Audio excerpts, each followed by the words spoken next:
trying to pray. I live for it. I live for it. I live for it. And I've been trying to pray. I live for it. I live for it. I'ma just island boy. I'ma just island boy. I'ma get killed by crime. I'ma just island boy. I'ma just island boy. I'ma get killed by crime.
Family tree. Look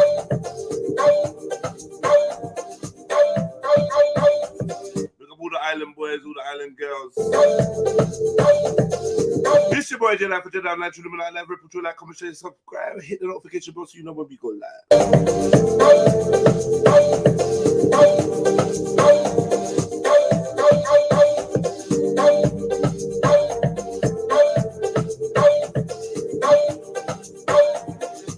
Happy New Day, family tree. Happy New Day, family tree. Hit the like button and let me know the number of your like in the chat. You know the procedure.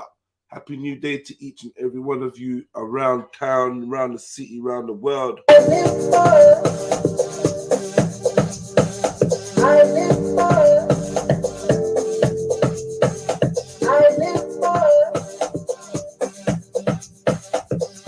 Yeah. What we doing now? What we got here?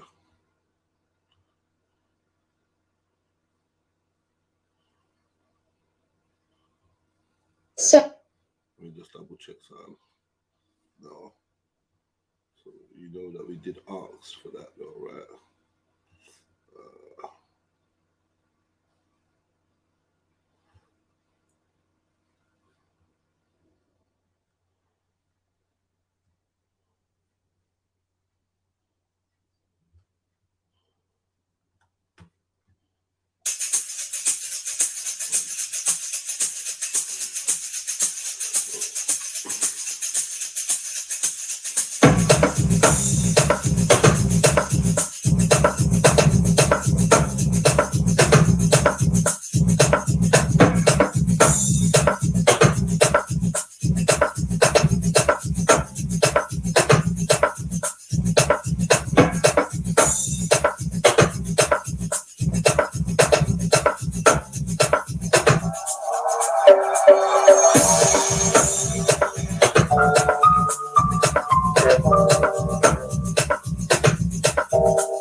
What's really good, family, man? Talk to me, man. How's everyone doing, man? First Friday of the year. Kind of bright outside, brightish. Hit number 7 if you're looking forward to spring, man.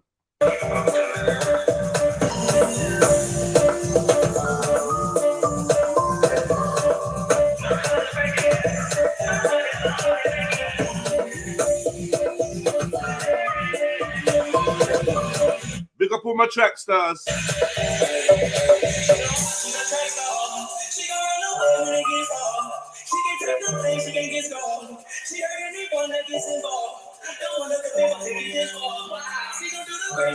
Oh wow. Oh wow. Ooh.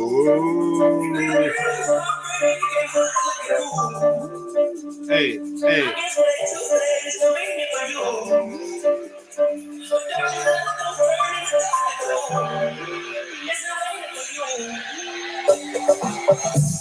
Woo! Hey. Hey.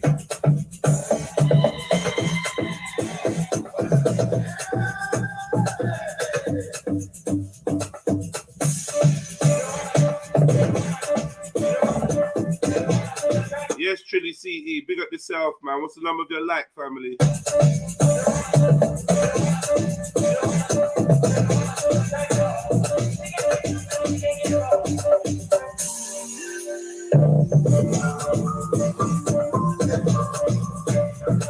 Big up Girl Deep, like number 1.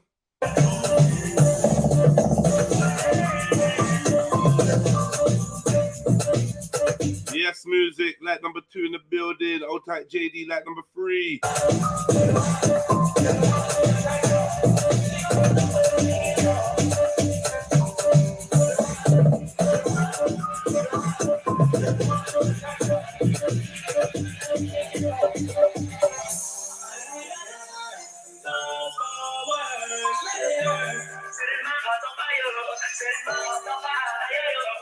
He been naffy, big up yourself, like number 5, man.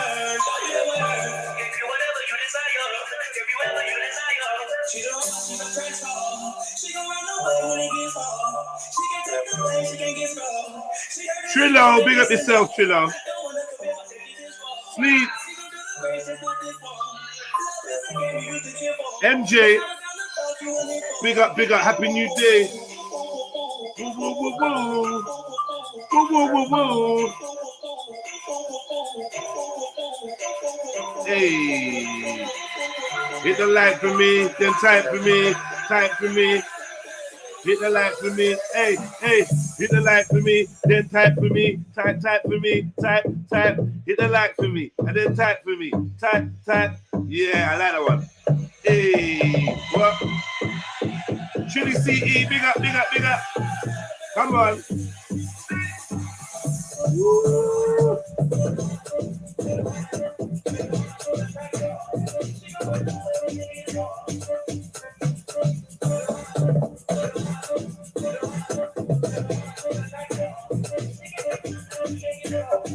Yeah, man, this is the link to this tune here. Mooskie's track star, the CEE remix.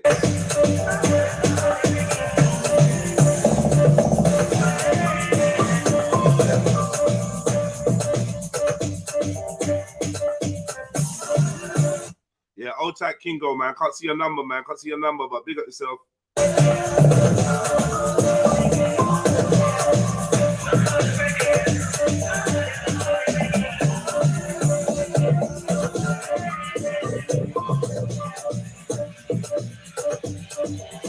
We got raw beats, man.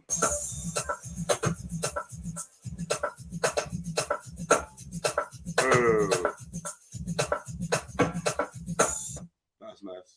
That was nice, man. Woo, woo, woo, woo. Ooh. The runner, the track star. Yeah, I like that one. Woo, woo, woo, woo. Ooh. For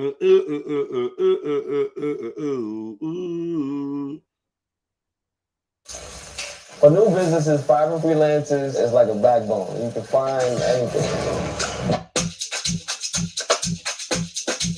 Hey, outside dark light in the building, man. Big up the chest. Hey, hey. What? 30 people in the building, hit that like button. Let me know the number they like.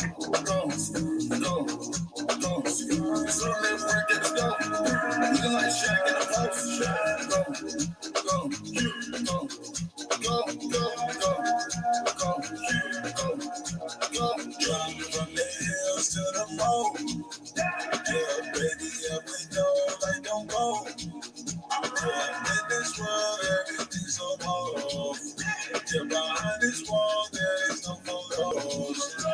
Jump like this bitch, across my neck, watch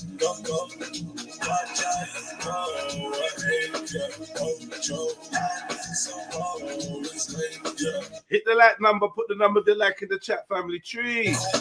Hold tight, Trilluminati X, like number 19.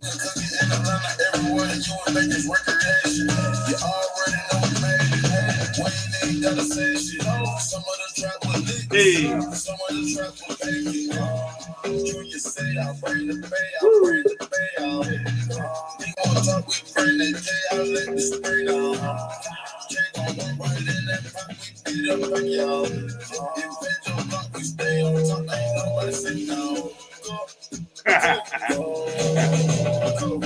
Our music says dancing with coffee is risky too. Cleaning my floor now. Outside the kitchen bubblers, front room bubblers, work shift bubblers.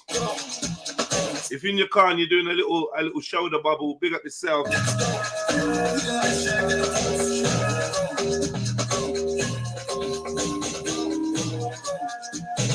Outside Schiffer Dan. I bare jokes yesterday. Fucking hell, Schiffer and Born Rich killing me, man. Big up Snipes, big up Emzalini. Big up Ghetto Intellect, big up Lady D, Most Def. You know, was cracking me up yesterday, man. Fucking hell. Yeah, man. Big ups to each and every one of you. Radar MC, like number 13.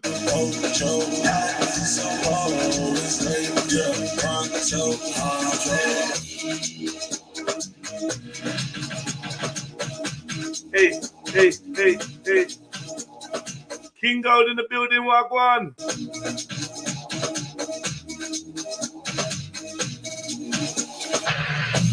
Hey. Hey.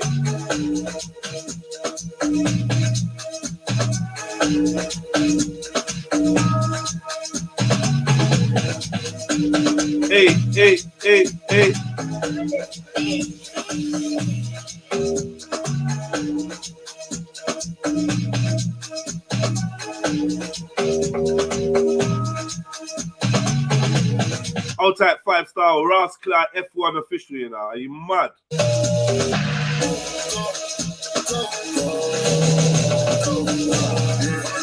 Hey.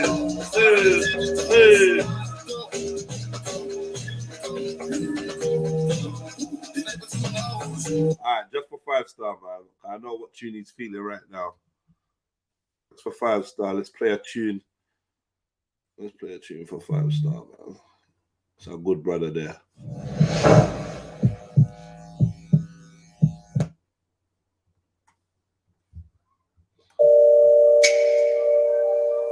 Switch up the vibes a little bit. Yeah. Told the doc my heart was burning. Hey. He just gave me Gaviscon. I am like a vagabond, traveling through Babylon, searching for the God inside. Internal tetragrammaton. A humble brother full of pride, trying to get my balance on. Foggy with a crooked smile, witches want the magic wand. Most my life's been doing crime, robberies with valleys on. J Gamble Street dreaming like my GOC in Paris 1. Left my son too many times, wondering where his daddy's gone. Where's he gone? All the years I spent inside, my story's not a lavish one. Wish Nah. I could go back in time, reverse the damage that was done. All the pain I felt in life, just feel me to carry on. It's probably where my passion's from. Hey, It's hey, probably where my talent's from. hey, It's hey. probably what kept me alive when my mum and grandma's gone. Keep the lights coming, That's why I family. got so many sides, a happy and a savage one, a tranquil and a manic one, content and a famished one. I'm for peace, let's squash the beef. I've never been a salad done. I could get your carrots gone. Smoking on the Highest strains like, where'd you get your cabbage from? Greener than the Amazon. A jungle with my chalice bomb. I get my Congo Natty on. Feeling like a pot of gold. Sliders and the tracky on. Everybody's I am at get my proton cannon on, then the drawing out their diagrams in the station, getting their ballad on. Told the doc my Heart was burning. He just gave me Gavin's gone. I am like a Vagabond, traveling through Babylon, searching for the God inside, eternal tetragrammaton, a humble brother full of pride, trying to get my whoop, whoop. foggy with a crooked smile, which is what that magic one. Most of my life spent doing crime, robberies and baddies. Come on, Chipper. Jake Gamble, she dreaming like Hey, hey. GOC in Paris one. Left my son too many times. Wondering where his daddy's gone. All the years I spent inside. My story's not a lavish one. Wish I could go back in time, reverse the damage that was done. All the pain I felt in life Just fuel me to carry on. It's probably where my passion's from. It's probably where my talent's from. Come on. Yeah, yeah, yeah. We in the building, man. We in the building. Thanks for rocking with me. 26 people in the building. Hope everyone's good, man. Yesterday was jokes, man. Full of vibes and that. You know what I mean? Like they're cussing and roasting, and you know how the man them get on sometimes, man. You know, let the ego flex a little bit, you know, run to joke on each other, and it's cool, man. But today, I'm not really sure what kind of direction we're trying to go in. You get me? I don't know. Look, yo, wagwan. 1 second, brother. Yeah, big up yourself, my friend. Big up, brother. Big up, man. Like King Gold in the building. It's what we say to find stuff. Let's start like this. Let's start properly. I'll be starting Money Day, man. Wicked and wild. Watch out.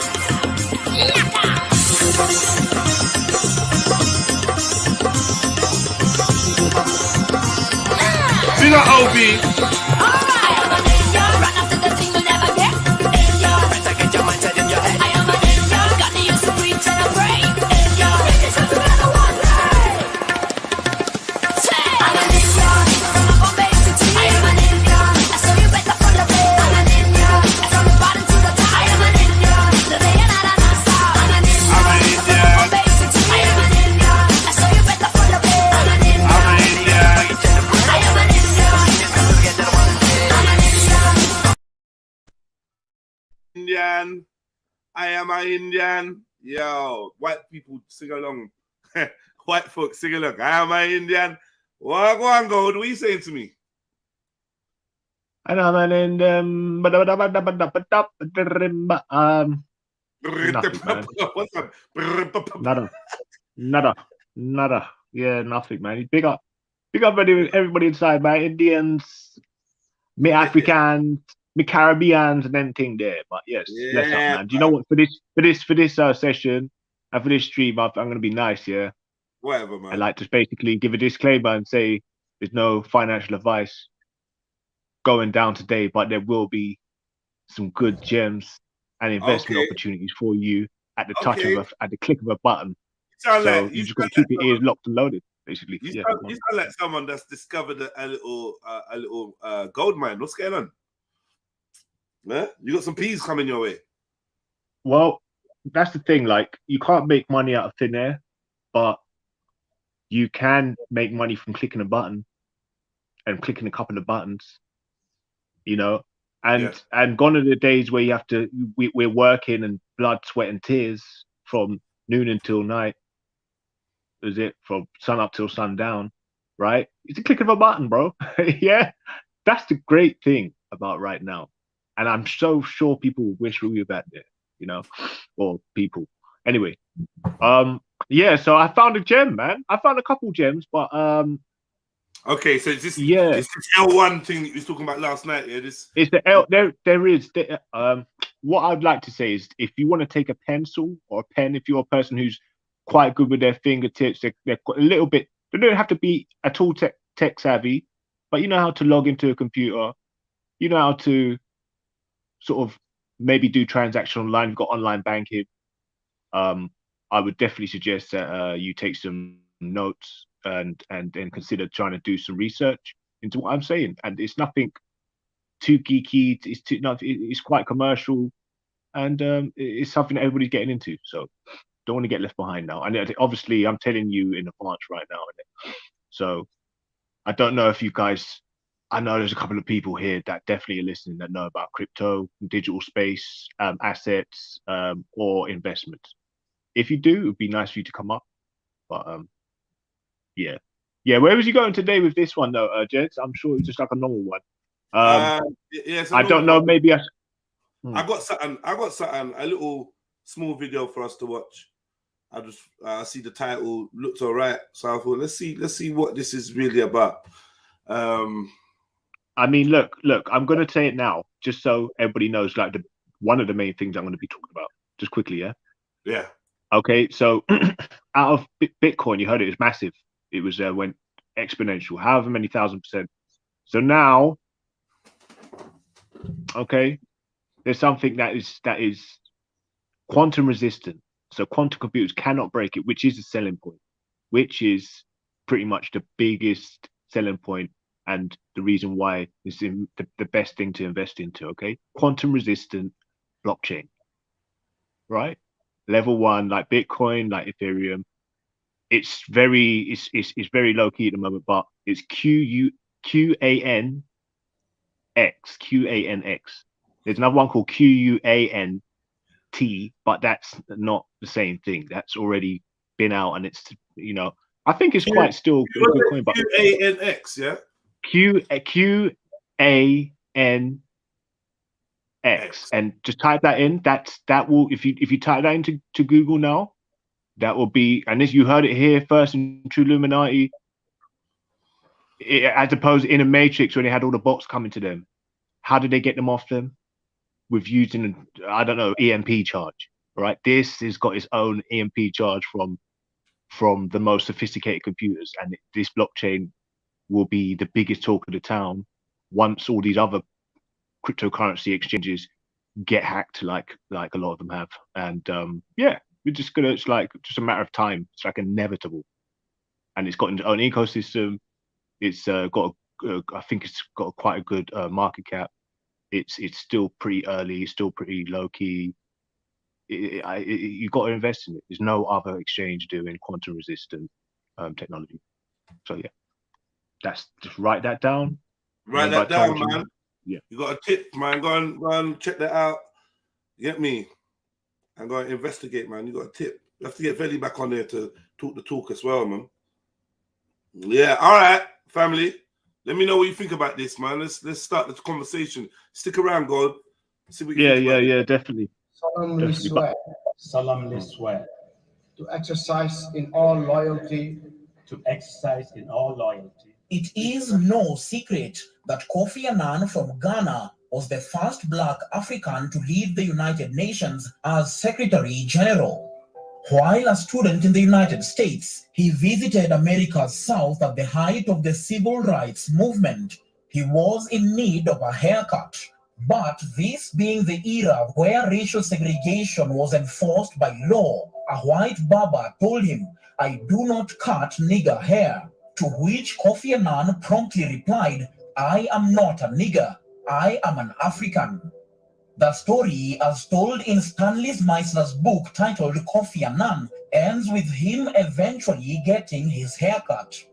There are several interesting questions here. Why would Kofi Annan accept a haircut from a racist? Why did he not stand in solidarity with African Americans who at the time were facing lynching, imprisonment, and other forms of violence simply for agitating? Come on, boy. You already know, family. Come on, but where's your like number, Boone? And jump on. You already know. We got to talk, man. We got to iron some stuff out between some folks, man. We got and jump on. Oh, my bad. Yeah, we got to iron some stuff out, man, all the way out. Yeah, don't even type. You see them people that got them little dumb messages? Actually, hide them from the channel, yeah? Like just dash them. I don't know what that is, but it just gives me the creeps. whatever it is they're typing. So don't just thingy them, hide them from the channel, block them, basically. Let me. Yeah, big up, Born Like 29. All right, so you see where we're going with this one. Let's see, man. I am not a nigger. I am an African. Wait, one sec, Jez, before you start, I was going to say, you obviously don't have to donate now, but once you make your money off of these investment opportunities I'm going to talk about today, it would be nice to come and drop something off as a donation once you made your money. And obviously, you make loads of money, it would be, good donations maybe. You know what I mean? So, but, maybe you should donate now or, after you've made your money. Either way. Born, stop, bro. Born, for fuck. Right. You know what? I'm not gonna lie to you, Born. I meant to say it the other day as well. What? The last pair that you had, those like the brown pair. Yeah, the LeBrons. I low-key fuck with them still. Yeah. I meant to say it was hurting me. I'm like, yo, well, you lying, Jeds. You kind of like them. All right. And yeah, these joints is cool. Man. Would you wear these? Yeah, I'm not really for a designer. I probably wouldn't buy them, but if somebody wanted to buy me some shoes, I would let them buy them. Hell yeah, you could buy me the luggage. I wouldn't buy me the luggage too, man. Buy me the luggage too, man. Yeah. So you see where we are, boy. You see what's going on. Yeah, what you ran across this video or something? Like what made it just popped up in my suggested yesterday. While we was talking, I kind of watched like 3 minutes of it. I was like, you know what, I'm gonna save this for either later or tomorrow or something. Gotcha. So it says Africans versus African Americans, insane rivalry. Now I feel like the title in itself is a bit controversial. Yeah. Right. But this conversation is growing, man. Right, it is. Like I said, man, this conversation didn't really exist. Not as far as I know, 10 years ago. But yeah, you know who brought this conversation to me? Like seriously, actually attempted to bring this conversation to this platform at least. It was Ashley. You remember Ashley used to every now and then say, "Yo, JEDI, man, yo, we got these Africans," and I'm like, "Yo, what are you talking about, bro? Everything's cool."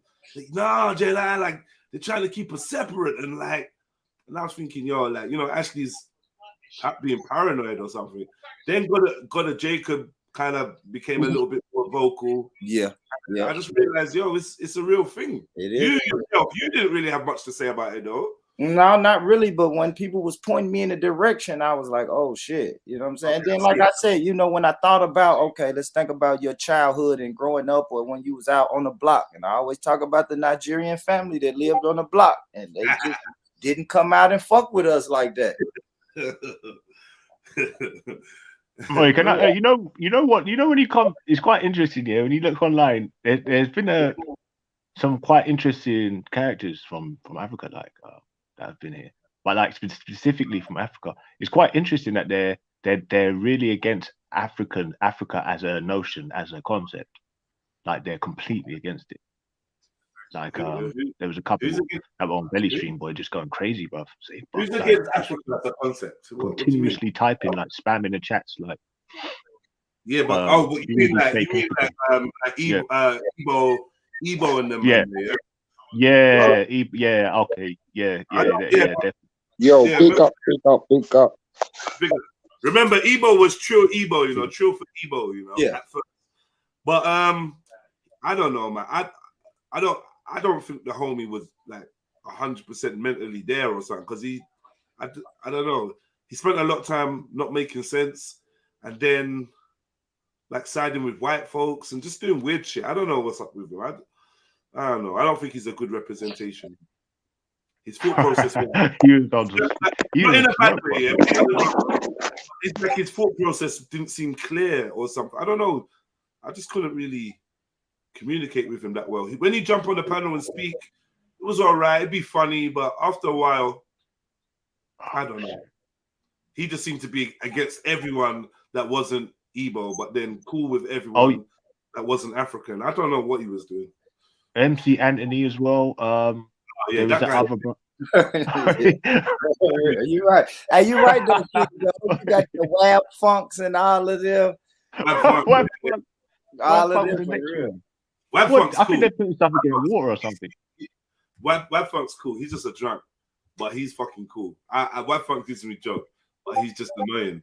Jedi, but why? But why? But why? Hey, where is he, man? Big up Web Funk, man. Big up, Funky. He killing it. Bro. It's funny, isn't it? But why? Nah, he's too much. Freddie. Like, he'll ask you a question, but why? You start answering and be like, Freddie. Like, yo, let me talk, bro. He's a madman. But as far as this conversation, though, it is a lot of this online too, though. Like these fucking UK YouTube streams was the first time an African person called me a slave baby. I was like, wait, what? Wow. Real talk. A lot of that. A lot of that stupid talk has gone on. I just feel like how some of these dudes, they never spoke like this in real life. They never felt like this in real life. They just heard that certain things like that being expressed online and thought, yo, I'm gonna use this as a weapon. If I ever get in beef with Bourne, I'm gonna call him a slave baby because I heard someone else say that shit. I don't know. True. I don't know who really feels like that. Like genuinely feels like, yo, you know, like some folks, some white folks who feel like, yo, these black dudes are cool, but you lot were slaves, rare. Yeah. I don't feel like black people feel like that about each other, but obviously I don't know. I feel they would say it to hurt each other. They don't think constantly, are they? Guess what? Yeah. Some of this is part of social engineering, you know, because who the fuck wants Africans to click together? No cunt. Yeah. Do you get what I'm trying to show you? So it's gonna be hate this Nigerian, don't like this Ghanaian, fuck off this man that comes from Trinidad. I don't like Trinidadians. Yeah. I don't, you know what I'm saying? We don't even know each other properly, but the first thing we want to do is hate on each other. That's facts. So yeah, who's engineering that then? Them. They. Right? It's not self-perpetuating. I don't think it's self-perpetuating. You don't think so? War. But the argument would be that, well, Africa's highly tribalistic, so it's in the African's nature. Yep. How we gonna argue around that? Well, didn't the Muslims live with the Christians peacefully for quite a while in Nigeria until You're right. Yeah, they armed one tribe that was never really looking like they were gonna like overwhelm the southern tribe, you know. So it's clear that it's just like that catalyst. That was all. Yeah. So that was a spark, innit? Do you think, that the onus should be on the African to be understanding, patient, and remorseful for their role in slavery or their whatever, or should they have sympathy for their cousins that was taken away from them? Should they be the ones that extends the olive branch? Or should it be the Americans? I'm going to call them African Americans for the purpose of this conversation, right? Yeah. Should it be the African Americans who have been educated and therefore have more access to the truth? That should be like, yo, we know better. We should be doing better. Is it a balanced relationship between the African and the African American, or is one more in a position to forge a deeper alliance? Whose job is it? Man, I'm biased because I am an African American, so I would like to see more of our African brothers extending olive branch to us, because man, a lot of Black Americans won't say it, bro, but we kind of look up to Africa, you know what I'm saying? Like, especially the quote unquote Pan-African movement. Like, we look up to them. Bro. Let me ask you a question before you go. No. Do you think they look up to Africa, or they look up to the idea of Africa? Great question. I think the idea of Africa. Right. And this is what my problem. Because who supplied the idea of Africa? Is it Africans or is it non-Africans? I would say the latter. Yes, non-Africans. Bro, the richest country in Africa was like kings and queens, right, in the diaspora of Africa in Nigeria, were trying their hardest to get over to England, and some of them got caught up in Libyan slave trade, getting whipped, bro, like nobles. Yeah, so in terms of giving an olive branch, there's no olive branch that can come from anywhere in Nigeria that would be willing, that would see Americans as the same. The other brothers there have got the money. The ones from northern Nigeria, they've got a lot of the money. So unless you're Muslim and you're in America, you're not really going to get much support from Africa or Nigeria or places that you expect it. Not at all. They want to come here desperately into the UK and the West. Nobles. Right, I know on Facebook now. I've got family asking me to come here. So that's something where they look at us for help, for a helping hand at this stage. I hear you, bro. Big up to sad, bro, because they've got fucking abundance of wealth. And then, like the international view of Black Americans, in my mind, from what I've heard, is so poor that who would want us to extend the olive branch? Yeah, it's basically gangster rap. That's what they think. Exactly. You know, it's basically that gangster rap and world star hip hop. If I'm honest with you, it's not really a good look. If I'm honest, even though I was submerged and have been and probably still am submerged in that culture, I understand it and I partake in it, and I'm inspired by it, however toxic it is. But that's what it is. It's not necessarily real Americans I'm dealing with. I'm watching the media and I'm thinking I know what Black Americans are about. But clearly I'm not. Because when you look at your view of other countries, you realize how the media is guiding you to see what you think you know. You don't know shit, really. That's a fact, bro.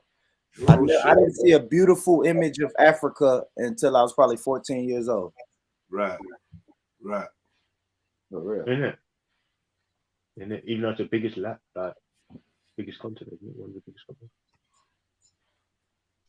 Yeah, play no divide and rule, Jay, man. I'm from New York. I don't like them Alabamas. I'm from London. I don't like anyone outside London. Do you know what I'm saying? No matter if you're blacker than tar, I fucking can't stand you. You're not from, you know what I mean? It's the typical rubbish. Typical. Yeah, man.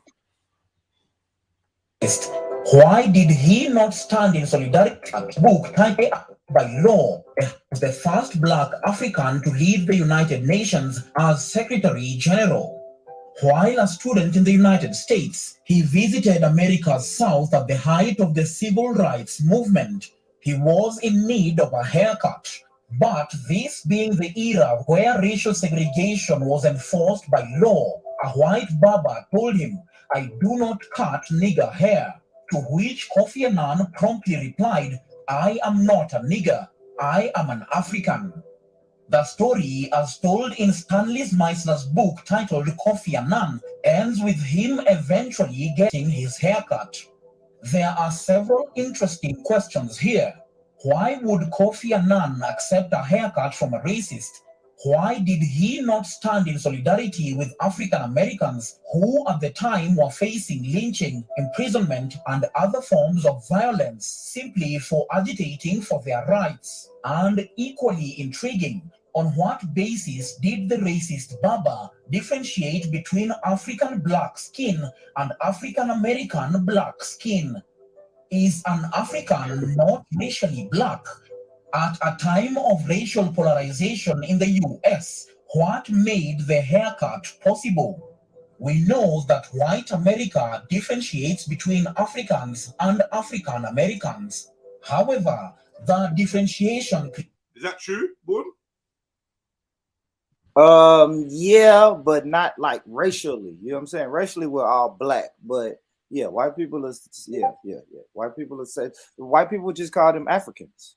We would be considered African Americans, and then Africans who migrate to America are just Africans.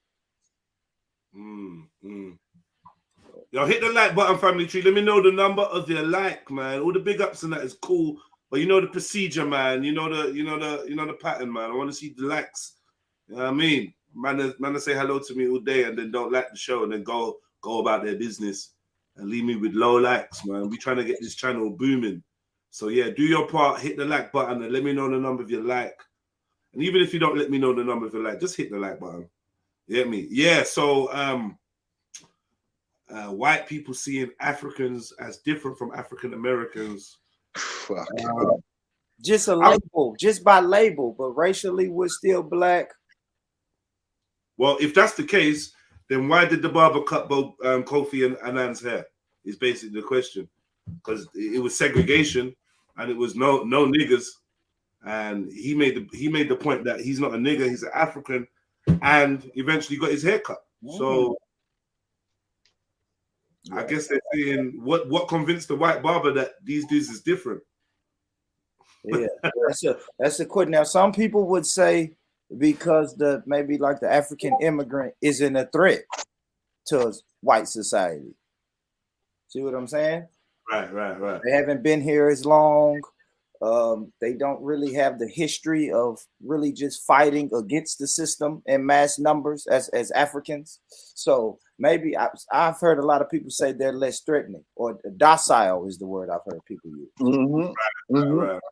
And plus, it benefits them to make the differentiation. You know, it benefits them to make the separation because they never want Americans and Africans to decide that they're one homogenous group. So they're probably keeping up the division more than the African Americans, if that makes sense. They probably. Right. You can Do you tell know by what I the mean? loopholes. You can tell about the loopholes you got to go through just to travel to Africa from America. Right. You can tell there's some slick shit going on. Slick shit. Some real slick shit. Trillo, quick question: is there such thing as English American or Irish American? I know there's an Irish American, and English Americans are Americans. Yeah. I've never heard English American. They're Americans. You know, that's it. The Americans are English Americans. That's what they are. Yeah. That's actually what they are. You know what I mean? And creates a divide between Africans and African Americans, with Africans acting as a buffer between black and white America. While the reasoning for this is obvious, or rather could be easily understood, why is it that divisions between Africans and African Americans are growing deeper despite efforts to unite them? A happy new year to you, and welcome to Reason Africa. A population boom in Africa has long been on the cards, with estimates showing that by 2050, 4 out of every 10 people in the world will be of African descent, zooming past Asia, and for the first time in over 50,000 years, Africa would reclaim its lost position as the most populated continent on the planet. This naturally means that African descent populations around the world, whether African or African mixed, also known as African diaspora, will also grow, and many more countries will have a majority African descent population. While all this is impressive, worldwide African unity is still ridiculously elusive, whether they are in South America, the Caribbean, Africa, or elsewhere. On the continent where Africans are the obvious majority, Africans call themselves Francophone Africa, Lusophone Africa, and Anglophone Africa, in effect categorizing the people of Africa based on who their colonizer was. Speaking as an African, I always find that strange, that African identity is so deeply tied to its oppression. Hey guys, what's up? This is Brian. Welcome to my office. Today, I am excited to give you a quick overview. The slave trade not only physically separated African Americans and Africans, but it created a psychological separation as well. At the root of this continued division between the two groups are misconceptions rooted in the narratives that each group has been socialized about themselves as well as each other. African Americans were all but hypnotized to believe that Africa was the dark continent. it became the longest running and most successful propaganda campaign of all time. Africa was presented as the land of primitive savage cannibals who swung around the jungles of Africa naked. The narrative served multiple purposes. It destroyed the self-esteem of the enslaved population by making them believe they were a people with no history or culture, in efforts to erase memories of Africa as much as possible from their consciousness. In fact, many enslaved Africans came to see slavery as a benefit because it took them away from the savagery of Africa and introduced them to civilization. The image and reputation of Africa became so bad at some point that the Economist in the year 2000 labeled Africa the hopeless continent. These depictions of Africa were also used by European slave traders to justify the slave trade by claiming that they were saving the souls of the heathen Africans by taking them away from Africa to be enslaved. This propaganda was so effective that some African Americans began to shun the idea of a connection to Africa, thought poorly of Africa, thought of themselves as more cultured, more Christian, more white, and more civilized than Africans, and therefore looked at Africanness as a matter of shame that needed to be avoided. It was tortured into them that they had no relatives in Africa and that they have never themselves been to Africa. Soon, their connection to where they came from in Africa was lost. Many African American freed slaves who were resettled back in Africa, specifically in Liberia, held the view that Africa needed to be civilized. These settlers, known as Americo-Liberians, displayed some of the attitudes of cultural superiority that European colonizers displayed in their dealings with Africans. Ultimately, they formed the elite club of Liberian society, disenfranchising local Liberians, something which formed the basis for the argument that Liberia is the only African nation to have been colonized by African Americans. To this day, there are some African Americans like Jesse Lee Peterson and Kimberly Daniels who became infamous for thanking God for slavery, which took them from Africa's problems. I couldn't help but laugh during research when I saw a clip where Kimberly once said if it wasn't for slavery, she could have been somewhere in Africa worshipping a tree. This negative view of Africa has driven many African Americans to distance themselves from Africans or African booty scratchers, which is a derogatory term which was used by African Americans. Hey man, come on, man. Nah, they're taking the piss. Hey, Said man. African booty scratch. Yeah, that's a narrative that gotta go away. I don't know, man. I don't know. But I did hear African on the show the other day said it, but he said he did say that's kind of normal. Yeah. They was asking him like, what was his experience being an African in America, and he was like, yeah, I grew up, my whole life in America, and yeah, you get the African booty scratcher, but I don't know. I still think that's part of propaganda, man. Yeah, I mean, in England, we had a similar thing. The term would be wobble, but it was like a derogatory description, a derogatory name for Africans or whatever. So if it existed in UK, I'm sure that can exist in America. Yeah. Brother, this is where I can identify when they say, oh, the paedophile Muslim ring over there, they're Muslims doing it. Because the propaganda we've had, fucking hell, man. Oh my God. Yeah. It's crazy, bruv. The slurs and the slander they put on man. Fuck me, boy. Yeah, but especially that booty scratcher thing, man. What was it? I remember at primary school they used to call me ABC, the African booty scratcher and all that shit, man. I'd kick man in their face if they ever said that. I swear my mum's everything holy on her brain. You know what? Dad, when I was younger, bust man, man's whole head open. Because the way man grew, it's not like that, bro. You're not going to disrespect, because I got told the trick from early, so I hated it. I didn't left to like fucking comic relief and all that shit. I used to hate it, bro, because you're going to show my people in a tricky position again.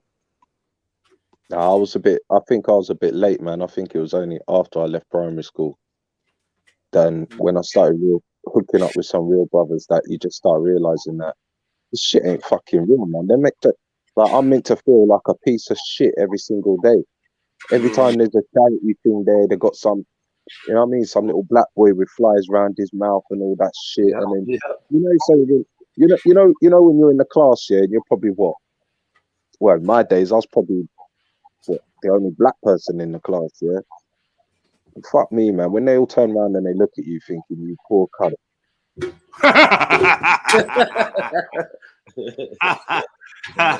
Are you all right? Are you okay? At the end of the day, you all right? Yeah. Right. Now, but you know what? Yeah, in my school, we never got too much of that. Like, we never got too much of the propaganda about, okay, we're gonna do something for Africa or anything like that. It was just on the TV. They didn't really Primary and secondary school. Yeah, primary and secondary, Jay.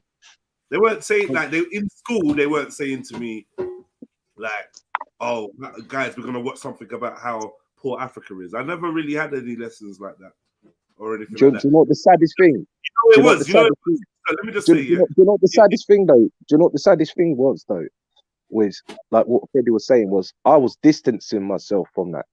Right. I was totally making it out like they're not my people, and I was totally making out like, you know what? I really want to help these people. I really want to.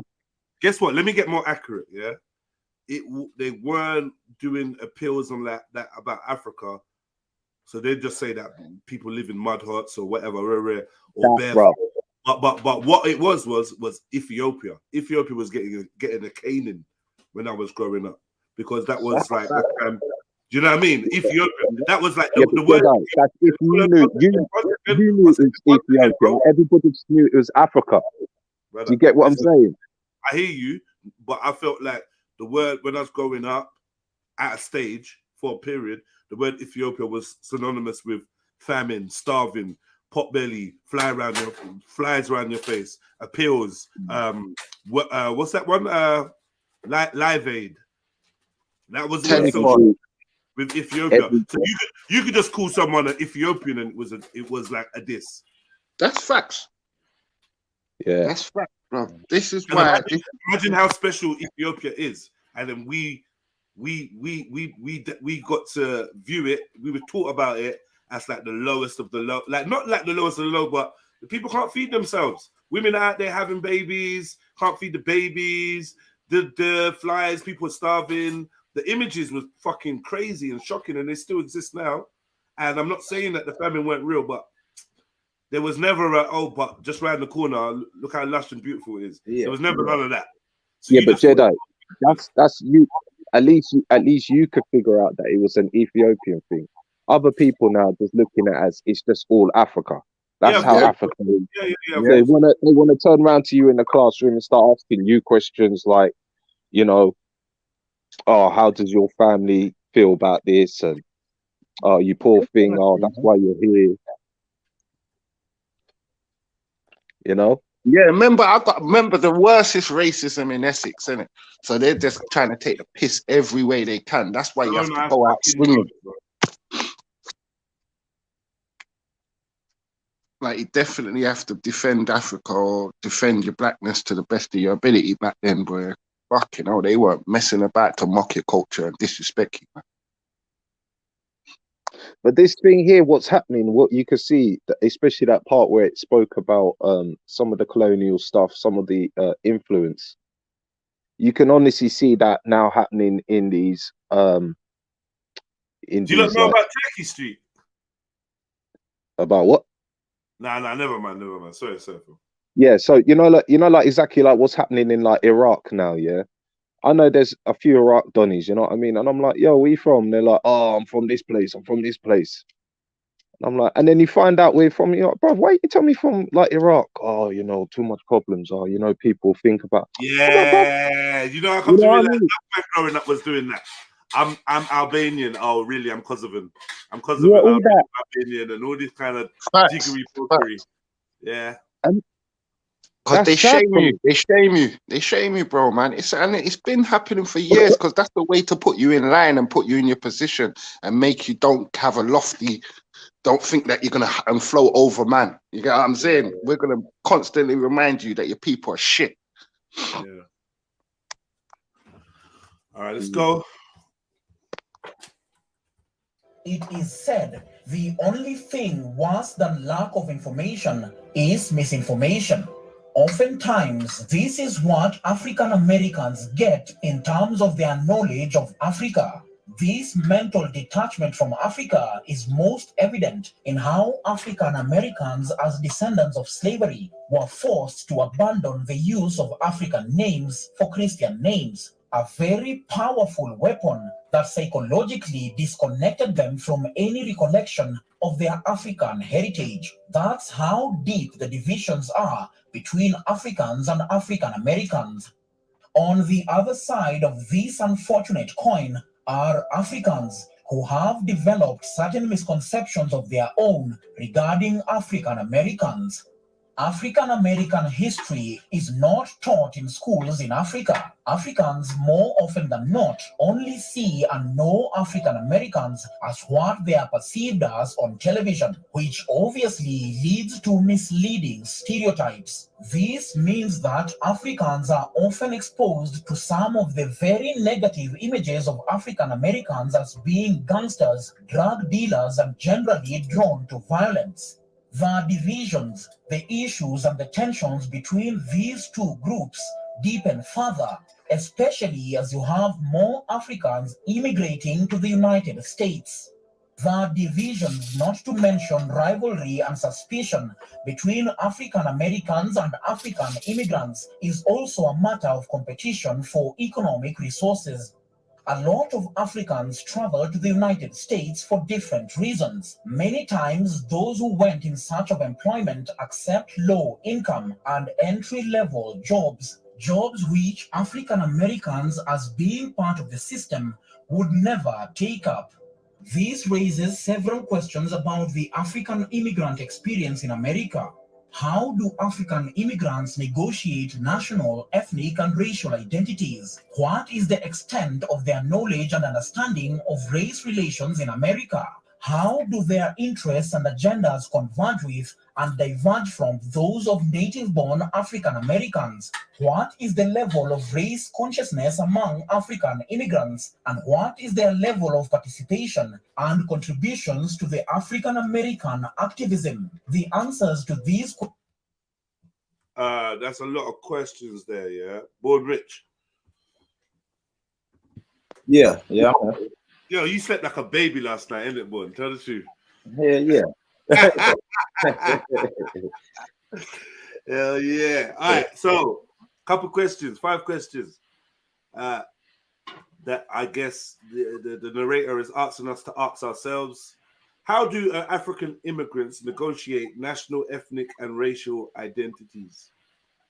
What is the extent of their knowledge and understanding of race relations in America? I would say the average African immigrant, I'm talking hypothetically now because I don't really have much knowledge of this. I'd say the average African immigrant to America wouldn't know fuck all, wouldn't know much about race relations in America, except for the stereotypes. So they'd know for sure black folks call themselves nigger. Yeah. They know for sure some folks call women bitches. They know for sure that black folks used to be slaves. I'm not sure what else they would know about. They know there's a high murder rate. They know there's gangs. Yeah. But, they might even have I think personally, they might have a small understanding of the relationship between the police and the black folks, the Americans, but I think they would probably think that the black Americans were at fault in some way. Yes, absolutely.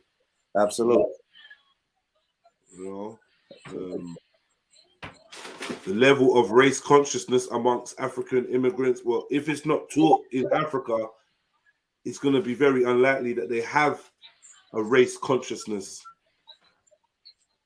Like, I don't know. I Yeah. don't think. Yeah. Because I mean, a lot of Africans will tell you, yeah, I'm not black. Right. Yeah, I'm not black. I don't really know what that is. I don't even know what that is. But black is the word that we use over here. It is. Big up Uncle Barber, like number 40. Keep the likes coming, family. Oh, and when we bought a... Okay, she's just typing. Big up MJ, just typing. I have to admit, I used to watch. Talk to me. Go on, bro. Yeah, no, go on. The African American. What is the level of participation and contributions to African American activism? Low, but probably growing now. Okay. Low, but More growing than now. Just be, more than the European brothers. More than the European American, anyway. Put it that way. You think so? Yeah, I can't say 100. that. You sure? Million. From Kwame Nkrumah till now, it's more than a white man. It's only because the only thing that's helped African Americans in America is white men are dying, like the old ones. That's the only thing that's helped them. So, you know, the new ones won't have the same mindset. There will be the same things in place, the same racist barriers, but they won't be the same men controlling it. It'll be your son controlling it, and he might ease us up a bit. Is that true, boy? I wouldn't put my money on that, but I would. But in theory, I've heard that. I hear that a lot. Like the races are eventually gonna die off. I don't believe that because I know how legacy and tradition works in this country. So I don't believe in that theory. I don't believe the races are gonna die off and then.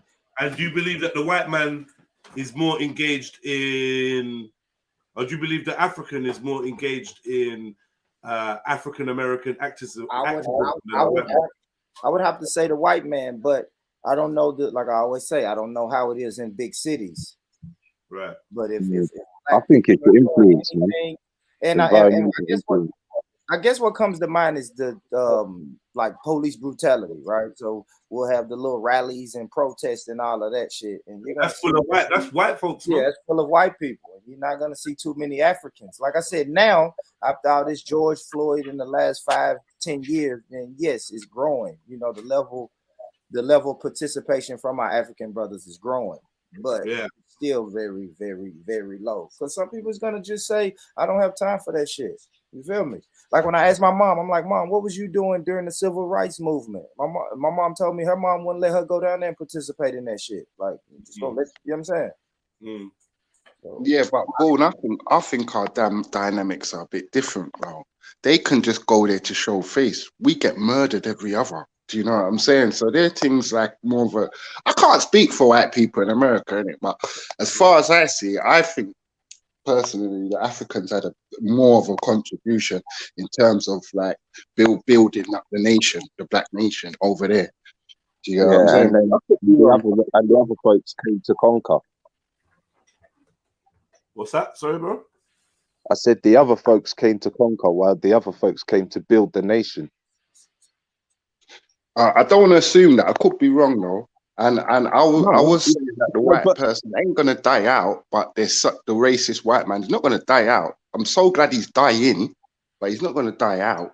His rules are still gonna be in place, but I've got a belief that his son and his grandson will ease us up a bit more, so they won't go as hard as their predecessors. That's what I was saying. Let me ask you a question. So, who do you think America really belongs to then? white people. The forefathers, right? So before the Europeans went over there, who was there originally? They're different type of people, but people would say black people. So the other people that have come along are all visitors to native land. The white folks and the black folks. Yeah. So what are the white folks and what are the black folks doing there? Well, the white folks came and put a government and put their system in order. So now they've pretty much conquered it and claimed it. And the black folks? If you ask Born Rich, we're just here. We're just here. I mean, we helped them. They can't get rid of us now, so we're just kind of here. And why wouldn't they want to get? Why would they want to get rid of you? Yeah, that's a good question. Why would they want to? If I'm honest, I don't think they really have a use for us anymore. Like we were brought here to do a job, and I think the job has really been completed. I think you don't get Well, you get listen, rid of the competition. Well, when you don't want to I'm sure where So you live. that's Pretty that sure could be a where you reason live. why they want Yeah. to get rid of the black man, Because Natty, because they they're don't the want to share. consumers. And they're because we're the biggest I don't know consumers. about that, man. I don't know about that. I feel like you're undervaluing or underestimating the value that they hold in. People who have come here and tried to have become accustomed, yeah. And Who the you seeing, newcomers Dave? and the migrants. Dave, Look, think about it, the who newcomers are and you migrants. seeing right now wearing all the jewelry, wearing all the diamonds, wearing all the gold? Who you seeing wearing it? Who's really flossing it the most? It depends. It's mixed. It's mixed, really. Depends where you go. I feel like it's Arabs. Arabs have always got Where'd Cartier you go in this, London? Ralph Where'd you go Lauren in that. London? Where'd you go in London where you see all the nice areas there, and then bam, you see the ghetto, yeah? And then where the ghetto is, you see the high street, and then all the people from the ghetto are all the ones going on the high street, going to work, buying, while the people who are living just a few blocks down the road, they're the ones who got them businesses there, rubbing their hands, saying, "Look at these people buying off us, generating money." What, Yeah, you don't see them? I could see that. But what it is about foreign investment, and you've got someone who's established, and especially if they're black, will completely help Britain as a secular country, which has got a quite loose border control and immigration laws, and you know they want to be seen as this reformed beacon of hope for humanity. You know, coming off the back of man, friend. Do you know how to write? Who me? You, yeah. Do you know how to write? Yeah, do you know how to write? ABC, do you know how to write? Yeah. So why don't you paraphrase what you're saying and just write it down so it makes sense? Because I don't understand a fucking word of that. Oh, sorry, man. Let me make it shorter. Sorry, brother. Let me make it shorter, yeah?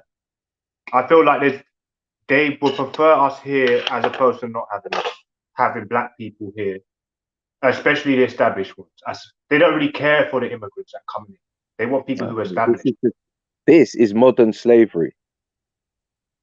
This is modern slavery. Now you don't have to riot, start kicking up fuss. They're thinking, you know what? We'll give them a wage. And that wage will give, when we give them that wage, on the way home from the shop, they've got shops to go past, Gucci, they could go to the liquor shop on the way home, they could go to the pub on the way home. You know, all of this shit here, bro, is just one big recycle, bro. That's all it is. Because they know, yeah, that you can't keep man in the shackles anymore. Because you know what happens? They'll want to bruck out, and before you know it, we could overtake. So the best ways to do it is to create this democracy, yeah, where you've been given your freedom. That's what the narrative is in America. That is the narrative in, you might as well say, in England, yeah. You've been given your freedom. That is on a piece of paper somewhere. Now, if somebody could give you your freedom, they could take it back. Natty, every single year, that's such a beautiful point. But every single year, they're going to remind you of William Wilberforce, the person that tried to abolish slavery and everything. You get me? And they gave you back something. Like, these people are going to have, so once we're alive, there's going to be constant reminders that we're beneath them. Because that's their attitude and their mindset. Remember, if you've colonized somebody, it's going to be hard to turn around and show that person respect. It's going to be damn hard, bro.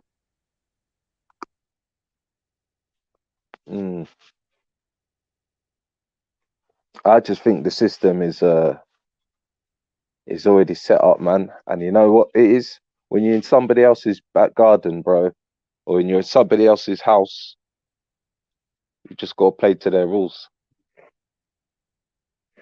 because like I'm saying, man, in Americas, there's visitors. There's actually aliens living in somebody else's land. You know what I mean? We can't disregard them Native Americans or Native Indians. It was their land. And then you've got all kind of people coming in, doing all kind of reckless shit. Man, it's like fucking wild, wild west out there. You know what? The illusion is you can do what the fuck you want to do if you get your shit together. But I you know, actually thank you God. know what? You know what? At the end of the day, you know what? It's going to be two sides, boy. Them and us.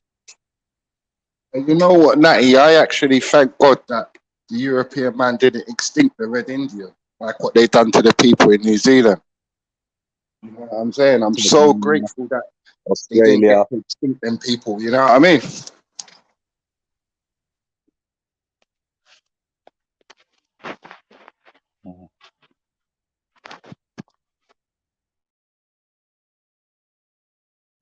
I think if Christopher Columbus got there 100 years earlier, we wouldn't even hear about Red Indians. They'd just be people of the past, like the pygmies. Yeah, it's disregarded, man. Dashed away like a used tissue.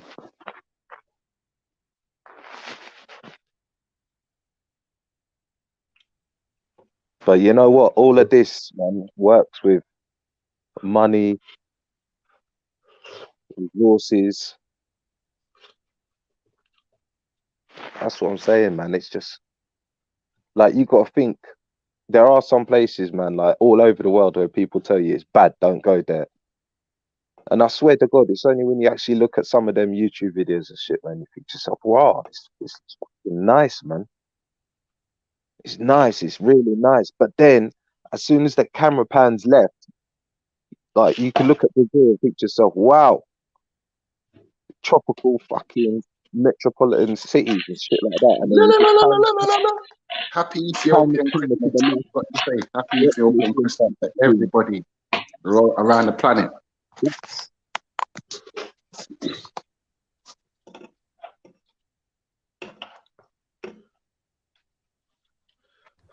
Yeah, man. Ethiopian Christmas, my brothers and sisters. These questions are in a complex historical reality, one in which some African Americans prefer to keep a distance from the African continent, while some African immigrants avoid the subject of racism in America. While African Americans are going through challenges with racism and police brutality, they've been known to wonder if Africans even care. I'm going to say what I assume everyone is thinking. In a perfect world, African nations would slap sanctions on America for its treatment of Black people. Instead, African Americans see too many dismissals of their suffering, with insinuations that these kinds of racism only happen to those kinds of Blacks. Too many African immigrants believe they are not affected with the threat of police violence. Gullible or not, they believe they are saved somehow by the allure of their foreign accents or their false safety of their refusal to openly condemn American racism. With this understanding, some African Americans always see African immigrants as opportunists who are profiting from their struggles despite not having shared in their pains or experienced racial discriminations like they did. They believe Africans do not share in their ideology and are unwilling to participate in their political and civil rights movements. The divisions that exist today between African Americans and Africans, as well as Caribbean Africans, is that we have misconceptions of each other, which are rooted in ignorance of each other's historical experiences. For example, how many Africans are aware of the role that the African diaspora played in the struggle against colonialism in Africa? And how many African Americans are aware of the influence that Africa's independence had on the civil rights movements in the United States? I don't know about you, but I think the histories and struggles of Africans on both sides of the Atlantic have always been connected to each other. Once all Africans on the continent as well as across the world become aware of this, we can work on bridging this gaping divide. Now, some good news. This channel has lots of more videos that you can watch totally free. Yeah, man. So big up. That was from a channel called Risen Africa.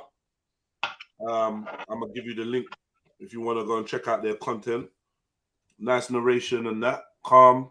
And I feel like the Donny sounded balanced. Like he's like, yo, Africans, you lot coming across like you're ignorant towards what the African Americans are going through. And African Americans, you might have been hoodwinked into mistrusting your brothers on the continent. I can see that. We had these conversations a few times. I can see that. You know what I mean? Like, yeah. Yeah, that's definitely true. But I'm fucking thinking, boy, I feel sorry for some of the white people as well, because they got that same twang. Their heart might have been clean in the beginning, and they got that same twang. Africans never produced nothing for the world. They're pieces of shit. They're thieves. They're this. They're that, and they just ran with it, bro.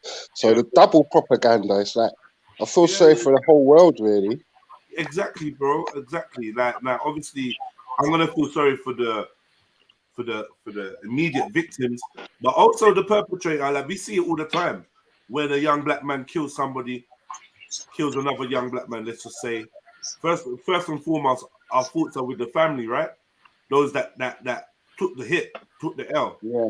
Then we have to look at the family of the perpetrator, and we got to feel sorry for them because they're also going to lose a young person. Then we can look at the perpetrator and say, yo, what drove you to it? And when we find out that it was ignorance, or he was groomed, or, you know, he was set on that route by those that know better, then you can have some compassion for him too. And I'm only saying that because I know that it's a big storyline that Africans took part in the selling of other Africans to the Europeans, the Jewish and whatnot, and the Arabs. To be honest with you, brother, I'll have to see it myself, you know, because the way they treat Africans now, how would you could never imagine them like speaking and having a relationship and saying, yeah, sell me some of your people, and be like, yeah, cool, man. I don't think, because they hate everybody. The British have come apart. Who have they left alone in Africa? Nobody. So I don't think it was the slavery, the selling was as predominant, if anything at all, existed. It was only a few people. Because when they got there, they're gonna be dominating, innit? So they're gonna take the best, the best of the group, and that's all there is to it, really. You know. No, I would say David Martin says not just take part, they invented it. Did the African invent slavery? I would say yeah. I would say most more than likely. But I also would say that there seems to be different degrees and types of slavery, or ownership of another human, or depriving another human of their liberty, or whatever. There's different levels of it. I've heard this a lot. So you got the level where our camp, our tribe, our village invades your village over there on the other side of the mountain, or the other side of the plain, or whatever. We invade you because we've been warring, and we take over your land, and anyone we capture now has to be part of our village or face death. And then they would be getting menial roles to do and jobs to do, and they'd be working as a kind of servant. And that would be part of the tribal life when people are invading, taking over, and expanding their villages and their whatever. That I would say that was quite normal. I'm not saying it's right, but quite normal. Then we've got going over to a whole different continent, filling up ships full of people and selling them to the highest bidder around the world. I think those two things are different.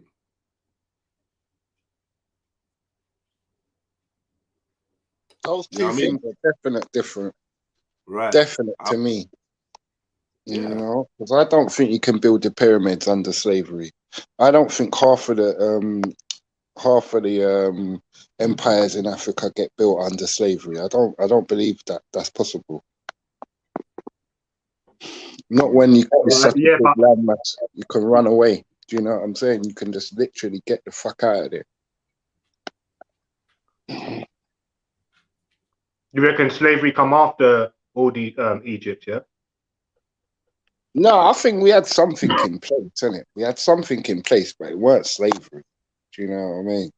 I don't know what it was. I can't say exactly what it was. You know what I mean? I believe it was trade. I believe it was trade because they had all the trade routes. Africans would have had control of the trade routes. They'd have been able.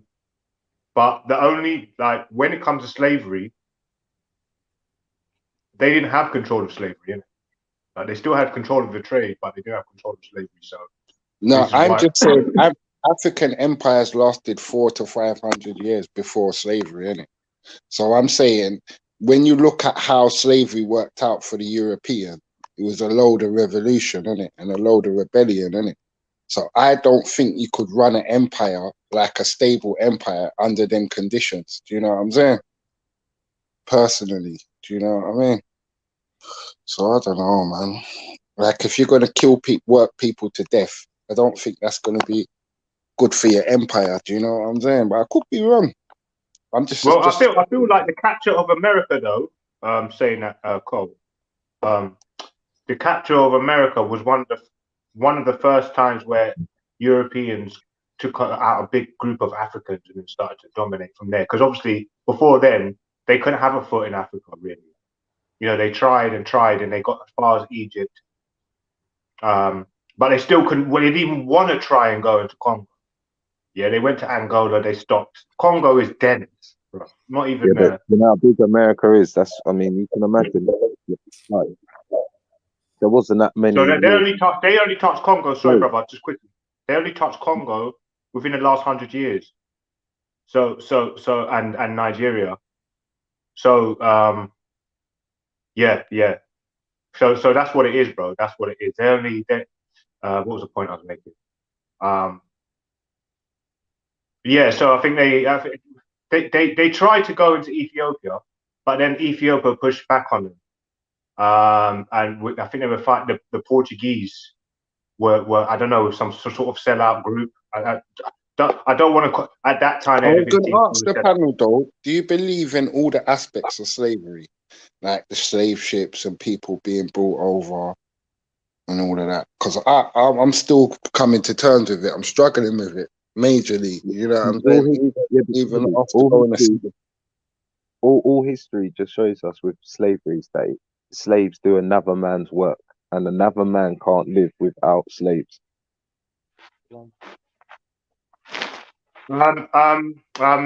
Rome was known for all having slavery slaves. shows me is the emergence of fucking capitalism. Do you get what I'm trying to show you? And I think that our systems wasn't run under capitalism. It was a different system that was, I don't know if it was socialism, whatever, but do you know what I'm saying? I don't think it was like, yeah, we're going to make X, Y, Z out of this person until he dies. Do you know what I mean? So what? 600 years ago, when America got taken. Yeah, that was the only group that really got taken out. I mean, I don't know when they went into New Zealand. It'd be quite interesting to look. I haven't actually seen the timelines of when that was taken over. It's quite interesting. Yeah, but that was the last stronghold was South America. Clearly, I was just going to ask the panel, yeah, do you believe that the ships came for us, or there was some sort of demonic breeding program happening? I just wanted to see which one's both. Both, Well, yeah? look, when they went to the islands, they had like the Christian. There was a Christian priest and Catholic priest spearheading the movement of the army. and the military forces, and they ordained people who could go and take land, take women, and have sex with women, and they were referred to as fruit. Yeah, the fruits of your labor. You will have and you will. It says something, like Christian, like in relation to taking women and taking land, and that was what they said when they came to America. That was like part of the doctrine, was for you to take land and have sex and do everything you can to gorge yourself on what God gave you as your right for being a human being on this land. So they don't really care if you own the land. Yeah. Bro, I'm telling you, man. And them armies, they're talking about the armies of like the Arabs went and had sex with loads of black women and created armies and then sent them back to Africa. It sounds very Mordor-like, and I reckon it definitely would like that. It was someone heading, like, look at Genghis Khan, man. He rounded up all their women and raped them. Huh? Yeah, look at Genghis Khan. He went and raped their women. What's to say that these people weren't doing it and then just spruce it up with a little something? Oh, we'll put a little religion on top of it, so to hide all our shit, to sweep underneath the carpet. But more time you're praying to something, and the concept and the what's it called? The birth of it was based on just lawlessness and most unimaginable evil sins. Yeah. And then just spruce it up with like a religion and saying, oh, if this is what God willed, then this is what God wills. So a man could be saying, if I can fuck your wife, that's what God willed. If I can go and rape your woman and fucking Zulu, where you at, man? Makes you feel sick, bro. Like, I know. Like, let's just say what everybody's thinking, bro. Theism's fucked over Africa, bro. Destroyed Africa. So for anybody to try and make out, is that true? Is that true? Yeah. Is that true? Trill Billy, Natty, LV, is that true? As religion Africa. Not too sure, Jay. Not too sure. Women were beautiful women, fucking wrapped up head to toe. Fucking get your hand chopped off if you go and take something from the stool, even though it's rotten. Fuck all that shit, bro. Yeah, that's madness. These guys are walking around, dancing around the fire. Let Natty in. I was actually gonna say, I swear to God, when I watched that film Zulu, wasn't it? There was a part where they didn't actually have combat. They done some like simulation thing where they like chucked arrows in the sky. Then the next army, like they'd move forward, and whoever got closest to the arrow, or the spear or whatever it was, they'd just like say, yeah, that's it. So it weren't always about war and stuff like that in before the 400 years of the pre-colonial times and all. But the thing is, what I know is they had games, they had competitions. That's it. Games, boxing, running. One-on-one battles and that. They feel like it's just England that are doing jousting to sort stuff out. Nah, bro. We had all sorts of competitions and then like it's gonna sound funny, but like dance-offs and shit. Actual dance-offs and that, and then that'll be the conflict. Like I've seen it, I've watched it, like in recent times, where certain villages they got beef. So what they do is every year they do like an annual link-up. Yeah. And then, the young men from your bits, the young men from my bits, they rock it out. Do you know what I mean? And then and the winner determines who's running things for the next year or whatever. I don't think it was necessarily just a bag of people just fucking chopping each other up all the time, because I just don't think it was like that. And there would be no one left if that's what was going on the continent. I know it's a big continent, but if everyone was warring all the time, we wouldn't have the numbers. There was vast amount of food. It was actually like, again, like you had the Dutch that came over, and they were the ones that were interested in all the rhinos and game. They saw everything like game. There was so much produce, they couldn't believe it. Like they were like, fuck me, like this is the bread. What did they call Ethiopia? The gateway and the bread basket of the world. That was just Ethiopia. When they started reaching, like Gold was saying, Congo and all them places, they were like, Ross. But again, you know, they start getting yellow fever type. They weren't built for this place. You can't just roll up here like that. Yeah. So, you know, they colonized. They said, oh yeah, no one was living there, so we plotted here. You know, etc. All that. And and obviously, you know what I'm saying? Like they brought their ways with them. Tobacco next to it. People are there looking in mirrors, smoking tobacco like anything. And the evidence of that as well. African women, yeah. Hold on 1 second. I'm gonna drop it. Yeah, one more thing. The evidence of that today is in Australia with them Australian man's on bloody alcohol ban. They're mad for alcohol in Australia. Yeah, the Aborigines. Yeah. Mash them. Yeah. Same thing with the Red Indian. Same thing with the Red Indian. Turned him into a gambler and an alcoholic, bro. Right. Turn them inside out. Turn them inside out. In an ideal world, I'd love to go somewhere like Sudan. Yeah, back 300 years ago, where there's pure naked girls, pure naked women walking around, just everything was nice. They just fucked everything up. I'd have been sitting there on a rocking chair with some sunglasses on, bro. Some deep black dark and they sunglasses. wonder why there's no rape. They wonder why when they go to the villages and they're like, what about rape? And they're like, rape? What do you mean? When people are naked and you see us naked, why are we going to rape each other? We're used to this. It's you're the ones who have to wear clothes. You're the ones who are perverts who aren't used to it. Right. You have to wear clothes to protect yourselves and suppress your little sexual. They fucked everything up, bro. Yeah, big up everyone. But we weren't butt naked though. So who told Eve that she was naked then? We weren't butt naked. Who really came in the garden? We still had coverings. We had coverings. Like Alpha Balan, yeah. Shakra said Alpha Balan. Are people butt naked now though? So do you feel like it's a bad thing to say that man was butt naked?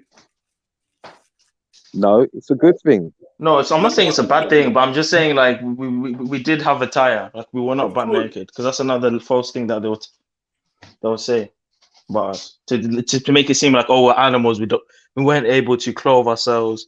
We weren't able to fashion clothing, but that's obviously not the truth, because we can see that we had different types. Really, you know, over here, you know they've got you know 98 degrees, bro. No one's gonna wear any clothes in 98 degrees.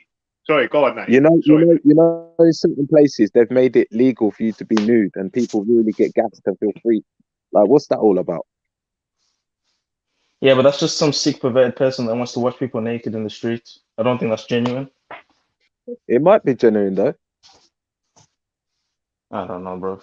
Because once you're in this country here and you try and go back to that mindset, it's just not gonna work. Everyone here is corrupted. You're telling me you're gonna walk down the street and see a naked woman, butt naked, you're not gonna stink anything? Like come on, bro. Like, I'm saying I've gone to dances. No, I'm saying that I've gone to certain dances, yeah, and certain dances have been a bit like certain people look at it and think it's a bit provocative, yeah. But when you check it, no one's been hurt, no one's been raped, everyone's gone. Big people are going home and going about their business. Then you go to a next place, and you know, even just in a nightclub, I'm having to tell certain man, them, yo, chill, what's up with you? Skirt, oh, bro, what's up with you, bro? Timothy, relax. You know what I mean? She's a slag anyway. All right, Timothy. Yeah, I mean, that's just a personal problem, innit? Because some people have a low self-respect for the opposite. I don't think nakedness works in the UK, innit? Because like when I was growing up, white kids used to come out with no trousers on, like full half bottom naked, running up and down the street. No, I promise, bro. Like kids used to come on the landing with no nappy on, none, and you're just making it run to the lift area, go to the shoot anyway. You get what I'm trying to show you? So I know from them times there it doesn't work. It doesn't work. People's kids get molested on. You know what I'm saying? No, serious, man. You get me? It's just nastiness, isn't it? Over here, of course. You know, You saying walking around with rivers stuck to their foot, yeah? bro, the foot bottom black like tar. You see me? Yeah, all types of Timmy, stains on them. Every single you stain you got can me afford, doing that? Mummy not tidied up, Timmy. bro. Mum, It's a lot. I'm not dissing them. That's just how it was normal, innit? That's how the whole of Britain was. I'm not trying to yeah, even throw shade on them. That's just like how the whole of Britain was, isn't it? not Like if kids, London man. was like that, I can't imagine Cunch. Cunch must have been fucking crazy. Yeah, them snot kids. Boy. When I see them kids going to school in them shorts, them grey shorts, I'm like, bruv, plimp souls. Even my mum used to be like, you know, you know, there once Freddie, where your mum's like, here, put on this jacket. And I My was like, mum, Yeah, my but don't mum forget they were like dealing put with that coal, on innit? clothes. Coal. Coal. They were dealing Mm. with coal, innit? Huh? They were actually Sorry? dealing with coal. So when they transitioned industrial age, they had the first things were trains, so everything was just dirt and soot and shit, right? And No, that's I'm just talking about the 80s, you know, brother. I'm an what was 80s it? baby, innit? So I'm talking about the mm, 80s when I saw them and how nakedness worked out for the UK, and it didn't work out too well. Do you get what I'm saying? Having your children naked and coming out on the road half naked. Even mad people used to be naked back then. Like you'd catch a madman with his things out running up and down trying to chase the kids and all that. and you know what else, Freddie? No, they never knew about Vaseline. They used to be like, what's that you putting all around your lips? Vaseline, bro. Ah, fuck that shit, bro. Now look, bruv. Every fucking household, E45 and all that. You know what? Yeah, I don't really fuck with E45 anymore, yeah. But back in the days, that shit used to have some power in it, yeah. I don't know what my mom used to say. That shit smelled like some chemicals, bro. Like I couldn't Yeah, but, even use that. they never used to cream though, Zulu. That's what I'm saying. They now used to cream their skin. Nah, That that's a shit that's a put fact. RP. That's a fact, bro. Because when I used to go swimming, like way back in the day, like I would be the only one that would have moisturizer. Everyone else would just be like, come out with the thing and Yeah, be come okay. out, man. And I'm like, I don't understand that. Like, is your skin not gonna peel? Is your skin not gonna be dry? But Not remember some of the kids didn't even used to run under the tap because you know you come out the shower, come out the pool and then you run under the tap first. Is that Yeah, correct? And then you yeah, go. mhm. yeah. Yeah, Some some of them people, didn't even go under the show. Yeah, exactly. yeah, chlorine as is well under your t-shirt. It's living under there, and you're just gonna go out and act like everything's normal. But if you ask them, they say they feel okay. Like it's like as if we're imposing how we feel biologically to them. Like they just say they No, feel fine. but now they understand where we're coming from. Now they're telling me about, yeah, we you know about cocoa butter. You know about this. You know about that. But Now now do you believe? I was gonna ask Zulu though. Do you believe the slave ship fairy Zulu or more than Uncle Tom fairy? Good night, goodbye, Uncle Tom. Do you believe that one more or So the like ship? like as in people gave them over or people came and took them. Is that what you're asking? Yeah, as in people. No, as in no one came over and took nobody. They just came over and started lying in it. Like they set the Hmm. lies in place, and then they obviously had diabolical, wicked, evil breeding programs over in the country. Said countries what they was planning to hold slaves. So like they had mad programs in England, Germany, fucking Austria, fucking where's that King Leopold come from again? Belgium. Belgium. Do you know what I'm saying? All them fucking wicked places in Europe, they was mass producing, you know, because they had a value on us, innit? They sold us and bought us. So I'm thinking that they'd have probably mass produced us rather than go all that way to take man and bring man back. Do you know what I'm saying? Yeah, I think I agree with you in some extent. Like I don't think they took loads. I think there was Nah, already some. I think there was already some there, like especially in fact. America. I mean, it's documented. We know the Moors after they were expelled from Spain and Portugal, some of them were kicked out back into West Africa, and some of them were kicked out into the Caribbean and America. It's actually documented, and then you've even got evidence of people being able to travel from West Africa in boats into America to trade with Aztecs and so on and so on. So obviously, I wouldn't say all African Americans or Caribbeans come from slavery. I don't think that's the truth personally. And I think you're right with the breeding thing, because I mean we breed quite quickly as Black people. So I mean, look at the Bantu expansion. With all these different peoples in sub-Saharan Africa, all coming from West Africa and having a Bantu expansion. And it was roughly like not that long ago. So we can breed quite quickly. So I think that's probably more possible. Like a small number of people were taken, but there was also already people there, and there was mass breeding. I think that's what happened. Yeah, personally. definitely. Because I believe that because of the special genetics they was looking for in the Mandingo, innit? They was looking for like some sort of special genetics. He's supposed to have a long cock and he's supposed to be big and diesel, and you know what I'm saying? He's fucking supposed to, you know what I mean, be able to fight up fucking 100 men a week. You get me? And then those are the ones they used to breed with the fucking, I don't know, the other African slaves they had, you know what I mean? But they always used to take, I think it was like selective, the way they used to do it, you know what I mean? 100%. Look for the strongest males. That's and all why I that. believe there's that's why I believe there's so many 100-meter stars in Jamaica, because they used one particular prototype for a male, yeah, and he was the quickest, the strongest, probably of their group, which would have been handpicked from Africa, right, as well. Backstage, Jazz. Backstage, Jazz. Shockwaves, man.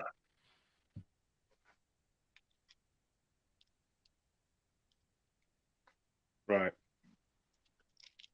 Yeah, But back- also, big up Sister Chevs, man. Come on. I'm gonna transition to my Was laptop. it in the I know it's a gruesome topic, but was it in the Caribbean or Americas where they said they made the slaves have sex with their mum? With their mums? Yeah, they had breeding. That's Americas. Yeah, breeding grounds. Did you say with their mothers? Yeah. Yeah. Did that actually happen? Yeah, man. Yeah, Oh, shit. because they thought they could, you know, kind of create, you know, the super Negro. So yeah, all of that, man. Because at one point they stopped. I guess they made it illegal to keep running the ships back and forth. So they start creating breeding farms and shit like that. Oh shit! Yeah, I definitely believe that, man. And what was the first book? What was the first book that What was the first book that the Africans were allowed to eventually read? Interesting. I think the slave Bible. The slave Bible. Yeah, the Bible is what I heard. Yeah, but remember they gave them a special edition where they took out Exodus and they took out a bunch of books and they gave them a slave Bible. Jeez. So all the verses about Moses freeing the slaves, free my people, all that stuff was taken out of the Oh yeah, I shouldn't laugh, yeah. But case fucking closed. What a shame. What a shame, boy. Yeah. All that, yeah. You know what? Jesus loves me. Body by But Natty, guess what? What Zulu's saying is that's how most religions spread it. You get me? Because if you tell people the full truth, they might not even, you know what I'm saying, want to follow you. And they might just have their own interpretation of what they're hearing, innit? So you have to make them hear it in a way where they're following what you're saying. Does that make sense? So when you're giving religion, it's gotta be like, I hate to use the Muslims, but it's got to be like a pressure dawah thing. Do you get what I'm saying? Where you do what man say, and you know what I'm saying? That's it. You don't have your own mind. You listen to what man say, and that's it. Do you know what's interesting though, Fred? Yeah, with about the whole African and Caribbean thing. I think I don't know why it's with me, but I feel like I don't know what's stopping people from saying, okay, I'm going to look back into my gene pool, and then whatever has the biggest type of whatever, you know, I have biggest blood type to, like linked to what country, whatever tribe I can't speak at the moment for some reason. Whatever tribe I have a contact to the most, like genetically, I'm going to go, you know, I'm going to try and, you know, maybe even fashion my whole lifestyle around that. Yeah. That's like, but But I believe Shaka's probably done that. He's probably looked into his gene pool and he's seen that he's got a lot of Yoruba in him or something. But I just don't see how people would want to turn away from that. That's the obvious direction to go in, isn't it? Look, take a gene test. You see that there, yeah? That first book that you start reading, the Bible, yeah, is just a gateway to your fucking to every generation for your next whole African American life, just to fail. It's like a domino. I feel like the Caribbeans don't want to go back to their. Nah, don't say that. I don't know about that one, Natty. Yeah, don't say that. Because I even had to correct myself, you know. I was a Bible hater, innit? I had to correct myself, man. There's big bits in it, bruv. And there's bits that I've used to obviously help my life. But it's the way it's being taught to you. If it's being taught in a polluted way or a negative way or a misleading way, you're not going to get the message, innit? Exactly. And this the book says, yeah, from Kinta Kunte or from Ubusi or from Shaka. That's the Bible I would suggest you to read. Yeah, but if you're going to go with anything King James, blah, blah, blah, blah, blah, from Patrick to Paul, from John to Simon, all that, Freddie, just have a look at the clue in what we just said, yeah, the first book they gave, yeah, African man to read. Okay, but Natty, but Natty, no, I hear what you're saying, Natty, you know. I hear exactly what you're saying. But hold on. So can I just say this quickly? Yeah. No, go for but Natty, the reason why I would say wrong is because they gave the slavery Bible to slaves in America, but they gave us the Bible. Hold on, Natty. Africans had the Bible before white people even came into Africa, so that's completely false. You had Christian kingdoms in Nubia, in Ethiopia, in Egypt. The Bible was in Africa way before Westernized Europeans came in and calling everything white Jesus. So it's not like, oh, here's the Bible and this is your first introduction. Even in West Africa, in Timbuktu. Wait. So how comes the oldest church is in Ethiopia? What's Ethiopia got to do with the Israelites today? Because when I look at Ethiopians, they've got a completely different body type. When I look at the Israelites and predominantly amount of Israelites claiming Israelites, they're kind of Bantuish. Would you agree? So yeah, because the Bantus are the Israelites, the actual Israelites. Yeah. So how comes the oldest church is in Ethiopia and how did it? Because they were the first converts to Judaism or Christianity. Remember Queen Sheba met Solomon, and then you also had Philip and the Ethiopian eunuch. So there's always been a close relationship between Israel and Cush. So they built a church there. Yeah. That was okay. That makes sense. So that was where the apostle of Jesus went to Ethiopia. So they've got a close connection with Israel. They've always had that, even from way back in the day. There was always regarded as holy land, didn't it? A hell of a lot of gold. That's the only connection they had, giving them a hell of a lot of gold, man. No, man. Remember, Natty, Israel's always regarded as holy land, isn't it, big man? Don't you remember that? Who's there in Israel now? You sound like they did that with Goonies for a second, bro. No, I'm saying that most of the prophets that walked the earth came across them two land spaces, bro. That's our home, Freddie. That's bro, like, come on, man. I don't want to go around that bit, especially Ethiopia. I got such a strong affection to it. Like, as I said, happy Ethiopian Christmas to everybody, man. But you know, is it Ethiopian Christmas now? Yeah, today, yeah. Oh, I didn't know that.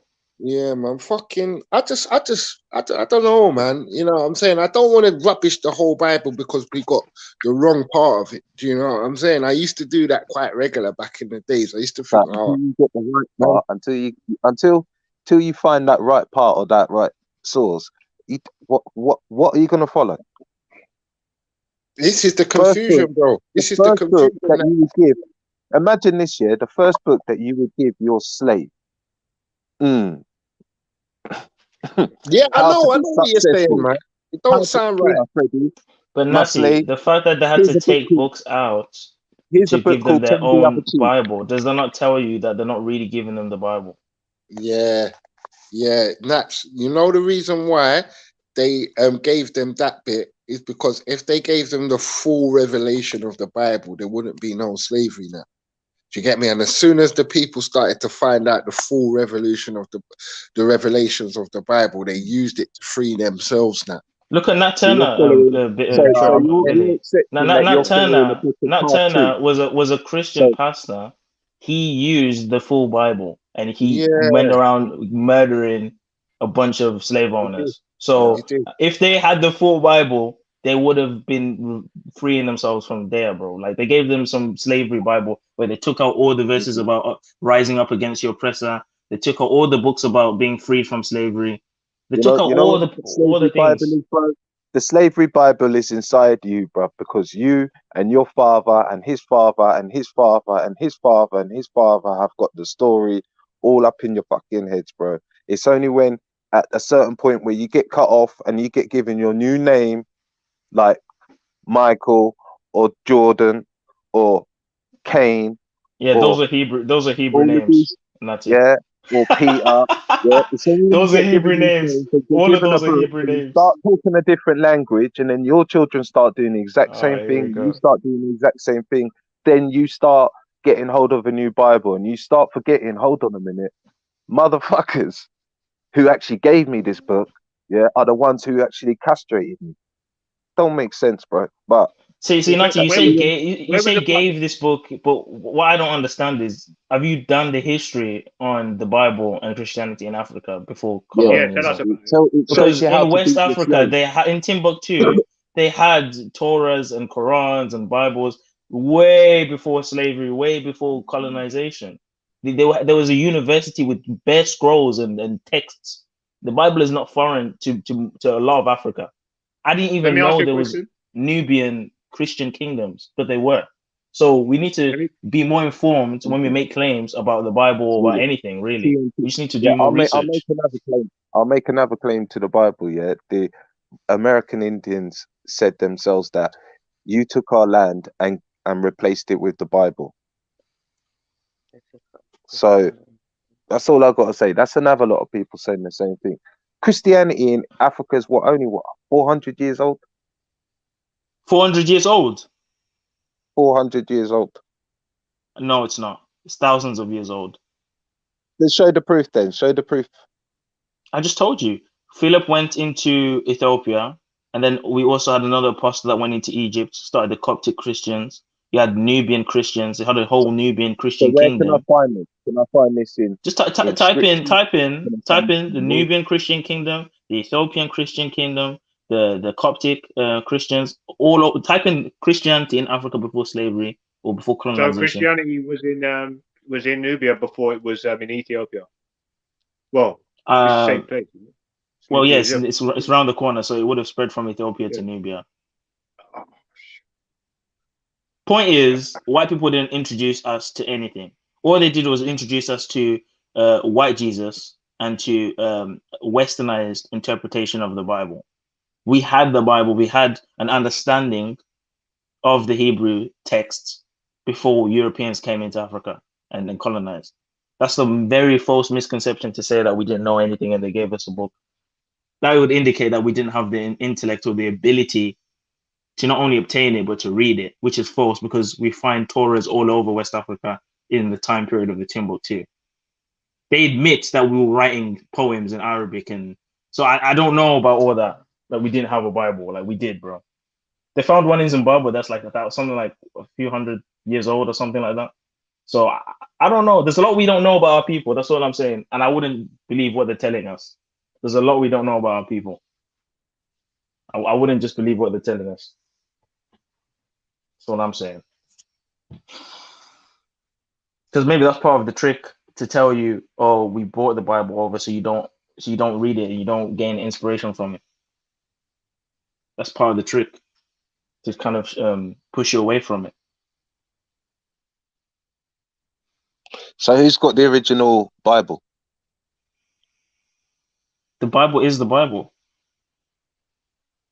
When we're The talking what? about King James and all this. It's not about, oh, it's a different, the words are completely different, doesn't say the same thing. We're talking about translations.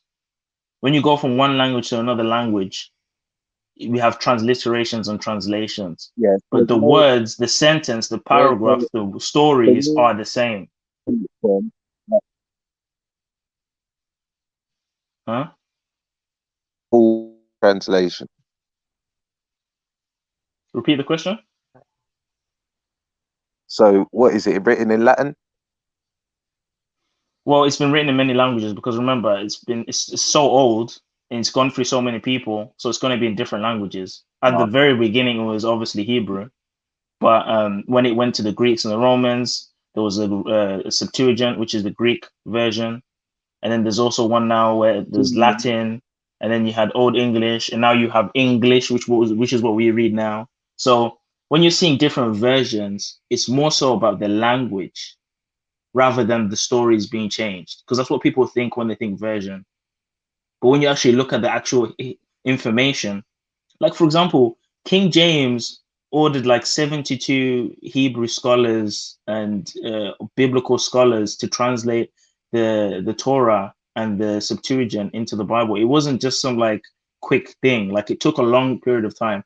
And whenever there was errors made, because you know when you're writing something like 66 books, you can have some errors when you're writing it by hand, right? Or when you're printing it. They had to redo it all over again continuously.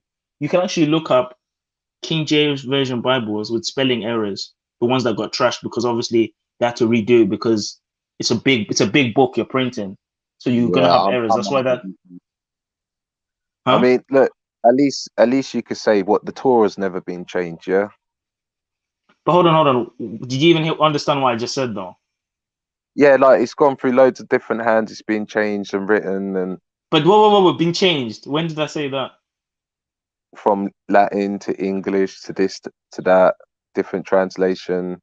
So what? How does that affect the stories though? If it's just been translated, just a whole mix-up, bro. To see you're kind of rubbishing it. You're rubbishing it, but there's a whole process behind that. I am rubbishing because you're not saying. This is what I'm saying, Natty. This is what I'm saying. But are you saying it's full truth? Are you saying it that book? What if I read it? It's all the truth. Doesn't matter what. It shouldn't matter what book. If it's a Bible, yeah, the same Bible should be the exact same as the other Bible. Like why? It is why the same. Is this but hold on. The words are the same. But it does say the same. Well, hold on.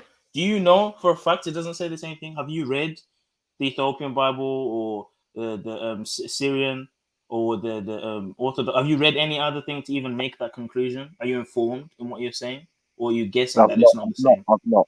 I've not, because I would have thought like if it's Christian, it would all say the same thing. But it does. It does. Because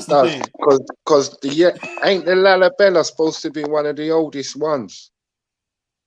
I thought it was the Ethiopian one still, bro. Okay. But I'm sure that's similar to what's going on in the St. James, in the King James one. Do you know what I mean? But it's just the translation, isn't it? The way they couldn't get certain words. Yeah, the way they couldn't get certain words. And maybe the meanings behind certain words they never got correct as well, Zulu. Yeah, I will say this, Fred. I think there are some minor, like you said, the translation sometimes, like English is a very inferior language to African languages in Hebrew. So there's certain words that are so complex in Hebrew. To kind of put that into English, it would be quite complicated. You know what I mean? Like in African languages, you've got one word that means a whole sentence. Yeah, that's true too. So it's like, how do you put that in English? So that's the only error. And I've always said the English language is bullshit. I've always said that.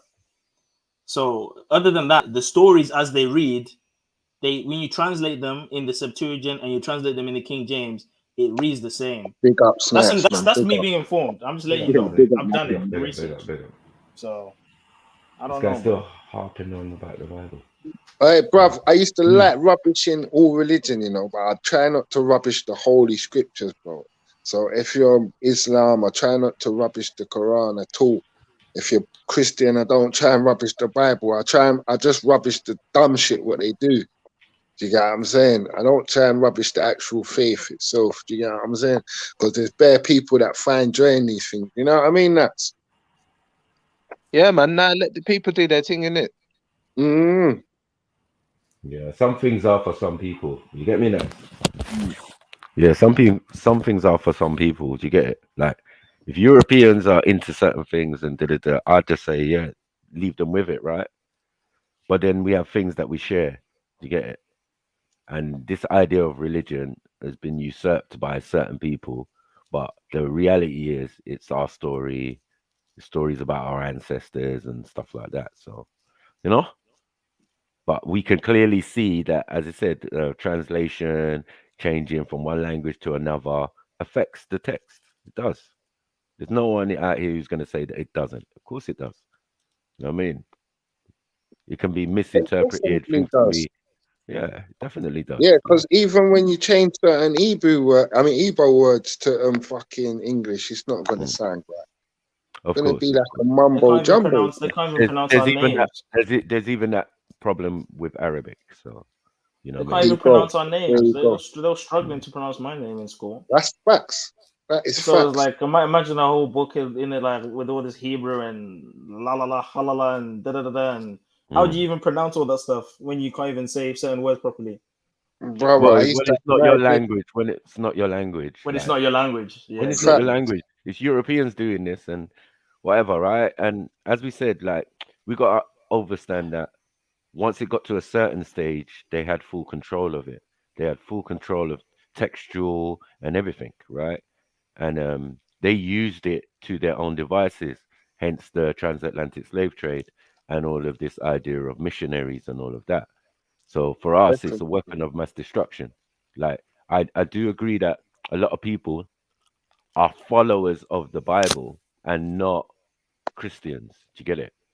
That's true. That's why we got Hebrew Israelites, we got so many others, and people who stick by the tenets of the text rather than claiming a organization.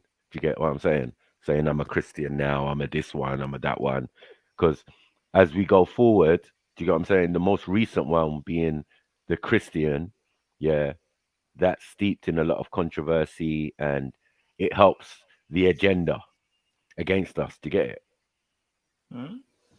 It helps the agenda against us, as in when they're writing about these things now, and they've got Europeans. Remember, the Europeans are the converts to this thing. They've got to be honest, at least with that, because obviously before that they were Hellenistic, they were pagan, they had many other ways of life before they decided to pick up Christianity or whatever. Do you get it? And those things are clear in history. So we have to look at who has is author and authorization when it comes to these texts. But aside from that, if you follow the text itself, you should be all right. You know what I mean? But or certain parts of the text, because I definitely discount certain parts of the New Testament.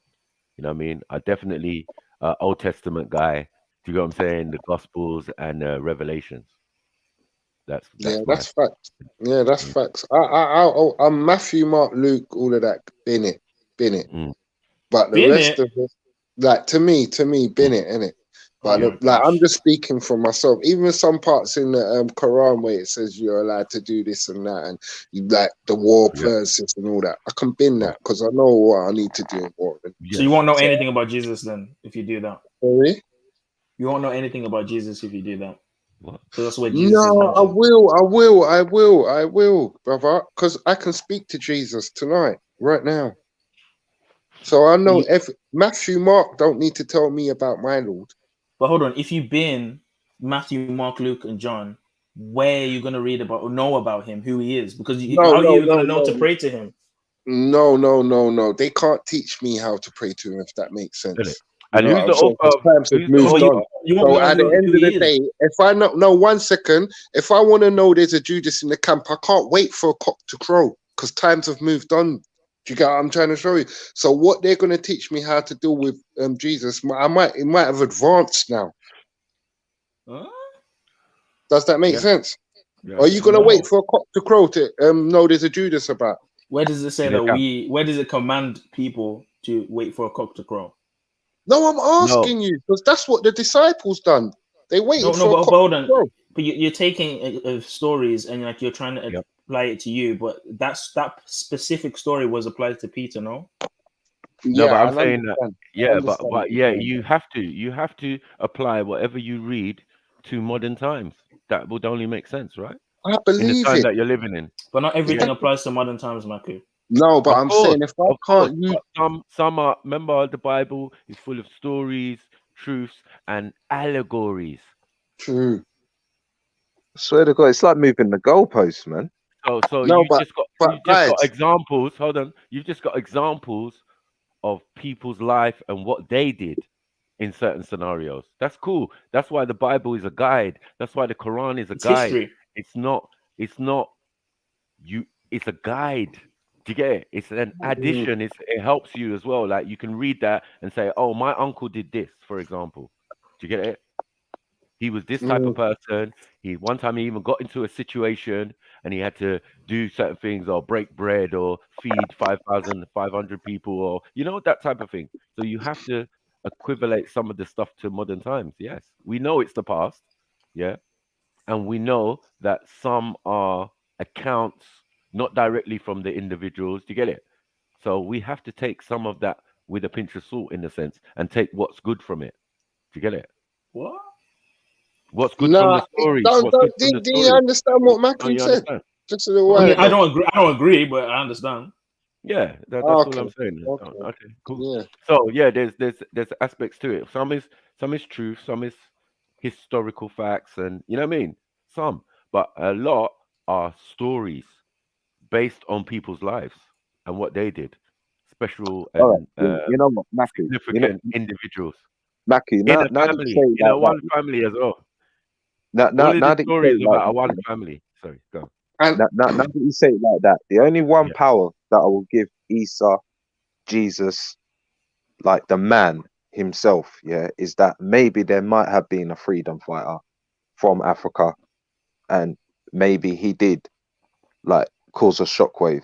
But then the way how everybody's using him, like, oh yeah, he's our Messiah, he's our Messiah, he's our Messiah, and then persecuting him at the same time, just like it's just mad, isn't it?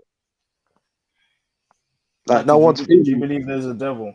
Well, people no, gonna use I believe. Let's say he was a black man, yeah, He was a black man. but they're not. They don't want to make it look like he was.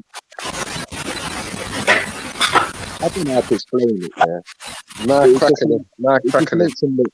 Yeah, It the mic makes is him crackling. Someone needs to mute up. Sorry? ego, doesn't it? The mic is crackling. A Kindle, Bro, the man. a Kindle.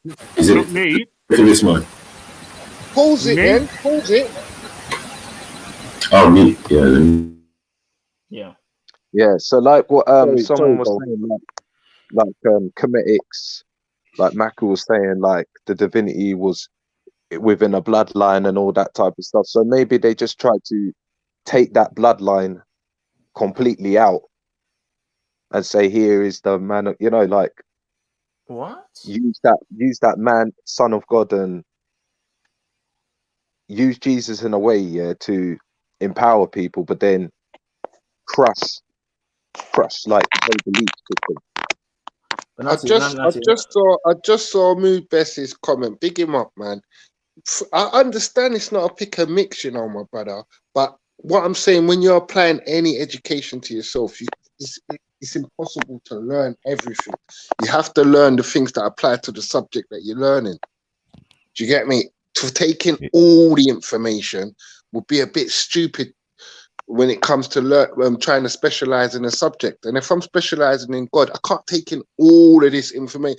I can just take in the things that I rely on to complete the subject. Do you know what I mean? But Fred, saying that, yeah, someone could easily say, "Oh, I'm going to look at the ones where it says love your neighbor as yourself. I'm going to ignore the ones that say don't cheat on your wife."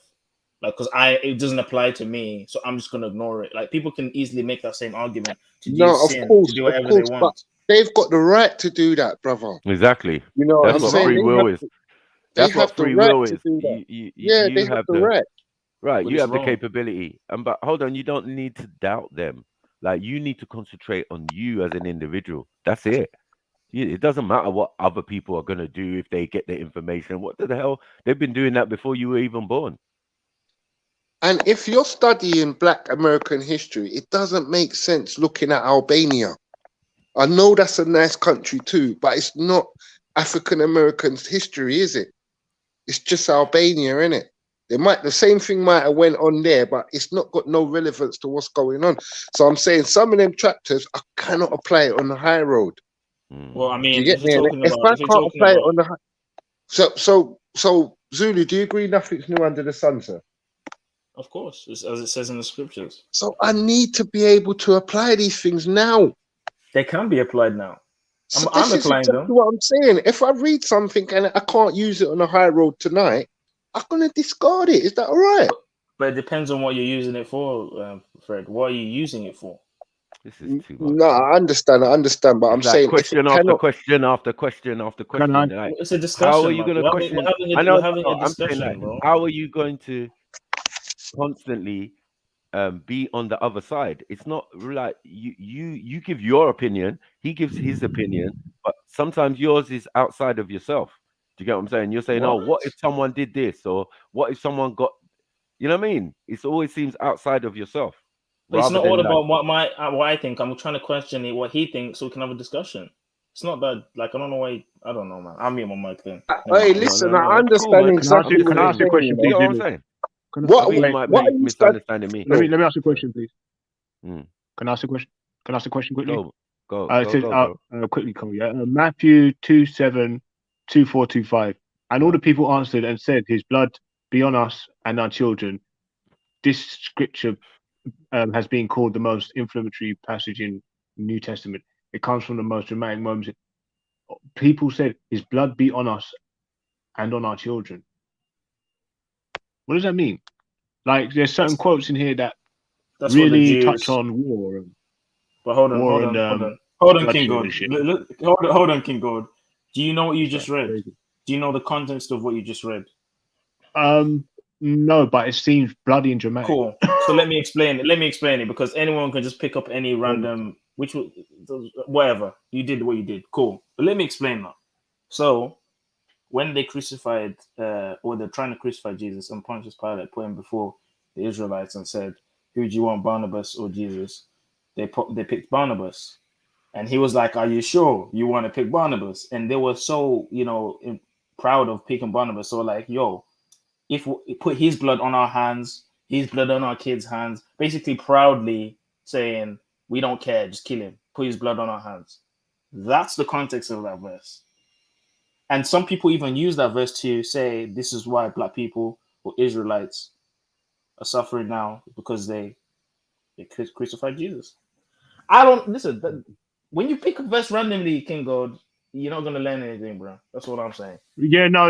Obviously, that was more of a question. So Zulu, I was just gonna ask a question. Yeah, do you think it's okay to get God's interpretation of something from Him Himself? Like, ask God for it. Like, get down on your hands and knees. Yes. And I've done that. I've done that bare times. Okay. I've got so answers. it's not. So you can rely on God Himself. You don't have to fully rely on the Scripture. Well, you mean God's interpretation of the what the verse might be saying? Yeah. So basically, if you know the verse has got nothing to do with you and you're not feeling it whatsoever in any way, shape, or form, and you'd never adhere to that in your life, is it okay to reason it out with God and ask Him for further explanation on why 100%. You don't need it? Listen, Fred, there's thousands and thousands of verses. Not every verse applies to us. Like when God tells the Israelites to go and take out the Amalekites, He's not telling you to go and take out people. So we have to make sure we know when God is telling us to do something, and when we're just listening to a story and getting a lesson from it. You know what I mean? I agree with you in that sense. So how do you know when it's God talking? Can I excuse me? Can I just say something else? So, is that a question, Natty? Yeah, that's a question for Zulu. Yeah, how do you? So if I'm reading the Bible Yeah, how do I interpret it, like how you interpret it, or do I just read it and just take the words? Just read it and let First, the spirit, first, read it, first, Nats. pray, and then let the spirit lead you as you read it. Yeah, I was gonna say first, Nats. You try and read it with an open mind, big man. You can't be reading it to doubt it. You have to be reading it to seek the truth in it, or to seek whatever you're looking to seek. Do you know what I'm saying? So if you're looking to seek a laugh, you're just gonna get a laugh out of it. If you look, it depends on what, you know what I mean. Depends on what you're looking for. Now, you know what I mean. If you It depends genuinely on open it up and say, you know what, I need this to change my life, and I need to understand it from front to back, God will give you the answers. Do you know what I mean? Yeah, of I course. It's believe. like I believe. if I go to university, I'm going to ask for these books to change my life, and these books are going to be written. Ah, Wait, is the exactly. Bible acceptable? Instructions. Is the Hold on, Bible hold on a acceptable for second. kids? Hold on a second, Gold. Yeah, I can't go to my lecturer and say, "Yo, this book you gave me is wrong." He's going to go, "How so is this wrong?" Well, I want to know about dynamics of this and that, and you've given me dynamics of this and that. Now he's going to go, well, yeah, because the information is in there. Now, in order you to pass this test, I've given you this book to do that. I'm not here to confuse you. Write it in half Swahili, half in Dutch, and all this shit. It's going to be straight up, like you're going to get the message, and there's no contradiction to it. There is no me interpreting. It's the instructions are there. Get on with it. Yeah. And that's there too in the Bible. You know what I mean? The Ten Commandments is a perfect example of that. Thou shalt not, that lie, steal, da da da da da da. Right. That's So instructions. thou You know what I shalt not mean? kill. That's all over the Is it, Bible. So is it, it's is very it clear thou when you shalt can not see when kill you're being unless God? instructed and when you're Is it? listening to a story that gives you a moral value or a lesson. So All right, cool. So is it thou shalt not kill unless God commands you to kill? it's thou shalt not murder. It's actually thou shalt not murder. Because Is the he just Bible gave them acceptable? he just gave them the 10 Commandments, told them about thou shalt not kill, and then he's asking them to go send spies and then go smoke these people. But it's thou shalt not murder, Nati. When you look into the Hebrew, it's actually in reference to killing an innocent thing. Because obviously killing within itself isn't, because we eat animals, we kill animals. So it doesn't mean killing in general. It If means some in of the my sense of, boys, yeah, if some of my boys that are doing a bit of time now could have said to the judge, "Listen, it was not killing, it was murder," I might see where you're coming from. No, not really, bro. Murder and killing, same thing, isn't it? it's really not. So No, hold I on. don't think it is, you know, So would you Nats. say that the chicken that you ate that was killed is the same thing as going and just being a serial killer, killing random people, innocent people? Yeah, I was It's just gonna clearly say not the that. same thing. I was Serial just killer's gonna say different. that because two of my mates had an argument. One of them killed the other one because he knew what he'd done to him was wrong, innit? We're not getting into it. And then the next one just went to somewhere, saw somebody there, and just killed him. Do you get what I'm saying? Like he's never met the man in his life, and he just killed him. But one of them died because he know why he died. Do you get Okay, what yeah, I'm but saying? Was So I Cain a think the murderer? other, Was Cain a murderer? Yes. yes, yeah, because his brother Okay. was innocent. His brother was innocent. Okay, so what was Moses then when they went But, to? well, you could say he was a And he was, murderer. and was he not coerced? Somebody coerced him. Did he take it upon himself to kill all those Canaanites, or was he coerced? No, but hold on. When they were killing the Canaanites, it wasn't murder, it was war. And not only was it war, but if you actually look at the story, the Canaanites started killing the Israelites first. Because when they left Egypt and they were in the wilderness, the Amalekites told them, yeah, you can pass through to Canaan. And they kind of snaked them. And when the Israelites gave them their back, as in like they were walking past them, the Amalekites chased them. So they kind of like, were two-faced with them. So it was more or less of, oh, so this is how you want to act. Let's go back and do business. It wasn't like, oh, let's just go and kill and murder people. So Yeah, there's differences. God did command. Matty, if I dish you and you kill me, I know why I died. You know. Yeah, but I'm going back to the I know point, that's a bit of an extreme. Did I know that's a bit Moses of an take it extreme upon one. himself to kill, smite the Canaanites, or was he coerced by God?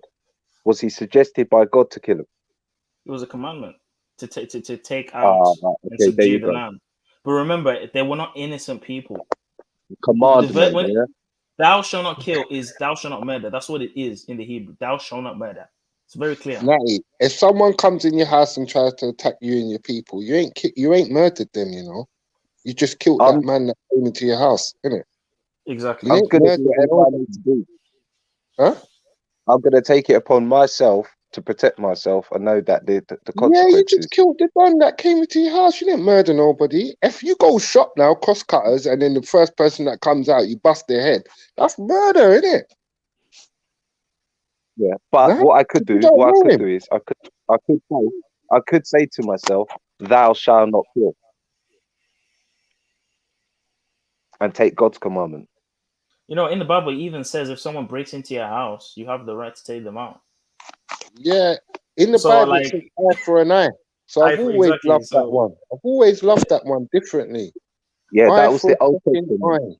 eye. Is No, I that think the it's one that still you're the following same in thing, the Natty. Old Testament? No, but Nats, it's still the same thing. I Because follow the Old Testament and the New Testament. some of the things in the Old Testament I don't like, Nats. So the things that apply to for now that I can roll with tonight, take them. Do you So, know what what do you I'm think saying? about? So, Are you Fred, what do you saying think that? about Are you saying that the stoning Most High got it wrong? Then? Are you gays? saying What that do he you think got it about wrong? stoning gays? Sorry, one at a time. Sorry, what did Are you you say? saying the Most High I'm got saying, it why wrong? don't you think? Oh my gosh, go ahead. Did the Most High get it wrong in the Old Testament? Then, Freddie, is that what you're saying? Well, the Most High's never got nothing wrong in my whole life. Like, if mankind has got things wrong, fam. Like, to me, you get what I'm saying? I don't want to have the Most High at fault for anything, but I definitely got humans at fault for it all. Do you know what I'm saying? Because then, if I blame the Most High, that's like me going out and blaming the air for breathing. Like, why some people can't breathe. It's not the air's fault why some people can't breathe, you know? Do you know what I'm saying? That See, yeah, Motion just just said because conditions and circumstances why they can't breathe. It's not the air's fault. so because Moses took a life, he couldn't enter into the promised land. I thought it was because Well, he made a he didn't mistake because he made cells compatible with each other, which shouldn't be. So that's why there's mutations. So obviously, yeah, he fucked up in that department. Mutations? What? Yeah, because he made cells compatible to the extent where they can merge and then create disabilities before you even get before you even born. Does that make where'd sense? you get that So from? it allowed uranium to create. What is he talking about? Come on, someone help me. I'm losing my mind. Give him a chance. And radiation to create disease. So he is imperfect. Actually, it's very imperfect. Have you started writing down what you want to say yet? But hold on. I want do you guys, mean? please. Oh, do you So understand wait, that? King Gold. What does that have to do And catch with what? Hold on, deadly King diseases Gold. from 1 minute. externally. No, Oh my go on. gosh. I'm External asking you a diseases. question. King Gold, can you hear my voice? Yeah, I can hear you. Go on. What does that have to do with what we were just talking about? That's got to do everything because you said, yeah, he made everything perfect, and I just said he didn't make everything perfect. It's got nothing to do with what we're talking about, bro. Yeah, it is. It has actually. All right, just go on mute, and just then made a claim, when you got and good feedback, when you got written down feedback, say I've written down something and I'd like to express it. it was just too intense for you. It was just too. Maybe it was too intelligent or something. I don't know. It's too high IQ. I don't know. But go on, guys. Just think about it for a second, then you'll get it. Yeah, I'm gonna think about it. Just go on mute if you can. Respect. Love. Fucking moron. Yeah, what would you say? What would you say about not following the commandments, Zulu? Yeah, I wanted to ask you a question. So, like, a lot of people will perceive verses like stoning homosexuals or rectitude as crude or cruel. What do you think about that? Big up, beautiful peoples. Big up, man. Happy Ethiopian Christmas, girl. Oh, slow down. I didn't even know.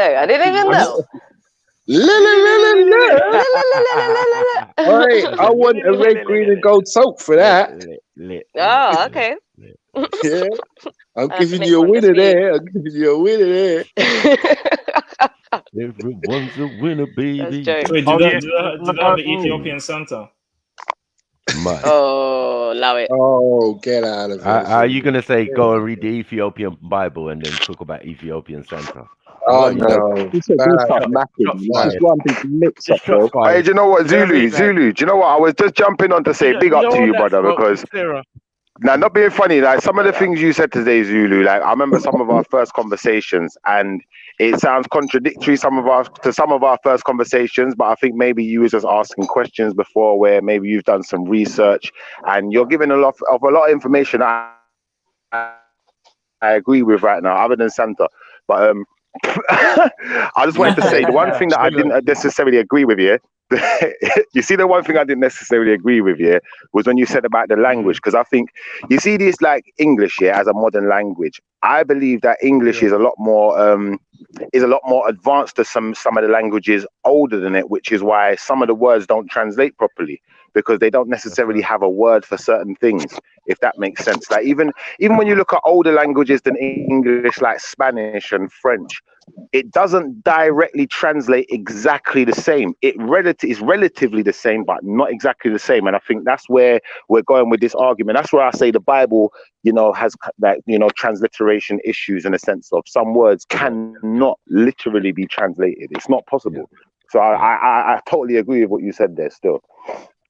Yeah, I'll But give you a perfect I example. remember that you said that when I was talking. I remember that you said that you did a video on transliteration. Yeah. Back in the day, yeah. So I remember watching One that. sec. You know what I'm One saying? second, guys. That One was sec, that one was the sec. pre Ezra debate, innit? Yeah, the pre Ezra debate. Before you was debating Ezra, yeah, you did a couple I think videos. I remember that, Get me? I Yeah, think I I remember remember that. that too. Chipper channel. You get I'll me? give you a perfect example. Yeah. Yeah. Like, for example, in my language, like when you say God and you say Umvelenkangi, that means the one who is there before the beginning. You could just say the one who is there before the beginning in the language, but the one word encompasses a whole sentence. So when you're talking about English, it's as if there's more effort because you have to string out a whole line of text to make a sentence. But you can say a single word in African languages that can mean a sentence. So that's why I'm saying that I would say that African languages are more complex than English. I think Semitic Yeah, languages but I think follow the English is same more pattern. complex Every in the word sense where has a meaning. I think English is more complex because it tries to put words on things that shouldn't have words. Yeah, that's true. And Still, they're doing that now. So it's evolving now to the point where like every feeling has a word for it. Every something has a word for it. Do you know what I mean? It's evolving to labeling things that we never thought to label. I think It's complex but stupid at the same time. Yeah, it's stealing, isn't it? So it's just basic. All it is stolen language, isn't it? Because if you can't find a word, you just borrow a word from somewhere else or make up some shit on the spot. Yeah, but some things don't need a English word. is just simplifying it. It's simplifying it for people. English is a much more simplified language. It's a very basic language so that it's easier for people to understand, if that makes sense. So you can learn English easily these other languages. Excuse me, guys. Excuse me. I don't know, man. I think languages are fuck off. Actually, I need to make an announcement, guys. Right? This is for the Christians here. Yeah, this is disgusting. It says, bullet point: she lusted after her lovers, whose genitals were like those of a donkey's, and whose emissions were like that of a horse's. Yeah. Now the next one is. What are you reading? Hold on. Excuse me. This is from the Bible. You will be pledged to be married to a woman. Where in the Bible, brethren? But another will take her and rape her. Stop it, man. Just You stop will being build an idiot, a house, but you will not live in it. Like, you're disrupting the flow of the conversation. Like, I'm not gonna You lie, will man. plant a vineyard, but you. Can you Always explain that? does this, Always. It's Deuteronomy 28:30, 31:35. I'm a strong believer in my ancestral spiritual system, and obviously You're calling black people tar babies. Shut up, man. You're calling black people niggers, man. Don't come here and talk about I your see this. ancestors. You don't care. So what, man? What are So you what? talking That's got about? nothing to do with my spiritual system. Don't worry about that, man. What I Baby, believe in your and how the ancestors work. disowned you, bro. So what's that got to do They with disowned you, man. existence and being? What's that got to do with They existence and disowned you, being? bro. We don't respect you. Exactly. After what you I said, don't we don't respect you respect for what you just said. I don't respect you for what you just said now. So I have no respect for you. all right. So look, it hurts you. Look, he's triggered, guys. You see this? I'm pulling out Just mute your disgusting, mic, man. perverted, Just mute your mic. Take your meds. disgusting, perverted. Calm I'm not even down. being deep. I'm not even Just trying to take be your deep. I'm just like, medication. Calm down. he's triggered. Relax. Yeah. Kingo, why All I don't you did let was them read finish out this? some Why verses. don't you let the He's pledged subject to be married finish? to a woman. Why don't you let the Another point will finish, take Kingo, her. and then bring your point after? That would make more sense, bro, and then we can attack your point. But if people's already engaged in and going in a certain direction, you should allow that to finish first, because otherwise it's just causing confusion, Kingo. Yeah, It's I not a did ask for the disrespect to you. floor, and you lot gave way, so that was it. I did say, excuse me, can I? Because like it was, I don't know what you was talking about. You're talking about pretty much nothing. So I just What do you said, mean can we're I read talking it? about nothing? What do you mean we're talking about nothing? What are you talking about? What was you talking about then? Go on. Language. Sorry if Why I don't was. you listen? Why don't you listen? Yeah, How about language, that? Okay, literacy. All right, fair enough. Yeah. I don't know, because I didn't want this topic to go by. I was like, they're escaping this. I'm reading it, and I'm like, All right, Kingo, don't worry. No one's running the Kingo. No one's running. Right, We're all here still. So I just wanted to explain when the language thing has calmed down, I'm sure we'll be happy to answer your questions, because I know there's no way I'm running. This that motherfucking dirty white boy, dog. Bringing y'all that 100% certified white boy music. If you don't know about this, dog, you need to get the fuck in where the fuck you fit in, dog. You understand this shit? This for my true to life dirty fucking dubs. Yeah. I'm fresh, I'm thug, I'm dirty, I'm dub. I'm a white boy, get it right, boy. I grow it, I move it, I maintain and prove it. I'm a white boy, get it right, boy. I'm fresh, I'm thug, I'm dirty, I'm dub. I'm a white boy, get it right, boy. I grow it, I move it, I maintain and prove it. I'm a white boy, get it right, boy. It's a dirty white boy, yeah, you better get it right, dog. Everybody knows that I throw the dubs high, y'all. White boy. Yeah. That's what I be telling them in blue bag and jeans. Shut the fuck up. Yeah! Go on mute. Deep breaths. Yeah! Shut your mouth. Shut your mouth. Fool, you idiot. Boy, yo, white boy. Yeah! All right, now that second last one, he was doing some shake, boy. That's what you call possession.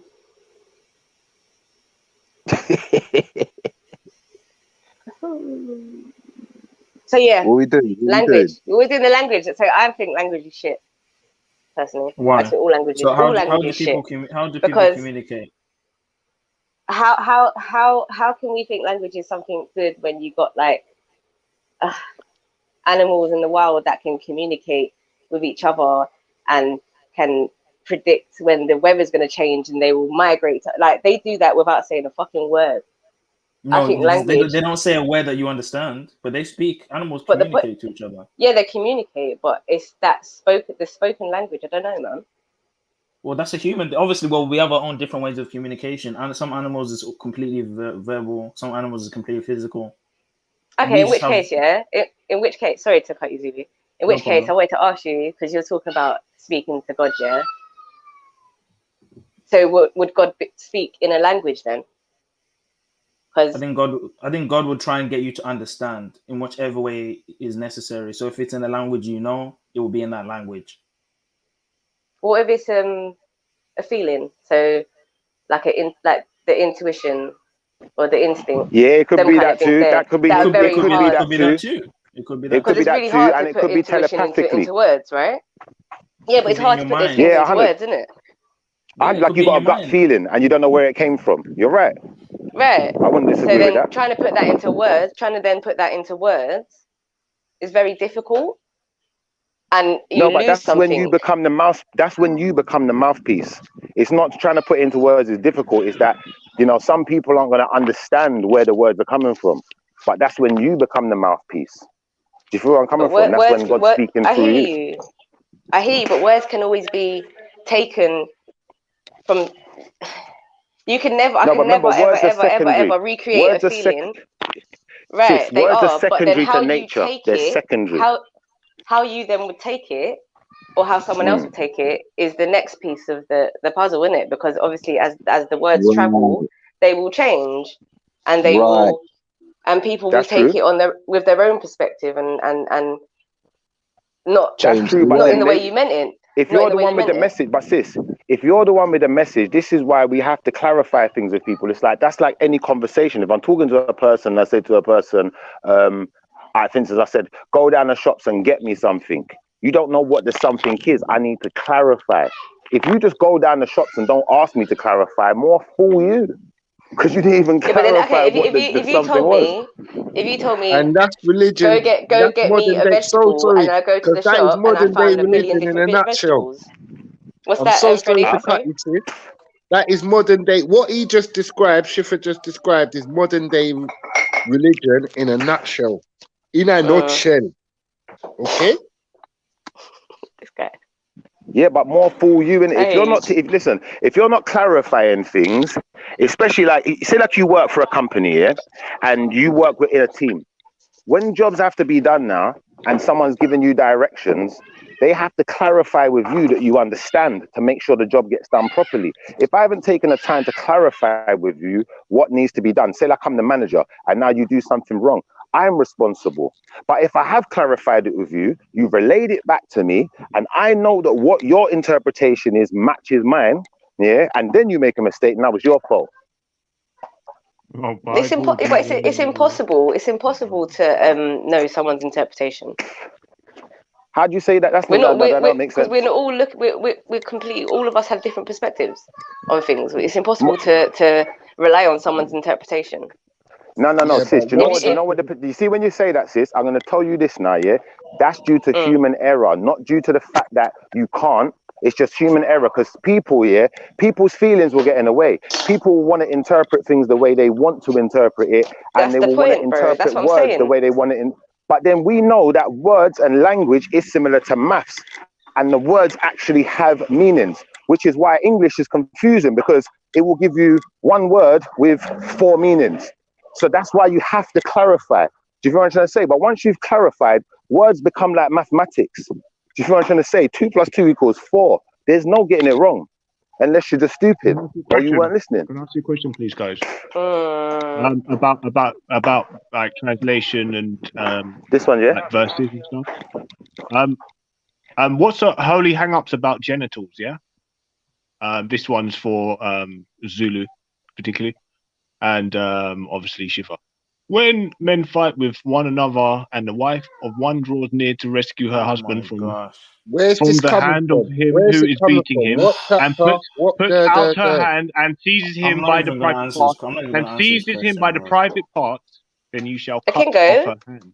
So cutting off women's hands, women seizing men by private parts. Deuteronomy 25. That doesn't even sound 11, like it's 12. I'm not. Listen, I'm not even going to answer your questions because what page is that? What thing is that? You know what, you've Sash? lost your mind, It's not real. I think he's got a street Bible from the library, and he's trying to play jokes. Right, I got King James version right here. Let's have a look. What page is that? King go. Deuteronomy, Deuteronomy, 25. I actually don't know how to navigate the Bible. Like, where would I find that? Just put in the text. If you put Deuteronomy in, and then to put 25, 11, 25, okay. 11, 12. I think it's Zulu. How do I navigate the Bible? I ain't got a clue. So Kingo. But why are we taking Kingo, let me explain it for you, brother. Let me explain that for you. So basically, the Bible tells you that your wife's not supposed to your wife's not supposed to. It's basically telling you your wife in a process of a battle. If your wife is going to help you in a battle, she's not supposed to seize a man by his private parts. You feel me? So they're saying like she's supposed to carry a certain way, a certain decorum. She's not supposed to grab a man by his private parts. You know what I'm saying? If you're in a beef with the dude, that's it, basically. They could have said it in a way which would involve a man's private parts and cutting off a woman's hand. Could they said it in that way? That's the only point. The Bible can't say the word private parts. Like you're censoring. Now you're saying what the Bible should say. It's obsession with genitals. Yeah, so Which basically is, he says that she's not supposed to grab a man by his genitals. That's basically saying. That's it. yeah, obviously they talk about a woman's menstrual cycle, and obviously, yeah, I mean, they're very. He's literally, you know what he's done? Yeah, he's gone on the genital. internet and said verses in the Bible that are wrong or whatever, and he's just going through the list now, like randomly, which is Yeah, kind and of. I am. Yeah, yeah. on the last no, but one, I always looked at You Kingo, know what he reminds me of? Kingo, parts of the Kingo, Bible. before Family, you go, he reminds me of the monster from Revelations. Bit of confusion. Kingo, before Yeah, you but go, that monster needs to be hunchbacked. You know what I mean? Kingo, before you go, yeah, let me explain the last 7 one. heads of disability. 7 heads, hunchbacked, can't walk. So Kingo, yeah, the last one you brought up a minute ago, yeah. Yeah. Basically, you talked about people will take your wife and rape you or something like that. Is that what you said? I think so. It was something like that. Yeah, so that was a prophecy. So that part there was a prophecy, yeah, and it was basically saying these people from a nation that your forefathers have never known are gonna come in as swift as an eagle, whatever, with the eagle as their banner or however you want to put it, yeah. They're gonna come in, and your wife, your children, your women will be raped in front of you. This is a prophecy, my brother. This isn't someone saying. Is that about the Romans? Is that about the Romans? The eagle banner. It's talking about before. Do you understand me? Anyway, it doesn't matter. It's talking about Babylon, man. It's talking about when Jerusalem fell, in the same way that Yahshua said, when you see Jerusalem encompassed by Romans, into the mountains. Yeah, and the Romans took it over. They did, and they have the eagle banner. They do. Like if you watch things like what's that film Pompey? You see them when the man breaks the eagle banner, and then they try to flipping kill him because he broke the eagle banner. He's going against Rome, innit? No, he's right. But remember, Shifa, Rome, Babylon, Persia, it's all one system. When it goes from Rome, just changing the name. It's all the same. Right. Like America and the UK is still Rome and it's still Babylon. It's all the same thing. Ebo, I bet you I know the Bible better than all of these motherfuckers on there you're talking about. I bet you I know the Bible better than all these motherfuckers. You feel away about that still. This is what I'm. All right. Bible fight! Yeah, Bible class! Elisha went up to Bethel as he was walking along the road. Yo, The voice came out and said, "Get out of here, baby." Moshe knows his shit, man. I'm impressed. He knows his shit. Yeah, and the other one you said about was Moses. Yeah, so Moses didn't see the promised land because he killed a man. In the same way, King David couldn't build a temple; it had to be his offspring because he had been killing and stuff like that as well. Let's not get it twisted, and that's why the only anyway. I mean, he knows his thing, man. Jeez, I'm surrounded by some religious. You guys are more King God, religious. you and your satanic deception tactics aren't working today, boy. Satanic. Today, bro. So anybody who questions the Bible is satanic. We can see the devil in you trying to sway. No, I wouldn't even call him a devil. I wouldn't even call him a devil, man. I just say I said the devil in him. He's a brother. Nah, you know what? Not even a devil. Do you know what? Sometimes, yeah. Listen, he's come from a place at the moment, and suppose not even come from a place, but he's in a position, yeah, in his life where I guess faith is the last thing to be weighing in his mind with all that he's going through, both physically and mentally. Like many people lose faith in these times, man. Like it happens, man. I wouldn't even say it's a demon spirit in him, man. It could just be pain. But you know what, family? When I was going through great tribulations, or if I ever do go through great tribulations, that's what makes man go close to God. Not everybody. No, most definitely. No, but I'm just saying, like, you know what's interesting? It helps. In your darkest hour, you'll find him. You know what I mean? Yeah, you know, and that's advice for someone. But for somebody that's already lost faith, that's not the. You know what I'm saying? They've already probably heard that many times. You know. They might have found faith in themselves. Your actions speak louder than words. Big up, Larry, man. Big up, man. Good morning. Good morning. Big up, Larry. Morning, Sash. Morning, Jedi. Morning, Kingo. Teddy Riley. Morning, Teddy Riley. Who's Teddy Riley? The producer of New Jack Swing. I won't stay long. I heard something which I just thought I needed to quickly just. Oh, sorry, Larry. It's not Shifwa. It's Born Rich's father. Born Rich's father. Father. I don't know. I don't know. Loud boy, I don't know who it was though. But Loud I No, I'm don't know only who playing. it I'm only was. playing. I'm only playing. I'm only playing. But someone, I don't know who it was, and it's an innocent mistake to make because most people don't actually know it. It's an innocent mistake, so it's not like to make fun of that person. But somebody said that Moses didn't get to see the promised land because he killed a man. Yeah, I said. Yeah. But this is not to make you look stupid or anything, but the reason I'm mentioning it is because it's an interesting reason why he didn't get to see the promised land, and it wasn't because of that. It was because basically, basically what happened. It says here, Numbers 20:11. So Moses took the staff from the Lord's presence, just as he commanded him. He and Aaron gathered the assembly together in front of the rock. And Moses said to them, "Listen, you rebels, must we bring you water out of this rock?" Then Moses raised his arm and struck the rock twice with his staff. Water gushed out, and the community and their livestock drank. But the Lord said to Moses and Aaron, "Because you did not trust in me enough to honor me as holy in the sight of the Israelites, you will not bring this community into the land I give them." And that was it. He was given a command. Hey, Larry, that's not new. That's not new information. I already knew that. Didn't Aaron? Yeah, but you never said that. You never said that when Moses said the reason why Moses couldn't get in. So, true. Yeah. But didn't Aaron bring them to the promised land? No, but I said even before Larry read that. Man, too little to Larry, man. Take that out. Yeah, Larry, didn't Aaron bring them to the promised land? Oh, for fuck's sake.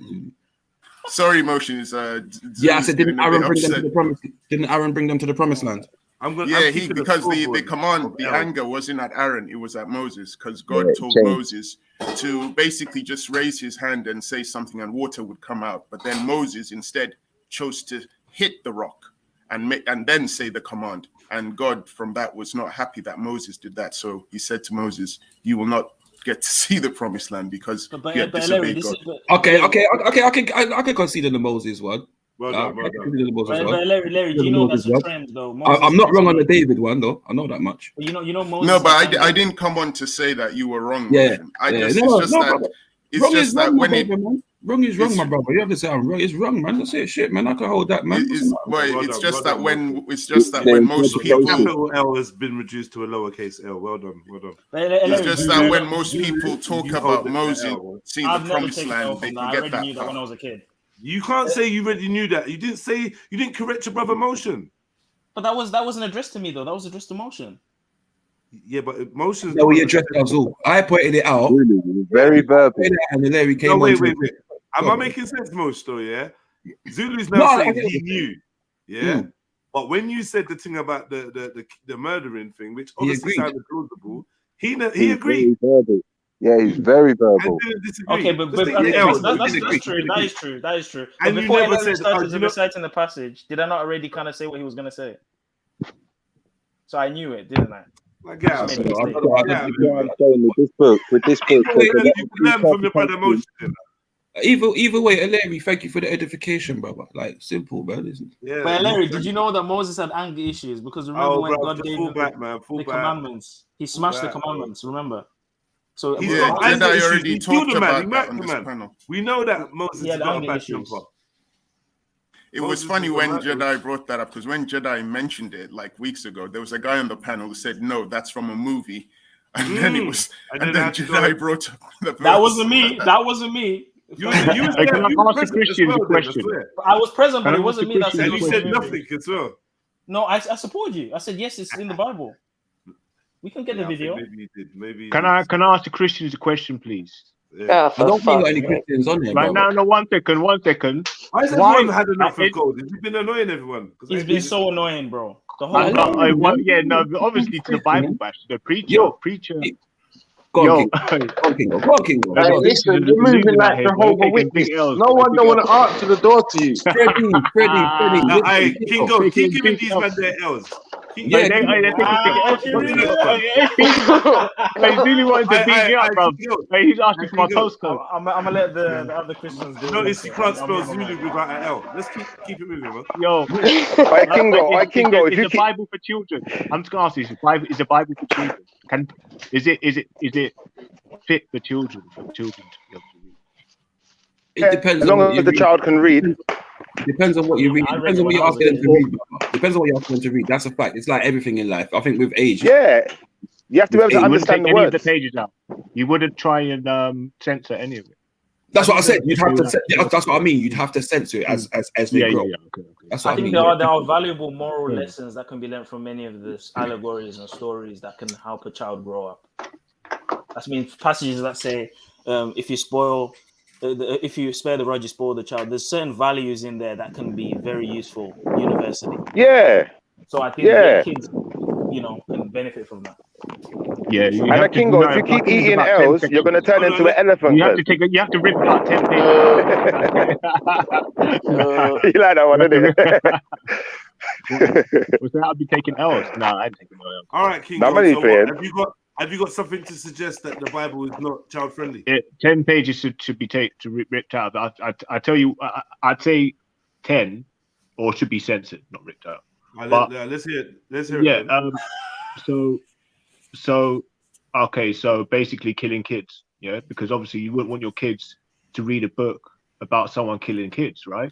So where's that? Hold on. Whoa. What's that? Kingo. The Amalekites. Wait. Hold on. How many children's programs are there where the bad guy is directly either fighting with or trying to kill a child? You don't Ben 10? Talk to me. They might not kill them, but they're trying to, though. They're still trying to. Do you feel me? Maybe we don't see the death X, Y, Z, but remember, they do a lot of zapping and a lot of freezing and a lot of you see it. Come on, bro. And caging, but like they try to play around the concept of actually murking. Like when I watch cartoons, and someone actually murks someone, I'm like, rah. It is in a few cartoons still. I'm not gonna lie. 100. That's what kids understand death though because Dumbo's got death in it. Should we ban Dumbo? Do you think? Exactly. Thank you. So where are we going with this, Kingo? Come on, be serious. No, but fair enough. But don't forget, unless you're telling your kid before you read it, oh, by the way, this is science fiction. This is just as fake as your cartoons. Then you'll be inferior.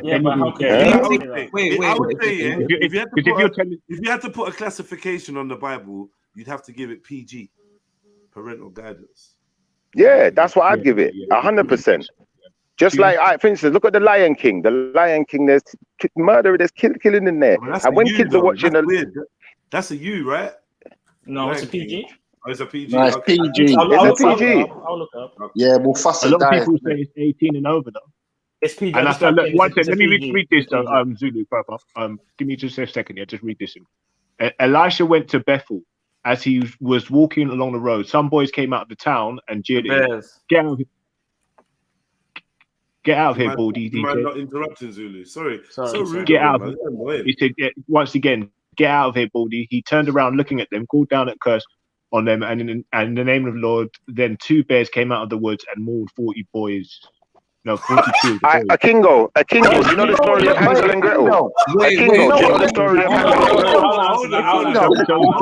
Kingo's Googling horrible things in the Bible. Say that again. Not 4. Not 5. Horror movie. Not 6. That's a horror movie.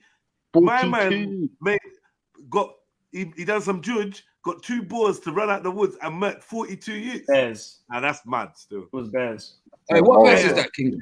What verse is that, King? Kingo, what verse is it, brother? Kingo, what verse is it? God tempers. I think the L that Kingo's dishing out is for loads. Elisha, that sounds like a brother. Now that's mad. Come on. What did you say? Elisha was being. What's the scripture? Sorry. What's the scripture, brother? It's Kings 2 passage 2:3, 20 to 25. Hey, Kingo. Hey, one sec. Before we go, let me ask a Kingo a question. Have you ever heard the story of Hansel and Gretel? I have, yeah. All right, what happens in that story? What's that story dealing with, bro? Is that dealing with a witch that's trying to eat children, bro? Yeah, but that don't compare to 42 kids getting yammed by 2 bears. It don't compare. I hear you. No, but bro, remember. Listen, you see a bear. Kids understand that animals can be dangerous. Yeah, and you know, it's like you're not gonna let your child. Yeah, but either children, young people, whatever, they understand animals can be dangerous, and animals aren't necessarily the same as us. They don't look at killing and stuff in the same way, so they understand that you ain't gonna just go approach a wild lion or a wild bear. They understand that, bro. So I don't think that's unchild friendly. When you're talking about a witch that's going to eat children, this is the person who's going to eat children, innocent children. Tell me how that's not more wicked. Why hasn't that been censored then?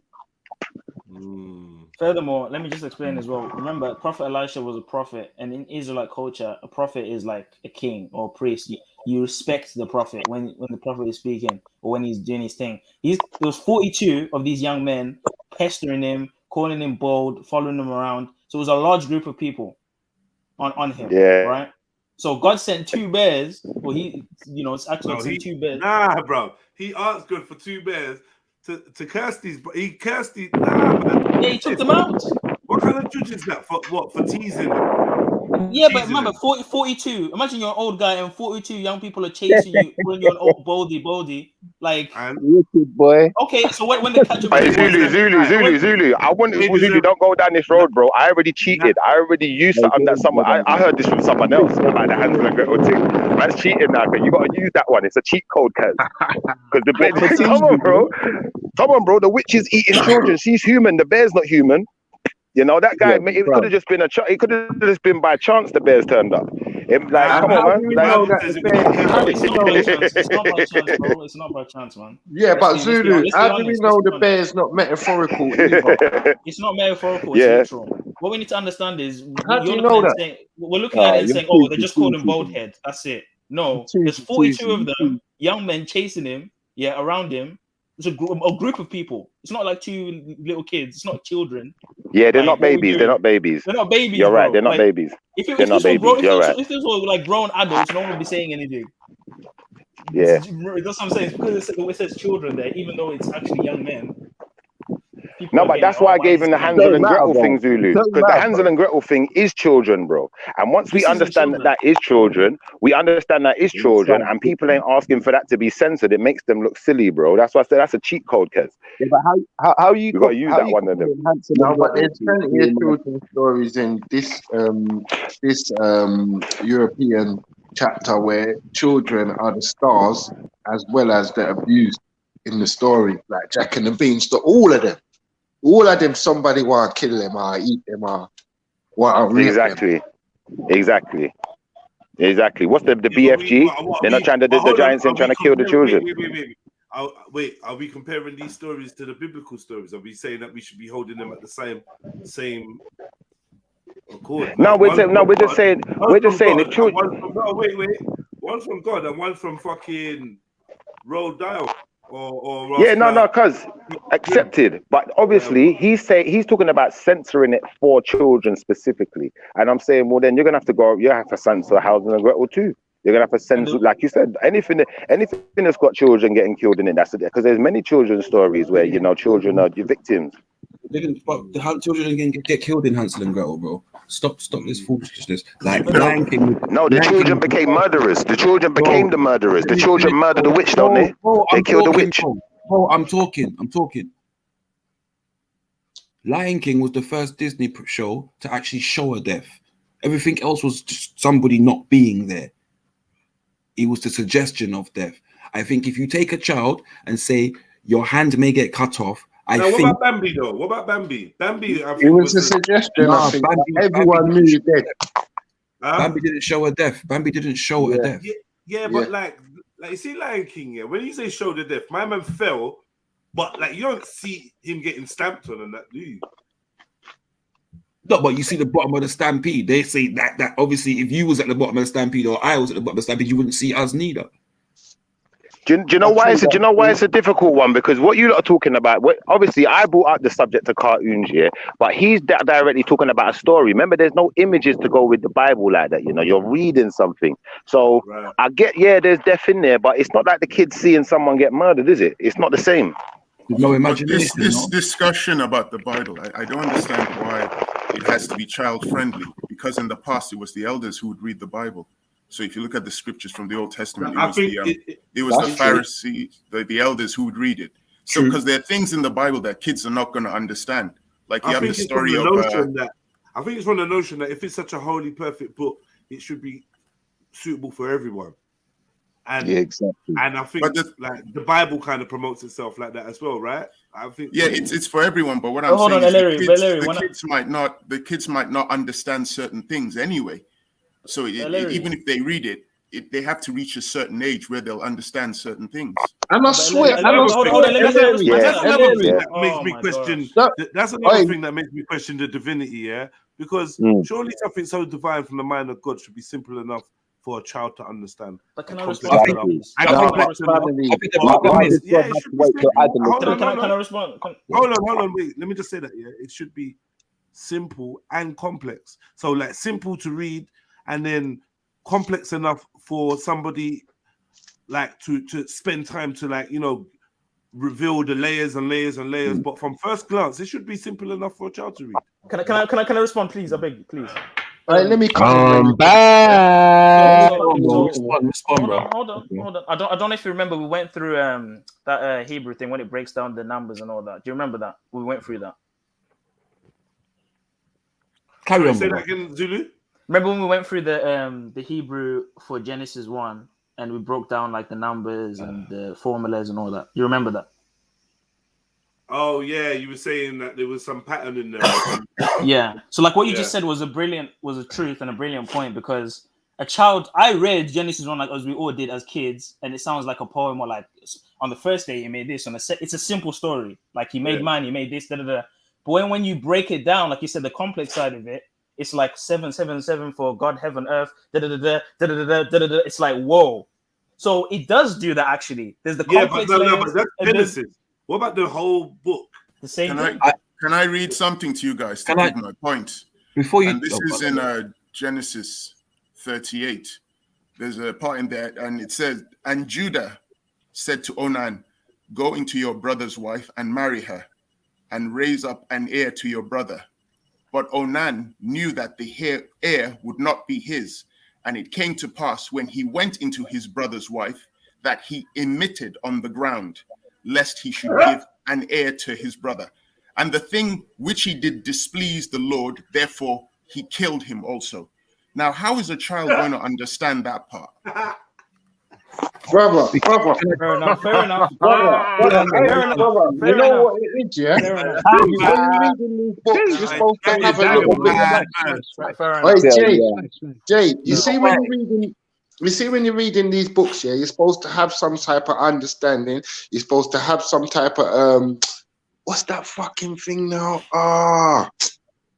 It's like clear conscience. You know what I'm saying? You're supposed to have wisdom. Like it says, you can't just come into these things and you ain't really got any understanding or wisdom, or like, you know what I'm saying? You don't know how you're gonna interpret the information.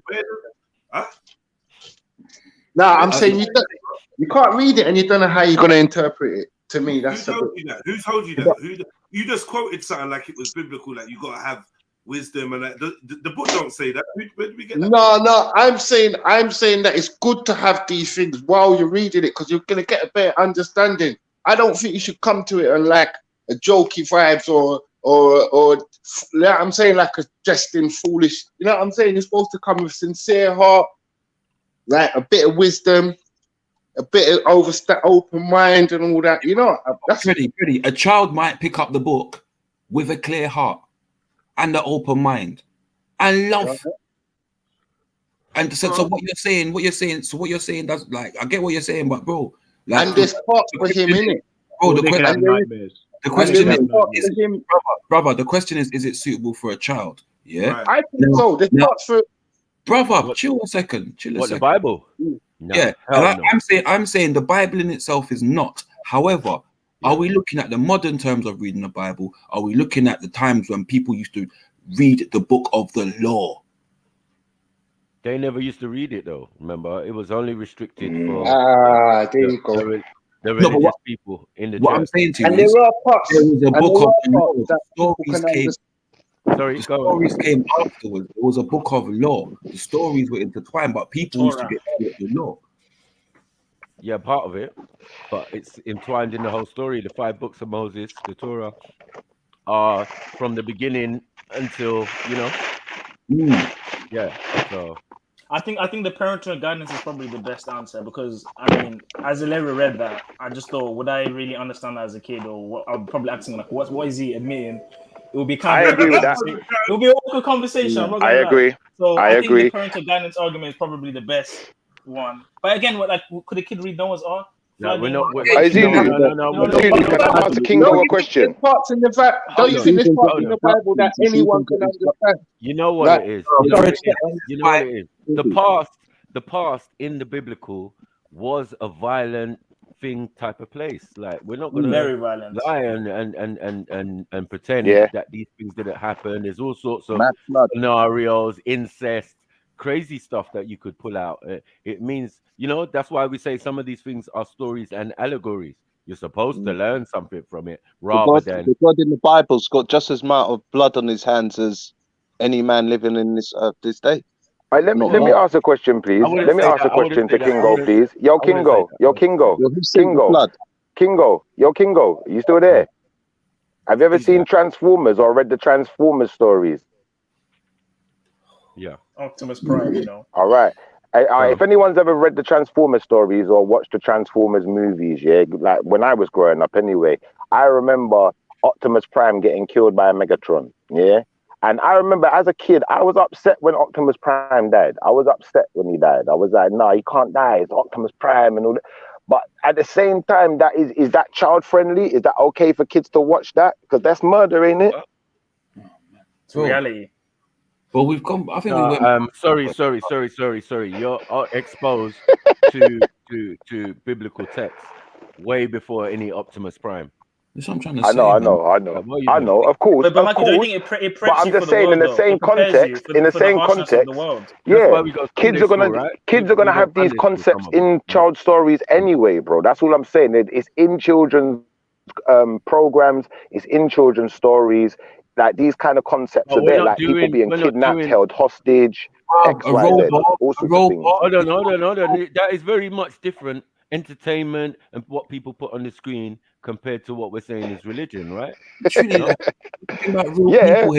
Fucking I don't think religion should be because I already censored. mentioned. I don't know about the whataboutism because it sounds like a whataboutism. There are things in the Bible that simply kids won't understand. That was a good one. So even if a child reads it, a child won't understand what it is.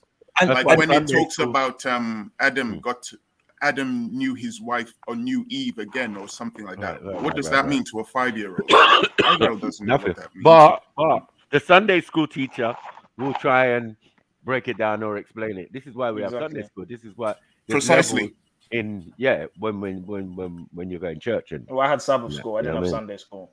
Well, a lot of Are people kids allowed to know about rape? Are they allowed to know? Are we allowed to teach kids about rape? Taking this shit you keep misunderstanding. No, but I'll answer your question. I'm just asking that question. The question isn't whether they should know about rape. The question is, would they understand what it is without guidance? They would need to be told. Yeah. So even if they read it, they wouldn't know. So they would need to be guided, as Sniper was mentioning. So the book itself is there for children to be guided. You can give it to a kid, but a kid won't understand stuff. Won't understand. And Larry, that's why I asked the question though, because if you've taught your child about rape and then they read rape in the Bible, they're gonna understand what it is. But if we're not teaching our kids what rape is, we're not teaching them about molestation, we're not teaching them about certain things, they're not gonna understand what it is when they read it. Pause, man. Yeah. What we're saying is, you can say pause. They're cool. No, but you're going too far. Are we or not? That. Hold on. Would you or not? As a parent, and you're a parent, you should know that that's not how it works, bro. Come on, that's not how it works. All right, what age do you think it's okay for kids to learn about those type of things? That's the point I'm getting. Why would they learn about it? They wouldn't need to. They wouldn't need to learn about it. I think the age of comprehension, like, the moment they can understand. Remember, I taught about rape. Yeah. Hold on. Like I we was were never taught, taught we were about taught that. the Bible. We were taught the Bible in a nursery rhyme, not in a nursery rhyme. Yeah. You know, like in a way so we could remember it. Do you get what I'm saying? And it was all ages Yeah. in Sunday school. Do you get it? From little ones to I remember that, you know. remember that time when your mum would call you in, sit you on her lap, and teach you Like the fuck, bro. I don't know, man. I don't know. Did you guys have coloring books and Listen, like the children stories? I remember we used to get little "Don't rape" stickers at our school. That don't say that. Don't rape My mum, stickers. my mum was like the mum. Did you get that for real? What, primary school? This guy. Was that primary school or secondary school? Just say no to rape and that little. Was that a bit or was that reality? There was a little puppet show that came in to teach us about it. Like, there'd be a little puppet, Yeah. Punch and Judy. Punch and Judy. Remember Punch and Judy? All right. Thank you. Punch and Come Judy. on, bro. Anti-rape. Yeah. I remember there was a movie I saw as a kid called High Plains Drifter, Clint Eastwood movie. And in the first couple of minutes, he bumps into a woman, he grabs her, and he takes her into the barn. And as a kid seeing that, I could tell they weren't just kissing, and I could see she was resisting, but I still didn't understand what was happening. But then later on, I saw another scene where Clint Eastwood's character was having a bath, and she ran in there with a gun and she tried to kill him. So obviously, what he had done to her was not done with her consent. And she was angry. But I didn't quite understand it as a child. I was like, what happened there? I mean, what about Oliver Twist? We definitely get programmed by the TV. Like we're gonna put that separate because we're dealing with the text, right? Is the text suitable for children? Child friendly, yeah. As you said, I think I would agree with Jedi to say it is PG. Yeah, I would agree. Yeah. Parental Yeah, I'd guidance, agree. I'd agree. It's much Would higher. you separate It's it to much books or the higher. whole thing It's really, altogether? it's really at 18, but no problem. Do you know what I'm saying? As long as there's a parent there, whatever's gonna, transpire, they can hopefully, tell them like, yeah. Don't worry about the rape bit. Don't worry about this bit. Don't worry about that bit. You know what I'm saying? 100. And when you add what you said previously to what Jedi said, remember, you've got to teach some of these concepts to kids, because I didn't understand what rape was until I was probably about, I don't know, maybe older than 10. Do you know, like that? So if you're teaching a really young child and certain concepts come up, you're going to need the parent there to explain what's happening and why what was wrong and why what's right is right, if that makes sense. I look at it like this. So yeah, parental guidance. Well, the first thing they're going to see in the Bible is murder. So yeah, exactly. And I think that's why you've got to filter it, because I think you can teach the teachings of the Bible, i.e., thou shalt not steal, with now in today's terms, without actually having to use and draw upon the stories from the Bible. So you don't have, you understand me? Like, so now you can teach and use other examples and start to filter through. And then as that child grows older to 17, 18, now you can, if they're still interested, that is, now you can teach about this is why someone got murdered because because this happened. Now you can talk more in depth, but you got to start to, you definitely have to guide your children as to what you teach them as in the Bible. Definitely. But could that be detrimental to emotion? Because if you think about it, yeah, if the schools are teaching kids about sex from primary school age, from babies, there's a potential for rape to happen from young ages. No, man. What? Facts. No, No, that's facts. That's he is right. There's stats that. That's facts. Wait. How does that translate to rape? Because they're not teaching sex with a moral underpinning. They're not teaching exactly. So there's no potential. Anyway, hold on. Not even with a reproduction. Hold on. They've never done that. Hold on 1 second. They've never done that. So they're doing it now, though. Yeah, but how long will Jimmy Savile going on with this thing? You don't keep going like this. Exactly. Thing that's going on. No. These people been raping children from long before. What are you talking about? I can't hear what you just said. What did you say? These people been raping children from long before they was putting it in schools. What are we talking about? Yeah, thank you. Yeah, but they're teaching children. Man, we've said that this. So then we should be teaching the children about rape. We should be teaching it to them then. Let me say it. Hold on. What Schiffer no, who was it? Was it me? Who is it that made that thing? Yeah, but me and my sister were saying it. Right. So what Schiffer and Sasha are saying is through the sexual education and the introduction of themes like masturbation, same sex, consent, and all these things, that they're introducing and have been introducing for a few years now. they're activating children earlier sexually, because once you give them the information, now it's activated in their brain. It's the gap between you thinking about it and learning about it to trying some shit out shorter. Yeah, Do you know what I mean? This is what you get me. This is what they're saying. Yeah, and I don't disagree with that. I don't disagree with that. However, to say that's the reason behind it, because reason behind what? Like to say, because the point me and Mako are making is that this was going on. That's not what I said. I said we should be teaching the kids about it. That's what I said. Stop. Control yourself, man. Fuck's sake. We're saying that this has been going on. They've been abusing children, and rapes was going on long before they was educating youngsters in schools. Yeah, but this hang on, Jeff. This is the type of abuse they mentioned. This is the thing. This is the type of abuse that parents are actually allowing to happen to their children because they can't see. This is still child abuse. Most but you're talking about different things. Wait, guys. Most don't know that what we're talking about. We're not talking about adults raping. We're not talking about increasing adults raping kids. We're talking about increasing kids now raping each other. People. Right. Raping others. Do you know what I mean? And there are stats to say that has gone up since this what they call that child to child abuse or whatever they call that. Child to child. Well, that's weird because we got a whole generation in my eyes. We got a whole generation of basically sexual deviance. Do you get what I'm saying? Like couple generations after me, it's like raw. These men were just on this thing. Yeah, but the difference is now, Matthew, that's not seen as deviant. But it's what's not seen as deviant anymore. They've changed certain sexual acts into like more acceptable. So certain things that would have once been seen as deviant isn't deviant anymore. How many people are getting exposed now for stuff that they did when they were younger? And these youths, right, or these men, you get what I'm saying, who getting caught for it. I noticed they were in a particular generation, and I noticed that between the younger generation, they've got this borderline thinking.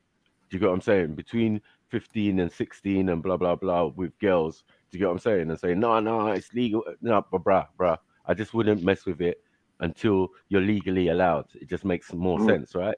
But in their mind, they're like, well, no, I don't mean. Listen. You're playing with fire. Do you get me? And you could end up in sticky water, and some of them have. Yo, Maku, I've noticed. You see.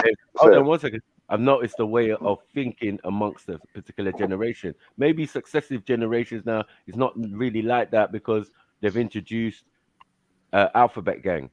So now the mindset is kind of different. It's like what who's out there really aggressively doing that, and that is weird now. Do you get what I'm saying? Because a lot of those incels or people who are sexually frustrated now can pretend to be something else, or maybe I was gay, or maybe I thought I was a girl or a guy or whatever. Do you get it? Yeah. But as for the teaching them in schools, the question I was leading to is if we're teaching about sex, I hear you.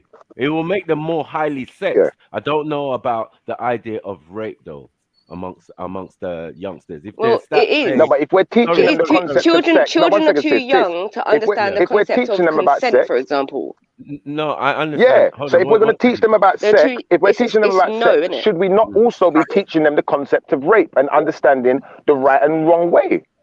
No. Sash, what age is Shifa, they are doing that. Shifa, Sash, what ages are you they talking are about? doing that. No. We're What talking age do they start teaching kids sex about from? 5. I don't know. I don't know what age they start teaching them. Hello. Relax. Shifa, that's what I'm asking, brother, please. So I do believe, again, I agree with you. I do believe there's an age to start these things. I do believe certain ages are too young. And I can, if you're telling me that the stats are showing that it's gone up amongst those young ages, then I'm not going to disagree with you. Yeah, I don't know the stats. And if you're telling me that from your research, I have to take that on board, and I have to research that myself. Do you understand me? Yeah, that's what I'm saying to you. Yeah, so there's, like I said, with the same as the Bible, I believe there is an age that you start teaching these things. Do you understand me? But I'm just saying, if the school is teaching the kids about sex from 5 years old, then in my opinion, they need to understand the concept of rape from 5 years old then. No, in the UK. That's what people are using to justify them teaching this. There's no that's literally the face of it. Like they shouldn't be learning it full stop. Wait a minute. I agree with you that it's Shifa. shouldn't be teaching them about sex anyway. But because they are teaching them about it, I'm just saying you can't. I was going to ask you, Shifo. No, the purpose of teaching them is. Wait, let me ask the question. What is the purpose in teaching kids rape if you haven't even taught kids what sex is? Exactly. No, bro. Listen, I hear what I said. I don't think everyone's hearing me. Hear me properly, yeah? I'm saying, if the school system, if this, 1 second, bro. If the school system, not Shifa, sex, you're breaking up, have bro. to teach them the concept of rape also. Can you hear me? Yeah. Can you hear me? We heard you. you. If the school system is teaching them about sex from the age of 5, then it has to teach them about rape also, because there's a potential that could happen. That's all I was saying. I'm not saying that I believe it's right to teach them about sex from 5. Sure. But they are doing I don't that. agree with that. They are teaching them. They are teaching them the I'll just- concept of consent. I'll just say which to is- what Shipper's saying, if that is happening, and as Sash is saying, if that is happening, they're teaching the kids about sex, then yeah, it stands to reason they should then teach them about what, rape is, no consent. Then yeah, it makes sense. To put them two together. There's no point teaching them rape and then not telling them what sex that's is. all I was saying. Yeah, sure. That's all I was saying, bro. Yeah, I don't think you should teach them the concept of rape. We were not taught that. So, you got what I'm saying? We kind of worked it out. You know what I mean? That was the opposite to. Yeah, but you're given certain guidelines, isn't it? Like you're given guidelines by your parents. Okay, no one can see, no one can touch. Like you get certain. You don't need to go into an amount of depth. Thank you. Yeah, because they just don't understand the concept of certain things. They're too young. I don't even think we should be teaching them about sex at 5, sis. As you said, I think 5 They is too early shouldn't, to of teach course them not. about sex. That's fucking child abuse. It's child abuse. I think it's too early. What you're exposed to. Do you get what I'm saying? As I said, we've been exposed to all sorts. Yeah, and it's how it affected you. Then you can use that to judge on what's going on now with your own children. Do you get what I'm saying? Because I judge it with my children. I've seen what would make them highly sexed or blah blah blah, and when they implemented some of these systems to my children, do you get it? Like the idea of teaching them homosexuality and all of this type of stuff. But this is the thing. Wait, though. hold on a minute. Sorry, Zulu. Sorry, I'll quick. When I was a kid growing up in Nigeria, that was fine. Then I got brought to England, to this school in this village between Leicestershire and Derbyshire. And there was this thing where if the girls liked you or the boys, they try and kiss. They try and kiss you in the playground. Oh, will you go out with me? I fancy you. And Yeah. and That's then right. you see some girl chasing a boy around, trying to kiss him, or the boy chasing the girl, trying to kiss the girl. Now, is consent has consent been discussed there? I don't recall consent being discussed. But like, does anyone see anything wrong with a game of kiss chase between children? Like, potentially, yeah. Do you? Yeah. This was bad, yeah. It's because as a parent, yeah. As a child, no. In the middle, you kind of understand this is children now exploring the boundaries and and all these things. But then you got some sick kids that you don't know. I shouldn't say sick kids. You don't know where upbringing. these kids. You don't know what's going on in the houses of these kids and what. Yeah. And like, when I was in school, I met a couple children that I would say was highly sexed because of the things that they were into or trying to talk about. Do you know what I mean? The way that their minds kind of worked. It's like they kind of had dirty things on their mind a lot. Do you know what I mean? I mean, I did find it very fascinating because I came from Nigeria. It was a lot stricter there. We didn't do that. And then when I was in this school, having a girl just tell you, I fancy you, I like you, will you be my boyfriend? And then sit and do the kiss chase thing. I was like, huh? But this is the thing, though. I do think sex should be taught in school because it's a biological function. It's reproduction. It's science, right? Because if we're going to teach kids biology, you're going to need to, like when you talk about if you're going to teach kids about menstrual cycles, you're going to have to teach them about, fertilization and sex. So I guess the issue is when they start pulling out condoms and teaching safe sex. That's a different. Okay, so education. Just teaching them that a penis goes into a vagina and ejaculates and da. I think that is science. That should be taught. Or at what age? I don't know. But it is biology. It is biology. My brother, what was wrong with the way they were doing it before, using animals and different systems and different things that were less graphic? Well, I mean, from my experience, they showed us a cartoon. It was basically pornography. So. How old was you? I think I was like 6 or 5.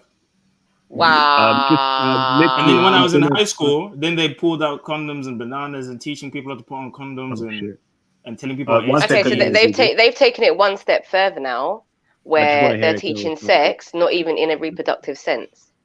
So they're talking about sexual pleasure, orgasms, masturbation. Like they're taking it to a next level now. Right. So it's gone from it's function really, to pleasure. it's really, really. And I was fucked, laughing. I man. didn't know what it was. I was laughing. As kids do, we laugh like, "What the heck is this?" We don't know what it is, but subconsciously, that's in our minds now, and it prepares us now to when we are aroused or we get older and we have hormonal increases. Then it leads us to fornication or just going around watching porn because we've got a heightened sense of it now because we're indoctrinated under it when we're young. This is the problem. But I would say that back then, when it happened to me, I was too much of a prude. If I'd loosened up, who knows? Maybe the experience might have been.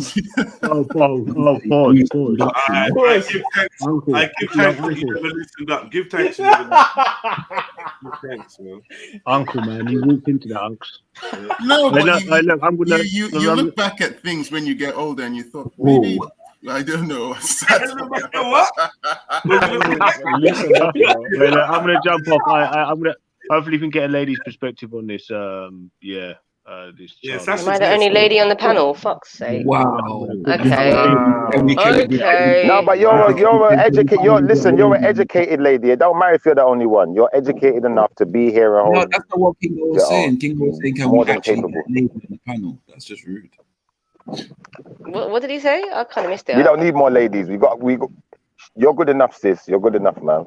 Alright, cool. If the other ladies want to join, feel free. But yeah, Sash is good enough right now. Yeah, we don't need no women on here. We got Sash, man. Sash, what did I say? Please, sisters, jump on, please. Sash, what did I say earlier? Yeah. And Sash is basically a woman. You get me? This is a bit of a sausage fest. Can I get some ladies up here, please? We said Mandingo party. Whoa. Yeah. Sash is Bukaki. What? What did he say? All right, this is Pause. I can't hear anyone, you know. You said Mandingo. Whoa. You know what? Look, there's a chair. Sit down. Have a seat. Someone said trade. Whoa. Wait, fuck off. I'm taking it too far now. Let me be quiet. Yeah, fuck up, Zulu, man. That's what happens when you learn fucking sex at 5. I know exactly, right? This is what happens. Leave it, innit? Shots fired. Man said 6 at 5, yeah. I've been corrupted, man. Exactly. You got to unprogram yourself there, Zulu. Yeah, but also Zulu's a perfect example to show you that it hasn't really worked. Wow. What do you mean? Why I don't know if it it's said as a compliment I don't know if it's said as a yeah, because you've been exposed to more of the systems that they've implemented lately. Do you get it? In your generation, I mean. I think we got the tail end of. I think we got the tail end of the previous. Yeah. Let me ask Mackie a question, please. I got a serious question to ask because I want to say this now. Say like for instance, yeah, you're having sex with your missus, yeah, in the middle of the night. You put the kids to bed. You know they're like between the ages of 3 to 6 years old, whatever. One of the kids gets up in the middle of the night and walks into the room and sees what's going on. How do you explain that? It's happened bedtime. We was wrestling. Get out, man. We were wrestling. Macu just said, "Get out." Get out, man. Wow. I'm gonna say, "Get out." It's happened bedtime. Wow. Bedtime. Mommy just lies on top. And just like we were sleeping that way. Yeah, you know what? You just got a front like this. Wait, hold on. The next day so what about the next day when they asked what happened? What are you gonna say? We're in bed already. But they're half asleep when that shit happens. It's mad though, man. It's mad when you wake up. Kids ain't talking to you. Why? Because I heard you. Yeah, you was hurting mummy. You was hurting mum. You made her scream. You get me? What did you do? What? Yeah, No, man, we was watching a movie, man. Saint toddlers pushing open the door. Yeah. Pushing open the door in the night. It's standard procedure, man. It happens, man. Shit So you need happens. to man. lock the door, bro. You need to push them in Now, front of the Maki, door. your answer's the best. Your answer is a brilliant answer. That is a cheat code as well. I'm gonna use that one. Just get out. Just get out. Yeah. Get out. Don't ask. Don't answer. No Mommy's questions. already. It's mommy. She's the one that determines what go on. Like, yeah, like if it was doggy, you got what I'm saying? She's gonna go flat. I'm gonna drop flat as well. Like I was sleeping normal. I see the door creaking. Oh shit! Did you use a pillow? Did you use a pillow? But if she's on top, hold on. If she's on top, pillow, just move the pillow, isn't it? If she's Oh, for fuck's sake. No, that's Triller business. Yeah, if she's on top now, yeah, she's just gonna lie on top of me and pull the cover over her, and just pretend like we were sleeping and shit. That's it, You know what I man. mean? For the smell, though. Why is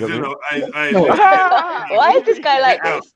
What are you doing, Zulu? Nah, man. Oh, let me explain the shoe. Wait, hold on. Red Bull shoes, yeah? Wait. Get the hell out of it. What on earth, bro? Yo, Icarus, what's going on with the shoes? This is What in the polo? What in the? Hold on. What in the Hermes is going on here, bro? Yeah, what in the Hermes? When I jump yards, I can fly away, innit? What in the Captain America? Brother, It's Eric, man, aka Sometimes I Banana like to Man. get away from That was my a Banana problems, Man I just shoe. wanna fly. What the fuck, Banana Man? Banana Man shoes. Yo, brother, they look like bananas on the side as well. They look like a bunch of bananas. Banana Man. Read the wings, man. If you banana go, and spaghetti. they're called Azazels. They could fallen angels. They could Angels Nephilim. 90s, man. Come on, man. Allow me. They could How much Nephilim. are the Zazels? Adidas, what are those? Let me pinch my shoes, man. Someone said they're from Wish. They Adidas called Red Bull. Azarels. What's you on the rock, yeah? Yeah, I'm on the rock. I am the rock. Is that on Mountain Habaru? Sorry. Nah, do you know what that is? That's right. Do you know what?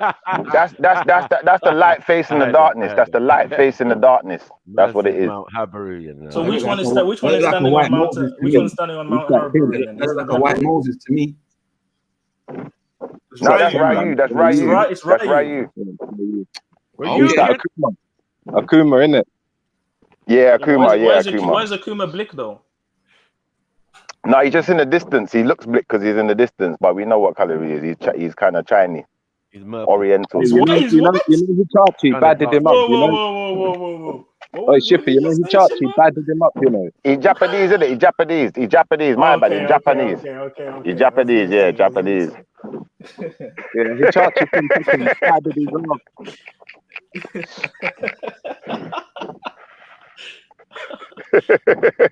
But wait, my That's question a is, hard how is picture, Ryu though. going to get to him though? Is he going to jump or something? How is he going to get there?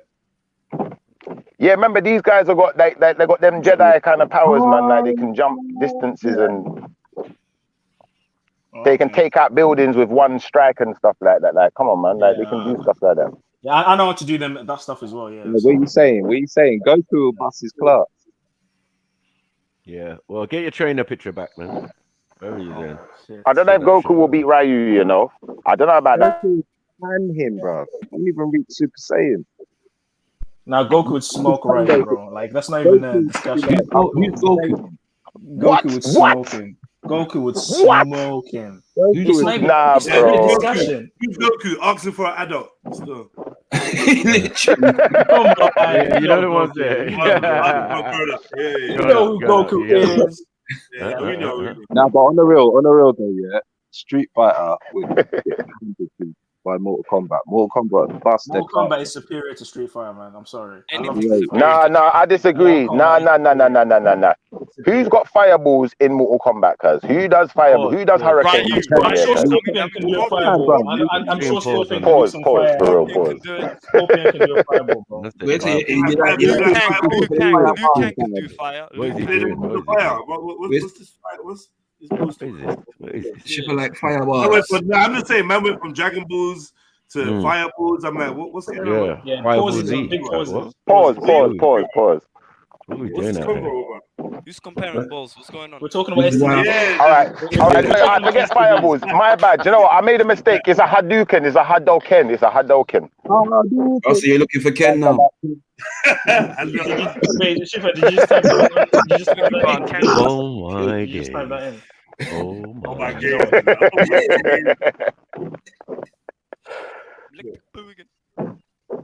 Yeah, Goku smoke everyone, man. Goku smoke everyone except for Superman. Apparently, he can't. So what's he would smoke Superman, bro. Nah, you can't. No, he can't. No, do you know what? No, Zulu. Hold on 1 second. How is Goku gonna survive the demon? The what is it? The demon slayer, whatever it's called. How's he gonna survive that when it kills your soul, bro? Who's It that? don't attack your physical. Who's the demon? Who's Demon Slayer? Who's that? He's talking about the Akuma, the firecracker thing. Wait. Goku. Oh, Yeah, that's him done. He's done out here. And Ryu does it too. Yeah, but they're overhyping that move. They're overhyping that move. Let me say something. Yo, Black form, Shifa, Akuma, yeah, got beat by Hichachi. Yeah, true. Facts. No. When? Look at it's the Death battle, a lie. Well, I watched the anime. It's a recent thing. Naruto. Itachi couldn't beat Goku, bro. Like, it's not happening. No way, bro. Akuma, no way, bro.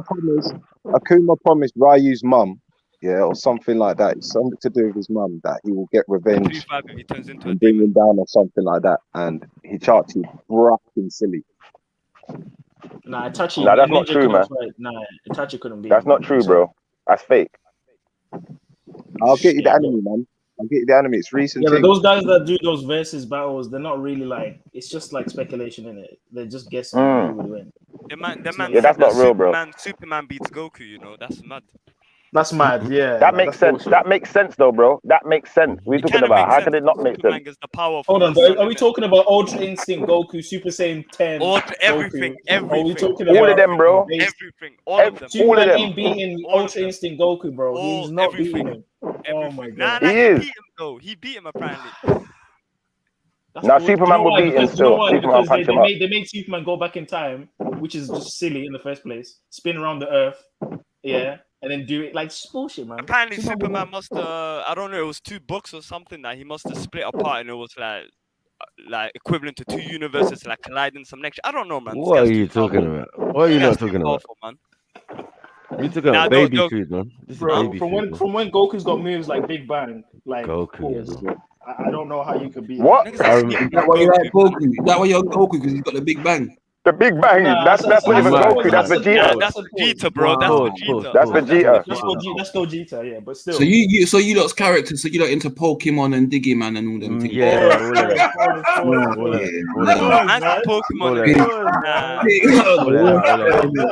you know them things I used to walk past the room where my pitney was watching.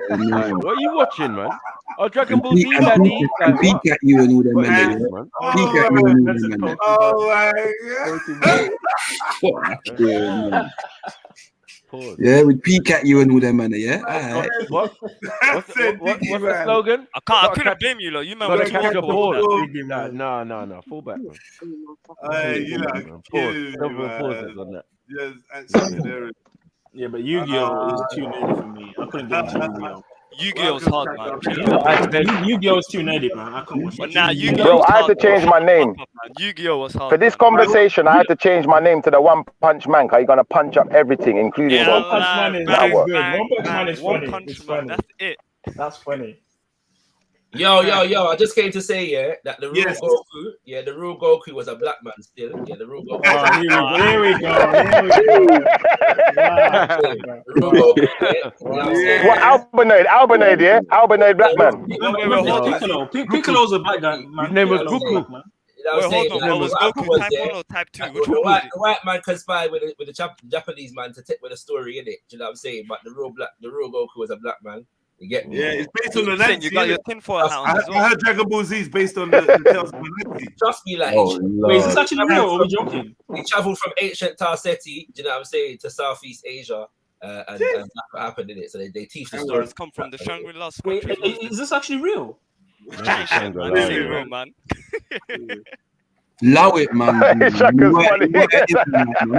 Goku was an Israelite. You get me? Allow it, man. Come on, you know he was an Israelite, man. Come on, man. Yes, he was an Israelite. Israelite. You know Goku was Muslim, right? Goku was Muslim, man. Yeah, You know, oh my listen, God. What do you think when I things tell you don't why, go your we way, know you blow up your planet? you know that he wasn't Muslim. No one in Dragon Ball Z was Muslim because they fought for days. They took no time out to pray. Yeah. Real talk, real talk. There was But Paul wears a turban. Some though. Hado, wears a turban. Aura kind of fire, Hindu kind of. Yeah, but magic. Piccolo wears a turban. And there's definitely it's more Hindu than anything, I think. I think it comes across more Hindu than anything, to be honest. It is. It's all the same. What about Mr. Popo? Mr. Popo's nah, they violated that one still. That was a violation. They just did blackface. They literally just did blackface as a character. Hey, you man, Google Mr. Popo. You man gonna be like, this shit is racist. man. Hey, Trent. What happened to you? That's as bad as step ones. What? Mr. Popo. I'm out. Yeah, Mr. Popo, man. I'm saying to you, man, fam, they took away the story in it and then tried to like put Mr. Popo in there to misdirect, man, from the real thing that was really going on. You don't understand the thing, fam. So you watched that shit as well, Shakira? I watched a bit of Dragon Ball back in the day, but I jumped out of Sorry. I watched like the Cell and Margin Buu arcs. So what did you watch back in the day? Wait, hold on. What did you watch back in the day, Shakira? What, from Dragon Ball or in general? I don't know. You said you watched Dragon something. What did you watch? Dragon Ball. You're an idiot, Man's watching Dragon Ball. The Buu saga was the last minute of the.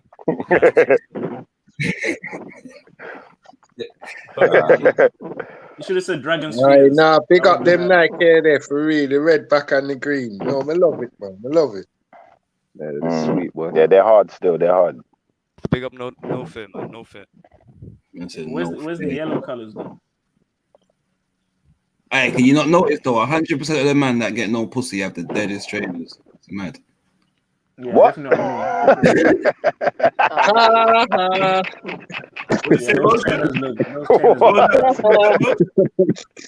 Those look trash. Dude, you can't call anyone's trainers trash. If I'm honest. Trash, man. Like absolutely no one's. Like What are those? what are they? That's his slipper shoes apparently. Crop sandals. In the Crop cheese sandals, grater. It's the future. That's what it is. No, not the future. It's the new age. That's my torsions. Are you mad? Snakeskin crop sandals. It's mad out there. It's the new age. New age. I know it's new age. Mad. And keep that new age. You know what I mean? We gonna say you should have went to Specsavers. Just an insult, man. Get me? When your feet are cold now, yeah. Yeah, but actually, if you look at the design, it actually promotes thermal heating. Actually, so the design heats you up, I lie. The design actually, stores heat. So it's actually when you live in a cave, like you hear Kanye West singing in your head. when you live in a cave, when you live in Africa, I don't know what that means. Some people got hard foot bottom harder than any Yeezys. And a lot of them have got athlete's foot. A lot of them have got athlete's foot and mashed up toes. And they've got mashed up toes. So athlete's foot in Africa. A lot of Africans wore sandals. Including a lot of Africans wore sandals. You know how you get rid of that? I know why people wear sandals. Did they wear Yeezy sandals? You know how you get rid of that? What's the association here? You place your feet in salt water. You know, like the ocean and shit. Go to the beach. Just put They're jellies, man. Like, what are you doing? Hey, Dr. Martins killed all of them shoes. Palm oil, different. We've got all sorts of remedies. Man. What are we doing? Bro, Dr. Martins killed all of them shoes. Every last one. Shifa, 1 second. You read the Bible. And even in your Bible, brother. Who's got traders on? People Who's got Yeezys? but wait, after long journeys, what did people do? What did the anointed get? Their feet bathed and ironed. Yeah. Did they not? Yep. Talk to me, brother, man. Talk to me, man. Cut okay, but then when you walk barefoot and then step on a rock and then you mash up the toes, then mash up the toes. Your foot's tough, man. Like these people. Okay, so you can stand on the rock with your barefoot. Camels. Sometimes they're riding horse or camel or whatever. Well, you can play football with rocks in Jamaica, fam. I've scored with a rock before. Pause. Scored with a Pause. Wow. But I took a rock up or a big looking stone. I went to Jamaica, the land of marijuana, to go score a rock.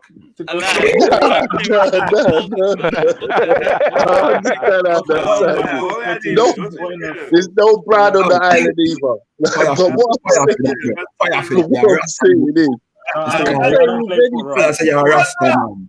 your feet are the most durable part of your body, Zulu, man. Trust me, man. You can climb mountains barefoot. You can. No. But hold on, cuz you got Reebok classics up there, cuz you got classics, and you're talking about the Yeezys. Like, come on, man. Them classics are dead. I'm poor, innit? Remember, I'm poor. You know, I caught a you got boot like Reeboks. it. What the hell? Come on, Fred. How you got Reeboks? Nah, man. Reebok's alright, man. Are you dumb? Do you know about Reebok workouts, bruv? Are you dumb? Thank you. The Reeboks are dead, bro. Thank you. Don't say that. Bro, they mash up in 2 weeks, bro. Bro, they mash up after 3 workout session. That mash up, bro.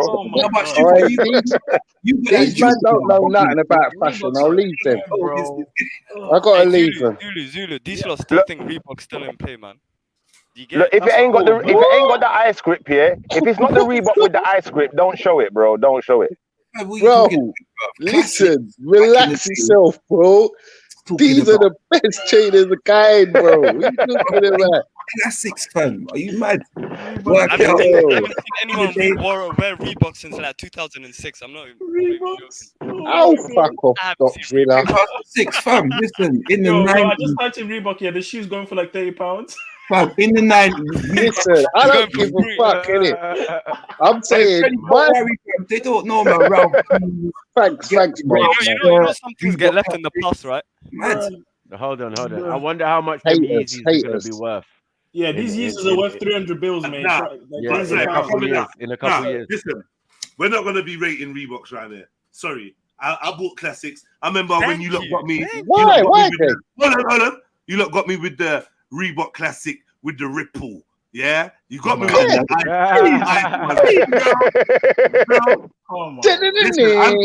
I'll tell you one thing, yeah? One thing. The first sign, that Reeboks weren't for me, was the fact that they are adorned with a Union Jack, I should have realized from then. It never worked for that. I should have realized. Next, is the fact that they are worse than Rascal Air Forces, bro. When it comes to keeping them cool. What's wrong with Air Forces? Nah, I don't think so. No, Air Forces with their shape and can look ugly. They just crease quick, innit? Like they're good trainers or whatever. They just crease, innit? And the same Air Forces crease a lot. Reeboks turned grey, if you remember that. When the white started coming off, it'd be grey underneath. Like, what do you want for £30? Bro, just always 50. So when you get to realize that £30 Nikes will do you much better. Yeah, 100. You're right. Classics mash up quick. They do. But that's why the man needs to have all different types of classics. You know what I'm saying? Gumsole don't mash up. The actual ones I've got on the screen are the most durable. Okay? Yeah, they are the most durable ones. The workouts are. But I think man would lean down foot back with them, bro. I'm not lying, bro. Bro, I would never wear a pair of antelopes on my foot. If you knew what a Reebok was, you would understand that you're wearing antelopes. Bro. Shut up, a snake, bro. Your nights probably stink, Shipper. But bro, type in the word Reebok here and find out the meaning and tell me it don't mean antelope. So, because it means antelope. So what? What does it mean? Exactly. Like, what the hell's the matter with you? I ain't wearing Pumas neither, cuz. I'm not wearing The Pumas antelope still goes with my tracksuit. It's not antelope. It's springbok. It does mean antelope still. It's a springbok. Springbok, isn't it? Springbok. Golden green. You're in the same boat balls. Don't lie. How did you know that, Shipper? Everyone knows. I just know these things, bro. And at least with a puma's an animal that can run fast. What does an antelope do, bro? Antelope can run fast. Actually, no, Puma's way better than Reebok. Let's be real. Puma's alright. Yeah. Puma you don't want to go there. better You than don't want to go Reebok, there. 100%. Yeah, you get left running sideways. You know the one They got the cheetah running sideways, like, oh Literally, shit, I bro. missed, oh shit. Took about a mile The to zig- stop. zigzag run. I turn around, yeah. Antelopes, Fuck a man up. what's the matter with you, bro? What are you talking about antelopes, bro? Yeah, springbok. That's why they call bok, because they jump. A springbok tastes amazing they're though. missing. Like it's the Pew! best. It's the Huh? best What? deer. Say what? And that's It's the best. South It's the best African. deer you can eat though. Mad. Young buck What? tastes Amazing. Man said young buck tastes What you saying? You amazing. eat the I said springbok. No. Pause. Yo, what you say? Wait. You said that the South African rugby team, the Springboks, taste amazing. No, we're talking about the animal. We're talking about the beast. We're talking about the beast, the animal. Beast. The name is the book. The beast that No, the animal, the beast, the animal, beast of the field that we eat. Animal. You eat the beast. The animal. Oh, here we go. This is getting worse now. Wow. Hey, do me a favor, chill, bro. I beg you, Google the beast, South African rugby player. I just want to you got to see my respectfully, there's certain things I don't type into my search. So wait, have you guys never ate wild deers? Pause. No. What? No. What deer? I don't eat nothing named Deontay. So you just eat cows. Establishment, bro. You just eat cows and chickens. Is that it? You said wilder. What? Bro, you're killing Bambi every time you say them kind of things. You're killing Bambi, because that's not right, man. Unless you've eaten a wild animal, you've never eaten an animal. Oh, sorry. A wild what? That's So wait. Hold on a minute. Wait. So once again, we're gonna refer back. So we refer back to your Bible. Did not your prophets eat their livestock? Were they wild animals? Or what they heard? Did not your prophets? You sounded real biblical. They're your prophets as well. biblical. You mean our prophets? Mostly, you mean our prophets? No, bro, you get me? No, man. Our prophets. But but livestock. The problem with the modern livestock is, there's arguments to suggest clonings and hormones and growth accelerations and who knows. And listen, remember, a lot of these animals are obese. We've never eaten an athlete. Obese. A deer is an athlete. This thing runs from wolves and runs from lions, and if you're eating that, imagine the energy and the nutrients you're going to get from that. It's true. Bro, the prophets also ate fowl and goat. Bro, when you look at a modern day cow, we're looking at an overweight animal that's pumped up with hormones. Yeah, I agree with that. About cows. That's true. Depends where you are. Try eating a hench deer or a hench bull or a hench American bull. You want to eat a hench bull? Pause. Mad. Pause.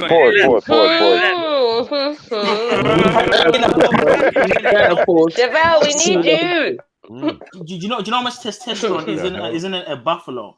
If you ate a buffalo, bro, you'd be like so manly. I beg you. And yet you still ain't LGBT stuff. Wait, where's the testosterone stored? Where do you get that? Where was that created in the book? Man's going straight to the nuts. Okay, well, the ball of the balls, yeah. There's other areas where it's more concentrated, but it's throughout the whole body. What other areas is it concentrated, my brother? Specifically. Listen, it's not everyone's prerogative. I understand that. I think the Chinese would disagree because they eat the tiger's penis. Oh Lord. All right, Shifa. Okay, Pause. you went straight forward. Oh, why are you asking me? I'm not fucking Chinese. The Chinese yeah? do. Yeah, so tell us, is this true, sir? I'm not Chinese. I wouldn't know, Zulu. You're talking about balls though. What's that And she about? took you over her mouth right now. You know. Tell us more, Zulu. Well, they call it mountain oysters, yeah.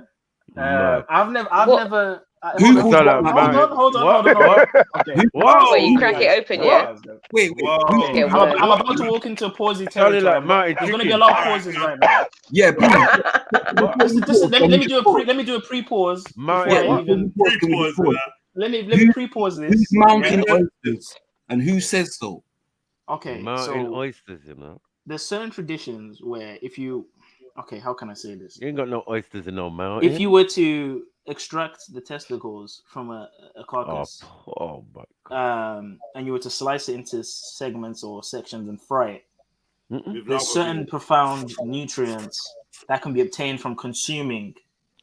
Like testosterone? The nuts. So for those that have sexual dysfunction, oh my God! Listen.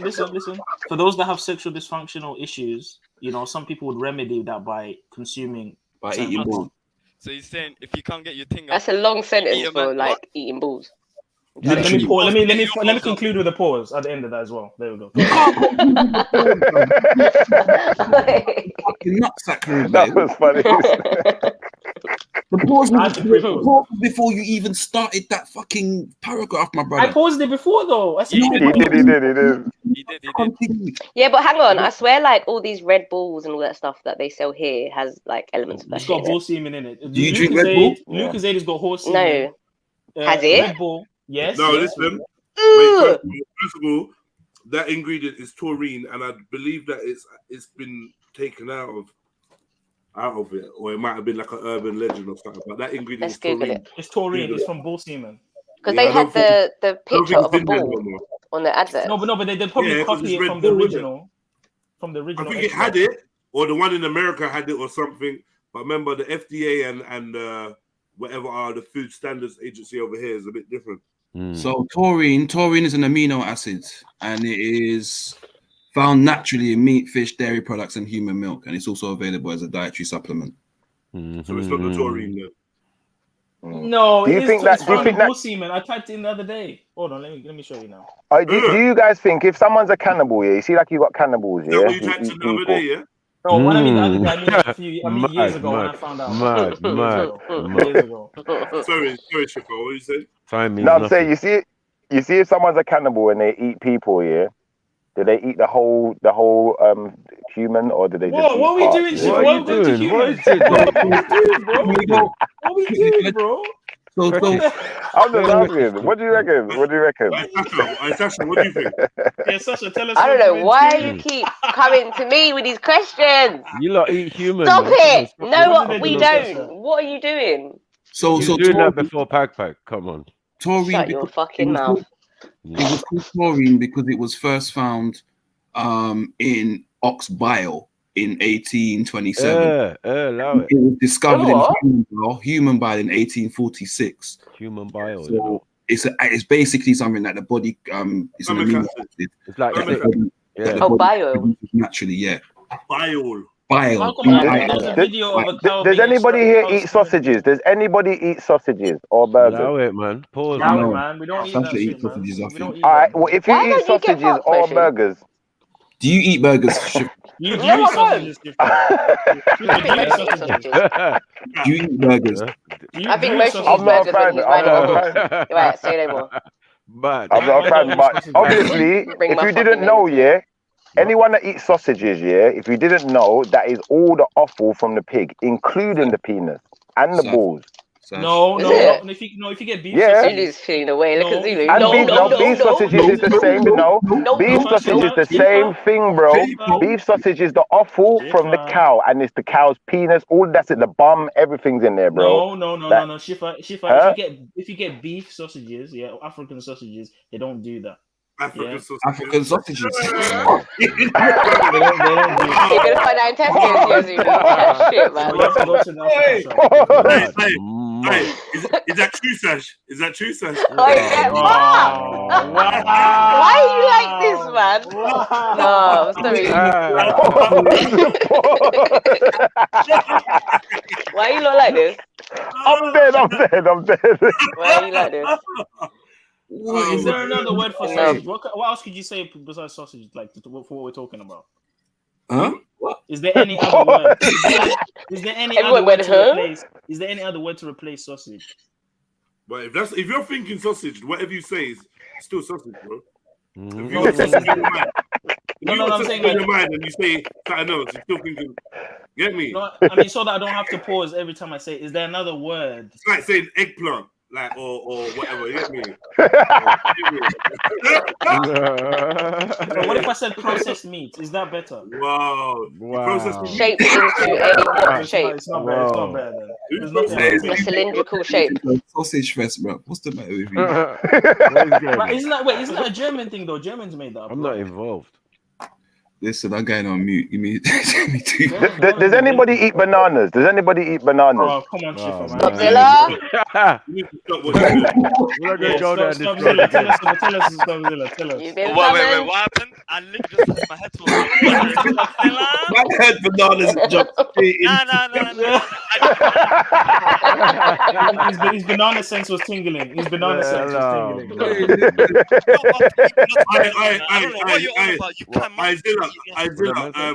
Shipper's got a question for you, Zilla. Yeah, does anybody eat bananas? More to the point, Flyzilla, do you eat bananas? Do I eat bananas? Yeah. Yeah. Oh my gosh. Do you put things? You put them type of things in your mouth? Mad. It goes in your mouth. You chew it. Mad. I don't know. But anyway, get out of it. Get out. Let me chat to my people, man. Move on, Punch Man. Get out of here, man. Move. Let me chat, man. Bro, I can't put things like that in my mouth, man. Them shapes are kind of confusing to me, but obviously, if each to their own preference. So you never put anything in your mouth before? Nah. No, not that shape. Not in that shape. What is it? And you do know that, brother, hold on. You do know that a banana's not a fruit, right? Bananas are nuts, so you eat nuts. Bananas What? are nuts. What? A banana's not a fruit. A banana is a nut, so that means I'm you eat googling nuts, this right? immediately. I'm googling that as well. Right now. Because either this guy is capping or we've that's been not lied to. true. What? Banana typically pairs well with nuts such as banana nut bread. Oh, this is just not. I don't even read it. Banana nut. It's banana.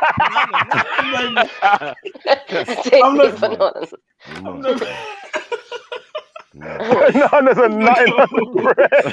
It didn't sound right when I was reading this. I was like, let me eject. Let me abort. Really? It didn't sound right when I was reading it. Eject. Oh my god. No, let me. Okay. Wow. Whatever. Hey, what's going on today? Anyway, eject on the floor like in my like Onan.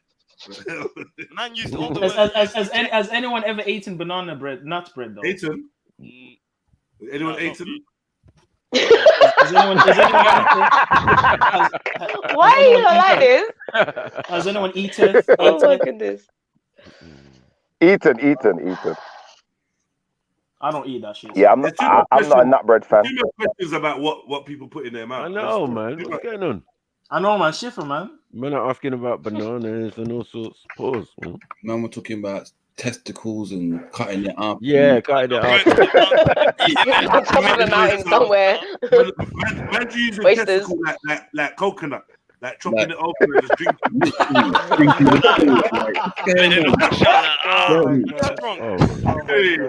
Fuck's sakes. Yeah, but it's better than oat milk. It's better than all this other shit that people eat. Whoa! Wait.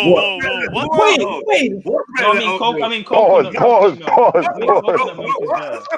No, I mean coconut milk is better than oat milk. That's what I meant to say. Okay, so you drink nut milk. You drink nut milk. You drink nut milk then. No, I don't like soy milk. You drink the milk of the coconuts, yeah? I drink the milk of a cow. Coco. Listen, I drink the milk of a cow only, a female cow. Yeah. What? No soy milk. Female no, cow. no almond milk. The male cows make milk. Why did you say female cow?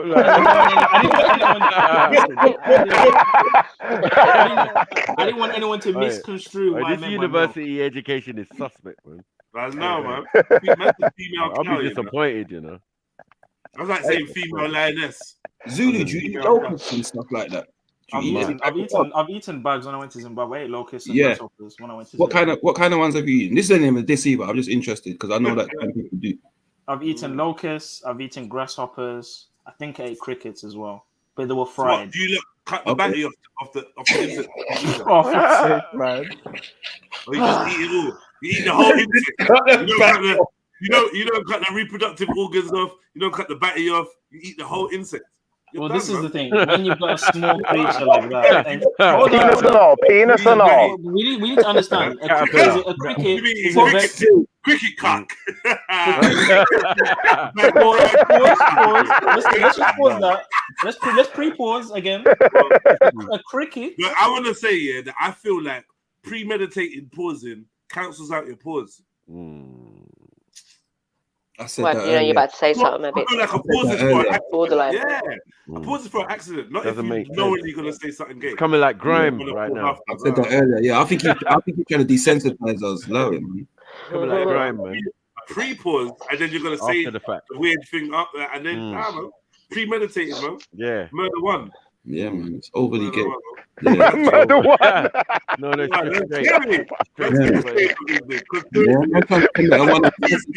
Conspiracy to create pause, like it's conspiracy to create pause. Who's doing that, man? Yeah, man. Doing Rico on pause. Everyone's going down. So let's proceed with the bug talk, yeah? Okay. Yeah, so I said bug talk. beetle batty before. Have you had beetle batty? Why are you doing this? Hold on, just beetle is not kosher, okay? So I would never eat that. So why is it not kosher? Have you drunk beetle juice? It's locusts, locusts, crickets, and grasshoppers. So and what about caterpillar? Caterpillar is not kosher either. Even though my people have eaten that, I don't eat that crap. Nah, there are things. If you're coming from a biblical sense, I get there's locusts and grasshoppers and things like that that would be allowed to eat. Okay, so you just fry them, yeah? I ate them and I ate a whole, bowl of them. Did you eat them raw? It was delicious. No, they fried them.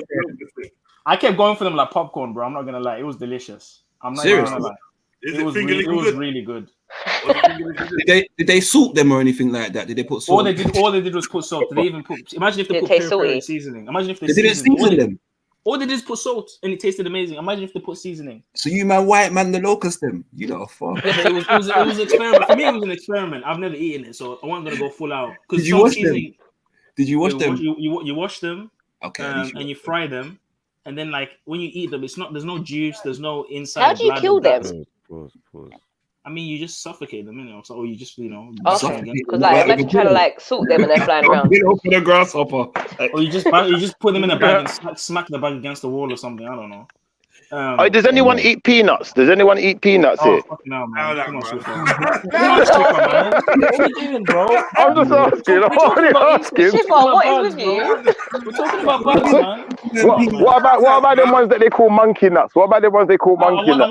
I want to describe the taste. Let me just finish describing the taste of the bug. I want to describe the taste. Yeah. So taste of what?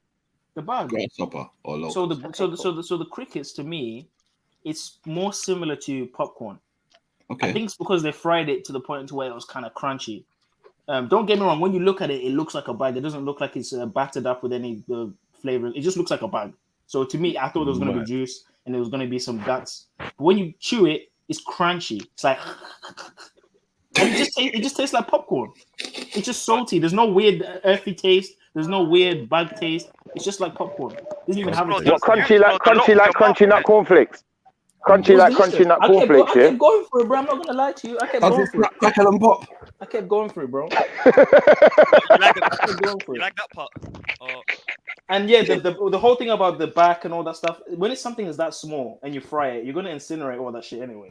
You put a lot of things in your mouth, innit? So did you eat the what did the I'm just wondering, what did the spermatophore taste like? Pardon? Okay, well, on the cricket, the spermatophore. It contains the nuptial gift and sperms being inserted into the female genitalia. All right, so since we're gonna go there, okay. Was that the spicy bit of the cricket or the extra crunchy? Well, here's the thing, guys. We have to be honest with ourselves. If anyone, hold on. That's where you get the minerals and the nutrients from. Hold on. Allow me to respond. Start with you being honest. Allow me to, but let's all be honest. Let's all together as everyone be honest. No, you start with you. Yeah. If you've eaten chicken thighs, okay. There's going to be some components in that chicken thigh that you may not notice. What are you talking about, man? Are you talking about? Hold on, different part of we the don't body. eat the feathers, bro. We don't eat the feathers, and I don't eat the skin. So you've never eaten chicken thighs, then? I don't eat the skin or the feathers, bro. You know what that's Zulu. So just looking here at the quick little. Oh my gosh. If you just look over here. Okay. What? If I could draw you a diagram. I ain't really got much to say. I'm just gonna leave it there. We've all eaten chicken thighs. I'm not eating this. I promise you. I swear on my life, I've never eaten this. Okay, have you ever eaten chicken back? Anus, Have you ever eaten chicken back? orifice. Can you say the same? Everyone's eating chicken back. Have You don't take eaten? the, No. hold on, No. you don't, Have you ever eaten? you don't take the batty off the chicken then. We Have cut you the ever batty. eaten? No, we've all eaten Nah, chicken back.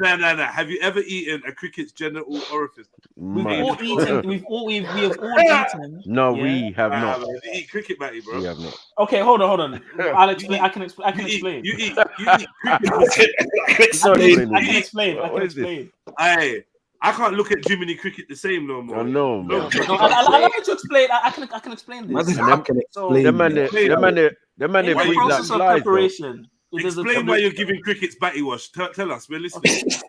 Let's remember how small. Let's remember how small a cricket is as well. Remember? No, you remember. Small, you know. Locust. So you ate a really small willy, then, isn't it? Basically. You eat tiny dicks. Tiny. It's there though, isn't it? Whether you can see it or not, it's there, isn't it? I'm joking. Oh, I feel bad. Hey, Zulu. But it's true though. Zulu, you just admitted to eating a micro penis, guys. Is it like so what if you mix up all the bugs?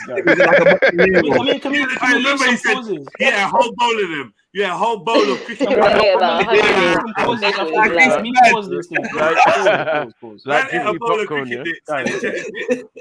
me to explain the preparation process because I might have missed something up. How you prepare the dick? What? Okay, are you not gonna pause that one? Did you marinate it or what? Anyway, all right. So Man. There's a high probability that in the process of at least we don't have to ask if he spits or swallows. So all right, I'm done. Oh, leave him alone now. I'm not involved anymore. I'm on Zulu's side. Not about eating micro penises though. I swear they eat that stuff in the Philippines. Allow me to explain. I got a new question. Does anybody eat snake? Allow me to explain the preparation, please. Does anybody eat snakes? Anybody eat snakes? Random words. You're taking this to another level, bro. You're talking about snakes. Does anybody eat snakes? No, seriously. Seriously, does anybody eat snakes? They eat snakes. I've never eaten a snake, bro. Pause. That's all you. Fire for that. Anyway, yeah, the preparation of a cricket. what we need to bear in mind is there's a higher probability that in the incineration or the frying that a lot of these bodily organs will be erased or incinerated. Wow. Okay, so it still has the essence, though, innit? It's still got the essence of it in the oil. The science is if you fry it, it gets erased. Is that what we're doing? Of course. No, it's called crispy cricket anus. Come on, what we doing, man? Oh my God, you're bringing anus into it now. Well, where's the people from the Horn of Africa? They like to eat bugs as well. Them and the Filipinos. No, they eat raw meat, bro. They eat raw meat. They're all into the bug eating. They don't even cook it. They don't even cook it. Am I lying? Am I lying? Motion. Am I lying? Me and you gonna fall out, Motion. You know, me and you gonna fall out. I'm just saying, am I lying? Me and you gonna fall out. Yeah. You can fall out a little more, but am I lying? No, it's true. It is true.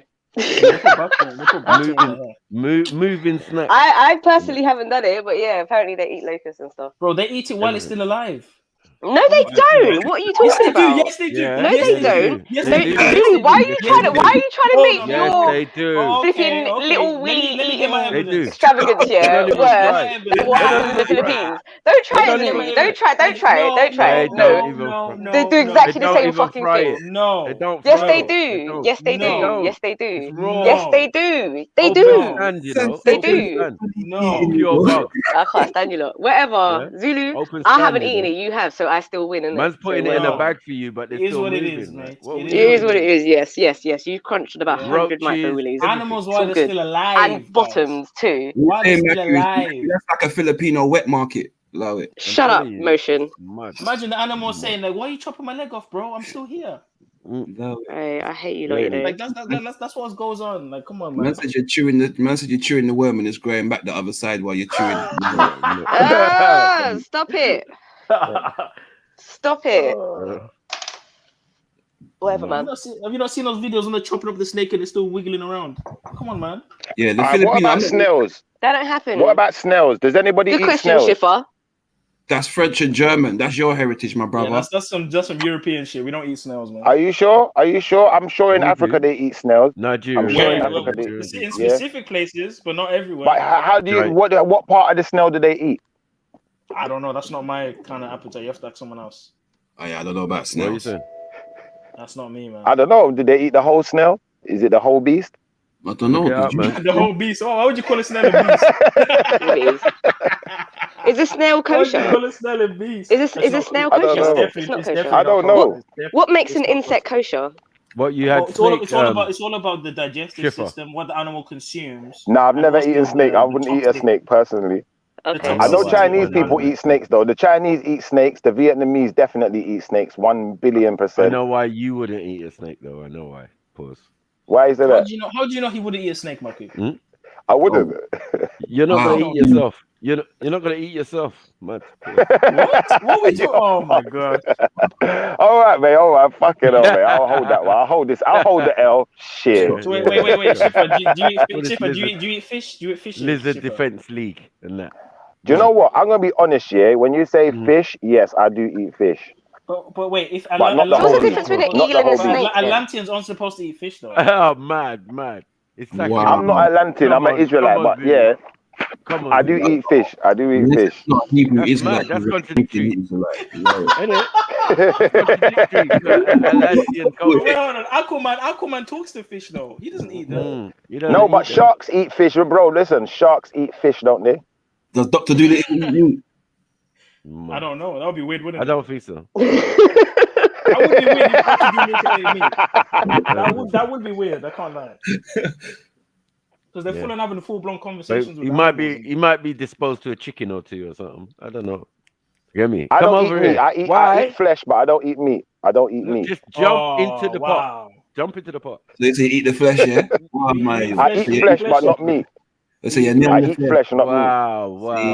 I'm the flesh. I'm sure the Who guy eats meat? Well, you eat the meat. I'll have the flesh, bro. You can eat the meat. I didn't say I eat the meat. This is getting weird, bro. No, wow. What, you vegan? You're vegan. What are we doing out here? What are we doing, man? Man's getting excited and everything. What are we doing? How are you not sexualizing up food, man? Oh, yeah. It? Tell them, man. This is perverse. Let's tell them what you eat, bro. Tell them what you like to eat. Yeah. Tell them about step one of preparing your food. You like eating meat, yeah? Like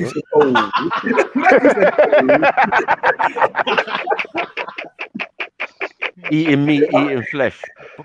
Double pause on both of that. You know what I mean? What if you said, no, but flesh isn't necessarily genitalia, is it? Yeah, it could be pum meat. It could be pum meat. Yeah, cool, no problem. But yeah, anyway, why would you be telling us that? And why are you not scared of eating pum? What? Yeah, good question. Good question. Pum in that. Tell them, Mosh. No, you put your mouth in that area. I'm asking a question. Certain boys under the covers, they're snacking. No, I'm just asking a Ate question. the pussy like pork, now pass the salt. What if you're eating pussy and then she unless pisses he's in your never face, done it though? before. What if she pisses in Beat your it, face? don't eat it. Say what? What if you're eating pussy and then she What do pisses in your you face? beat it and then eat it. I don't know what fucking no. Oh, for fuck's She sake. was really Who said that? It's the same area, though. I think she was really desperate to go to the toilet. Yeah. And I wouldn't be eating pussy though, man. Maybe lick the pussy. Don't eat it. Lick it. Don't eat it. Lick it before you stick it. But hold on, Schiffer. If you what if there's residue? Hold on. What if there's what in the residue? incontinence is going on here? Literally. Hold on. You're basically having sex with someone's granny. Literally, you need to take her to the nursing home after your date. I love it. Hold on. You guys You done wandered into the wrong room. I figured it out now. I figured it out, guys. Listen to this, yeah? I figured it out. If you're going to go down on a woman and she's been with previous men, you're essentially licking the residue of semen that's there and other DNA that's there. Wow. That's why you only do that with your wife, bro. You only do that with your wife, and she's had time for those cells to be cleaned out of her and to how long does it take? Cells deteriorate. Cells deteriorate. How long does it take for it to? How long does it take? How long does it take?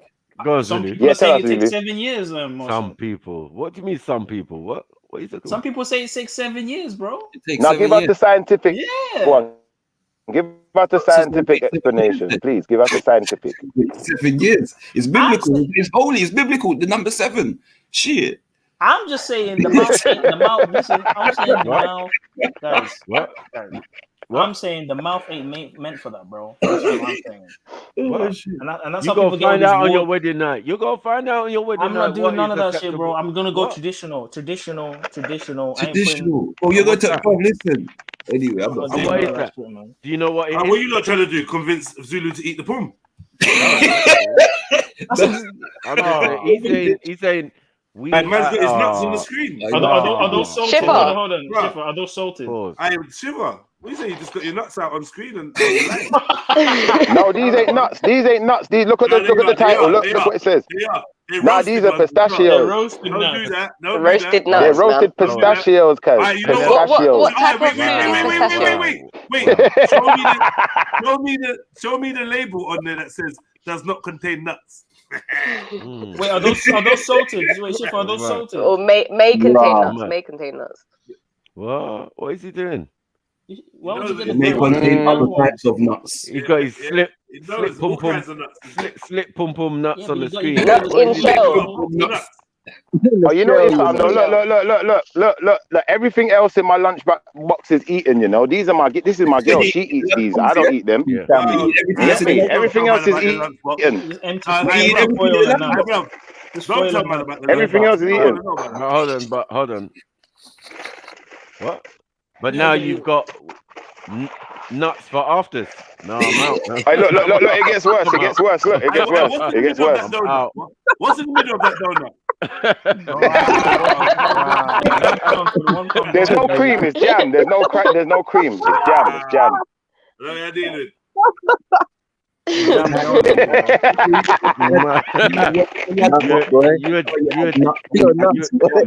You all up in that donuts are Dodger, alright. yeah? Mud. Donuts are alright, man. It's got that creamy sauce in the middle of the donut, yeah. Alright. Listen, not being funny, but plants have reproductive organs also. So anyone who's a vegan, you eat in reproductive organs also. Wait. Oh, they do have reproductive organs. No. They do. How do plants pollinate, my brother? They have reproductive organs. How do plants pollinate? There's female and male plants, bro.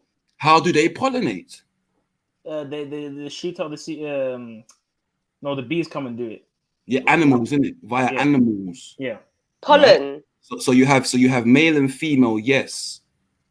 However, to even categorically try and put it in the same as animals or eating locust dick is no, brother. No, okay, brother. but if you're eating a male plant, you don't know. A flower doesn't grow a dick.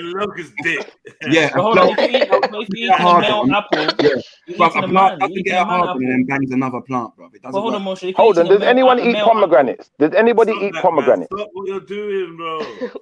If you eat pomegranates, you're eating the seeds. Yo, pomegranate juice You're is eating good, the seeds. Pomegranate juice is good. What? Pause. Granny juice is good. You say granny juice is good. What? What did you say? Did you say granny juice? Yo, what did you I swear say? I just said granny juice. I swear I had granny control. juice. I'm not gonna lie, Motion. You've been out of control for a while, bro. You're out of control, bro. I had granny juice. What the fuck? I wouldn't be a friend if I never told you. You're wilding out, bro. What's going on? What's going on, my Yo, bro? I don't know What? what is going on today, man. Oh, shit. But if you eat bananas, you're eating seeds and nuts at the same time. What? Whoa. No, man. What is going on? Someone's getting excited, man. I don't know. No, the Freddy Wop of alligators, man. What's going on? What in the Freddy Wop of alligators is going on out here, man? How much things are we going to talk about putting in your mouth? How many things are we going to talk about? Like, what are we doing? But it's true, though. Like, come on, man. I heard Motion buy snakes. Is that true? Oh, you do like snakes. Motion, you do like snakes, though. You said you like snakes. I have pet snakes. You have pet snakes. Yeah. Do you stroke them? You said you now take that bare chest off the screen, please, man. Take that chest. I don't want to see man chest. Why are you looking there? Why are you looking at Schiffer? Jump on the I'm not looking. I'm looking away, but he just put it on the screen. It weren't my fault. Show man, one to man.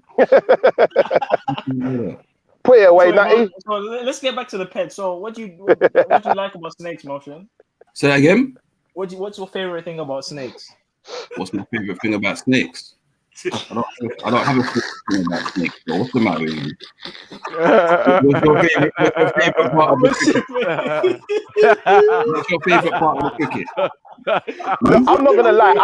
I like to pet my snake sometimes. I like to pet my snake. What's wrong with that? Mad. What? What's wrong with petting your snake? Wow, I hear what I'm saying. Nah, Chipper, you need to time out. Chipper, time yourself out for 5 minutes. What's wrong with petting your snake, Mosh? You got a pet snake? What do you? I would do. Hey, Shiva, you don't live far from Motion, do you? Would you go to his house and pet his snake? You know what I'm saying? That's why you for shut your Not mouth. his snake. No, not his snake. I only pet my own snake. I only pet my own snake. I only pet my own snake. Have you seen? Hey, wait. Hold on. Hey, Chipper. Have you seen Motion snake before? Has Motion showed you his snake? I've never seen Motion snake before. I've seen Motion's reptiles. I've seen his reptiles, but I've seen his reptiles. I've never seen his snake. Hey, Mosh, tell the truth. Have you showed Chipper his snake? No, I haven't showed you my snake. He's only showed me his reptiles because I told you reptiles, not snakes. Fire upon that, bro. What kind of reptile? Yeah, what is that? So I got a Reptile sounding like reptile. I got a pod snake. He's got a what's that thing called, Motion? What's it called again? Not a big dragon, that's it. Komodo dragon. Komodo. What did you say? So he said Shogi's Komodo. Wait. Mad. Wait. That don't even Wait, sound Chipper, right. did you say he's got a big dragon?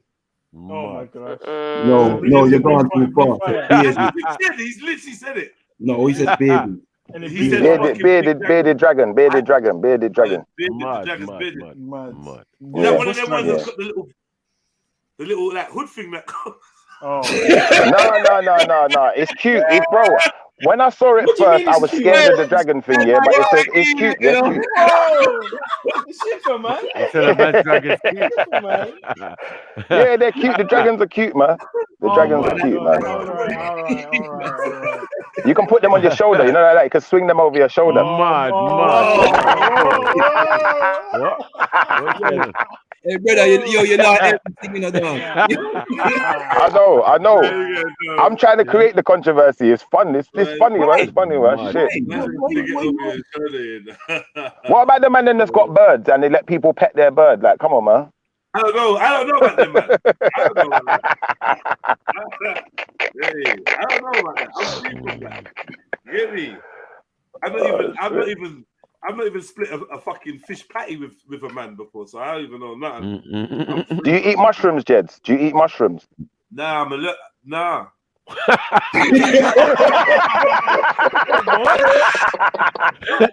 Tried it. Do you like mushrooms? No. I don't eat mushrooms. You don't eat mushrooms, yeah? No type of shroom. No type of shroom, bedroom. You guys ever had aubergine? Have you ever had aubergine? All right, man. All right. Slow down, bro. Aubergine. You know that goes too far. No, but there's aubergine. I'm having an aubergine combo with you, lot, man. I'm not doing this. It's vegan lasagna. I'm just not involved, though. So no one's had vegan lasagna. Sasha's woke up though. She seems like she got something to say. I think she's holding an aubergine right now. What? Oh my god. Whoa. Julie, you're a proper shithead, you know. He is, bro. And you were trying to save him. No, I feel safe for him. I know. Hey, never doing that ever again. Never ever again am I gonna feel sorry for you, Julie, you punk. Now this has made my day better. I'm not gonna lie. This whole conversation, like from earlier on till now, like it's been very entertaining. Nut conversation No, makes you feel not, good, not yeah? just the nut stuff. I'm talking about that, even the religious stuff, all of it in totality. I said not just All of it in totality. Including the locust willies, yeah? Alright. Come on, man. We've been having a nut-tastic good time over here, man. Okay, Oh my no, god. We absolutely bananas over here, B. We Let's not say bananas. we. Let's not we that. Oh, sorry, no, that was who was that again? Banana Man. Yeah, Stopzilla. Stopzilla and Banana. Living like Eric and me. You really love banana when you put it in bolognese. You proper want banana in your diet, man. You do. Go on. Call of Duty. Now you try to put bananas in my bolognese, I'll be like, nah. Whoa! I'll be like, nah. I'm not eating that. I'm not eating it. Shipper's on something today, bro. I don't know what he's on, man. Yeah. No bananas in my bolognese. No, thank you. Okay, man. Goodness gracious. Nah. I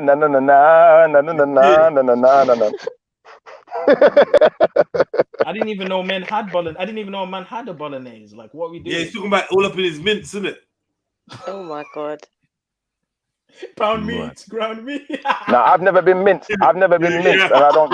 I'm not a fan of mince. Ground beef in America, isn't it? Ground beef. Yeah.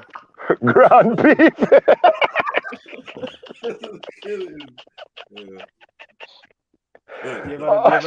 You ever had a beef patty? No, sir. Okay. No, I'm more of a saltfish patty fan myself. What? Me like the salty fish. You hear that, Sash? I don't know why the fuck you keep speaking to me. Stop speaking to me. Why do you keep speaking to me? You heard that. I am flipping traumatized by this conversation, man. You lot are nuts. No, what? Wow, why would you say that, sir? What you trying to put into our mind? While you sit there in the middle, what's this? You're nuts, man. We're technically we are nuts. We're half nut, half egg. Stop saying we, bro. We're not. Man. You are, bro. You're stop saying we. How was you made? No, Zulu. How was you made? How did your parents make you? I don't want to think about that. It's private. Say it's private, Zulu. It hasn't been revealed to man. It's a secret procedure, man. Like no one knows. Okay. Nah, bro. The sperm is the nut, and the egg comes from the woman, isn't it? I don't know, bro. Yeah, what in the aquatic? Yeah, we can't say we ape don't know. is going on. Look, if you wasn't created by a sperm and an egg, then you're not human. Okay, but you don't need to consume semen, though. No one needs to consume it. I'm just saying you was created by it, so you're half and half. You're actually half of you're half sperm and half egg in the combination. Nah, it's violated. I'm just me, bro. I'm just 100%. You can't call me half sperm. I'm not feeling that. You half I'm 100% me, bro. I'm 100% flesh. That's all I am, bro. Pause. All right, cool, fair enough. Sash, what are you doing? I'm not a lot, mate. I just heard a weird Why are you noise. asking what I'm doing? Sash, you getting busy, yeah? I just heard a weird noise. Oh. Huh? I'm doing nothing. I'm sitting here and I'm. I mean, seriously though, are you getting busy? Like, what can we expect from you? What kind of products? I think you should try. You know what? I think you should try. I'm so scared to speak. I think you should try put some. nuts.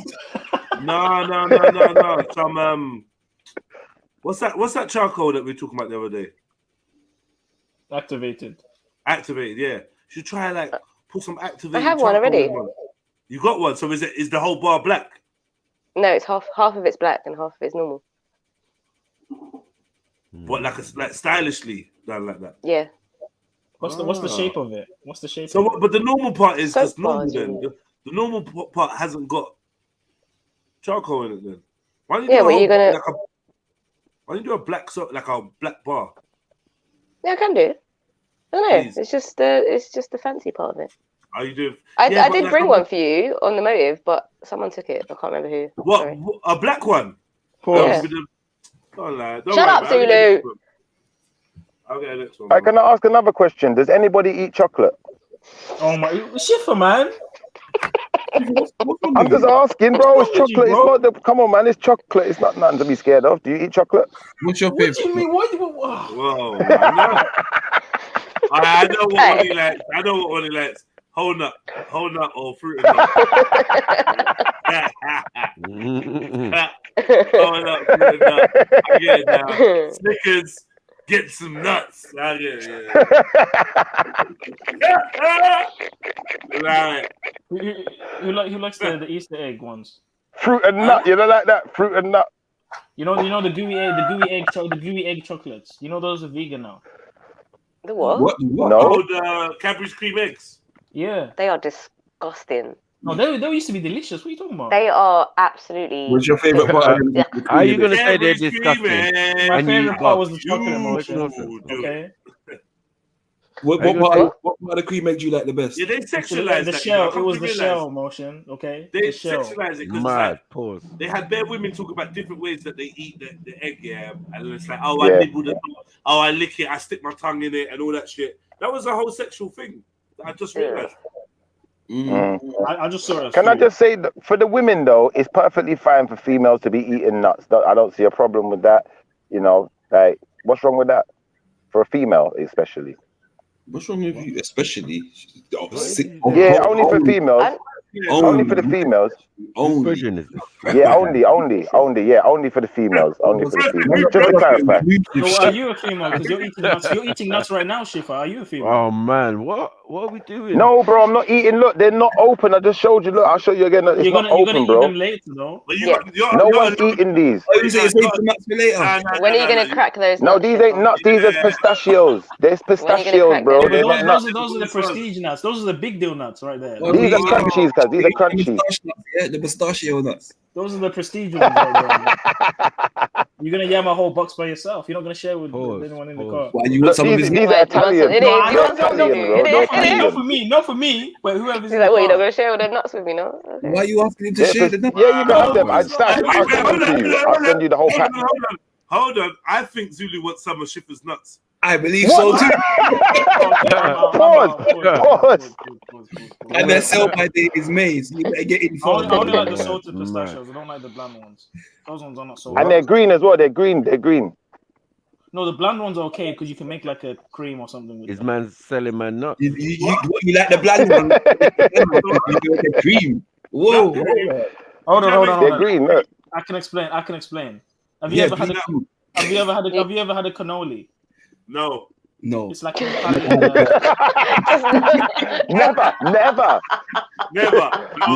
No, sir. I haven't even finished the question. No. How have you never had a cannoli? What is a cannoli, bro? It's like a fried up thing with cream in it, and it's a dessert. It's got nut in the middle. It's got nut in the middle of the and they pastry. make like a pistachio cream, like never pistachio heard of butter. it. Have you ever had peanut butter? Nope. You know you can make pistachio butter. You know, fuck it. You know what? No, it's not. I'm gonna stop playing. I'm gonna quit playing. I'm gonna quit playing. Look, I'm open. You're gonna eat your nuts on camera, Schiffer, don't do it. He's gonna eat nuts on camera. Don't do it, bro. Don't do it, bro. Don't do it, Shiff. You can't take this back, Schiffer. It's on. Are you cracking the Don't nuts? do it, man. Don't do it. He's about to eat a nut. It's not worth it. Yeah, I'm the pistachio cracker. Look away, man. It's not worth it, Schiffer. I'm looking away, man. I'm not even looking. Okay. I'm not even looking. Tell me when it's done. You're chewing that real slow, though. Tell me when You're chewing that real slow. Wait, Jet is gone. I'm not even looking. Yeah, that way, Sasha's liking that shit. Dude, he's like, what does it taste like, huh? They stay sweet. So let's get back to the pistachio cream. So with pistachios, yeah, you can actually make pistachio butter, like how you can make peanut butter. How? You know that? How? Well, with peanut butter, all you need is oil, peanuts, and water. You just crush it, right? Yeah, but you crush the nuts, yeah? You crush it and then you add oil and then you make peanut butter. You crush the nuts, you add oil, and Let you me make just the. tell you this, yeah. I've tried pistachio butter. It's god tier. It's god tier, bro. Like in a cannoli. Oh. You like the creamy nutty middle, yeah. It's god tier. I can show you some if you want, Sash. Don't worry. No, I don't really want to see it. I've had enough of Schiffer. This is Wow, my one was super and satisfaction at the same time. It's a I need to go. Pause, man. What the hell? Swinging party. You want to share Schiffer's nuts and then show her how to make the butter. Damn. Oh my god. Nah, you can't share these, man. Damn. These pistachios are tasty though. Tell Zulu how tasty they are because he wants to know. They're real tasty, man. Yeah. They're not salted though. I don't know. Schiffer, I don't know. They're a good source of protein. What are we doing, man? I don't. Yeah. This is like Sodom and Gomorrah, bro. I'm waiting for the fire to just come down and. I don't know you today, bro. Yeah, come down and bun you up. Yeah. No, not me. But Schiffer, yeah. I agree, Zulu. I'm rolling with the angels and a lot. I'm trying to run out. I'm rolling with the angels. I promise you, Zulu, brother, you're not. Yeah. The angels will come for you. Pause. Nah, you don't have to do that. But seriously, try pistachio butter. Try pistachio butter. It's nice. To be honest, I'm not into anything nut related. I'm not into. Me and Zulu are the only ones being grown up now. We're being grown up now. Right. I know. Oh, look at you now. We're grown up. We're the only ones grown up now. We're grown up now. Yeah. If you're We're the grown ups in the room, man. That's the new slogan. Yeah, grown up share nuts. Fuck it. You lot are too nasty. You're too nasty. You're too nasty. Be a suggestive chat you've been going on with. You got dirty mind. You got dirty mind, man. In your car, you're eating from the lunchbox. You got nuts in your car. Oh man, listen. Mad. Sure. Listen, out of all the nuts. To be fair, this is my girl's lunchbox. So I just borrowed it for work. Mad. What are we doing here? I'm eating from her lunchbox. Okay, I don't even know. You say your girl's got a lunchbox? Yeah. It's right here. It's right here, B. Right here. What is going on?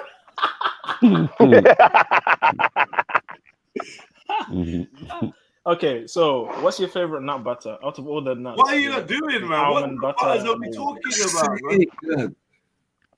No, because I've tried almond nut butter and I don't like it.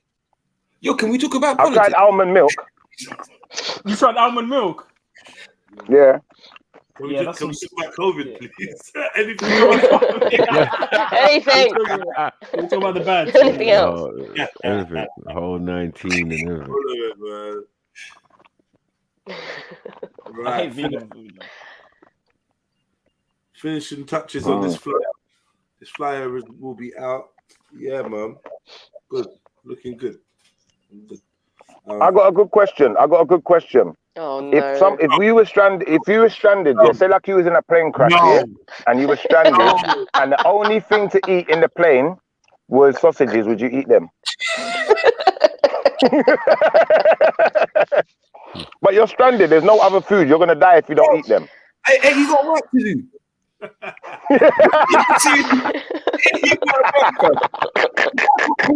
Would you die or eat the sausage? Would you die or eat the sausage? I don't even want to imagine that, bro.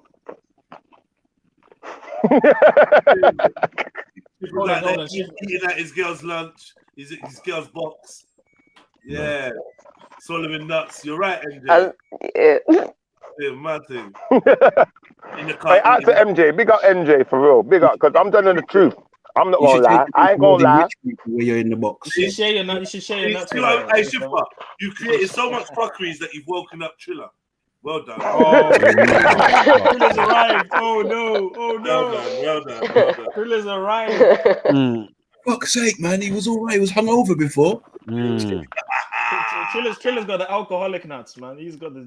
No, but hold on. Don't Asians eat snakes? What did you say? Don't Asians eat snakes? Pause, man. I'm joking. How would you know? I don't know, bro. I'm joking. Okay. No, I read it online. That Asians eat snake. I swear we was talking about the Bible, yeah. Right. Look how we just transitioned to nuts. That's what I'm saying, man. Yeah, but Kingo came in talking about talk about donkey dick and pause. King You King know God what I was mean? crazy. Mad. I don't know. What He the was fuck? trying to do a little demonic tactic to try and demean the Bible. I know his games. I know his games. Boy, he was FTK in you lot still. No, but he got it's cool. smoked, man. Motion smoked He him, man. didn't get smoked. He didn't get smoked. Don't Motion lie. smoked him. He never got smoked. It's because Truth in Kingo has never done too well. But if there was someone else that came with that argument, I think he would have. He did smack it anyway. But He did- yeah. Nah, But, Motion smoked him, man. motion No, only once was we read the the one only about one the to nutting give on a the floor, proper it was answer. curtains. What? Yeah. No. Nah, I couldn't argue against that. Still, it's not for kids. Two bears. That one was not for kids. Two bears eating the food for kids. Yeah, That's kind of Yeah, yeah. It is mad. I'll be honest with you. It is crazy, but you know. It is what it is. But hold on, a Kingo eats pork sausage. I don't know. I don't know, man. I don't want to think kosher. He does. I don't feel that. I don't feel that's kosher. Well, have you seen him? Have you seen him do that? He eats pork sausage, bro. Ask him. Shifa, what's wrong with you? What's How wrong? do you know? I'm not full of nuts. Did you sell it to him? Yo, He eats pork. Shifa's got problems, bro. Like what? You're talking about you got nuts in your mouth and you're talking about sausages and what are you doing, bro? That was a good one. You got nuts in my mouth. They're pistachios, bro. Pistachios, not nuts. Pistachio, almond, it's all the Pistachio same. nuts. Cashew, Yeah, it's all the same, bro. It's all We don't nuts. care. We don't care what person. No, I never read nuts. I never saw nuts on the label. I saw pistachio. Okay, so can someone with a nut allergy eat that? Exactly. No. Yeah. No, he can't. No, they can't. Man. No, they can't, man. Hold on, hold on. Whoa. I got a question. Can somebody with a nut allergy, if a female's got a nut allergy, can she swallow a nut? Oh, for fuck's sake. Whoa. I'm out. I didn't even understand what he said. What the fuck is happening there, man?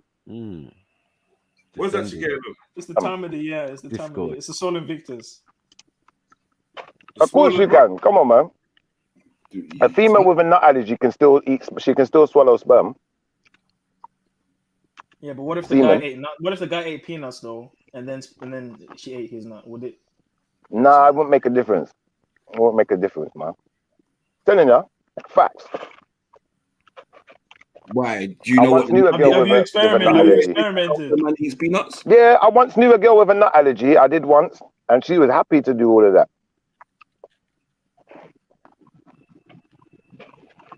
What did she do to you with the nuts then? Oh wow. No, she just swallowed the How nut. are you that interested? Oh my god. What? Why was there a follow-up question? Why was there a follow-up question? We're gonna have to start. This is like alien to Zulu, so he's just doing research. It is exactly. It's alien to me, man. I don't. Hey, Zulu, put the tissues away, bro. This isn't that moment. It's not that moment. This is science. Tissues? What? At the minute, I don't know. Maybe that's what you do, bro. I don't do that. At the minute, this is he's studying for his theory. You get me? I've got all the experience. I've got the knowledge.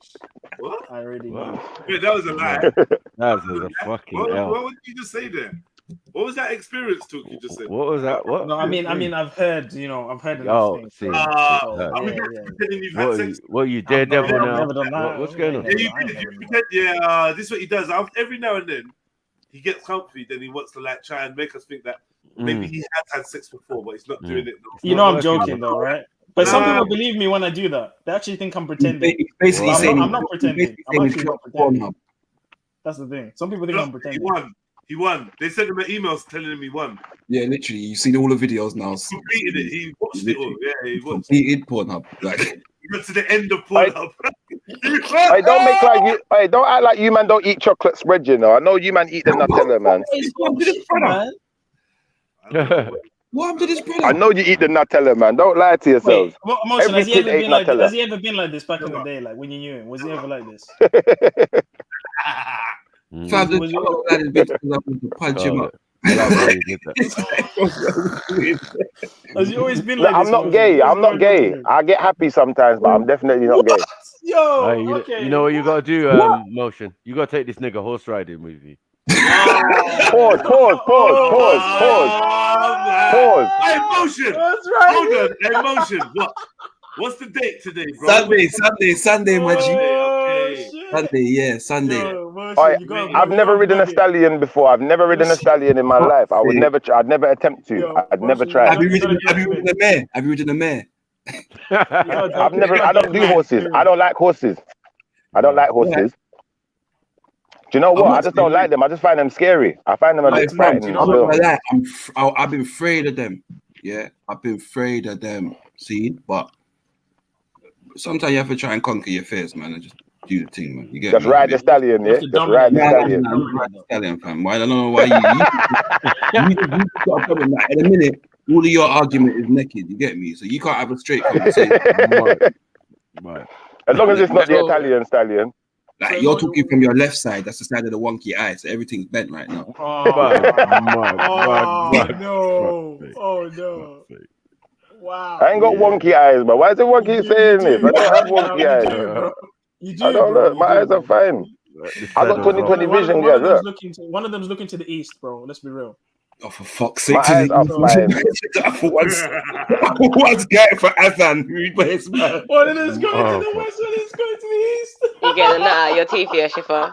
Get all the nut out of your teeth. Right, yeah. People are the nut out. Nut remnant. Did you finish all those nuts already? That was quick. It's Willie Abrahamic. Now he's gonna be chatting to people with his nut breath. Oh dear. He's got 90. Yeah. I'm not gonna lie. I'm the type of man. I go Chinese and I order them chicken balls with sweet and sour sauce, man. I ain't gonna lie. The chicken balls and the chow mein, the chicken balls.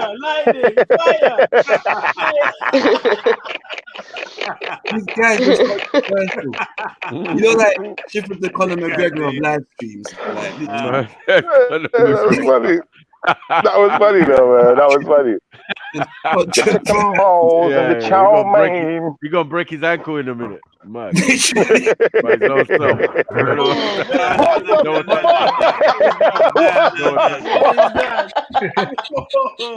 Yo!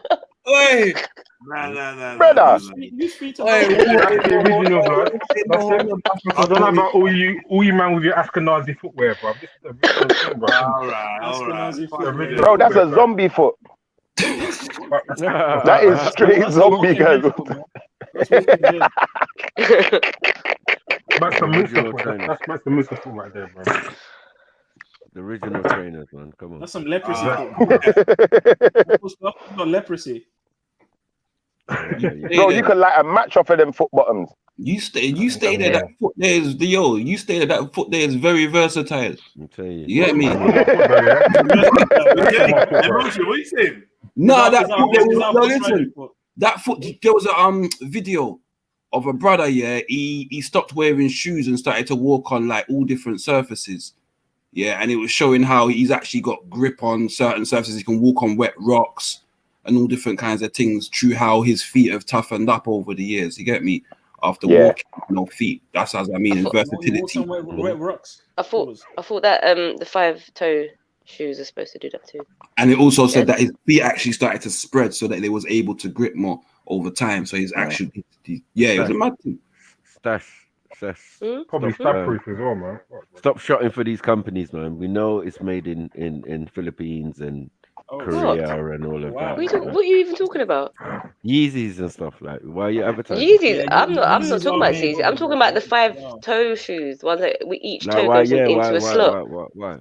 Oh shit! What? Because they're supposed. I haven't. Over natural foot. I haven't. We're talking about the natural foot though. I haven't. Why are you talking about the natural top, the 5-toe shoes? What's wrong? Because we spoke about it the other day, innit? Oh, okay. Jed? You got something about Jed? Didn't we talk about it the other day, Jed? Oh, Jed. You, man. Innit, Jed? She made them as a child. Weave me out. Oh, no. Bro, if you walk around in barefoot for too long, you're gonna end up having to shave your feet. You're gonna get so much hard skin and callus. You have to shave your feet. That's the whole point. Hard skin and callus. I think that's the point of it. To protect your feet. I the point. Hard skin, yeah. Yeah, to protect your feet. That's why. That's developed, isn't it? That foot looks moldy though. Let's be real. Yeah. Really? Yo, what? So, like you man talking about nuts, or can I get some like advice from you, man? Oh shit! Yeah, go now. Switch it up. Switch it up. Switch it up. You want advice Switch it about up. nuts? You want some nuts from man? No, not about nuts. Hold the fuck down. Go on. I wanted to get some balanced advice in it from you, man. In it. All right, it's always available. Go for it, brother. Thank you, man. Okay. So at the moment, I'm doing the whole like online dating thing, innit? So going through apps and that, flicking and swiping and all that shit, yeah? I came across... What are you flicking and swiping? Come on, bro. Come on, man. I say carry on. Hey, I come across one girl, yeah? She had like In 4 her pictures in face it. or her breast? Oh my gosh. Oh my gosh. I can't even speak, bro. That was a good one, though. That was good. That was good. So yeah, there's one girl. She had 4. I'm going to think of my words properly now, innit? So there's one girl. She had 4 pictures, yeah, and I think in 3 of them it was her and her friend, innit? And then I think I might have missed the last picture where it was just her by herself. Yeah. But I saw the first 3 pictures, and it was her and her friend, and I thought, okay, she's nice, innit? So then I did the whole swiping thing, like matched her. She liked me as well. But now I'm finding out, yeah, that the girl that I liked is actually her friend, innit? With the same who was on her profile. Right. So now part of me is thinking, do I follow through and obviously speak to this girl and meet her in person and then go on a friend? Or do I tell her I'm not really into you, I'm more into your friend, innit? You haven't met her yet, though. If you meet her, you might be into her. You never know. Yeah. Nah, but like her friend is paying, man. Like, literally. Like, Is there a third option? Is there a third option? Third option is to like go away and walk away, innit? Yeah, block the bitch. Simple. Block the bitch. Yeah, but I want to get. Yeah, but remember, beauty's on his skin deep, brother. Yeah, Beauty's on his skin deep. You might meet the friend. Sorry, what's gone? You go first. Yeah, there's paintings all over. There's paintings all over online dating. There's paintings all over online dating. Are you really telling me that because she's that ping, you're gonna try some to get to the brethren? It's done, man. If you link the brethren, you link the brethren. Keep swiping. You never know, she might be there too. You get me? Like, fuck it, man. Like, there's no point, man. Like, there's things there, man. Yeah, shit. But the painting might have all the diseases, bro. She might be the fishy one. Come so on, what are we doing? you have to be, she might be the fishy one. That's where your mind's at, yeah? She might be for the streets. That's where your mind's at. She might be. Bro, she might be Bukaki. Yeah, and you have to understand this, brother, yeah? This is psychology. You have to look at it like this. She's already insecure enough, yeah, to put herself down as the painting. You understand me? Now, you see that painting? Understand, she's not going to let you close to that painting because she knows that painting that you thought she was, she is not. That painting is for that painting's probably all a long time friend. She don't even chat to no more. You get me? But the psychology of it is she's not confident, bro. So she probably got a woman that's got a situation going on where she's getting over a dude, bro. Are you probably just gonna end up taking the repercussions of that, my brother? Yeah, which I thought, yeah, which is I've been You get me? You probably got a broken woman, bro. You get me? Like, yeah, bare broken woman on these two. Hello. What is this? Hold on. Hello. Is that finished? What the heck is that? That looks like a cow foot. What is wrong with this fucking gal? Big up. Disability. Big up, man. Special disability. That looks like it's for a cow. Dog shoe. what are you putting them on your chihuahua? Okay. That's not finished, man. Yeah, I thought so. It must be for a chihuahua. It must It's be. banging still for a dog. That's a dog. Those are Carthaginian snow boots. Wow. Carthaginian, you know. Big up MC dog. Big up. Big up, Shani. Big up. Big up, everyone. Big up. I'm just listening to Blue Red. I want to hear more. You want to hear more? I mean, what would you do if someone asked you, if someone came across you, or not came across you, but someone saw your profile, yeah, and was like, actually, I was more interested in your friend. Would you help him, or would you like cut block, or what would you do? No, but that's the thing. I'm not like all the other girls. I'm like, I'm too chill for that. Like, if a guy likes my friend over me, I'd be like, right, cool. And I'll tell my friend, I'm like, oh yeah, chat to some guy. He said he actually thought you were attractive. Cool, there you go. Why would I even be interested in a guy that wasn't interested in me? It's long. But would you use your friend's picture to make it think first? That's the difference we're talking about. Do you understand? Imagine your friend using your picture.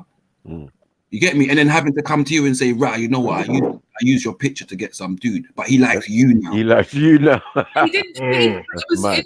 That's the thing. That's why I don't think these dating apps should allow you to have more than one person in the picture. Yeah, that's true. Or allow crazy. And Blue Trill, I'm gonna be honest. Blue Trill, yeah. Green if I was a girl, I would tell you to fuck off. No, I'm playing. I said if I was a girl. Okay, no, I said you're a girl. What in the I said if I was a girl, I would tell you to fuck off. This is some No, that's Beyonce. It's Beyonce. Do you know one fish is stay out of the water for 2 What months? Man's listening to Beyonce. Yeah, of course I listen to Beyonce. I love Beyonce. Man's rolling. Are you part of the Beehive? Yeah. Bro, listen, I be rolling with the Beyonce CD, yes?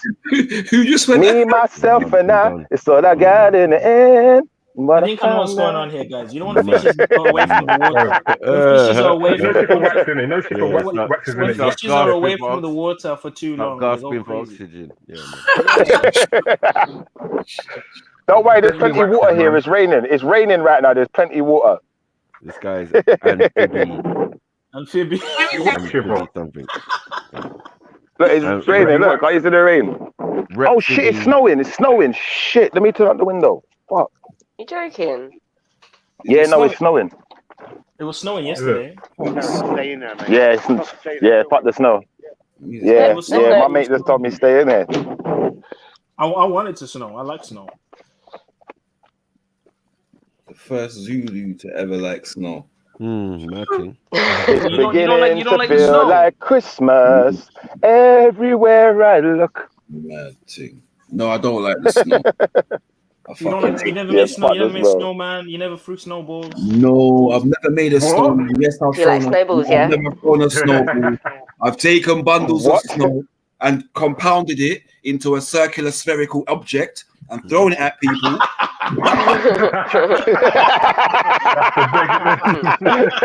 Well done. That was a good one. That was good. You made a snow Hadouken, yeah? A snow Hadouken.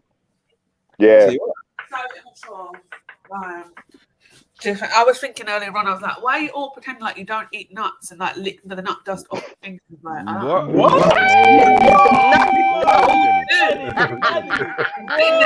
Is that what you're doing here? Stuff like Well done, Shadi. I'm so glad you're here. Oh, look at Sash now. Look, she got a girl. Yeah, finally. It's about fucking time. I'm so happy. Get me. The two of them. It's about time. Yes, just wanna have fun. Look at What did So what, you lot lick off nut dust, yeah, from your fingers? Is that true? Honey roasted cashews and all of that. Come on, man. Wait, you lick the nut juice, the nut dust. No, Shifa, let the women. The cashews. Let Shani finish. Shifa, let the woman them go on, man. Let Shani finish, man. Let the woman talk about nuts. Go on, explain, Shani. Yeah, tell us I'm about the just nut saying, dust. sometimes when you have those dry roasted, innit? There's all that. There's the dust. Dry roasted what? Peanuts. Dry roasted.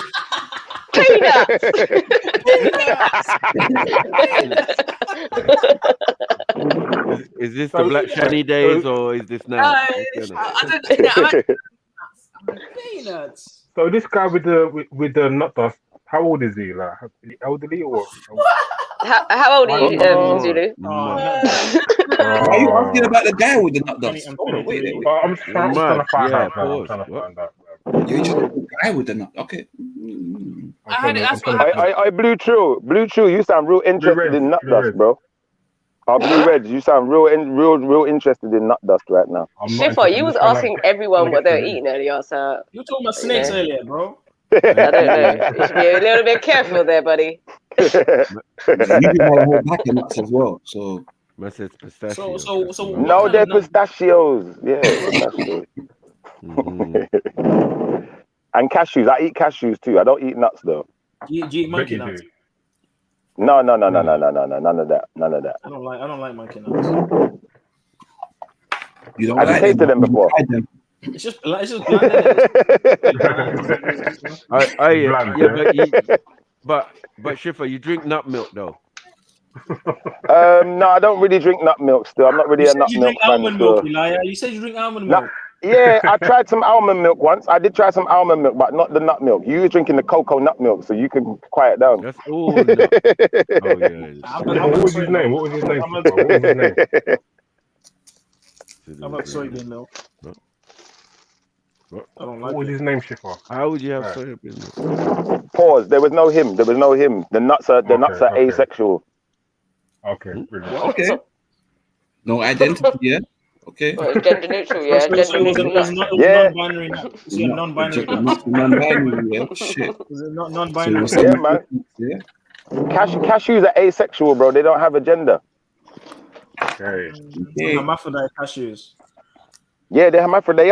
Well, they're not hermaphrodite. They just haven't got genitalia, do they? Like they're actually they're pods. They don't have genitalia. Expected it, yeah. Yeah, I can show you one. They don't have genitalia. Look, I'll show you. Look, watch. I don't. I'm gonna open one for you. I'm gonna open one. Look, I'm gonna open it. Tell me when it's done, guys. Tell me when it's done. You see, look, I opened it. There's no genitalia. Look, there's no genitalia, cause no genitalia. There's no dangly bits. Hey, why did you bust open for Zulu? Is he finished now? Is he finished? Is he finished? I can look. Is he done? Okay, he's done. Cool. You just bust a nut for next man. No.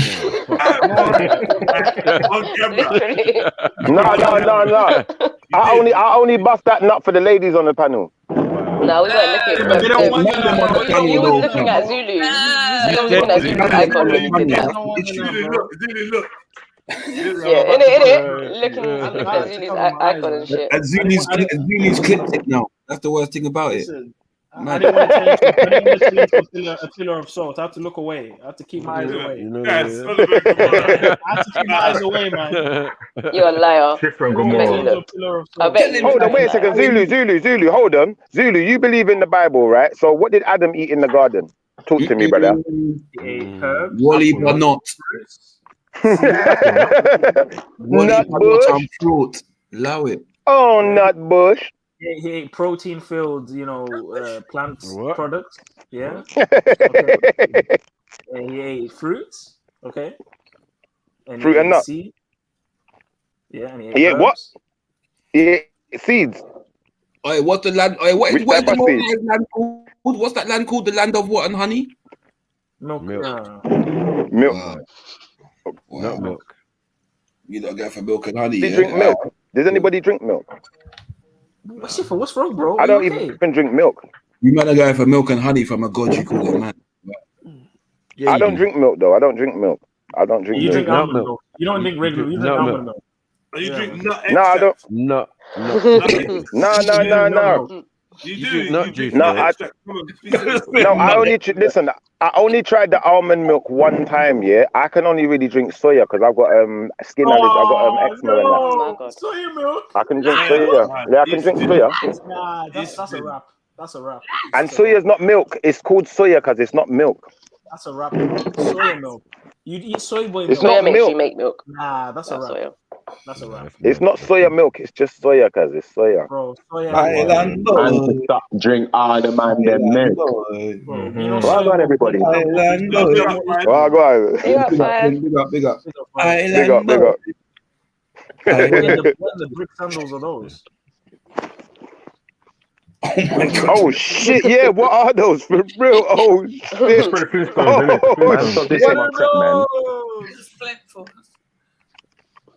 Flint Force 5, man. The guy who usually wear those type of things do what Schiffer's doing now. Yeah, drink soy milk. Yeah. No, the guy. Leave me alone, Macri, man. Leave me alone. Crack pistachios. Macri, you was a vegan though, Macri. You was a vegan. You must have ate some. You must have ate some vegan food, man, with some mushrooms and stuff. Oh no! How are you gonna do that? How? Well, at least you know it's not. At least you know it's not meat. So what, I hear you. I hear you. I hear You're you. just thinking about meat. You know what I mean? I don't what, eat so meat. Shipper, I don't eat meat. Shipper, with the What? Shipper, like with the almond milk, yeah. Do Oh, you you, eat do you fish, drink it? which is Do you sacrilege. drink it or do you splash it on your face? Like, what do you do with it? Like? Oh my gosh. Man. Oh, the almond milk, yeah. Where's this going? The almond Why milk, have you put it. why You have like. you You got can a put it right in here to tea. do this? I don't know, man. You know, this fruit conversation has been going on for a This while now. You combo know, is it's fully random. very fruity, Fully bro. I random. know, I I'm know. done. I'm We done. I'm done. I'm were done. just I'm waiting done. for you to join. Do the pauses. Big up though, Red. Big up, Red. Big up, Red. We knew this type of Good God, conversation Shipper. to get you on the live stream. So thanks for joining us. We're gonna need an infinity pause gauntlet. We're gonna need the pause gauntlet, man. Just snap this away. Just snap it No, away. man. Every time I try to wheel it in, fam, it's just yo. Maybe Avengers, he's drinking, but I'm separate from whatever you're doing over here, man. Yeah, man. I'm a This dog. is not kosher. I'm not involved. I'm not into nothing that's not I'm kosher. saying this is haram conversation, man. Yeah, I'm not involved. Yeah, me. Oh, I'm not wearing shoes. So I'm sure you started. Why would you say that? Why would you say that? I'm not wearing shoes. Do you know what? Let's switch it. Let's switch it from food to drink then. Like let's talk about drink then. Does anybody?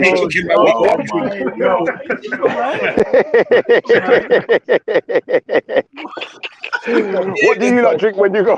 What do you lot drink when you go out? Who drinks like do you drink spirits? Do you drink beers? What does everyone drink? Do you drink rum? You're dealing with who's spirit? You said they drink spirit. Lime soda water. Lime soda water. Like Are you soda water. teetotal, Shani? Yeah. Oh yeah, you're Muslim, innit? Yeah. I either get a Coke or get Fanta. Okay. What about you? What about Sash? Is Sash still here? What about you, Sash? If it's she's gone. She's gone. No, I'm here. I'm here. Oh, you're still. Do you drink cocktails? What do you want to know? What? No, I don't drink cocktails actually. Very clever. Very good one. Very good one.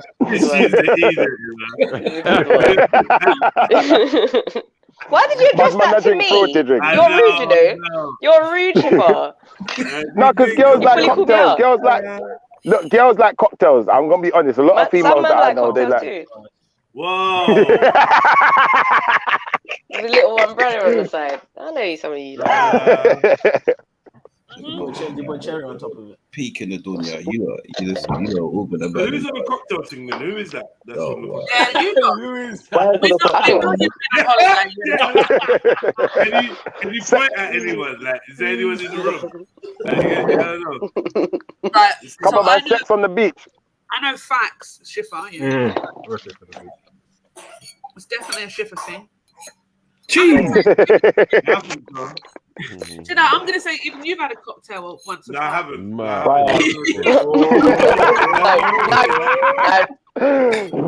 Shots fired. Shots fired. I don't drink alcohol, babe. What?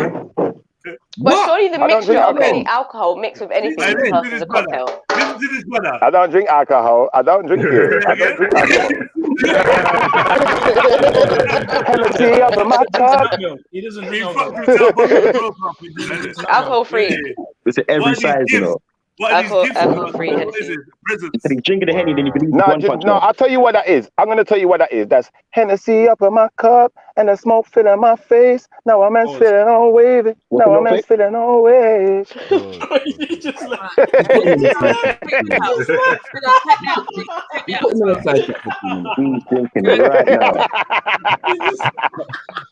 Remove me from the I stream. just got a ponytail. Leave me alone. Leave me alone. Stop bullying me. Stop bullying me. Ponytail, innit? Let me come with you, Jedi. Who asked you that question? Shipper? I don't know. Shipper's got a I'm not sure. Ben ain't singing to me. I'm not sure. Yeah, I'm out. No, that was strictly for the ladies. Strictly for the ladies. Yeah, I know. That's why I left. I'm Mandem. You're Mandem. No, that was strictly for the ladies, then, man. This whole conversation. You don't know you're entertained, though. You know you're entertained. Are you not entertained? Not by that. Slightly, though, slightly. Emptying the shells of nuts. Are you not entertained? Are you not entertained? Is this not why you are here? Can we put Zion's comment up on the screen, please? Thanks. Let me ask you a little question, yeah? During sex, is it cool to spit in your girl's mouth? Ooh! Oh, wow. What the actual fuck? I'm gonna make some breakfast or some lunch. Excuse me? I got a meeting. What kind of question is that? So I didn't hear that. I was I missed the question. I didn't hear that. I was brushing the goldfish. Pardon? I would say it depends if she likes it, it's totally fine. If she likes it, it's fine. What the fuck? Ain't nothing wrong with that. Ain't nothing wrong with that. As long as she likes it, it's nothing wrong with that. Wait, what if you got phlegm and you spit with phlegm? If she likes it, there ain't nothing wrong with it. Dr. Truman is not impressed. What are we doing out here now? Where did I see it? I'm gonna try and look for it if I can find it. What in the actual fuck is going on? No, some girls like that, you know. Some girls like they want you to spit on them. They like that. I've heard of this before. Like they want you to spit in their face and they get all freaky. Yeah, that's true. What the fuck?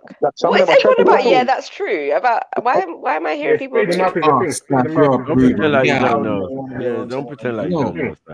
I don't fucking know. That's filth. That's disgusting. We're not doing that. Hey, listen, I'm about to leave in 3, 2, 1 because I'm not involved in this conversation. Hold on, wait. Are you spitting lying and saying hold on? And man's never spat on the downstairs area. You never dribbled down there or nothing like. Come on, man.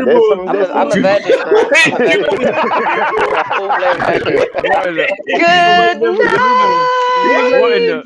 What in the reptilian DNA? What? What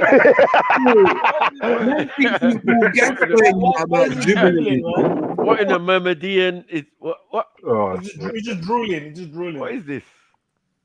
I'm Kobe Bryant when it comes to that shit. I'll be Kobe Bryant when it comes to that shit. Oh man, talk to you. I'm the master. I'm going to make food. I'm gonna make some lunch, man. I don't know what you're talking about, Shifa. And there's no nuts in it. I'm telling you. You're lying, man. You're lying. Natural lubricant. What? It's true though, bro. Come on, man. You can't tell me you've never spat on a girl before. No, I've never done that. You're just going in dry. You're going in dry. Kind of thing, bro. The girl one, yeah. You just, make sure that she's comfortable. Yeah, are you like, it's raining outside, yeah, so I need to go outside and wash the plants, yeah, in a bit. Yeah. Going to wash the plants. Are you all right? Anything better than this? Just clear the room, boy. Just clear the room, isn't it? You know. Look, they act like they're not entertained, but I'm telling you, this is gladiator school right now. This is gladiator school, so let's keep it gladiator. No, allow the weak stomachs. So Shifa, like this girl you're spitting on, so she can't go by herself, no? Yeah, but there's gonna be the odd occasion where you may have done it a few times already, and things are drying up a bit, and she needs a bit of extra lubricant. Yeah, but if you're doing a good job, it wouldn't be dry, would it? Yeah. No, that's not true. That's not necessarily true. Not necessarily true, man. If you mash it up enough. No experience telling you this. I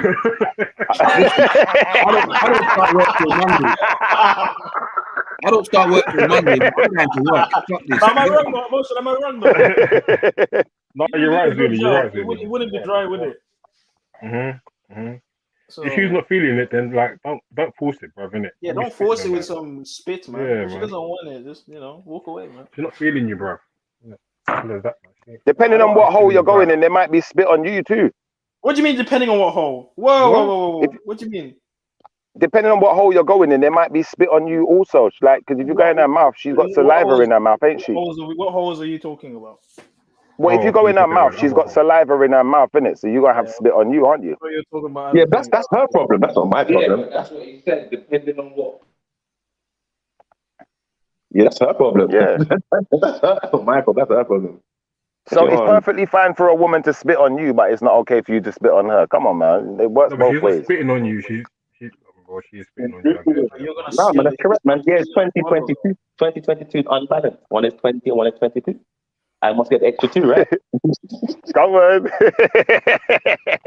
It ain't balanced right now. Balance is in 2020, right? We ain't balanced out here. Oh, spit on here.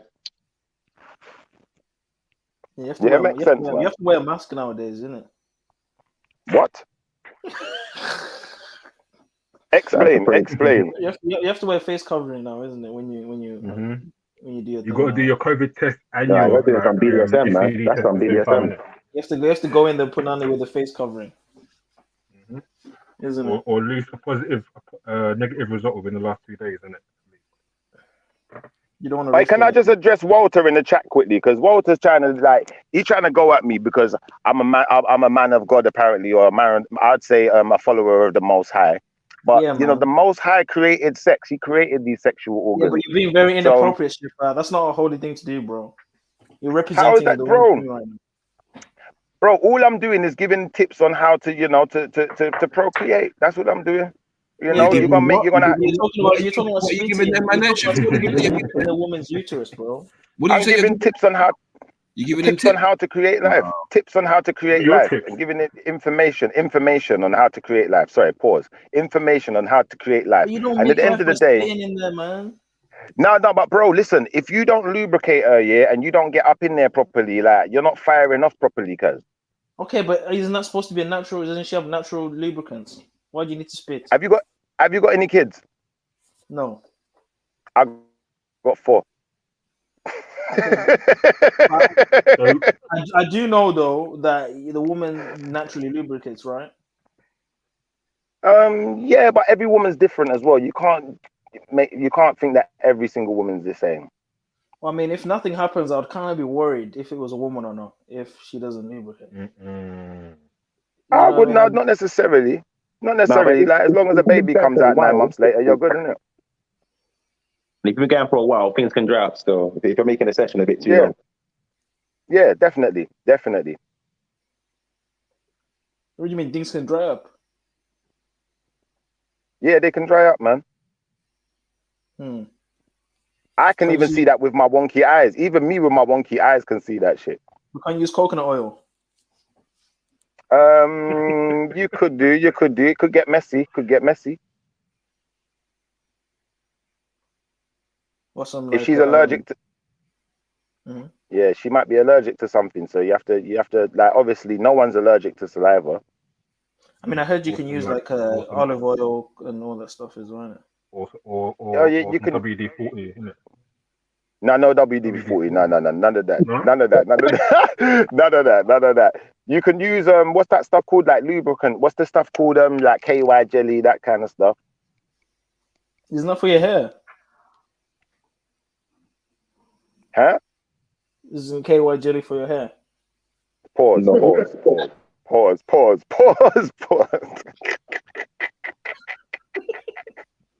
I'm sorry, brother. What's the KY jelly for your hair? No, you don't use lube for your hair, cuz. Hold on, let me type this in. I need to check. I need to see what. Oh, okay. There's something about Mary, and the guy puts it there. I thought it was something else. Okay, never mind. Oh, shoot. You know that jelly that you put in your hair to make it firm? Pause. Okay. I forgot what it's called. It's called something gel or something. What's that shit called, man? I'm not sure. And yeah, gel. That's what white people put in their hair. They put gel in their hair, innit, to make it stand that up. as well. Like, you don't use the sponge. Eco style. You know what that now, is, any right? black person putting gel in their hair, yeah. If you're a black person putting gel in your hair, we got something. We need to have a discussion. I'd say, use some some dark and lovely, like, use some natural hair products, man. Like, you go to the black hair shop, you see what I'm talking about, man. Do some blue magic or something, man. Grease and wax. Black people need grease and wax and butter. Nah, forget wax. Forget Wait, wax. hold on. So you've never used the eco style? You've never used eco style gel? No. And out to Mary Jen, because yes, the spitting thing, I think it probably did come from porn. Wow. So It wait, hold on. probably Have did. you ever used a sponge on your hair? A sponge on my hair? Are you all right? A sponge, Do you know the ones with holes in it to get you know you want to get like curls, not curls, but I forgot what it's called. You just want to get like bumps on your head. Nah. I'm a naturalist. I'm a naturalist. So like, if I show you my hair, I don't like. I've got natural waves, but I don't do all of this. You know, like the guys that wear the wave cap and they've got a million hair products. I think that's a bit like feminine for me. But yeah, I just keep it natural, bro. I like my kinky hair. I like it like this. Yeah, but you need to get the sponge though. If you get the sponge, you can get like, it makes it look like curly. But and then you put the eco gel and it keeps it firm. Yeah, I'm not really into the curly look, but I get, obviously, depending on how you want, like different people like different styles, innit? So I'm not like against it, like for anyone who's into that, but just not for me personally. I just like I like the the natural afro, like Michael Jackson, that kind of afro. Michael Jackson. Yeah, I remember my baby Mike, not old Michael, young Mike, like little Mike. Everyone loves little Mike, man. Come on, man. Would you ever get locks though? I was considering getting locks, which is why I'm growing my hair, but I'm thinking more, maybe not the traditional locks, because I'd like to be able to take the hair out and, you know, put it back into this natural form, so it's easier to keep clean and X, Y, Z. I think that kind of makes sense to me. Like even like what JEDI has done, I think that kind of makes a bit of sense, because, you know, the hair can be unwrapped and, you know, you can clean it properly. With the traditional style of dreadlocks, what you see a lot of rasters with, I think it's going to be difficult to maintain, you know, in that way, to, you know, to look like washing your hair and stuff. I'm doing locks. I'm doing twists as well, and just taking them Yeah. out and, yeah. Yeah, makes sense. Makes sense. At least we've moved on to a better subject now, anyway. I like these Flint forces though, man. Come on. I'm kicking the door with those babies. You're kicking the door with those for sure. Solve a hell of problems. What are those motion you in, you know? Oh shoot. I remember the pumps. Oh, allow me. Oh, the pumps. I remember those. Them pump up catch, no? Did they actually like proper pump up, the soul pump up and that? Yeah. I swear it was just the they tongue. were actually good. I swear it was just the tongue. on the pump. Did they make a difference? Yeah. Did you run faster? Did you jump higher? I'm not gonna lie, I never had them. They were comfortable. I had some pumps. They were comfortable, man. And I had LA lights. Remember LA Gear, the light up ones? When I was a kid, I used to have those, man. Run around and they start lighting up. I used to love them trainers. Like, You have they the were ones my with favorite the thing. wheels. You have the one with the wheels underneath. Nah. I never had Heelys. I never had Heelys, but I did have LA Gears. They tried it still. You know how many people fell Those over were the days. Bro, you lot missed out. Your generation missed out, because we had the LA lights and they light up when you run. And then we had the t-shirts with the glow in the dark. We had the glow in the dark t-shirts and that. No, but you don't really get that no more. Nowadays, it's a bit different. They don't really get the glow in the dark stuff and all of that, man. Those are heavy, man. I'm not part of the TikTok generation, so that's not my my generation. I don't know about my brother wearing it, but my sister was wearing that. Yeah. Yeah, me and my sister had them. Me and my sister had them. I'm not gonna lie. When we was little though, like I must have been probably about maybe 5 or 6 years old, like baby boy, like running around with these trainers lighting up, thinking that it was cool. Little, yeah. Youngsters. Do you remember them bikes as well? Do you remember them bikes back in the day, Maku, with the sounds and the lights on them? I can't remember what they was called. Yeah, them bikes were mad. Yeah. The Black Cat. You had the Fox. And there was another one. I can't remember what the one I had was called. There was a few of them, but them bikes are bad. You don't get that no more though. Yeah, they weren't bad though. It was a con. None of them buttons did. And it wasn't even that bright. The lights weren't even that bright. When I'm saying to my brother, let me have a go, he had to ask his mom, and his mom had to ask his dad. And then they had to come out and verify me. You get me? And then I got a ride, and then I'm pressing the buttons. It's just noises, cuz. Yeah, that's the wolf. It's the wolf. That's it. It's the wolf bike. The wolf. That was my thing. Yeah. I man used to get the Coke can, yeah. We used to get the cans and put them on the wheel so it sounded like a motorbike when you're riding. Yeah, or bottle. You put like a bottle at the back, it goes like vrr, vrr. Yeah, we used to do that. Sound effects, But we were creative kids.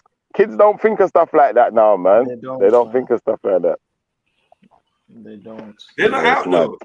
How They don't play outside anymore. They don't play water guns. They don't do anything. We used to do water guns. They don't do that shit now. Bro, I swear down. After school, Yeah. kids don't play around my way. Yeah, it's true. Straight home, you know.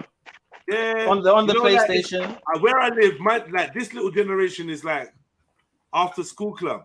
Mm. You know, like they're going to do some activity somewhere. Mm. You know what I Together. mean? They picked up and or they're going to football or they're going Little batches, yeah. Yeah, little batches going here, there, and everywhere. Busy. Yeah. They got shit to do. They're just not on the roadside. They're not hanging around the. You get me? That's They're dead not on the food, road. man.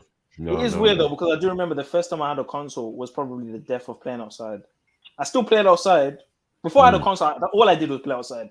Right. But Yeah. as soon as I got a PS2, You there was was like, a yo, mad I want to stay reduction. in. You going out? No, I'm okay. I'm just gonna stay in and play. Mm-hmm. Yeah, mommy was like, yeah. PS2, when the PlayStation arrives, you're right. It was the PlayStation that killed it. Because when I had my Master System and that, and we used to play like Alex the Kid, then man would go to the park and be trying to do Alex the Kid, like free running before free running, like climbing up stuff, jumping off of buildings and doing stupidness. Yep. I used to do Yeah, those were the Sash, days you now. there? Hey, Sash. Oh, she's gone. What noise was that? Who made that noise? Who's just supposed to talk to that? Schiffer? Oh, that's it. He muted his No, mic. no, I was- He muted his mic after. I was clearing my throat. I was clearing my throat. Of pistachio, yeah? Mad. You got your pistachio. No. No, do you know what? I think it's not Omicron, but I've definitely got some kind of flu going on because it's cold out here, man. You choking on pistachio? Yeah, that's what it is, man. You got All right, mate. All right. You got a nut allergy. You got a nut allergy, mate. Yeah, you got allergy. I'm gonna hold this L. Hey, did you man ever have a chopper bike though? You know, like a Yes, chopper. yes. Ooh. Yeah. Oh, listen, them bikes are the shit, fam. Like, Yeah. original Harley Davidson, like, yeah. I used to love them. The gears weren't really gears. Stick to control, man. Did you guys have training wheels on your first bike? Hey, No, bro, I never had training wheels. Why are you laughing? You had training Nah, I wheels. never Everyone had had Shut training your wheels. mouth, man. You had training wheels. Nah, I never had training wheels. Everyone had Training training wheels. wheels. Yes, Bruv. everyone had. Nah, Bam. Ready Yeah, made We back, all bro. had training wheels. No, we never all had hey, training you know how I learned how to ride scabs on your knees and falling off a lot of times. Yeah, it got nothing to do with training wheels. Mm-hmm. Did you ever stand on the seat while going downhill and hold the wheel, the things? Ugh. Yeah. What You know how to do that's really tricks? I could do a backflip and you know. Well, pause and pause and pause. Oh, okay, just thinking. Yeah. You know, it takes a lot of skill to be able to ride the bike without using that bars, without no hands. You know, there's people that text on the phone and they just ride the Travel bike on the with bike. no hands. Travel on the bike. Quiet for ride. Travel on the bike. bike. Have you seen people do that? I'm like, shit, man, skills, man. No Hey, hands. I've just been sent home from work, you know, for this conversation. My mate said he was enjoying it at first, but now he's doing his nut. He's doing his nut. He's doing his nut. Right. I don't know what's going on, man. I thought I was funny. He thought it was funny too. You know, we're talking about unnecessary dietary requirements for like a good 3-4 hours. I went for my acupuncture. I came back and it was still nuts, like fire. So what were you saying? You just come from getting bare little pokes. Getting poked. Yeah, I don't know what you pictured. I don't know what you pictured. Yeah, when I mentioned the medical procedure I went through. I went for a medical procedure. Yeah, I don't know what you pictured. I don't know what memories or fantasies triggered in your imagination when I said it. Pardon? Did you get poked in the cheeks? In the back. I've never been poked in my cheeks. Never been poked in my cheeks. In the back now. Now lying, so you never got poked in the back. Yeah. So you never got poked in the back. I had medical procedure, yeah, I had a medical procedure. In close of my shoulder blade. You literally just got poked in the back. Chill out, bro. Nah, I ain't get poked in the back. I ain't get poked in the back. You fucked up there. You fucked up with that one. So look at that. You fucked up. I love it, man. And don't act like you had a female practitioner either. Nah, the female. I can't remember her name. She's Chinese. Oh, yeah. I believe you. Yeah. That old chestnut. That old chestnut. Chinese. Oh, yeah. One left. Listen, I'm not saying the happy ending isn't even available. I don't know, innit? But I didn't go for no happy ending, innit? Do you know what I'm saying? Like, I went for the procedure, innit? I got a receipt. Like, nah, I don't fuck stuff. There should be no happy endings in acupuncture. That's all I know. Yes, I'm saying. I didn't know. Nah, no happy endings. But if you read the reviews on Google, it's going to end up painful. There's one shady review in there. Pause. It's going to end up painful situation. Did you man used to play conkers when you was young? Nah. Of course, lad. That sounds a bit fire though, but I don't know. But out there, you're out there smashing your conkers with the next man. You're out there. Brother, you're out there smashing your conkers with the next man's conkers. Nah, fire for that. Fire for that, man. Fire. Trust me, I know what you're doing. Hey, Shifa. Some man used to soak theirs in vinegar to make it harder. Mad thing. Yeah. But you know what? There was a better one. No, there's a better one. Put them in oil, then freeze them, cuz. You put them in oil and then you freeze them and then it's super strong. Yeah, I knew about the vinegar one. Oh, no, wait. Who's oiling up their conkers? Man are boiling their conkers and what? You got to smash their conkers together. He's like, aye, smash their conkers. You know they say lesbian scissor and that. You and I are conquering. That's what I mean. Yeah, conquering each other. You conquer men. No. You're not conquering, man. It's a game that you play with chestnuts. Yeah, bro. It's called Things That Fall Off the Tree Fight. Fire for the chestnut. Yeah, chestnuts, man. Chestnuts come from females. Chestnuts come from females, man. Ain't nothing wrong with that. Unless you're getting a boob job from a guy, loud chestnut group, you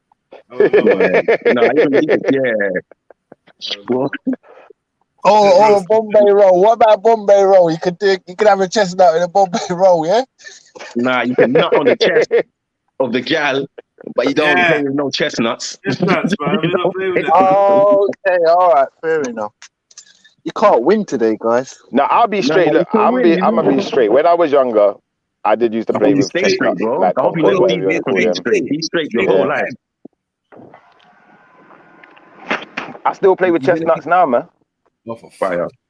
I know he's gone. He's gone. Yeah, if she's pregnant, she's gonna have some nuts coming out of that chest, bro. They're gonna be nutting all over the place. You're teething out the baby's food. Huh? No. It just comes out random, innit? Sometimes it just squirt out random. And there goes my mute button. Oh, shit. That was funny. Oh, shoot. What's that other game we used to play when we was kids? You know, in the playground. Wait, don't say we, you. No, British people. That you got certain British games that they play in schools. I'm not included. I'm not British. You didn't go to a British school. Hold on, you went to a British school. I went to school in Peckham. Yeah, but I'm not British. Yeah, that's Brit. No, but that's a British school though. It's a British school. Okay, yeah, fair enough. You can't tell me what happened in school though. No, but there might have been other kids playing it. You know, like in primary school, they used to have that thing where you hop on the squares. You hop on the squares. I can't remember what it's called. Oh, hopscotch. That's the thing. Then you hop on the squares. Did everyone used to play that in primary school? That's for girls. Man said that's the thing you hop on, brother. I used to watch the Gallon play it, but I never played it still. Nah, you man are being sexist now, man. I used to play that. you I used to play skipping. skipping. Did you double dutch as well? Yeah, I used to double dutch. You see I can still double dutch. Fuck's sake, man. Yeah. Man used to go to acrobatics classes and all of that, man. Come on, man. Like, used to do all of that stuff, man. I wasn't like you guys. I was taught proper, like, you know. Acrobatics? Acrobatics.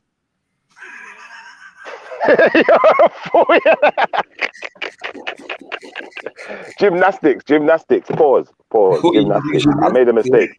It's gymnastics. Yeah, gymnastics. Gymnastics. Well, you used to go gym, yeah? You used to go bang gym, yeah? No, I never. I used to go to gymnastics classes. You know, man, childish today. What's wrong with you, lot, man? Fuck you, there. I've been cracking up all day, bro. Man, talk about gymnastics. Who's doing gymnastics? What's so bad about it? I've been laughing. I used to do gymnastics. Seriously, I used to do gymnastics, and I used to, yeah. Now I'm doing gymnastics thing, though. I mean, it's up to you. What's wrong with it? Cool. Whatever you and Jim, I don't know Jim, so. No, gymnastics is an art form. It's not a person. No matter with the gymnastics thing, bro. You and your life partner, bro. I'm not judging you. Oh no, wait. Yeah, man, it's cool. You live your life. Used to wear leotard and tutu. No. That's ballet. Cuz that's ballet. That's not gymnastics. Boy. Yeah, I can't fools the eye right now, Schiffer. What you say? You used to do Rosie and Jim, yeah? No. Gymnastics is not Rosie and Jim, bro. That's the Rosie and Jim is on the old riverboats, isn't they? Them little ragdolls. Okay. So did you do gymnastics, yeah? Look, you cannot homify gymnastics. You cannot do it, bro. Did you do gymnastics? Did you wear a leotard? Yes, I went to gymnastics classes. Okay. No leotards. What was it? You and Billy Elliot, top of the class. What was the building called you went to go do your gymnastics? To do the gymnastics? Oh, it was in the hall. It was in a hall. It was in the local hall, the local town hall. That's what you'd call it, yeah? You'd go to the hall. Or gymnasium. The town hall. Okay, yeah, they had a gymnasium in the town hall, yeah. And they had all of them rings and stuff, and you know, you can do that. Don't make me find out you taught Billy Elliot all them moves there.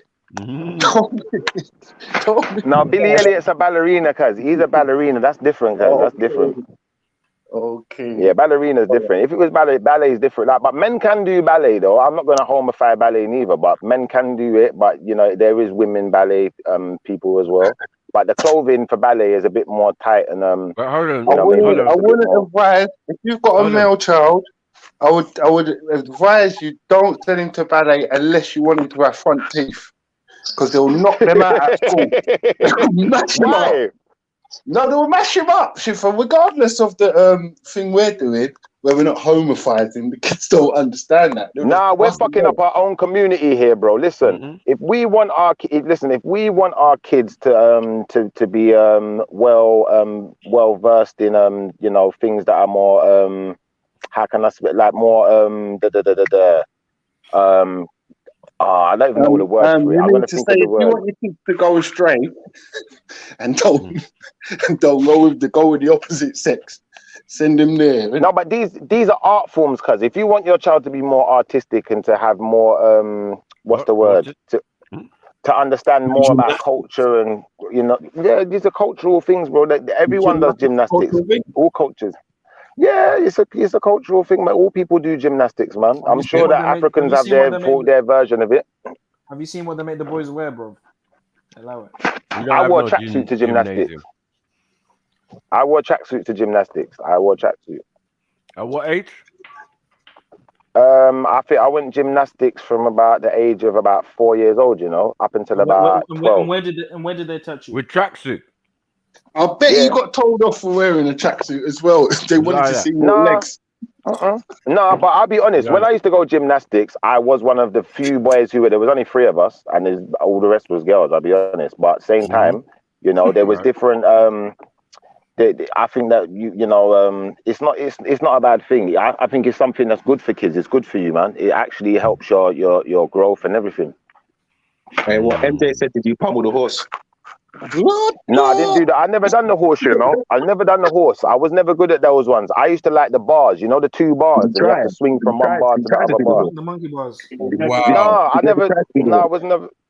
No, I was never on. I was never a horse guy. I used to like the rings and I used to like the bars.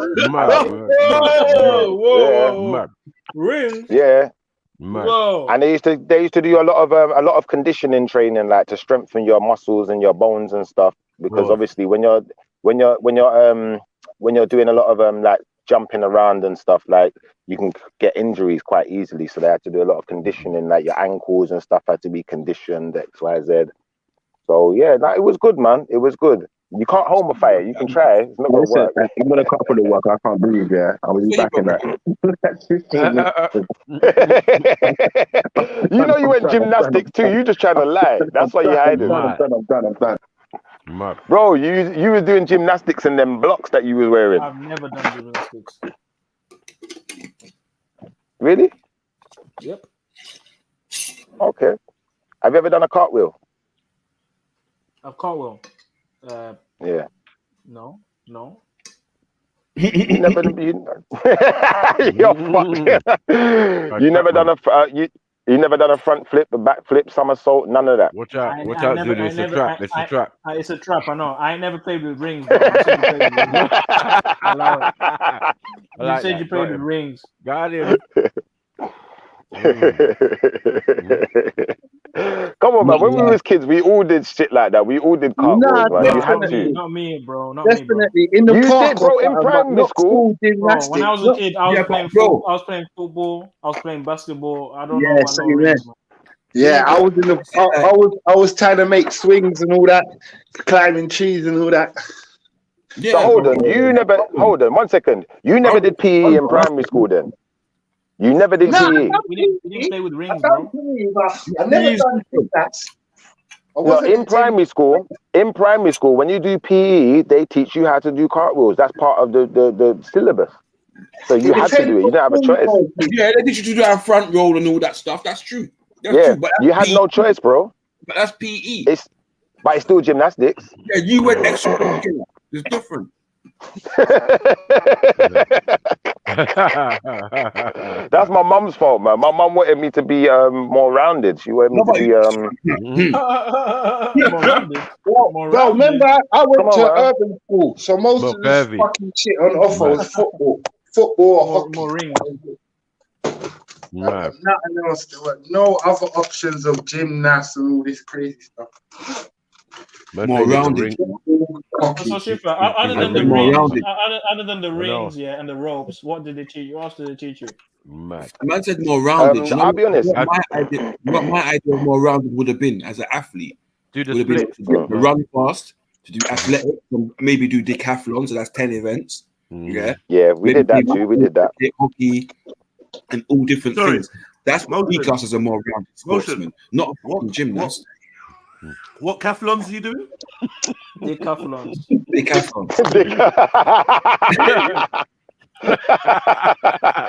Yeah, he got you with that one. Don't remember Sports Day? We used to do that thing, the egg and spoon race, the sack race, the three-legged race, all of that. The what? The sack race? Yeah, the sack race. Did you guys ever do the javelin where you have to throw the spear? Yeah, all of that, man. I was good at that one, and the shot puts. I was good at those. What? The shot put. You're a spear chucker. Yeah. Come on, man. That's the Zulu in me. I was good at the javelin as well. I'm not gonna lie, bro. I used to love it. Remember, didn't have a spear. Hold on. Shiva, what shot put again? Shot put is you throw a metal sphere over a certain amount of distance. Oh shit! Nah, that's javelin.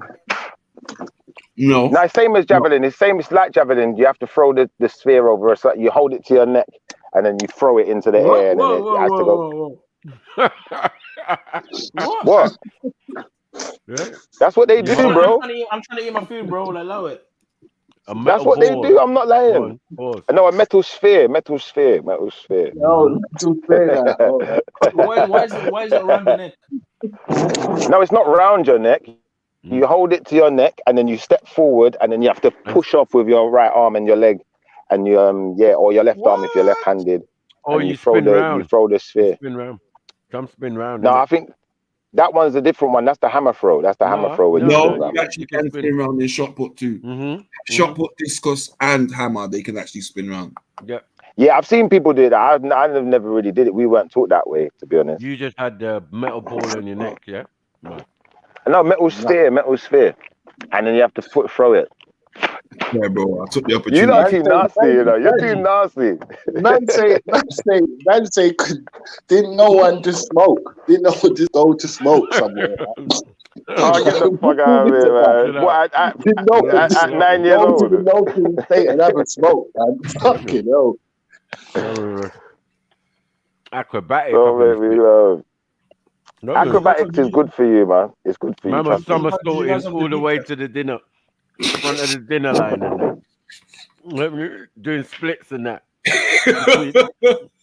sliding between man's legs and that. Pause. You know what I'm saying? Like, Let me just. Can I just answer Mary Jen? Can I just answer Mary Jen in the chat because she's asking about people being gymnastics instructors molesting people or something. Just to be clear, my gymnastics instructor was a lovely lady.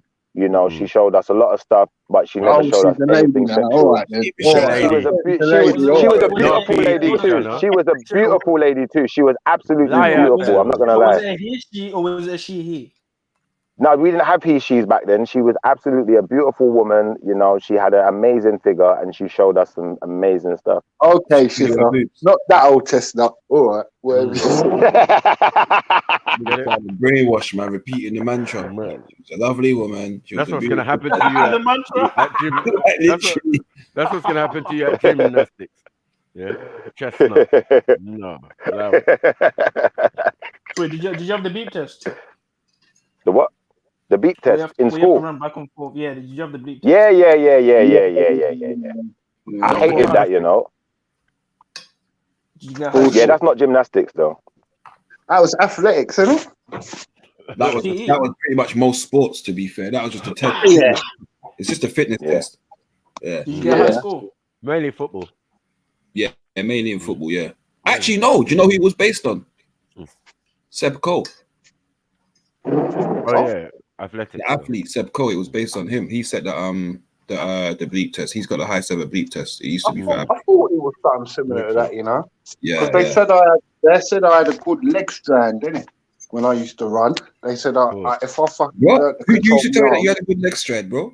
Wait. Nah, you know you stride. You know when you stride. On the door where he showed you about your leg strand. Bad man don't stride, you know. You know when you stride, I could control my arms. You just run. You stop all over the place. Sorry, can I just clarify for Mary Jen again? Because I think she didn't hear. Mary Jen, I was taught how to do cartwheels. She taught us how to do front flips, back flips, handstands, all of that kind of stuff. All the good stuff, man. All that good stuff. All that stuff we see in them Jet Li movies. Can I just alliterate that it's a she in his mind? No, it was a she. There ain't a lot of male gymnastics coaches, you know. Wow. Not in this country anyway. That's what you're doing. Maybe not. There might be a few. There might be a few now. I don't know. When I was growing up, it was mainly females. Mainly females in a gymnasium. Yeah. Mad thing. Yeah. He's got the statistics. I've still got my certificates from gymnastics and that, man. I still got them, man. But so you're saying most of your PE teachers were female? No, the PE was in school though. That I didn't do gymnastics at school. We did a little bit, but not the same. It wasn't the same in school. I thought that the one they showed us in school, it was kind of weak in comparison. You did special gymnastics, intense gymnastics. Yeah. Tantric gymnastics. No, I wouldn't say tantric. I'd say tantric's going a bit too far. But like the first thing I learned, the first thing I wanted to learn, because they was like they would show us different stuff. No, but they would show us different stuff, and they would ask us which one would we want to learn, like which one do we like to learn, innit? So then I wanted to do handstand first. So the first thing I learned was walking on my hands, and then I wanted to learn backflip. I was never good at backflip. I could do front flip. And you're saying your female teacher, a PE teacher, held up your frame while you were trying to do backflips, not a male teacher or handstands. Yeah, it's female. We was only kids. We was only babies, man. We was only little. What? We was only little, man. Yeah. You hear what you said, man? Did you hear what you said, bro? I don't know about all this. This is weird. I mean, it's not weird. You're just being nasty, man. No, it's a very masculine teacher. That's what I said. She's no, masculine. she's not. She wasn't masculine. To teach man to somersault ain't no easy feat, you know. I don't care how old you are. You know what I'm saying? Like teachers, they're gonna know. It's humiliating. They're better. I'll be honest. Even when you watch the gymnastics on the Olympics, I feel like the women are better at it still. I feel like they're more flexible, they're more agile. Are they women or are they adolescents? Well, yeah, they're adolescents. I don't know if they're adolescents, all of them, but yeah, some of them are women, some of them are quite young. You do get like 16-year-olds in the Olympics and stuff, definitely. Younger than that. Younger than that, man. Yeah, younger than that, even 14. Yeah, you're right. You're right. You do get even younger. Yeah, That's and then right. then that dancing with the ribbon thing, is that man there? Yeah. Is that what we do? Is that what we're doing now? No, there's no ribbon. There was no ribbon business where I was. You know the going. ribbon And business, out to human. but you know the ribbon business, yeah?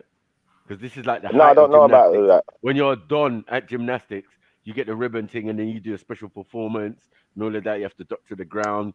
Flip, No, I never got that far. I never got that far. A lot of the certificates on the wall. Huh? Yeah, I got certificates. Not on the wall, but I got certificates. But I never really got that far. But I just wanted to say to ribbon in the sky. Human Mask. Ribbon in the sky. Nigga, you done it for 8 years. This is what you never done. Human Mask. Human Mask. Just don't let me look at your wifey with my wonky eye, cause she gone. She gone. The wonky eye is attractive to the ladies. I'm telling you, man. They like it. Mad, fully. Mad. Fertility. You hear me? Sign of fertility. And I never did rhythmic gymnastics neither. At to music. You're such a funny G, though. Come on, I'm only here to have a laugh and some jokes today, man. This is entertainment, man. It's the eye of Shamrock. Just here to have a laugh for the 2020 anyway. 2022. No, do you know what? I tell you what my eye is. My eye is actually the Eye of Horus, and that's my middle name as well. So you just learn something. You learn something. It's the Eye of Horus. Your middle name, There's a flicker. Yeah, that's my middle name. That's my middle name. Yeah. Hard. What have you got? Like Turkish drinks? No. Okay. What is happening here? Oh, no, man, that's James still, but that's big though. It's because It's for family, isn't it? It's oil wrestling. It's what? Yeah. It's oil wrestling. But fishes It's don't the like Eye oil. of Horus, man. Man said fishes don't like oil, you know. Yeah, they do. Fishes do like oil, man. They love oil, man. Tell us about your experience with oil. Go ahead. We'll listen. Well, I can't tell you. I could tell you about my experience of oil, but that's got nothing to do with fish. Unless we're talking about fried fish, I like a bit of fried snapper. What? I swear Atlanteans. Fried snapper. You never had snapper? Wait, Atlanteans, they don't like eating fish. They don't like fish, do they? Yeah, they do. That was the main part of their diet. That was their main diet: fish and seafood. 100%. Yeah, that's cannibalism. No, it's not. Come on, man. That's like saying that sharks eating fish is cannibalism. That's silly, bro. Yeah, but you came from the sea, innit? Yeah. Myrmidons. I mean. Yeah, well, not Myrmidons, but Atlanteans. Yeah. Atlanteans came from the sea. Yeah, Atlanteans came from the sea, I'd imagine. But we don't know if the Atlanteans actually lived submerged underneath the sea, or if they just lived in a land that was like you like marshy with a lot of water. We don't really know. We can't. Well, like, whatever it is, I've never been. They definitely submerged now somewhere. You You know what I'm saying? Like, yeah, Atlantis definitely. I'm a good swimmer. Yeah, we know that. I'm a good swimmer. Yeah, Yeah, I've swam the channel and that. I've swam the English channel and that. I'm out. Yeah. I have swam the channel. Yeah. I've been skiing too. I'm not gonna lie. When I went skiing, like when in primary school, they took us skiing. Like, I was the only black kid who went. Like all the rest of the black kids was like, nah. Their parents was like, nah, it's gonna be cold. You ain't gonna like it. Even my mum was like, nah, I don't think you should go because you ain't gonna like it. When I got out there, like at first, when I got out into the snow and we're going down the slopes, it was fun. As soon as that cold hit me, bro, like my hands was like ice blocks. I couldn't even bend my fingers. It was terrible, bro. It was terrible. I'm not gonna lie. I wouldn't ski again. So when you swam the English Channel, did you talk to any fishes? There's not much fish out there still. There's not much fish out there still. But I can communicate. I can communicate with the waters and the animals still, and the ones on land. I'm more of a Doctor Doolittle than an This is why Aquaman. you're the heir to the Atlantean throne. We know you're the heir to the Atlantean throne. Yeah, I am an Anunnaki. Ain't you see my head shape? It's like Anunnaki. You're right. It is. It's the Anunnaki, bro. It's the Anunnaki in me, man. It's like a fin. It's shaped like a fin. So. No, it's shaped like the Anunnaki, bro. Literally. If I shave my hair off, you'll see it's shaped like the Anunnaki. Not 100%. I swear Maku's got the same head shape. Oh, wow. Why would you do that to Maku? Why would you do that? Why would you put Maku into it? Come on, man. Out of nowhere. Come on, man. You didn't say anything. Bro, my people then come out of Nigeria, you know, where we go back and like some of my DNA goes back into, I think it's called the Wusu tribe, the Wusu. Yeah? What are we doing there? Michael, can you confirm that? Can you confirm that that's a tribe? I don't even know about that. Probably. I never doubt it. Yeah. I don't know what a Wusu is. The Wusu tribe, man. The Wusu. The Wusu tribe, you know. Yeah, the Wusu tribe, man. It's got anything to do with Christian. That one. He got it. He got it. The Wusa tribe.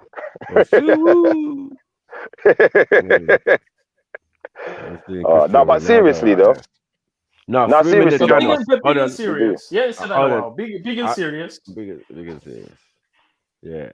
Yeah, no, we do have Nigerian DNA in us. Channel. Oh no, wait, you slammed the British English Channel. Yeah, to France. Did you? And what did you cover your body in Vaseline? Pause. Oh, no. I had to wear one of them diving suits. Okay. So you swam in a diving suit. Yeah. What? So you never met a shark? Nah, we never saw sharks out there, man. There's no sharks in the There's no people sharks can out swim it, but I heard people swimming like rubbing Vaseline. It's just a good blocker, so you don't get hypothermia and that. But true man's part reptilian and that, and aquamarine and all that. Yeah, he's got vernix. Yeah, once I put the diving suit on, you're right. Once the diving suit's on, and also there's a boat that goes with you in it, so you don't have to swim the whole way. You can hold on to the boat and you can kind of cheat a bit. So you can kind of cheat. Got vernix. He's like an eel. Seal. He's got vernix, like a little cheese. All right. Fucking hell. I don't have gills. Shit. So you say. I'm not gonna lie though. That would be a serious talent if someone could breathe underwater. That would be a serious talent. You'd be a dangerous guy. If a man could breathe underwater. Or if you can breathe in space. Yeah, if you could breathe underwater, potentially you might be able to breathe in space. I don't really know. I've never been to space. They say that it's a vacuum or whatever, but for all we know, it's just like a water, like what they say a lot of things about what's up there. Yeah, I can say. Well, didn't the Atlanteans say they came from space? Yeah. Okay. Yeah, and there are people that believe that space is like dark water. That's what they call it. They call it dark water. So it's possible.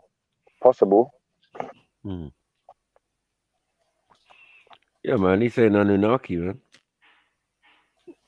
Yeah. Says they came down for space in the name. You get what I'm saying, Zulu? Yeah. Yeah, those who came down from Anu. So it's mad. But on the Anunnaki is albino though. Nah. No. Nephilim, That's a myth. Nephilim. Some Nephilim would have been albino White as snow. because most of the Yeah. Nephilim would have been black. But yeah, that's where the real genetic defaults start kicking in. That's why we Yeah. say we're wondering if some of us are part that, because that's where all this shit's coming from. In some cases, prehistoric versions of people like Flugerods. That's why you just have to look up Flugerods, man. It's like a boy. It's a form of boy. Anyway, boy, let's look it up. Yeah, I don't want to hurt no one's feelings today, man. We already done that albino thing. It was mad. But there's other options. There's other ways these some people can be made and shit. It's crazy. Because remember the Dogons as well. The Dogons say that they originate from out of the I don't know, some type of water origins. Yeah, but they're still They're from doctrine. Egypt. Yeah, no, but their doctrine is still based Yeah. on a set of beings from outer space again.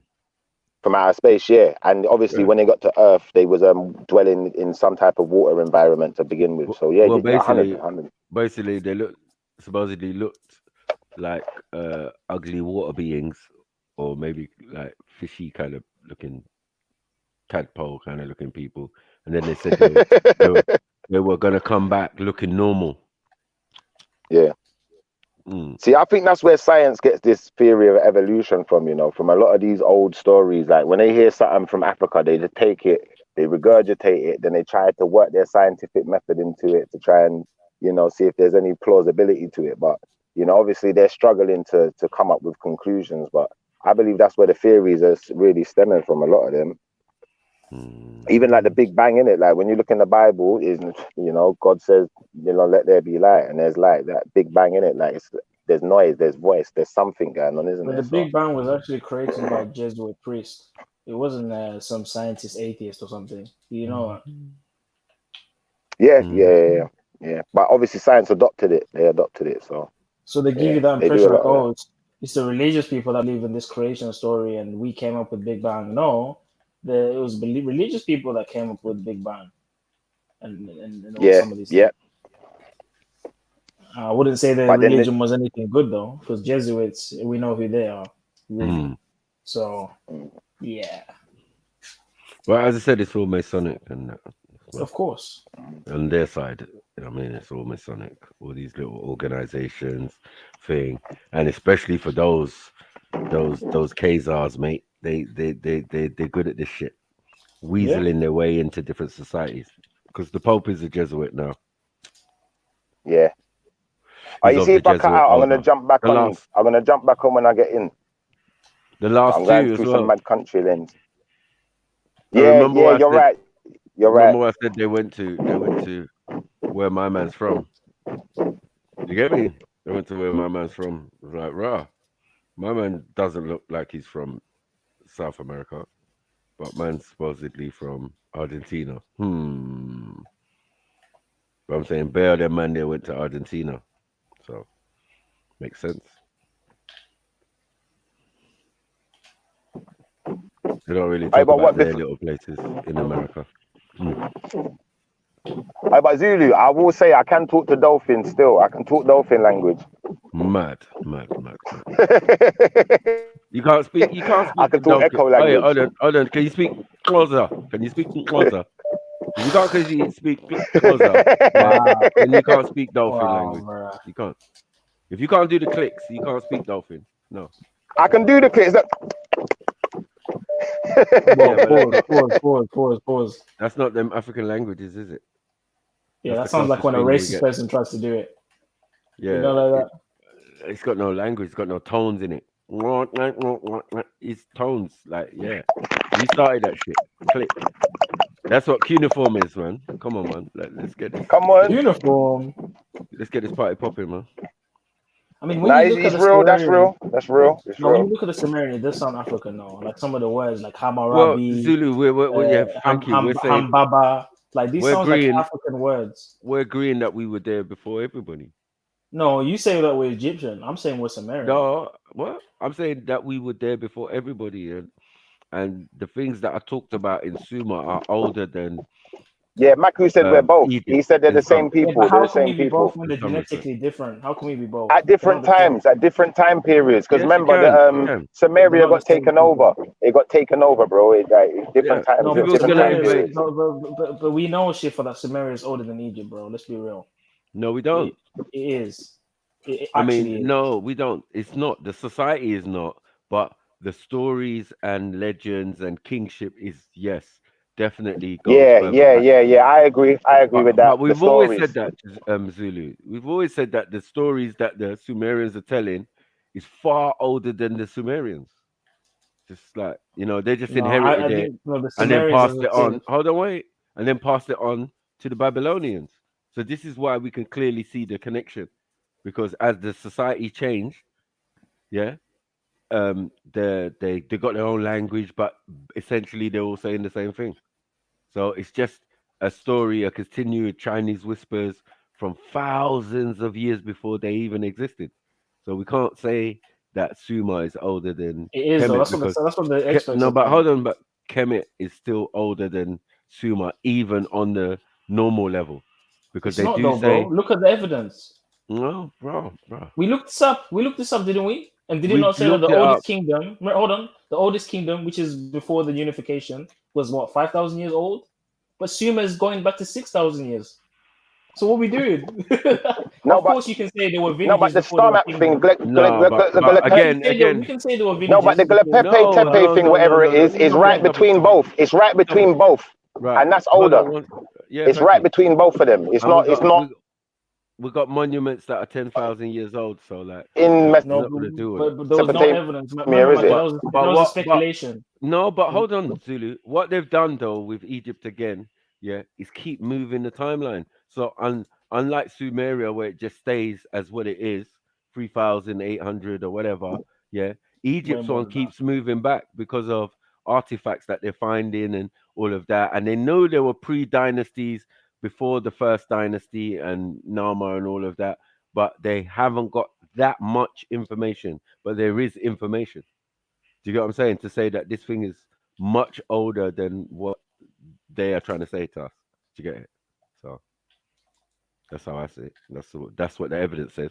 You know what I mean? And they keep No, digging there's up no new evidence. stuff, finding structures, all of these type of things that just baffling their timelines and their little carbon dating. So it's mad.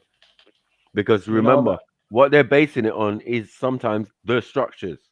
So like you're saying, okay, this structure was built this time, so that's when the people appeared there. That's just a bit just dumb and ridiculous. You know what I mean? That's what they're doing. They're they're actually doing more than that. dating. No, they're dating the constructions of certain things from their carbon dating, yeah, to when that civilization existed. But Check it Michael, out. let's not forget we had the king's list. We went through the king's list. We went to the oldest one, which is even before Nama. It wasn't even going to five. It was on what 5,000 years, 3,000 BC. That's 5,000 years. That's before What the are you talking unification about, bro? of Kemet. That's No, before we're not talking Upper about and Lower Egypt. unification, but it doesn't matter. Unification is still unification, right? You want to go to the village, but we They don't have both evidence for the exist, village. though. They both exist prior, long before, for But there we to don't be have evidence for the unification. village, Michael. Hello, for there to be unification of Upper and Lower Egypt, Egypt's already exists. He's just I one agree. person doing something, and what he's I done, agree. he's reclaimed his land first. Before he does the unification, he has to secure his area, and his area is that lower Levant, all the way to what we're saying But remember, northern Michael, Egypt. that list goes before the unification. That list goes when there were separate kingdoms. It even tells you the kings of Upper, the kings of Lower. So it's a very old But list. yeah, But but they're saying it's the oldest it goes is 5,000 years. We went through it that day. no. What are you talking about, bro? We went Like, on what are we Wikipedia. doing? Remember? No, you're talking about what the Sumerians recorded, right? No, I'm talking about the Egyptians. No, but you just said that the Sumerians The Egyptians was king's 5,000. list, the king's list of the Sumerians far supersedes Egypt, and I say yes, that's facts. But I'm saying that information is far older than the people taking it down, and that is quite clear. So Remember, they Michael, are we're not. relying on the translation of that Sumerian. We don't even Can you know. imagine? Because Sumerians are not Anunnaki, are they?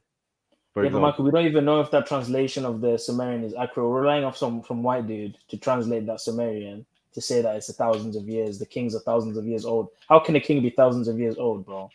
Like, come on. There is what is there, bro, and they invented the number system that we use today. So We're we can't even mistranslating the years. hold on. That's We what it can't is. even doubt them on the numbers because they're the ones who gave us. We're not the system ones of numbers. interpreting it. We're not the ones translating it, though, are we? So we don't know what they really You meant. We saw don't what know. the translation was, right? So That's whether one you guy say you don't translating know, that, Michael. no, we're just saying that's what Wikipedia was telling you standardly. Standardly, everybody's worked it out. Even if you look into it more detail, one section was 3,500 years. So some people had only a few, and some people had a lot. And then when you added up those years, they added up to ridiculous numbers. We can't do nothing about that. But we're Okay, not going to but say the math is wrong. Like we're not But going to is do it that. not possible that the people that translated the cuneiform and these kings list miscalculated the years of what they actually were trying to say? Is that not a possibility? One or two, but of all the 30 something people who translated those texts or those cuneiform tablets, yeah, I would say no, they kind of got it down to a fine art by the time it got to, people like Zachariah Stitching and that. Were You got what any I'm of the saying? people that translated it were they Sumerian? Thank you. No. They couldn't have been. Place. Yeah, they couldn't have been. This is what I'm saying. When I say 36, I'm saying 36 different types of European or, from various different places over the years. So we don't know if Right. it's correct or not. Well, we've kind of got a fair idea. Do you get what I'm saying? But there are people who can translate those texts now because we're in the modern time now. Back in the day, it wasn't really an interest to everybody, only in certain circles. That's why Zachariah Stitching was a nutcase until they realized that his translation was more correct than previous ones from other people. But they did have them already translated. So as time goes on, just like the Rosetta Stone, they get better with the system of how they try and translate and work things out. So like we're never gonna doubt that. So whatever it is, it is. You know what I mean? There's always gonna be that element of doubt and imperfection because it's not your language. Facts. Yeah. But what we're not gonna do is doubt the people who were originally writing it. Do you get what I'm saying? We're not Imagine gonna what's do the that. agenda behind the people translating it. We also have to remember that. Because remember that whole Ancient Aliens documentary. Their agenda is to try and prove that we had contact with aliens. So they're going to do their best to translate it in a way that it makes it sound supernatural or sounds super alien-like. So there's also agendas Well, you behind this know what the translation. stories are. You say it sounds alien-like, but you know what the stories are. The Epic of Gilgamesh, the Illuminati, all of these different tablets that talk about various stuff and various individuals and particular situations. So like we're never going to do that or pretend like they're not using it and they've not used it to push their religious views. Some of their views, religious views, have come out of it. Their concepts of time, space, planets, all of that comes from this same area. So everything that we have, it seems, is based on this area and these people's information. This is why it's so important to them. Yeah. Because they're But the oldest people on the planet. But you open any textbook, yeah, and you're not going to see them first. You're going to see Egypt. Because it's still an ongoing subject. You got what I'm saying? Like the I study of disagree, Matthew, Egypt. because most of the modern history My books. brother. The study of Egyptology compared to the study of Sumeria and Mesopotamia is on a totally different level, as you can see. I will agree. Do you know why? Clearly. Because there's more texts about Egypt. There's more stuff. things. Yeah, thank you. There's more things that there's But still you know why, Matthew? Because it's discover. younger, and only because it's younger. But because remember, in the Middle East, a lot of the Islamic groups like ISIS and that were smashing down statues. They've been doing that since Saddam Hussein. Like, okay, so they're getting rid of all the evidence about Sumeria. So there's not much we know as much as Egypt. But as I said, listen, they know enough to name their society after Sumerian deities and all of that. They know enough. Yeah, we're not saying that. We're saying that the Egyptian one though is on such a different level. They've opened institutes of learning about it over several years, and this is why man can be write even papers on it, because it's a thing. Do you get what I'm saying? They've made it a thing, and it's ongoing. As we're talking about archaeologists, they sink their teeth in by going to Egypt and starting their archaeology. Yes, they do touch on Samaria and thing, but that place has already been thing. That already, even the constructions there can be pinned to a certain time, and it's still not older than Egypt, even in that. Do you get what I'm saying? So the cities of Kaunar, Babylon, and Uruk, and all of these places that supposedly Nimrod built, yeah, can be specifically placed in a timeline, and that timeline is way before what we're calling or what we know as Kemet, because Kemet is not what they say it is. Do you get it?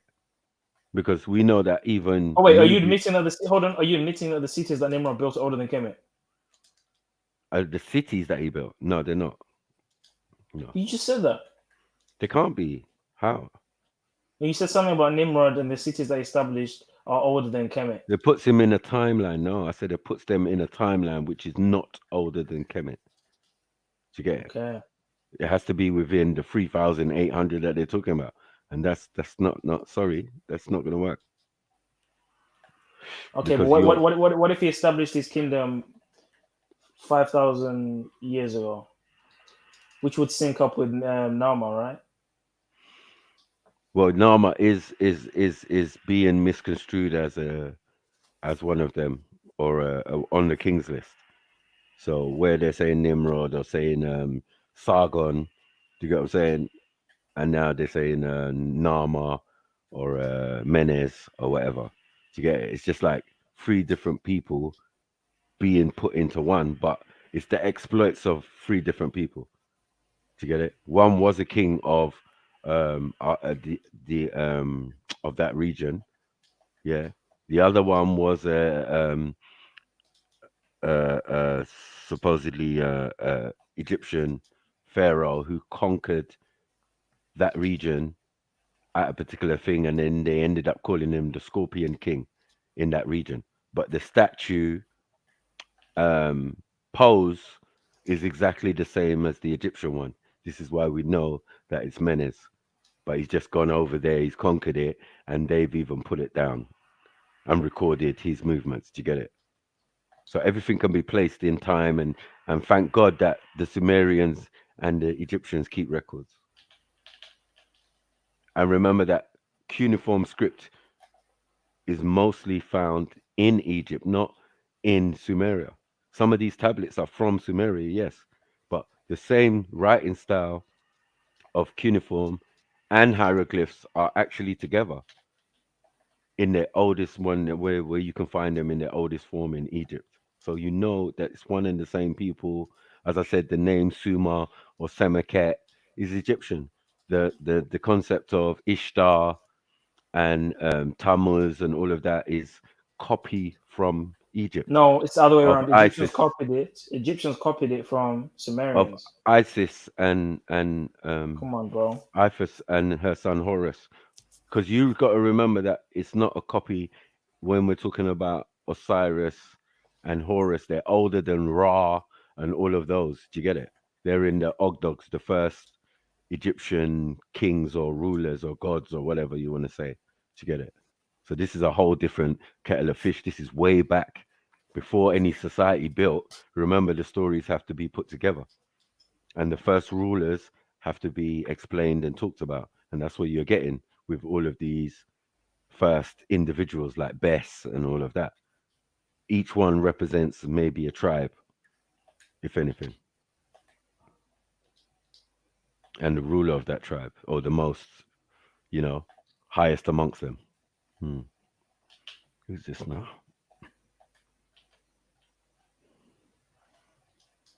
Shaka. Big up, Shucks. Yeah, fam. I don't care what Greetings. I come to say that we are the original Saiyans. Yeah, you know what I'm saying. You get me? You know what I'm saying? It's saying we are the original sayings, you know what I'm saying? Therefore, we are the original Super Saiyans. You know what I'm saying? Saiyans, I got you. At all stages of Saiyanship, yeah. Do you know what I'm saying? Super Saiyan 1 to 5. You get me? Like we run dancer, you know what I'm saying? So, yeah. I see it. I saw the thing set, man. I saw the If thing we're the set. original Super Saiyans, why did Frieza beat us? Frieza is a configuration of the white man, yeah. Trying to trick us, you know what I'm saying? Trickery of our heritage. You get me? That's the how it originally went. You know what I'm saying? You get me? You know what I'm saying? Goku is my ancient ancestor. You know what I mean? And he existed before Kemet. Yeah. I said Goku. Oh yeah, the concept of the most definitely. If we're gonna do that, coming from the side of the Hindu, you know what I'm saying?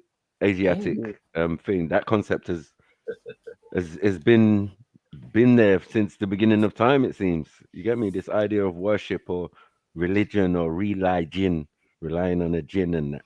You get me? Like that's the first on the planet. Hinduism. That's not true. Is the first religion on the planet, bro. That's not true, bro. I don't know. Find me one older. No, I don't know if they say it's the oldest. They say it's the oldest still existing religion. Exactly. Thank you, Shaka. That's slightly different. So that it's the oldest one you can find a direct lineage from back in the day. Well, some people didn't have a religion. Remember, some people had ways of life and that. So no, but what they mean, Maku, is out of all the religions, the Greeks, the Egyptians, the one that's still here that was religion. That was there a long time ago is Hinduism. That's what they're saying. No, they're not saying it's the oldest. They're saying that's the last surviving one. No, I'm not saying. I'm not even agreeing to any of what you're saying. I've been saying what. But that's what they say when they say hold that. Hold on. Asians have been saying it. Like we've had these discussions in Speaker's Corner. Like I'm not going to do this. You get me? Doesn't mean it's true. Bruh, it's based on quite credible evidence. No, it's old. I'm not suggesting that it's not old. Of course. But what we're saying is so old, yeah.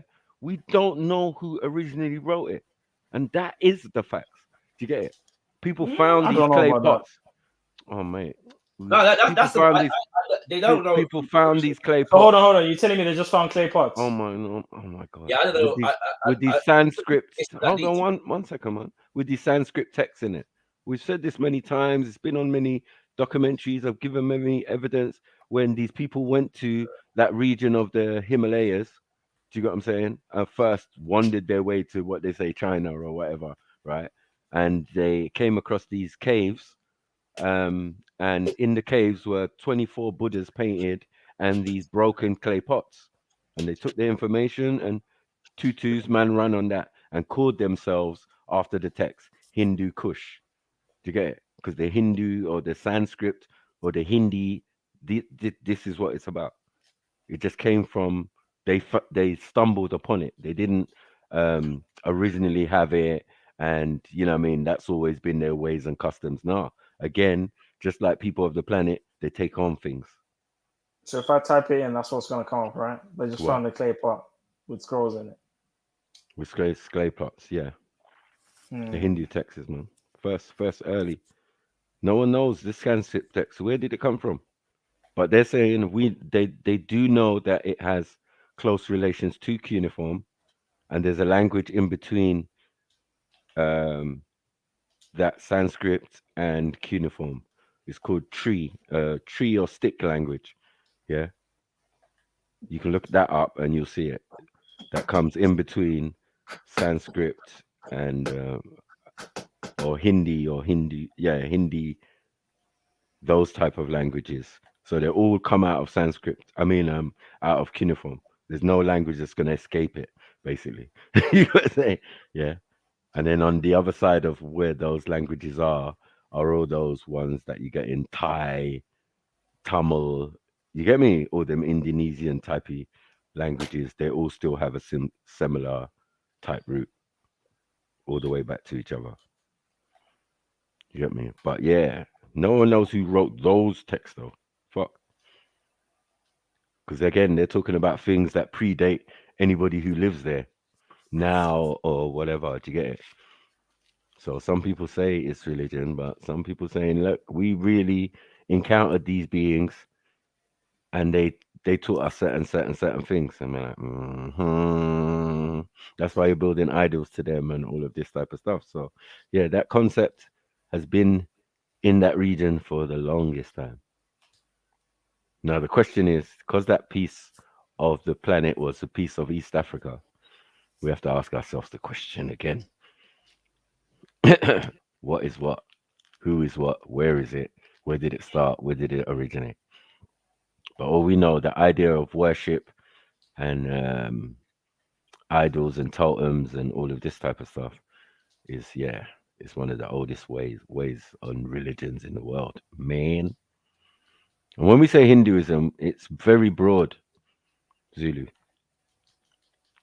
How so? As you know, it's got many facets to it. Taoism, Buddhism, Jainism. There's so many other isms and schisms that come under Hinduism. It's not just one particular system, but most all really based on a particular set of texts. You get it? So even the Chinese one is based on the Indian Sanskrit text, like the journey west. You know, for the monkey magic story, you know, the monkey magic, right? Yeah, Hanuman. That's in the right. Indian as well, isn't it? The Monkey King. Right. So we're saying in China now it's Sukong or whatever. Yeah.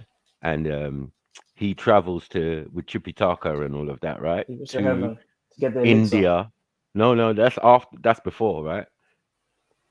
Because he has to get trapped in the mountain for thousands of years and then bucks up on Tripitaka. So that's the second part of his story.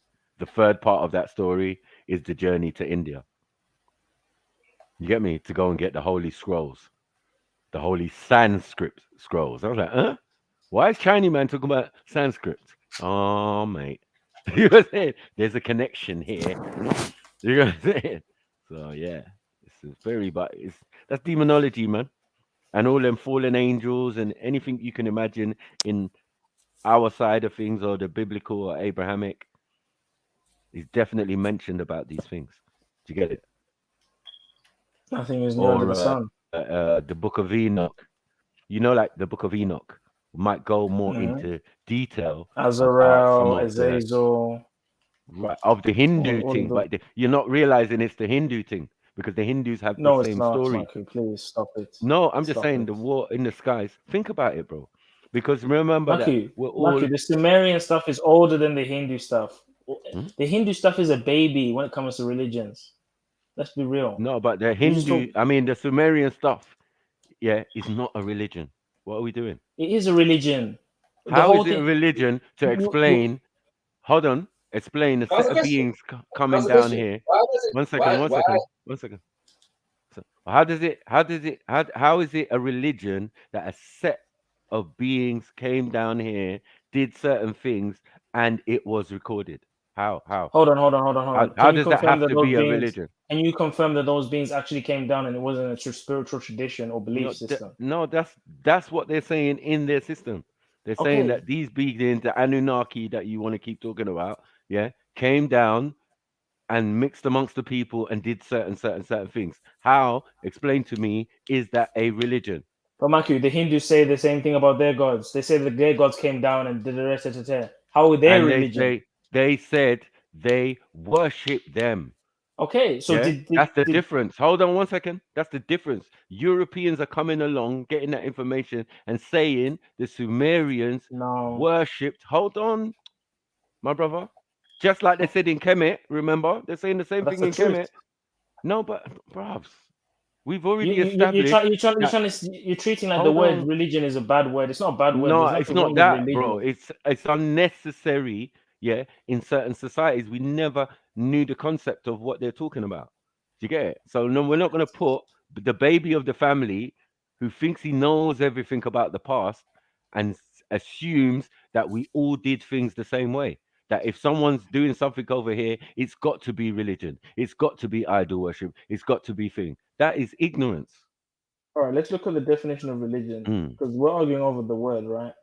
The word here says religion can be a set of beliefs concerning the cause, nature, and purpose of the universe, especially when considered as the creation of a superhuman agency or agencies usually involving devotional or ritual observances, and often containing a moral code governing the conduct of human affairs. So each and every one of these things actually apply to all of these ancient civilizations we're talking about, whether we're talking about Mayats with all the moral code and all the rituals that the Egyptians did, whether we were talking about the Sumerians with the ziggurats, the temples, they had priests, right? They made sacrifices to Enlil, to Enki. That So is, these are all religions. We don't want to call they're it not religion. religions. But you think Hold on. these are all religions. Sorry, in the interpretation of the European.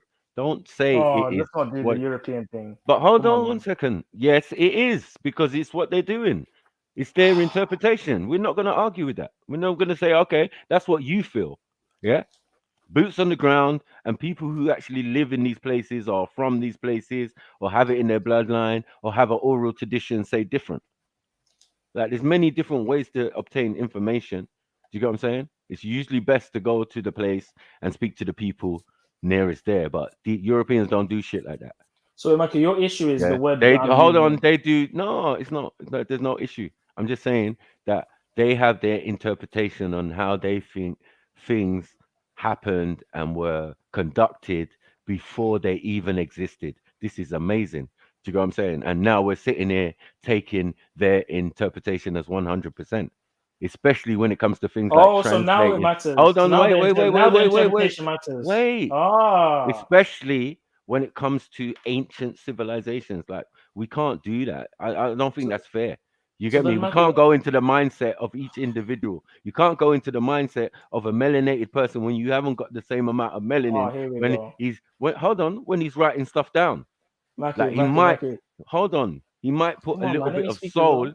in the writing. Do you get what I'm saying, Zeus? All right. Can I speak now, Maki? Go. That's interesting. You said that, yeah, because not just like what 5 minutes ago we were talking about the Sumerian kings list, which is like what thousand. Each king was like thousands and something years old. And I told you, I questioned you, and I said, "Are you sure that the translation of the kings list in the Sumerian is correct?" And you were like, "Well, 30 something people have done it, and modern day history and is up to date. So why wouldn't they know?" So now you're using that same argument against me to say, well, we don't know if they translated or understand what the Egyptians were doing properly, Zulu. We don't know if it was a religion. But if you're going to trust in them for the king's list in Samaria, then you got to trust in them for saying that everything's a religion. I don't trust in them. I trust in the king's list, right? I trust in what the Sumerians put down, right? Hold on one sec. And over a period of time, yes, some things can be translated. Yeah. As I gave you the example of the Rosetta Stone. But who's translating that to a language that we can understand now? Hold on one the second. Same, is it not the it's same just people? the same thing. It's just the same thing. Yeah, that's what I'm saying. But that's language, right? And even then you can make mistakes, right? So now you're talking about the actual culture and the people there themselves and what you assume they did. Because you say priest, but yet when we go to Egypt, a priest did anything but what a priest is meant to do. Do you get Like it? what? He was a physician. He was all of this. He was an astronomer. He was into alchemy. Where was the worship and admiration and doing all of this worship to Ra or whatever? It wasn't there. It was there because there's temples dedicated to Best, but to as Set, I said, to all these different deities. There's sacrifices and rituals dedicated to these deities. There's schools in which certain people will be educated in certain philosophies based on these deities. They had a system of belief. Like let's not act like there was just a way of life and some meditation and some wutu wutu. They had a religion. They had a religion. Sorry. I don't think it was that, my Zulu, and I've explained it bare times to you. Yeah, that what you're looking at is not religion. Yeah, what they're calling priests are not priests. They're alchemists. Yeah, they're physicians. They're scientists. Yeah, we're even in Sumeria or even in Kemet. They're not priests, because our priests, you can't compare them. They don't do the same thing. What do you mean? Okay, there's a difference You've between got the to see. engineer. Hold on one second. You got to, and then what they're doing precedes their idea of priest. Like before they have the first priest or the first pope came into play, yeah, these things already happened and already existed. No, Matthew, So you don't know what you're talking doing, hold on, Europeans are putting their perception of what they know, and it's not a lot. Remember, you're the baby. Matthew, you can call You them can a only go shaman. back to Greece. Listen, again, Matthew, Yeah? we're doing semantics because you're arguing with me over Alright. the words I'm using. You're saying, well, they I'm not. didn't have a priest back then. Yeah, you can No, argue with the words I'm using, but the concept, the role of the priest is the same in the sense of the spiritual guider, the one who communicates to the ancestors, or a shaman or a sango. It's all the same thing. It may not be the same things that they're telling the people or the same concepts, but the role, the actual thing that the person would do is more or less the same. If you're No. talking about sciences and all that, you'd be No, referring to no. engineers. The you'd be referring to person Hold assigned to on, that. hold on. Hold on one You'd be- second. hold on, let me The finish. person assigned to that Let me spiritual finish. thing is the Can I finish? pharaoh himself. Sorry, go on. Yeah, you'd be referring to engineers, mathematicians, which all existed in Kemet as a craft. They were mathematicians, they were scientists, yeah, but they were also priests who would. But the problem is that you're trying to differentiate between the two, and you can't necessarily do that, right? So if you're attempting to suggest that priests were not mathematicians and doctors and architects and the kind of thing that as far as my reading of Kemet is concerned, historically speaking, would be a logical fallacy. I wouldn't say that it was a separate role. I think they probably do multiple things. You know what I'm saying? We read it not too long ago. In the paradigm that most of us have received, priests do not perform such functions. I think that's right. So you don't find a lot of priests in many other religions who they're, as a part of their priestly duties, they engage in science and architecture and then kind of astronomy and I would agree. Like, Imhotep was a priest, but he was also a prime minister, right? Exactly. You know what I'm saying? Right. And Exactly. and then kind of and they built the pyramids. Right. Some of them. It's cool, right? So I'm saying that there's a qualitative difference between the term. Because remember, they never called them priests in the Nile Valley. This is an English word, right? So the connotation that go along with that word different because of the development of European civilization, the language that we're speaking, differentiates it from scientific roles and responsibilities. Do you know what I'm saying? Okay, that's fine. That's the difference. Okay, but I don't know why it matters though. Like in the sense of, like, for example, why does it matter to you whether the people of Kemet had a religion or not? Why does it? No, I'm just debating the facts. It's not for an agenda because he's making a claim that they weren't religious and that the Hindus were the first religion. Why does it matter to you whether Sumer is older than Kemet or not? I don't understand that. I think it's just a matter of understanding the facts, just for informational purposes. It doesn't make a difference to me. No, sorry. Because this is the point that I've heard you raise a number of times here. Like, even to me, like, randomly, like, because Sumer was older than Kemet. I don't know why it matters to you. Like, what is the significance of Sumer to you? It doesn't matter to me, bro, because I understand how old Egypt is. I understand the importance of the Kemet. It doesn't matter to me personally or philosophically or theologically. But in terms of stating the facts, I don't know if we can just say Egypt is older than Kemet when the evidence suggests otherwise. I don't, but the evidence doesn't suggest that Sumer is older. Doesn't. That's the point I'm trying to make. But it does. It doesn't. If we're just talking evidentially, no, it doesn't. It doesn't. Okay, prove it. Especially because, sorry, I don't have all the details of this to mind right about now, but there are various different studies in terms of Kemetic chronology, like just from a historical point of view, yeah. Okay. And you have short chronologies and long chronologies, yeah. And I think it's more or less established now that the short chronologies are not valid in that respect, yeah, in the sense of being able to be substantiated, especially when you take into consideration all other evidence. But Robin Walker in When We Rule does do a good job of breaking down the information and substantiating the longer form chronologies. However, what I've generally seen though in the Sumer argument is usually a comparison between. So when people say civilizations in the discipline of history, they're talking about they're judging civilization. They make civilization distinct from cultures. Yeah. So an area might have culture, but it's not considered a civilization in historical usage until the development of cities. Yeah. The term civilization derives from the term civis, which relates to being a citizen, which comes from the idea of being part of a city. yeah, and city states then amalgamate into larger state formations, right? So what they're generally doing is they're comparing cultures in Sumer with the point at which Kemet becomes Kemet, yeah, if that makes sense, right? Which you wouldn't do that in any other form of discipline, but because the historical discipline in Western society is still very much influenced by religion. There's a significance that they put on the area of the world which is called Sumer, and especially because in Western society there's been a general thing in terms of diminishing the impact and the role of African civilization on humanity and so on and so forth, right? But they don't do that anywhere else, and so they're comparing apples and oranges oftentimes when they make the argument, and that's the point. I don't know. It makes no difference to me in logical terms, especially because there's enough evidence to suggest that the people that developed Sumer civilization came from inland Africa anyway. Or came from Kush, right? I know it's just Kush, but you know what I'm saying. Would that be a good hypothesis? Would you say maybe Kush? I'm sure partly, but the point is that it's not really a deep point. I just don't.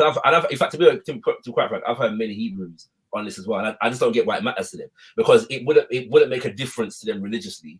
The people that were in Sumer were some pagan so-called people as far as them and they are concerned. So I mean, to be honest with you, Shaki, it doesn't benefit me anyway religiously. I feel like you just said they don't follow the God of. So it's not a religious argument. I'm interested in history, period. So I would debate Matthew and everyone here on history. It's not about religion. This is just history, like information. I'm saying based on what I've seen, and we've gone through the kings list of the Egyptians, the earliest kings list, which is pre-unification of Upper and Lower Egypt, it goes back to like 5,000 years. This is even before Nama.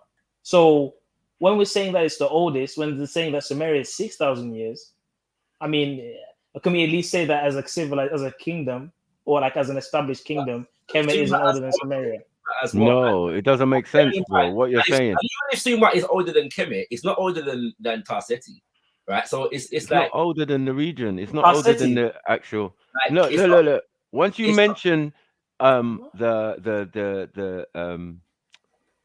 Nama and joining of Upper, so the starting of the dynasties, right? Yeah, and you're comparing what Sumer to that. I'm comparing how old they say Sumer is in comparison to that. Yeah, right. And then what is there not kingship before that? For you to, as I said, for you to join Upper and Lower, yeah, they must have been in existence from millennia. Do you get what I'm saying? Michael, which is why I agree with your village theory that there were villages before they became a unified. I don't know about village. I'm saying, saying like they still had people there, but it wasn't a kingdom yet. One second. No, they're saying that in Sumer, the construction style, the building style is exactly replica to that in Kemet. So I wonder why. You can see it's the same people. Like we're trying to tell you, we was there from time. Like you agreeing, but then disagreeing. It makes no sense. No, I'm agreeing with you, but I'm disagreeing that the Kemet's older. I'm disagreeing with that. The structures and all of that, I'm just saying that we've been there for thousands of years. Whether we decided to build structures there is not what we're talking about. Do you get what I'm saying? We can live in a region and not decide to do that for thousands of years because we're using the place for agriculture. After the place gets washed with a flood and whatever, then we move. That would make sense. Do you get what I'm saying? We move location, and then maybe next descendants or whatever go to that area and see what they can do, because there's at least 2 rivers there. Do you get what I'm saying? So like, what we're saying. When you said 6,000 years here, what are you referring to? I'm referring to their timeline. This is not my timeline, by the way. They say 3,000 BC, right? What are you marking? So like, what marks the 6,000 year beginning point? Like, what is it? So like, like if they say you mark Kemet, yeah, as a state from the unification of Upper and Lower Kemet, what is it? The point? What's the event that you're saying begins Sumer as a civilization? I would assume it's when the cities were started to be established and built in Mesopotamia, in that region between the river Euphrates and the Tigris River. So when the city started to be established and they started to have kings like Nimrod and etc. or Sargon. I don't know that they date that back 6,000 years. They date the presence of people back and language development, I think, back that far.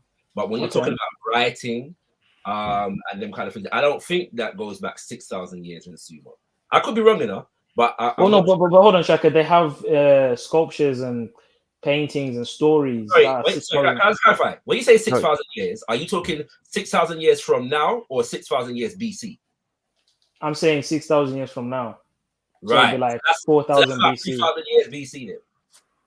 4,000 years BC. 4,000 years, sorry, BC. Yeah. No, 3,000 it says. But remember, this is not what I believe. This is just what we're dealing with. I'm saying that, but if we're counting back 6,000 years from now, that's about 4,000 years BC. So it's my fault. I misunderstood what you were saying. I apologize. Yeah. Oh, so you thought I get you. 6,000 years from BC. It's really 5,000 years what you're saying. I thought you were saying 6,000 years BC.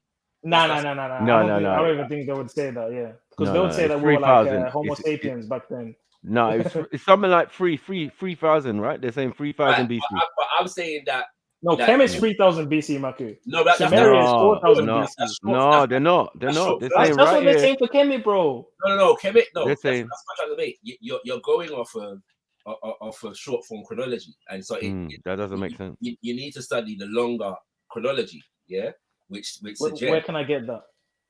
Again, Robin Walker, When We Ruled, yeah. In fact, you just get the book anyway. It's a good book to read, right? But but he's done his chapter in that book is where I found the most, where it's collated the most information and study about this topic, if that makes sense. So it's a whole book about African history, but there's a specific chapter on the Egyptian chronology. Is there a chance it could be wrong? Bro, there's a chance anything could be wrong, bro. It's about, and it could be wrong, and the thing could be older than what he's suggesting, right? So it could be wrong either way. But I'm saying to you that you could look at it and check the information for yourself. It's also a chance that the short form chronology could be wrong, and that's what's being suggested right here. Yeah. So there might be inaccuracies in we might develop other information in the future that will inform us differently either way. But as far as the information that we have right about now, that is where I found the most condensed, comprehensive kind of overview of the information. And they're talking about Kemet being 5,600, I believe, BC. You know what I'm saying? And that's and then also with the knowledge that Tarseti is older than Kemet. That's right.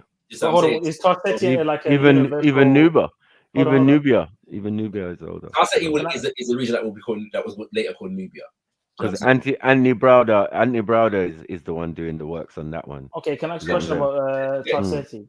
So names like Tarseti and Tamore, are these names agreed upon in Egyptology, or are these Afrocentric scholars that have named this site? Yeah, why would you do that? So what? Yeah, before you. I'm not saying they're wrong. I didn't say they were wrong. You have to explain the difference in validity between. I'm not saying they're wrong. Egyptology and Afrocentric scholars. Like what? Hold on, Chaka. I'm not the guy that just demeans. 1 second, I have to answer the phone. 1 second, I have to answer the phone. 1 second. No problem.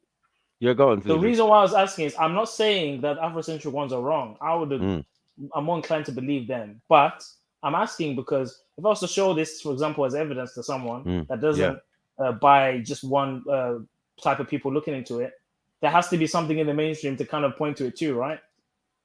I think my thing would be like they say, look, like I'm looking at my screen now, and I put oldest civilization, right? And what they put was the Sumerian civilization is the oldest known to mankind.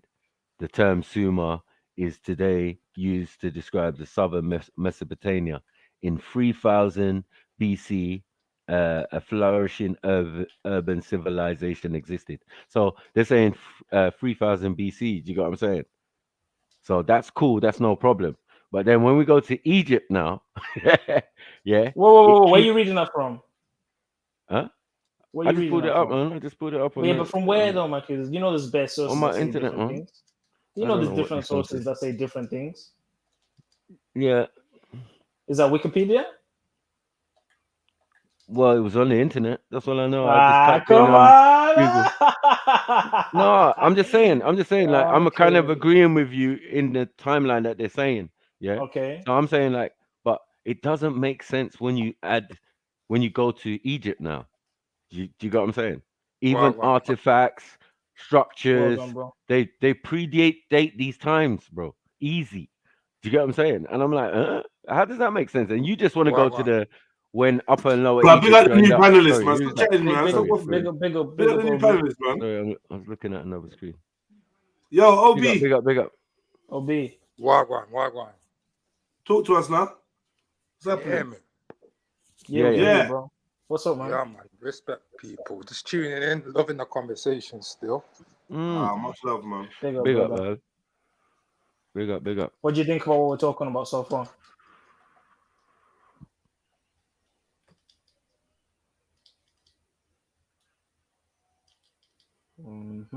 Hello? Are you there? You're OB. Maybe he's doing something.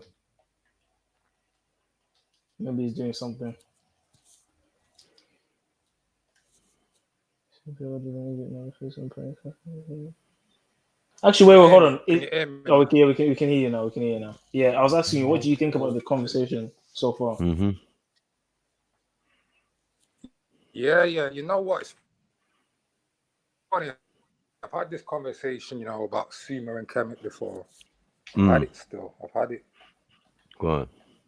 Yeah. And to be honest, he's trying to tell me that, Sumerians started this and they started that, but he's not black, so I wasn't really listening to him like that. So I'm ready to hear what Wait, I'm not black. Oh shit, No, I'm not black, guys. not you. Oh, okay. I'm saying the person he was having conversation with, right? Oh yeah. My So bad. obviously, Yeah. that was the nature of the convo still. But Right. But as I said, when we go to Sumeria now, and we're gonna go, did Sumerians have hieroglyphics? Yes, they did. Do you know what I'm saying? Did Sumerians have a system that encompassed mother and child, or the holy birth, or whatever? You know what I mean? Like Mother Mary and child and all of that. Yeah. Yes, they did. Did the people who they named as the mother match up to the Kemetan mythos? Yeah. Yes, it does. So like, there's so many things, and the bricks, the building style, the Tower of Babel, but really are ziggurats, which are small pyramids. Like, what are we doing? We know who was doing what, bro. It's the same people. I'm just saying, to Zulu, is the same people. We might have moved away from there and blah blah blah, and we live in different parts now, which would match up to what both me and him are saying. Do you get what I'm saying? I think I just want him to see. Sorry. I'm sorry. Go ahead. Yeah. I just think the idea of what we know as modern day Kemet, yeah, starts with what you're saying with the dynasties, right? Yeah. But again, you've got to remember, he's got to go and claim all his land. So that means it was always theirs, but maybe over times people rebelled and tried to do independent stuff. But every so often, like Menes had to go and remind man, this is my things, our things, or you know what I mean? This is Lower Egypt. You know what I mean? This is Lower Egypt, and I've got to own all of it, innit? Before I can unify Upper and Lower, I have to show the people in Upper Egypt, the pharaohs and ancient pharaohs of them ends, right? That I'm the guy, because I can control the whole of my region. Do you get what I'm saying? And that's all that took place in that situation. But for us in time, yeah, that's just a blip. Every story, even biblical, is still gonna mention Egypt. Do you get what I'm saying? All the way through, no matter what's going on. You can hear what's going on in Sumer, because once you mention Nimrod in Babylon, when you get to Abraham, yeah, this is all after the flood. Kemet is there before the flood. Do you get what I'm saying? I want listening. Did man answer my question about the differentiation between quote unquote Afrocentric and Egypt? No, I'm making a point that, for example, if I was to give this information to someone that isn't merely convinced because it's a black person doing the information searching, how else can it be validated? I don't really care if they're convinced or not. The reality is once again, the reality is in the nature of the research, right? Now, I can say that Robin Walker is very much a recognized, historian. You know what I'm saying? And he's not, he's not. Yeah, he's a recognized, qualified. So not qualified, but recognized historian in the world today, right? He's qualified to do what he's doing. But what I'm saying is that a lot of the time, for example, like, and I think this is partly what Matthew's saying. If people are judging the development of Samaria as a civilization from city states, but then they mark Kemet as a civilization from Nama, or Menes, then they're making the assumption that prior to there were no cities, right? In Kemet, if that makes sense. So they're not comparing they're not judging the civilizations by the same standards. That's the point I'm making in terms of what they're marking as the development of the civilization. Right. And they claim it was cities in Kemet before Nama.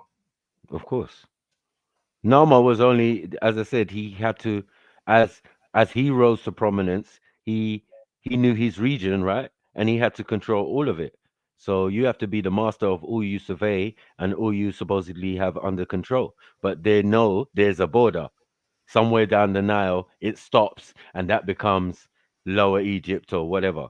And that history and that thing is different from yours. Yeah? This is what they're saying they don't have record of. You get what I'm saying? Beyond a certain point.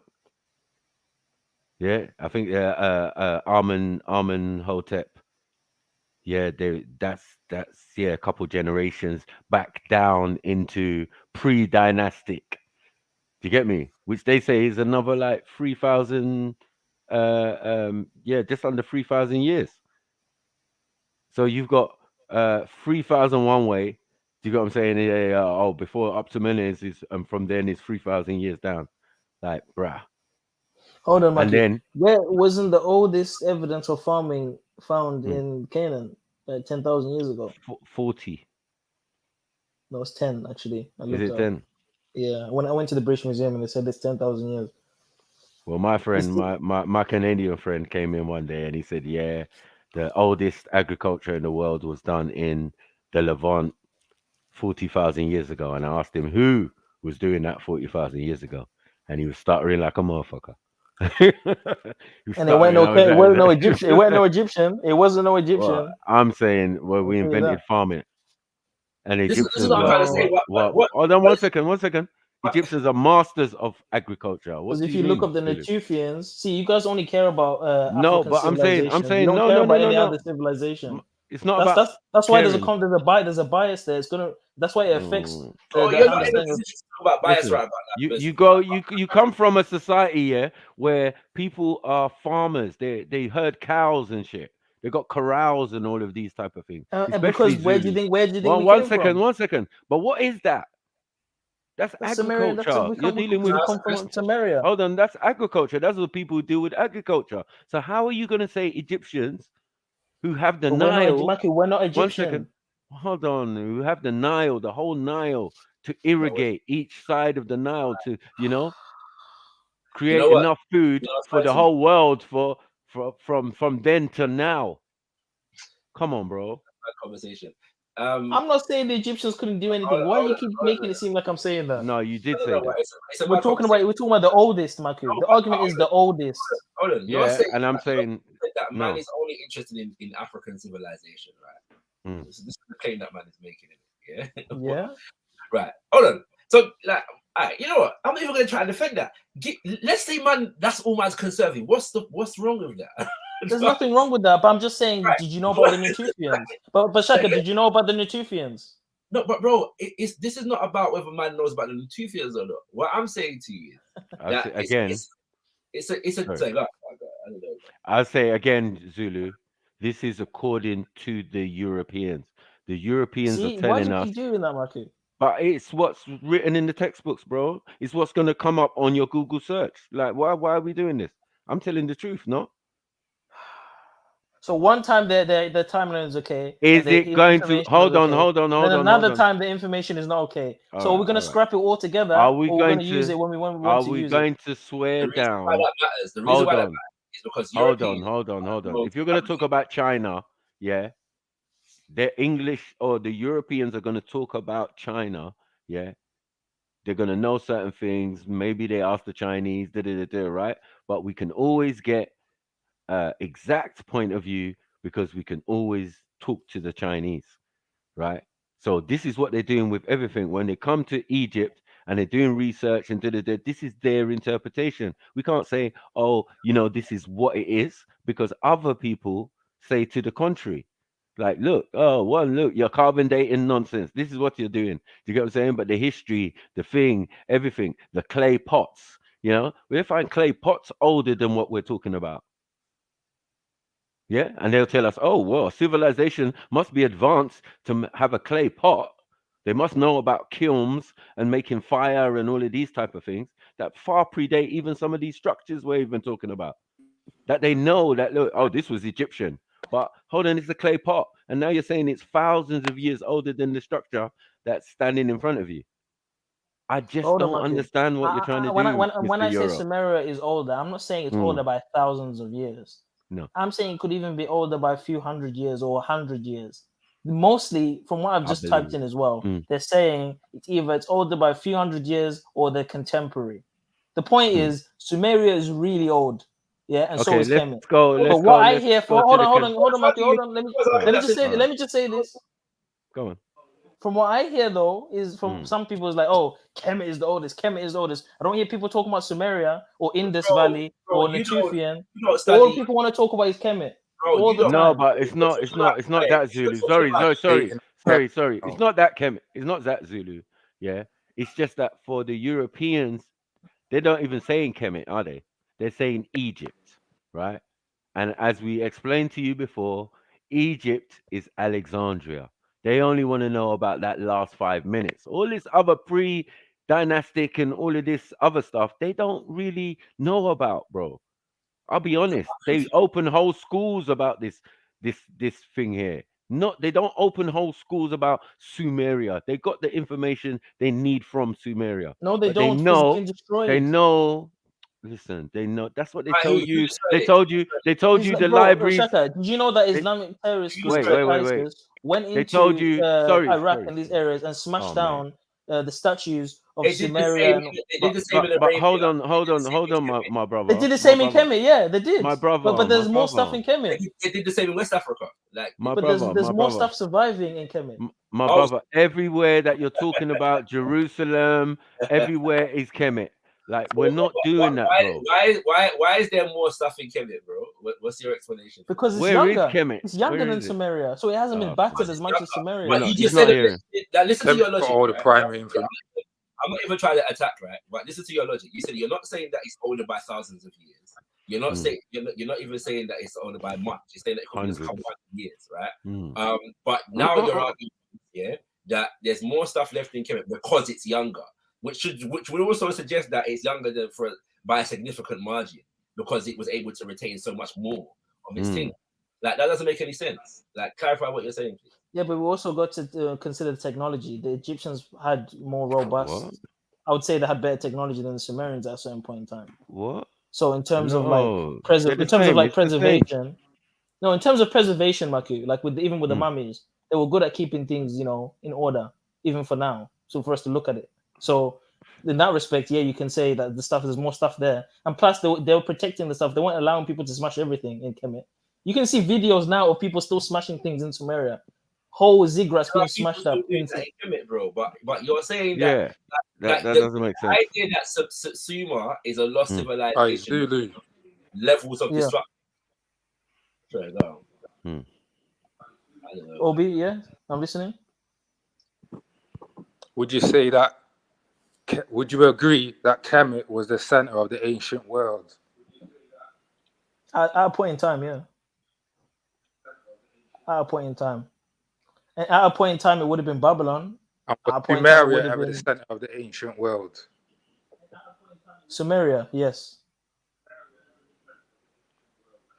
It depends on what time we're talking about, bro. Because at one time it was Rome, it was Egypt, it was Babylon. Whoa, it depends on what time we're talking about.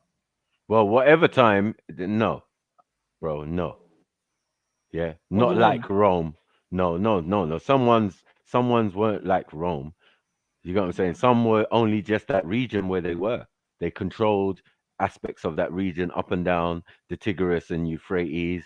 We had the Arcadians that predate some of these people, and you know what I mean. There's many.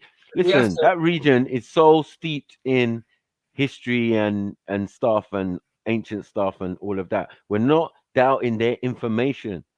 Yeah, the information is so old, yeah, that it's unbelievable. But yet the people are only supposedly what 5,000 years old or 6,000 years old. It doesn't make Lies. sense, even according That's when to the the Europeans were there. Sumerians.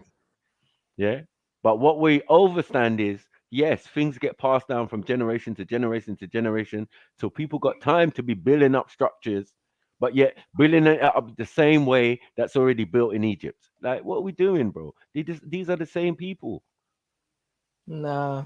Because we're They're talking separate in a people. time, hold on, we're talking in a time where there's no other of these other people exist. Ain't no Romans, ain't no thing, ain't no No, but Mikey, his Phoenicians. question was he was Wait, the center, and I'm wait. asking him what time period. Yeah. No one, there ain't no Sumerian golden age. Like, what are we doing, bro? Like, stop it, man. There's no Sumerian golden age. What? When? Really? Let me type this in. Sumerian. I know there wasn't one in Babylon, and Persia definitely had one. Under If the King whole Cyrus. place, if the whole place has been flooded since 11,000 years ago, yeah, how the hell, yeah, what are we doing here? It hasn't been blessed for a long time. Yeah, as you said, what 10,000 years ago would make sense because that would be after the deluge. Do you get me? Prior to the flood or whatever, or the ice caps melting 11,000 years ago. And we know there's definitely a large body of water crossed over that land to turn it into a blood clot desert. But your claim is that the Egyptian, funny enough though, Mikey, your claim is the Egyptians are older than the deluge, though, which makes absolutely no sense. What? Yeah, I don't know, man. Because you say 10,000. You say that the Egyptians recorded the flood and that they're older than the flood and they're older than. I didn't say they recorded anything. I didn't say nothing like that. Okay, so are the Egyptians older than the deluge? Of course, because human beings full stop. How is that wrong? Hold on, but human beings full stop, even according to the European, are older than the deluge. What are you doing? No, as in like the kingdom of Kemet, not like a pre. No. If humans have been on this planet, according to the Europeans, 300,000 years, what are we talking about? I'm not talking about people. I'm not talking about people, Maku. I'm talking about the civilization as we know it to be Kemet. But once there's people, then what? This is what I'm trying to say. We're charting the kingdom of Kemet. You don't understand the question. And we're Kemet is a baby in this. We're comparing it to the existence of farming out there, right? For us, Kemet is a baby. Because obviously we're existing in Africa, in other parts. We have kings, we have all sorts from generations and generations before that. Remember what Kemet's purpose was. It was a place of learning. It was a place where you went and learned stuff. Later times, people went there and lived. Later times, people turned their version of it into what you're calling a religion. Yeah, that's not what it was in the beginning. You get it? We ducked out from there and left the thing. Do you get what I'm saying? That's why Napoleon comes and it's deep in sand. They've been digging it out ever since. And now people want to tell us, "Oh yeah, that was it." No, bro. Look at what's going on for real. Man, have to dig that out. We don't live there no more. If you have a 10-year drought somewhere, when you have a 10-year drought somewhere, you kind of have to skedaddle, keep it moving. And you've got the biggest superhighway in Africa, which is the Nile. So you just jump on the Nile and go where you're going. Keep it moving.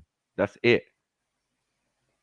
That's how we survive. We either live by rivers. One second. We either live by rivers or we live coastal. Mikey, you make Kemet sound like it was this haven of just science and just unlearning, and it like, was there was no, like you make it sound like there was no madness happening. Like we know, Babylon. Hold on. I'm not trying to do an agenda because you're gonna say, "Oh, look, he wants to demean Africans." Like you always do that. Just let me say my opinion. But blatantly, this is what I mean, man. No, but you have to be honest, my brother, right? Because you're talking in a situation here whereby we're talking about African civilization, as though, my gosh. listen, as though we're living in a context in which the world is given to praising and glorifying, what's it called, African civilization in general, and Kevin in particular, right? Like the dominant view that most people still have of African civilization is that Africa had no civilization, right? That's not me. That's not me. Listen, you are concerned about, as you use the term, Afrocentrics, right? And then Maku giving this kind of glorified idea of Kemet, right? And Egyptian civilization. And my only point to you is that, but you're concerned about that in a context whereby we're still addressing centuries of denigration of African civilization, right? So it's already been addressed. But it hasn't been addressed. It hasn't. What do you mean? The fact that we can talk about this now. We're still, one second. People are still ignorant.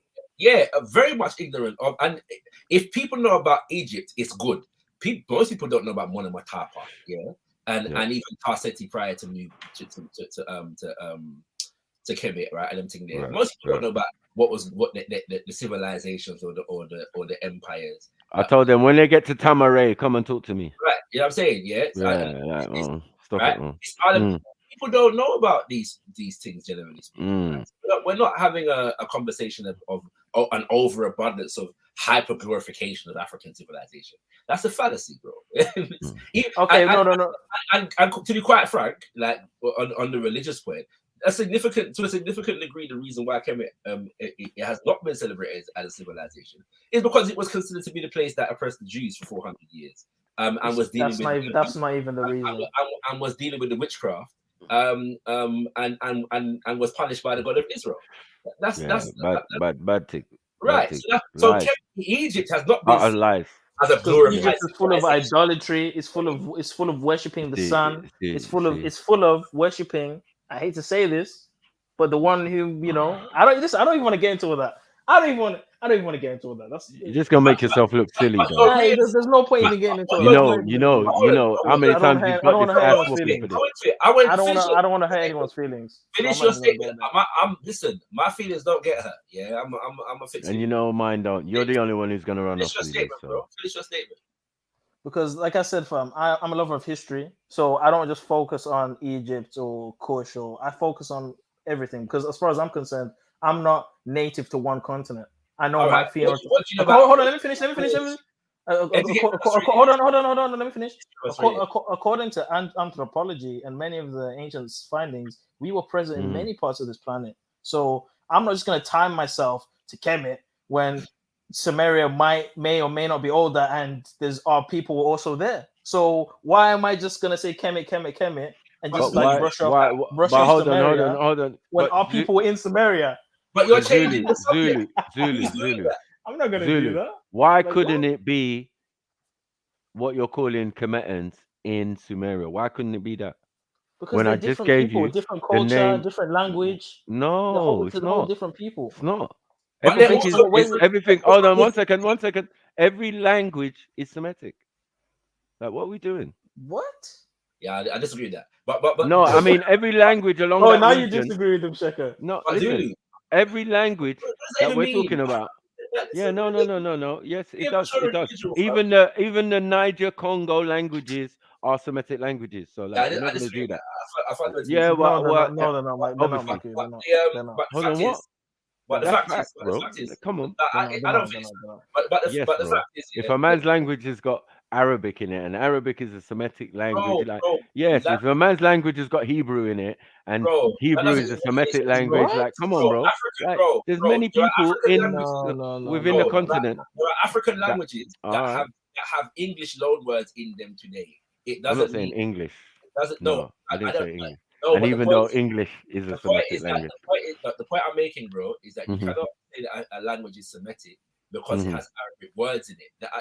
Especially without delineating. No, I'm just giving you an example, a small example, tiny example. But my language is not that. My language is Kemetan.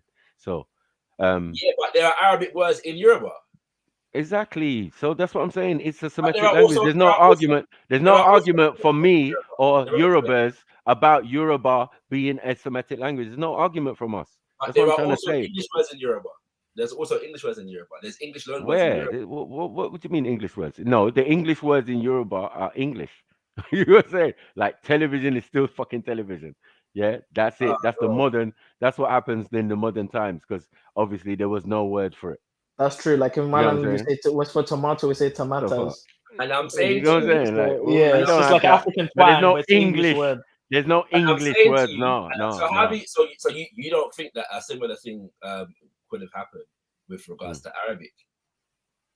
No, I'm not saying that. I'm just saying, bro, that these language, Good question. from what the Europeans are saying, right, are what they say, Niger Congo, and they did this big thing with the little map or whatever, and went all over East Africa, Central Africa, and even down to Southern Africa.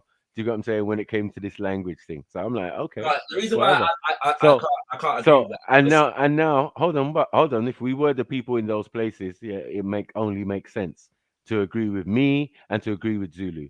Like No, if we were the people, one second, if we were the people who resided in those different regions, it would only make sense that elements of that, because remember, there's no different languages within the Semitic group. They're just different dialects or different tones of the same languages. That's it. very different argument, yeah, but that's different from saying African language and Semitic languages, though. I know that. Yeah, man, because we just put African on it. Sorry, Niger unfortunately. Congo, You get me? We just if we're just dealing with the people and the Matthew, tribes and the Khoisan are not speaking Semitic, bro. You can't say all the African languages are Semitic. No, I didn't say all. I didn't say all. Sorry, but the Bantu I didn't say languages, all. Niger Congo languages. But I'm saying like my language and probably your Zulu and a few others. Yeah, No, there's we Hebrew definitely. words in our languages, Maku. I No, know that, but it doesn't mean that I don't know the language we're speaking is Hebrew or is Semitic. No, they're not saying it's Hebrew. If anything, like, it only shows that the one will Semitic be comes from our languages. right. One will be older than the other. So exactly. Niger Congo languages are older than the Semitic language. But obviously, because we resided in different regions at different times, which we keep records of, we're not going to do that. We definitely say that we came from a different place or a different area. Alai Zulu? But if it's the not languages that. are older, then it wouldn't make sense to say that all of the languages are Semitic. Yeah, it would more make sense to say that Semitic is a product of all these languages. Right? Semitic is No, African language. it's a portion, because as I said, we got upper and lower, so you will have different dialects, and anyone who came from that lower part, which includes the Levant, yeah, this is where they're saying the basis and all the way down.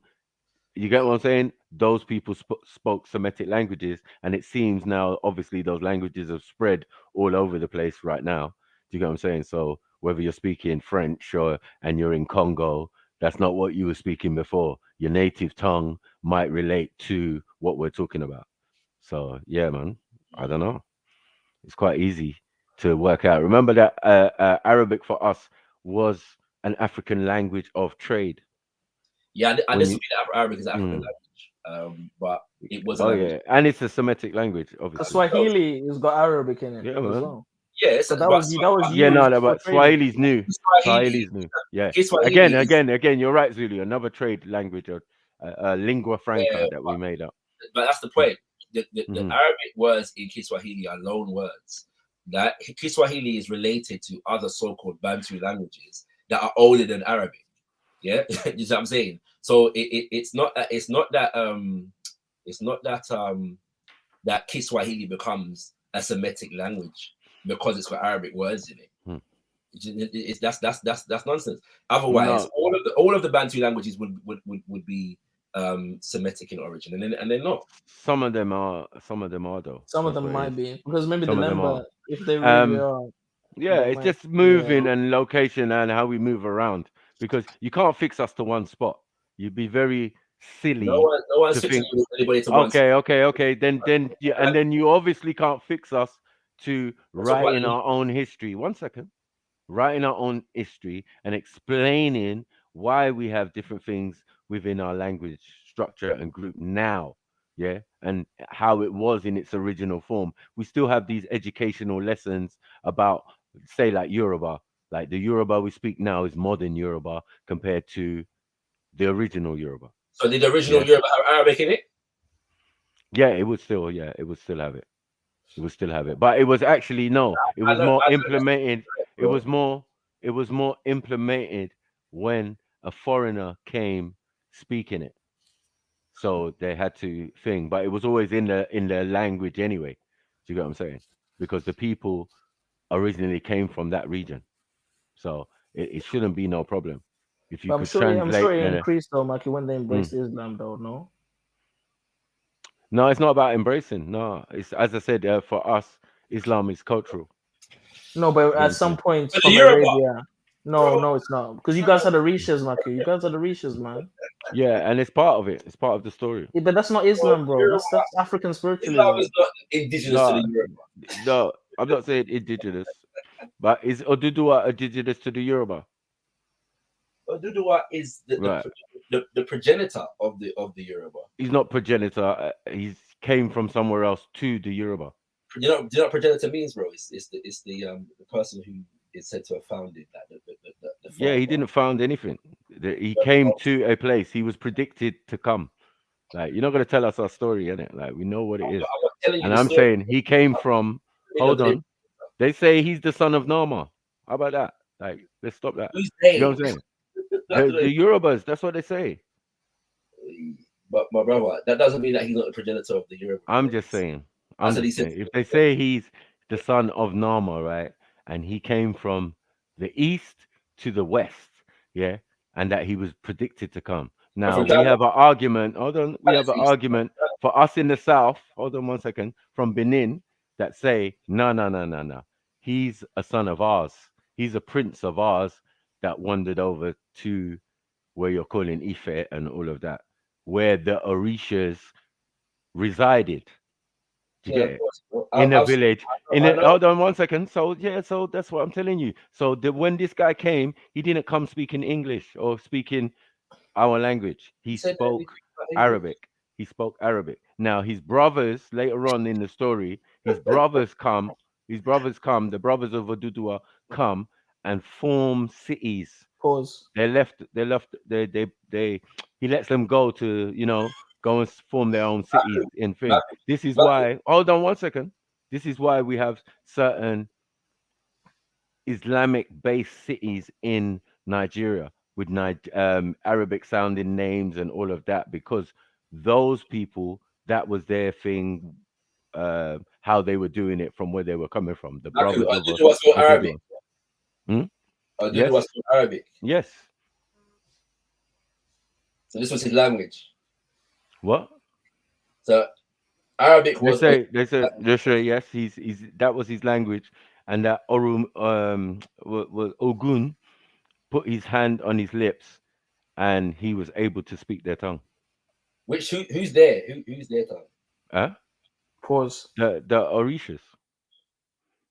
He was able Like to speak. Ogun, Obatala, and the Wait, rest. I'm not You get getting me? your story. You're saying that Ogun put his hand on Oduduwa's tongue, On his lips, and then Oduduwa was able to speak Yoruba. not in his tongue, on his lip. Yeah, on his lips. Put his hand on his mouth. So and Oduduwa basically, got the language from the Orisha. he what? Oduduwa got the Yoruba language from the Orisha, but before That's that, correct. he was in Arabic. That's correct. In their version of the I story, don't yeah. even know. Let's start with that one. Mm. But there are civilizations in. But yeah, it doesn't. As I said, it doesn't hold. Sorry, there are civilizations in West Africa that are older than the Arabs. Yeah, so languages in West Africa. No, there's no older than the Arabs. There Black is people. older than the Arabs. Black Because people are Arab. language. Original, sorry. Black The people, Bell Arab, sorry. whether that's the case or not, the Arabic language has a history, yeah, Mhm. and there are languages and people in West Africa that are older than Arabic, right? So they weren't waiting for Arabs to come to give them a language to speak. Yeah, but those people supposedly spoke a different dialect of the same language. Like, you have to know language, or linguistics, and to know where Arabic came from. Arabic came out of Ashuric, Syriac. Do you get what I'm saying? And then we go further back, and you can go further back, and yes, What does that have to do there is a pattern. Hold on 1 second, bro. Like, you want to say things, but you don't know where they come from. Do you get what I'm saying? If those people, the people that spoke Syriac And do you get what I'm saying? Those people we have to look at and see, are they Africans? Yes, they are. Do you get what I'm saying? So what you're calling Arabs, one second, what you're calling Arabs are only people who traverse the desert. And many of our people over thousands of years have always done that. Some choose to still do that up till today. Do you get what I'm saying? So let's not get it misconstrued when they talk about the pale Arab. But that's thousands of years later in the story. When you're originally talking about that, you are talking about the same people. What does that It's have just because we travel it and wrap our heads in turbans and sheets when we're crossing the desert, it doesn't make us any different DNA or cultural wise. Do you get it? What does that Zulu people are also Africans, bro. It Yeah, doesn't we mean wore turbans as well. You know what I mean? It doesn't mean anything. It just means in the conditions that you're in. It doesn't mean that the Yoruba spoke Zulu because Zulus are Africans. So even if Arabs are, even if I don't Arabs think anyone said that. even if Arabs are Africans, it doesn't mean that the Yoruba people were speaking Arabic. Yeah. It doesn't make any sense. No, it means one second. One thing about Africans, especially Nigerians, they all speak multiple languages. So whether they're depending on the people around them, they're going to be immersed in many other languages, and they're quite articulate with speaking English, speaking their native tongue, speaking another tongue that's close to them. One second, bro. So as I said, like you are just imagining that we are not diverse enough that when we travel through places our language might change. We might when we leave from Kemet, our language, instead of using A's and stuff, we're now O's and stuff. You know what I'm saying? Like, we can do this. Like, this is how the thing works. That's basically. You know what I'm saying? No problem. I'm one of Yeah. the people who happen to suggest that there was more than one language in Kemet. The multilinguality of Africans is not in question. You didn't speak to multilinguality when you're speaking about Oduduwa. You said he spoke Arabic, and then the Orisha gave him another language when he put his finger on his lips. They gave him the ability. You said Oduduwa was multilingual.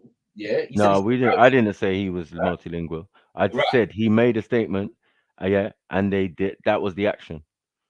My point is. So he greeted them. Hold on. He greeted in his native tongue, which is Arabic, which was a form of Arabic. And remember that the Arabic that we're using today also comes in 3 parts. There are 3 original types of Arabic, right? And the one we're using today only relates to one of them.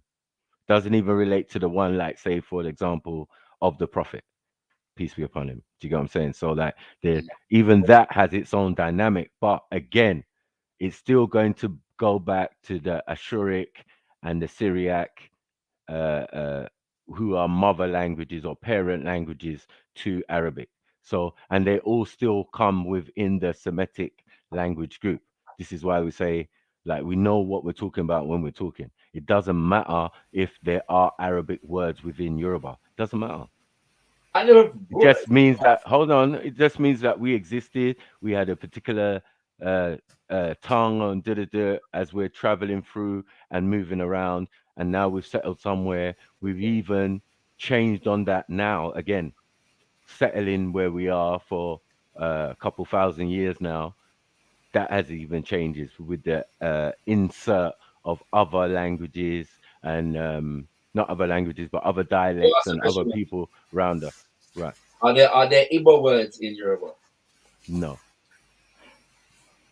But there are Igbo words. Are there Ijao words in Yoruba? There are Igbo words in my mother's tongue. So, like, in the Delta. So there's Igbo words in Yoruba then? No, they speak a broken form of Yoruba. So Shekiri is like it's like a broken form of Yoruba because it has. What about Ijao? Igbo words. It has what's that? Ondo, not even Ondo. What's them other people? I've forgotten. Anyway, but yeah, there's a few people because they're neighbors to us. You can see how that happened. To get it in that region, we've got a lot of. What about Ijao? What about are there Ijao words in Yoruba? I don't know what Ijao is. What's that? Ijao is a so-called tribe of in Nigeria. They must be very obscure. Wait a minute, I just typed it in. Yeah, the Yoruba does have an Arabic script called Ajami. Just as a writing system. The Ajami script, came in with the Arabic script. The Ajami script is how people the Arabic script are in their own language. Yeah, but I'm saying, bro, it's by the but no, hold on. This is by the brothers of this individual that we're calling Odudua. His brothers, he went away in the story, he goes away to the east or back to where he supposedly came from, and helps his brother in a fight or war to get out of a situation and brings them back to the village. They live for a little number of time, and then later on, when he's dying or he's going to leave or whatever, he disperses them and gives the rites of passage or whatever to his son, but gives his brothers, in a sense, kingship to go and build their own cities to get it. And that is the basis of some cities in Nigeria. Do you get what I'm saying? And that's why I said they have that Islamic root, because prior to that, we might be running around as the song guy or running around as this, and they're all basically got that feel to it, that kind of Arabic-y kind of, we're doing many stuff beforehand.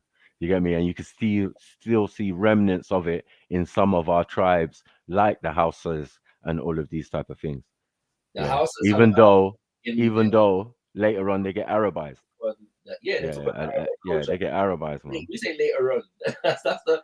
I'm saying. What about Ediriki? I'm saying you don't hear stories. Hold on. Are there Ogoni words? Are there Ogoni words in what is Ogoni? Oh Lord. Ogoni is one of the major people groups that exist in the Niger Delta. The Ogoni people. You know about the Ogoni people. Now, and then see, I'm in a precarious position now, because then I'm going to tell you about not to tell you about his people, right? No, I was going to say that Yorubas are 75% of the country, right? Like, we're majority, and a lot of the tribes are sub-tribes, so they are like branch off Yoruba tribes, mixing with other tribes and creating new sets of people to get it. So like the majority of Nigeria, even though it has 250 plus different tribes, the majority tribe are the Yorubas. That's it. And then a lot of tribes came out of the Yorubas. Pause. Yeah. I don't even know what to... Yeah, no, it gets complicated for us, but not really, because remember, the 13 sons of Odudua become the 13 heads of state or kings of the different regions. So you're saying that there's more Yoruba in Nigeria than Hausa? Yes, most definitely. 75%. We're the majority. Yes, of course. Everybody knows that we're definitely Yorubas are the majority in the country. All right, bro. It's not a massive place. I think the biggest part of it is, by the way, for me, is Lagos. Lagos is massive, man. It's so huge. It's bigger than England. Can you imagine? Yeah, I mean, put it this way. I'm sorry. Just for people that don't know what I'm talking about, there are various different people groups. I don't use the word tribe because of its racist history. But there are various different people groups in Nigeria other than the Hausa, the Yoruba, and the Igbo. So I was mentioning a few. There's also the Bini. I mentioned the Ijao. There's the Ogoni. There's the Kanuri. There's the Efik. There's the Ibibio. And the Efik and the Ibibio, sometimes those people are considered to be related, as well as to the Igbo as well. So yeah, and there's a few others. No, man, some of them were there prior to a lot of us even being there, like the Ibibio and thing. They're native to the region that they're in. Yeah. Everybody else came and met them there. So but I'm suggesting, I don't know. This idea that the Yoruba make up 75% of the country. Yeah, because now on top of it, they're finding out that Igbo and Yoruba, the relation is mad close. Of course, I've been saying that, but that's the point I'm trying to make. But in the stories, they're there. So it makes no sense to me. They Well, say that's it going was back to Igbo. civilization. Even culturally, I'm saying that they say that the Igbos used to raid the Yoruba villages and the village of the Orishas. Used to raid it. To Yo, run yo, in and keep the Shabbat lift Shalom, up guys. and Without going on. take the women. Big Oh, up. big up, Sue. Yeah, they used to kidnap their women. And this is why they had a meeting and sat down, and then Ogun done his little what do you call it? His oracle stuff, yeah, and predicted that this guy's gonna come from far or wherever he's gonna come from, and they're gonna make him the leader. They didn't have no quibbles about somebody who wasn't of their bloodline taking charge and taking rule and all of that. It's mad because you've got to understand that none of this is like over supernatural. It's real shit. It's like these are real people we're talking about. You might see them as I don't see them as anything. I haven't said what I see. Oh, them. okay. What's My bad. the, Yeah, no, because Zulu's always got my fucking backup. You get what I'm saying? Because I'm always trying to break down to him that he don't even understand the Kemet system. But it don't help that I got people out like Jabari out here preaching some Kemet religion. It's just not helping man's cause. You get what I'm saying? I understand where they're coming from, but bro, that came later, bro. The original concepts have nothing to do with what you lot are trying to, you know what I mean? There are supernatural elements to it, but there are supernatural elements to any story. If there isn't, it wouldn't even be interesting. You know what I'm saying? Yeah, bro. Yeah. Yeah, I'm still disagreeing with this idea about or do the way. If I weren't I'm not even that now, yeah, but like man knows varying different Oduduwa stories from Yoruba, and none of them say that he was speaking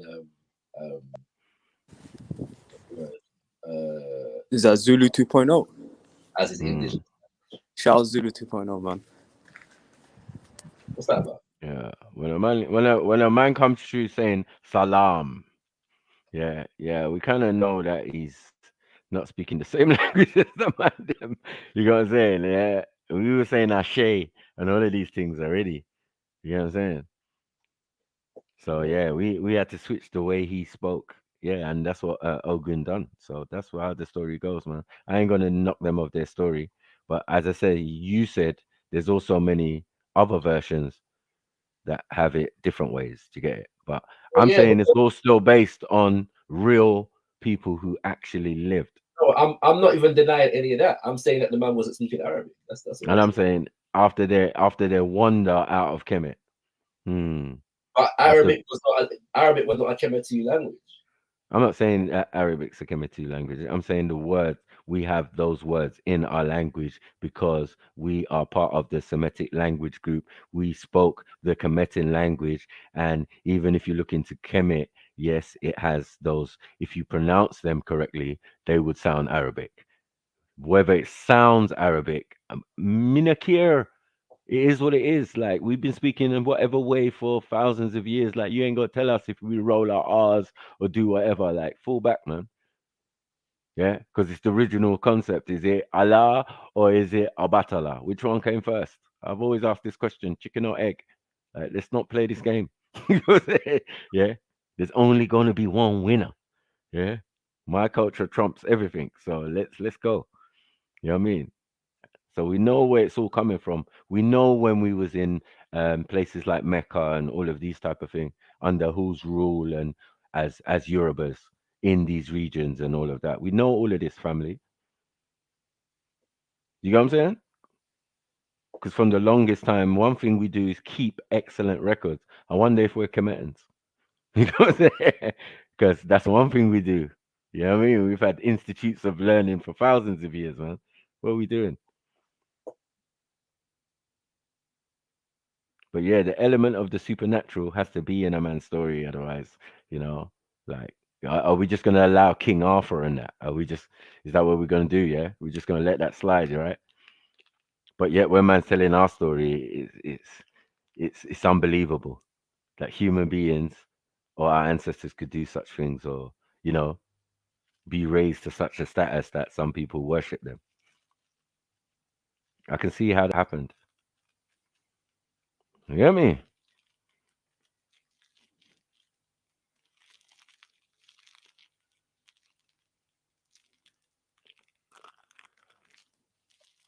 But I'm mute, man. 1 Point Soldier, what are you doing, man? Talk to me, man.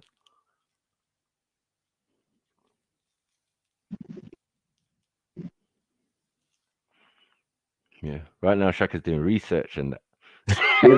we can't hear you. Shift, we can't hear you. I know it should come off. Oh, is he talking? Let me get better. Yeah. Let me get better signal. Yeah, let me get better signal. I'm gonna get better signal. We hear you now. Yeah. Now I was gonna say to you, man, when are we gonna deal with the serious subject, man? Like when are we protesting?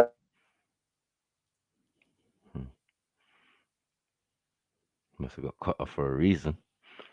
You know, we tried to do a joke and wages ain't going up and no one ain't protested. We missed what you said. We never heard what you said. What did you say? Say that again. We never heard what you said. You cut I out. said, when are we protesting about? When are we gonna protest, man? The energy bills are going up.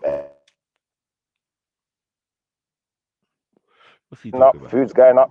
Every bill's going up, but wages ain't going. Well. Did you hear me that time? My reception shit. Give me a minute. I'm gonna jump back on. Let me get better reception. Yeah. Got you, blood.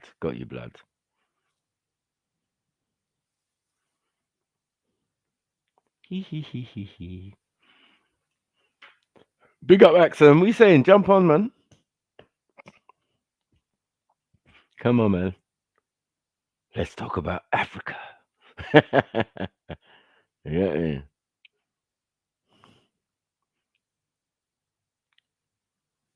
Yeah, Axum, what you on, man? Jump on or not? What are you doing, man?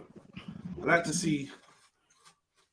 hear Axum's little viewpoints and stuff. Man. She's got scientific brain and that. Yeah, she is that any better now? Yeah.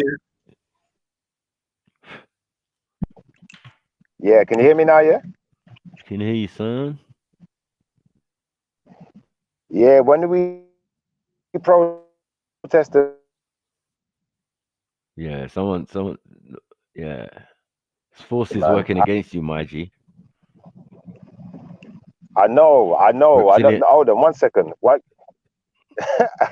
Could be the reptilian agenda. Give me 5 minutes. I'm gonna go put it on the Wi-Fi. I hear you, man. Reptilian agenda is going in, man. Mad.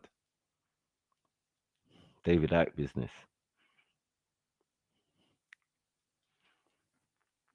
Where there, Shaka? I'm smoking ash, guys.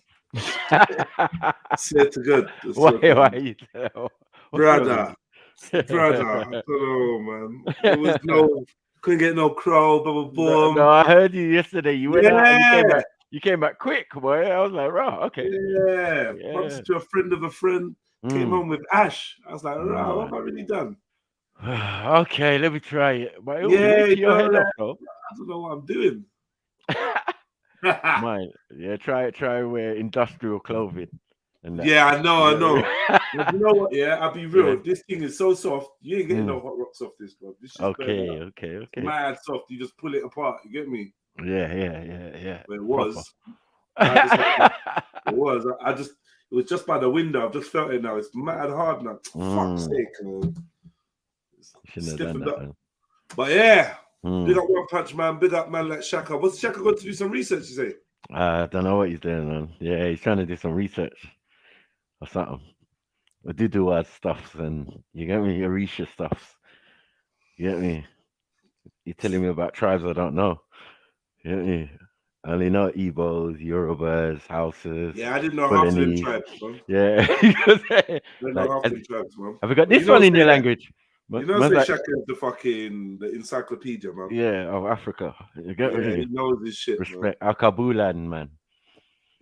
Yeah. Tell by the trainers. Yeah, hard and stiff ash. Now, if fire, don't come out of nowhere talking about fire, you know. Shut up, man. I was clearly talking about something. You know me? The man didn't know about ash, man. What is he talking about? What are you talking about? I bet he smoked bear. I don't know, you know. I don't know. He's the kind of stush guy still. He's stush with the smoking. He probably wouldn't smoke it. No. Yeah. When you guys say hashish, you mean, right? Ash? Oh, yeah, go on, go. That's the police way of saying it. Yeah, that's the police way. Mm-hmm. Law enforcement. What is I it? guess you could say Officer accent. Yeah. It kind of goes together as well. Yeah, it does. I can imagine her in the uniform as well, you know. Big accent. What one anyway, man? How are you? You good? Yeah, I'm good. Good. You guys? You good? Yeah, just letting you know, MD didn't message me on Sunday or whatever. I spoke to her on Sunday, and she said to let you lot know that she ain't gonna be around for a week. I forgot to pass the message. Oh fuck. Oh really? Yeah. But she's doing. I don't know. She's in a group, and I don't know what she's doing. But she's not online. She's not on YouTube for a week. So Okay. Oh, half day. Wait, can you not hear me now? Yeah. Sarah, this much. Sarah, You can hear me now, yeah? Fucking hell. Yes, family. Sorry, mate. Yeah, I was driving through. I was driving through an army base, innit? So they've got signal blockers, innit? Yeah. So what I was saying to you, man, is when are we gonna? When are we protesting, man? When's everyone protesting? Car. I don't understand how the government can. Well, we're gonna have to do something. Then when are we taking affirmative action? Cause I don't understand how the government can be allowing them to put up energy bills, food prices, everything is going up. Now, serious topic. Not even on a joke thing. Yeah, I'm talking serious. Five for that. All right, cool. All right, cool. You're still on the joke vibe, but I'm talking serious. Affirmative. I'm talking serious. Yeah, I'm talking serious. I'm not grabbing nothing, fam. No, stop. All right, cool. All right. No, so what I'm saying to that is, though. What I can't protest. I mean, do what? Affirmative action. What does that mean?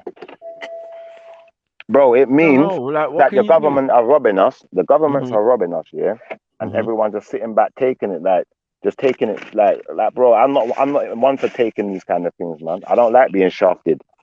Okay, so how are you gonna convince everyone else? I don't know, man, but we need to do something, man. Cause like people are gonna end up suffering, you know. Like, and then they're trying to tax everything, like all crypto and all of these things. They're trying to tax you on money you've already been taxed on, and all sorts of F3s. I was told wherever you're going here, you can't always take your people them with you. So yeah, here's what it is, man. Some people gonna drop on the wayside. You get me? It's gonna be peak. You know, I'm gonna feel it for them. Empathy, sympathy, you name it. Yeah, but it is what it is, man. You can drag a horse to water, but you can't make him drink. You get me? I hear you, bro. I'm not gonna lie. Like I'm looking at the smart meter today. I'm saying, hold on. You see what? It's not even been 1 day. Man's already burnt a $5 today, cuz that's not normal. That's what's that? It's gonna be £10 a day. What's that? You know? Come on, man. Who can afford £10 a? Yeah, it's snowing still. But who can afford that £10 a day for gas and electric and them stupid? That come on, bro. That's like £70 for the week. I just hope we don't snow there this ends. It'll be good. I hate snow, man. It's long. You hate man. snow. I think the people that need to start waking up, man. The people need to start waking up. We can't let the government just flipping shaft us like this, man. Because it's not right, bro. Like, and especially with the crypto thing, like where it's like, if you're, say for instance, you're investing in crypto or whatever, remember you worked for that money. You've been taxed on it. So how can you now tax me again? That don't make sense, bro. That don't make no sense. But people are just taking it. I don't understand this country no more, man. I just think English people are getting dumber and dumber, bro.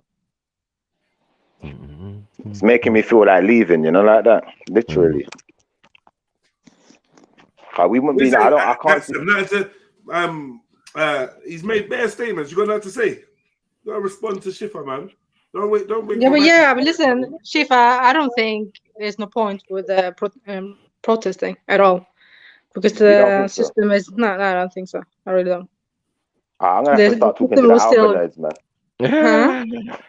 I'm gonna have to get the Albanese on my side. Albanese on it, yeah. No, once the Albanese start doing stuff, yeah, then everyone kicks into gear. So Yeah, it's I hear usually you.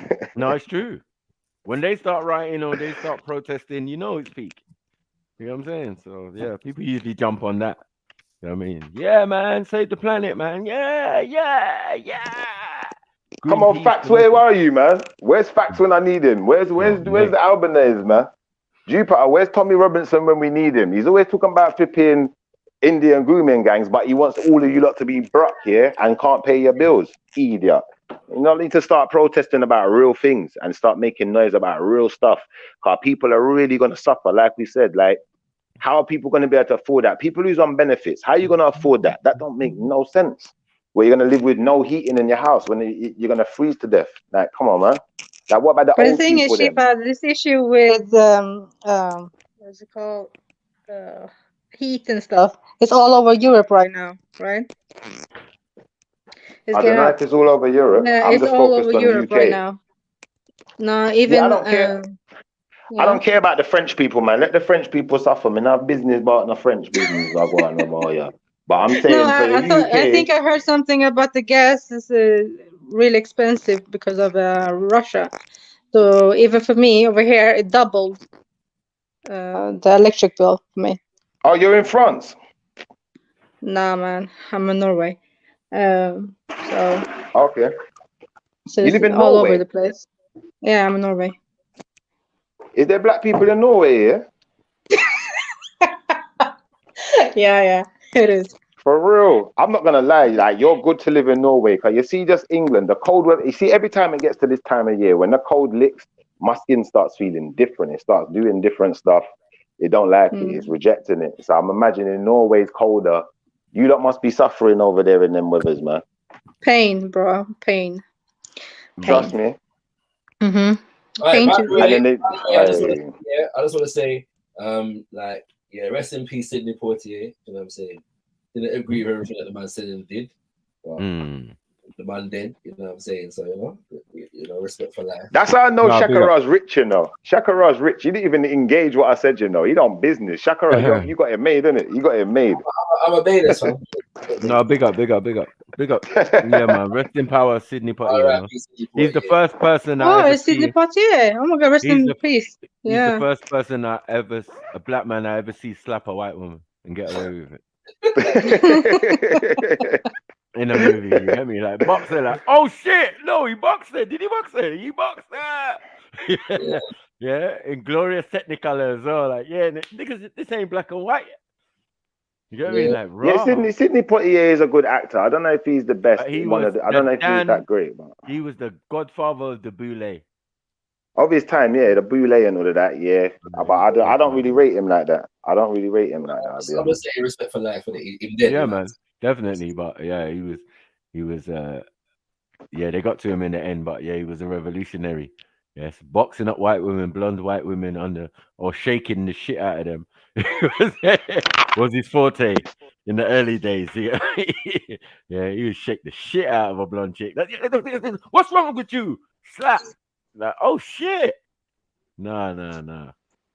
Yeah, he's the only one that you'll try hit with a whip, and he'll look back at you and give you that look like, bro, you the fuck up. There's a film where a white man slapped him and he slapped back the white man. Still. I'm like, fuck. Yeah, but did you do that in real life though? Was he like that in real life, or is this just acting?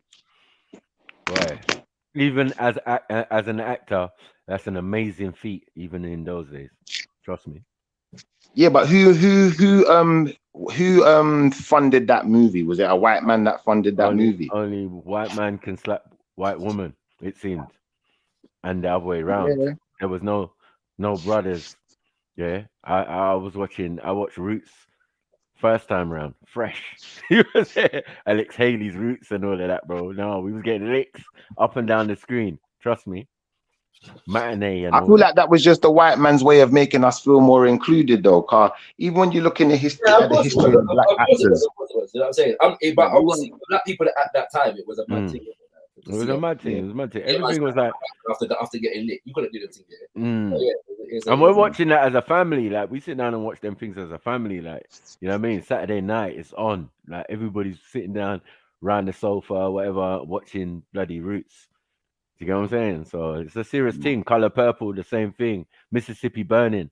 Yeah, that one burnt. That's the only one where I think I was actually mad. Yeah, I'm gonna be honest though. put I'm something in not my chest. condoning hitting women. I'm not condoning hitting women. I'm not Yeah, I was just about to say, are you guys having fun right now? What's this? Hitting women I'm not and condoning beating up watching. Indian women, man. I don't You're know. beating up Indian women, Talking about cuz. a woman though. I'm actually talking about a man. There's a film, and I can't remember the name of the film. But the white man slaps him, and he gives him a box back in it. You know? Yeah.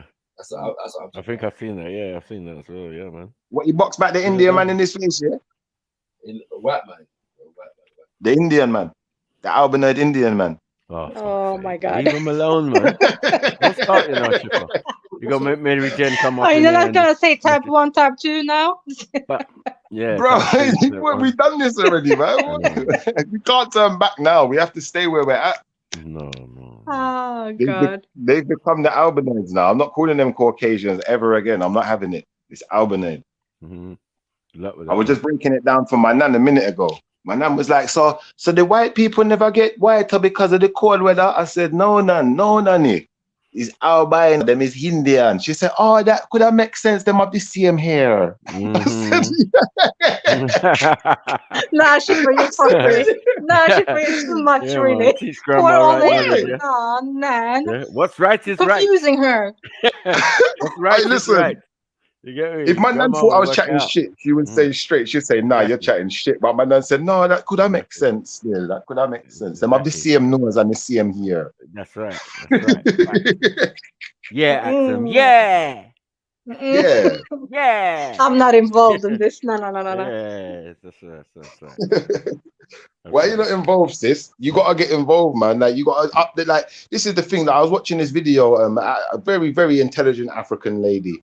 You know, she's breaking down how the white people have tried to alter history and switch things up to bamboozle us into looking at ourselves in derogatory ways. But they don't even want us to talk the truth about. They don't want to tell the truth about themselves, let alone us. You feel where I'm coming from? So we have to start identifying the Indianness of the white man and stop calling him white. Because he ain't white. He's Indian. Boy, I don't want that smoke with people. Come on. Why not? Because she lives in... Nah, because it's not a fact, though. She lives You're in a- acting like it's a fact still. So She lives in a Sis, high... let me ask you a question. high Let me ask you a it's not a albino fact country. still. So. Are Arab people identified as black or white according to the law system? I have no So idea. if you're an Arab and you move to America, would you be classified as white or black? Apparently, I heard it on the stream. They're classified as white, right? All right. So they know that So that's even what though I'm they are saying. black They know. Arabs, they will call them white. No. I All don't right. believe that. All right. I So we wouldn't know the believe that. white people. Nah. In They're England, dealing they're with not too much classified lies. as white. They're not classified as white in England. They're IC6, Not anymore, they're not. which is mixed race and Arab. I hear you. That's over here though. But obviously they still identify with whiteness more than they identify with blackness. But And then why would they do that if they didn't know? I think they knew. they know, innit? that Exactly. a modern day Arab is somebody of mixed origin. Of course. Yeah, Of course. that's it. Yeah. 100%. They definitely know. And I think like if they're not gonna like the thing is like when a white man says he's white, he's putting himself above you. He's classifying himself above you. If you're trying to say. So we have to stop allowing them to do that. You need to change them categories to what they're supposed to be. Albinoid and black. And Are you for real, Shifa? Hold on, wait. Are you for real, Shifa. Shifa? No, I have to ask though. Are you really like set on this theory as a fact for you? You For said you, you was is gonna it a fact? Yeah. You said you was gonna appeal to them to come on the march with you. Mad thing. yeah, I'm gonna appeal to the albinoids to come on the march with me, but I'm still gonna be telling them they're albinoids. I'm not gonna like just switch it up just to make them feel better. That's not fair. They ain't gonna start calling me something different because I just want to be called it, are they? They're still gonna call me black. So, they need to be identified as what they are. Well, I think black that's is fair. offensive. Is black offensive? Well, like to an extent, like you could just call me dark. You don't have to call me black. You could call me dark skin. Yeah, you Okay, could call me dark skin, and you could be light so what do skin. you classify yourself as? I classify Except, myself. yeah, except the Atlantis thing. If we're talking nationality, yeah. If we're Yeah. talking nationality, first and foremost, let me break Nah, this not down for you. nationality, but yeah. Do you know Atlantean is your not a lineage? nationality. If we're talking ethnicity, yeah, ethnicity is linked to your nationality. And Yeah, I would say that, I'm asking about your lineage. Do you know your lineage or? yeah, of course I know my lineage. My lineage goes back into Nigeria, and it goes into certain like parts of Africa. We got lineage that goes into certain parts of America. That's a bit later, obviously. But the point I'm making is, when we go back in the history books, yeah, I don't know if we're really gonna find people that called themselves black like that. Never that. Never that. We never called ourselves black in Africa. You feel me? So call us what we called ourselves, then, innit? We go by tribes only. All right. And if we're gonna deal with color classification, or how they try to deal with it, like black and white and the rest of it, then technically they're wrong. They're not white. There is no such thing as a white person. All they're trying to do is make out that they're better than us. So we need to start, stop doing that. Let's put us all on the same level. You're albinoids, we're darkies, isn't it? Like, I'll happily accept that. Darkies. Okay. What's wrong with being dark skinned? There ain't nothing wrong with dark skin and light skin. No, but the term darky, like going right now, I'm darky. Nah, I'm not feeling that either. I don't mind the term darky. I don't mind that one, because obviously if I say dark skin, so that is better than colored, yeah? Yeah, I'd say it's better than colored. I'd prefer to be called dark skinned than colored. And I think that rather than calling white people, we call them light skin or albinoids, isn't it? Like, what's wrong with being called light skin? There ain't nothing wrong with that. Or fair skin. There ain't nothing racist about that. It's not. It's not. It's just Greetings, everyone. Greetings. Is Shakara big still up, there? Larry. He's still here somewhere. Is Shakara still there? Yeah. I've got something I wanted to talk to Shakara about before he left, but I didn't want to disturb the discussion that. No, you fire away. You go. I'll relax. Sure.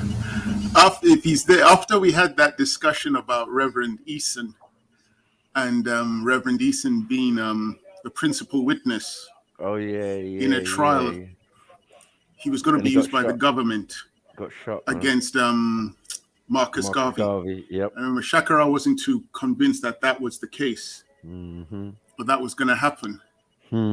So I did some research, and I came across some material which I wanted to read to Shakara. Go. Is he still there? He's there, I man. came across a book that has FBI files and newspaper articles in regards to. Hold on, I ain't heard Shakara respond once to even know that he's there. Like, Yeah, no, I said I'm here. Okay. I'll say, go on. Right. So this is one of the pages. It basically has FBI reports on the UNIA and Marcus Garvey. And here's one of it. It goes J. Edgar Hoover to William J. Burns. This was Washington, D.C., February the 13th, 1923. Memorandum for Mr. Burns. Special Agent Jones, who has been in New Orleans on an undercover investigation incident to the killing of Dr. Eason, principal witness against Marcus Garvey in the government's case against Garvey. So right there, Edgar Hoover is writing to an agent, William J. Burns, and he's acknowledging, he's saying, Dr. Eason, principal witness against Marcus Garvey in the government's case against Garvey.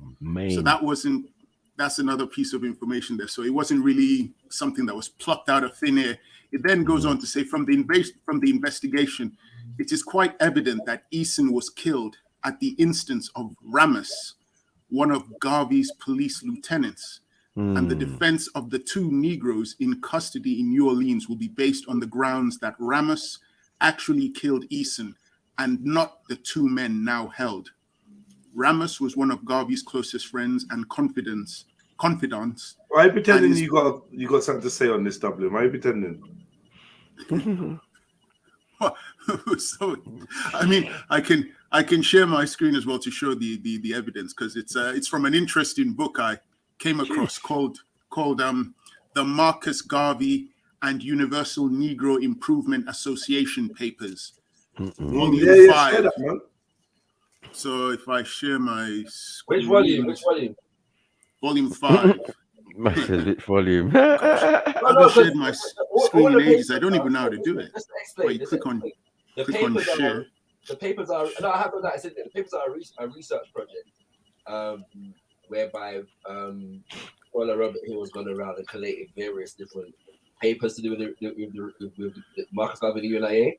So there's about 13 volumes as it stands right about now, as far as I can tell. Yeah, the one that I'm looking at is the one right up here, and people can see. Marcus Garvey and Universal Negro Improvement Association Papers, Robert A. Hill, Volume 5, September 1922 to August 1924. And the page that I'm reading is from this page here, which Edgar Hoover to William J. Burns. And you can see their memorandum from Mr. Burns, Special Agent Jones, who has been in New Orleans on an undercover investigation incident to the killing of Dr. Eason, principal witness against Marcus Garvey in the government's case against Garvey. So it was, they did believe that. So that's what Hoover, head of the FBI, in case there's anybody watching, they don't know who J. Edgar Hoover was. He was the head of the FBI. And in here, he's clearly acknowledging and talking about the fact that, yep, Eason was a principal witness against Marcus Garvey in the government's case. I also came across this in the same book, which is basically looking at, how should I put it, the article when Eason was murdered. And it's got it up here, FBI file, whatever. This is it, report by Special Agent Mortimer J. Davis, New York City, 1923. And the writer's attention has been called to the following news account received from Agent J.E. Amos, which was clipped from a Washington, D.C. newspaper. Now, what was clipped from the Washington, D.C. newspaper? It says here, slain to seal lips. Pastor says he was shot to prevent testifying in fraud trial. New Orleans, LA, January 5th. Reverend J.W.H. Eason, Negro who was shot and wounded as he was leaving his church Monday night, died in a hospital yesterday. In a statement after the shooting, Eason told the police he was convinced that his assailants were sent to kill him to prevent his testifying at the trial in federal court in New York of Marcus Garvey, Negro promoter on a charge of using the mails to defraud in connection with the promotion of the Black Star Line. So here they're saying that he actually gave a statement before he died. And that's what he said.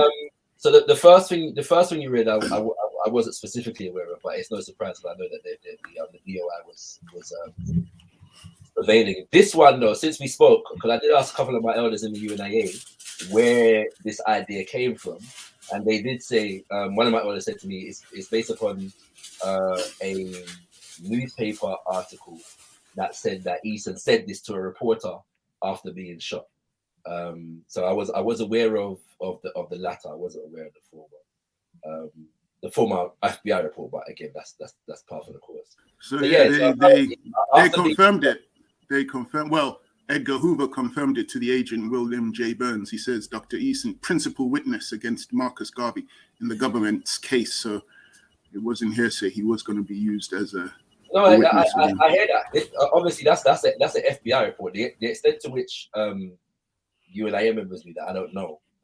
But either way, we know that the UNIA had a beef with, or members of the UNIA and other people that were sympathetic to the UNIA had beef against Eason because of what he was going on with. So yeah, I mean. Well, we'll never know what Eason was going to say because he got murdered. He was murdered. No, but the fact of the matter is,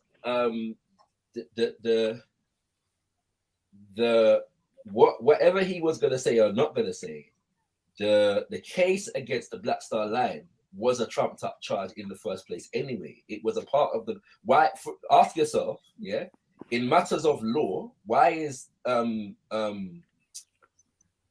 the Bureau of Investigation, and J. Edgar Hoover are so heavily involved in what's going to be happening with the case, right? There's evidently and in fact, there is a letter. What's the name on the back, Kenny?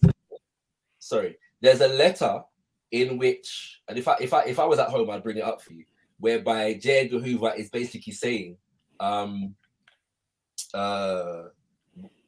when we're looking for a reason to imprison or deport Garvey right now, but basically they haven't done anything, they haven't committed any crimes.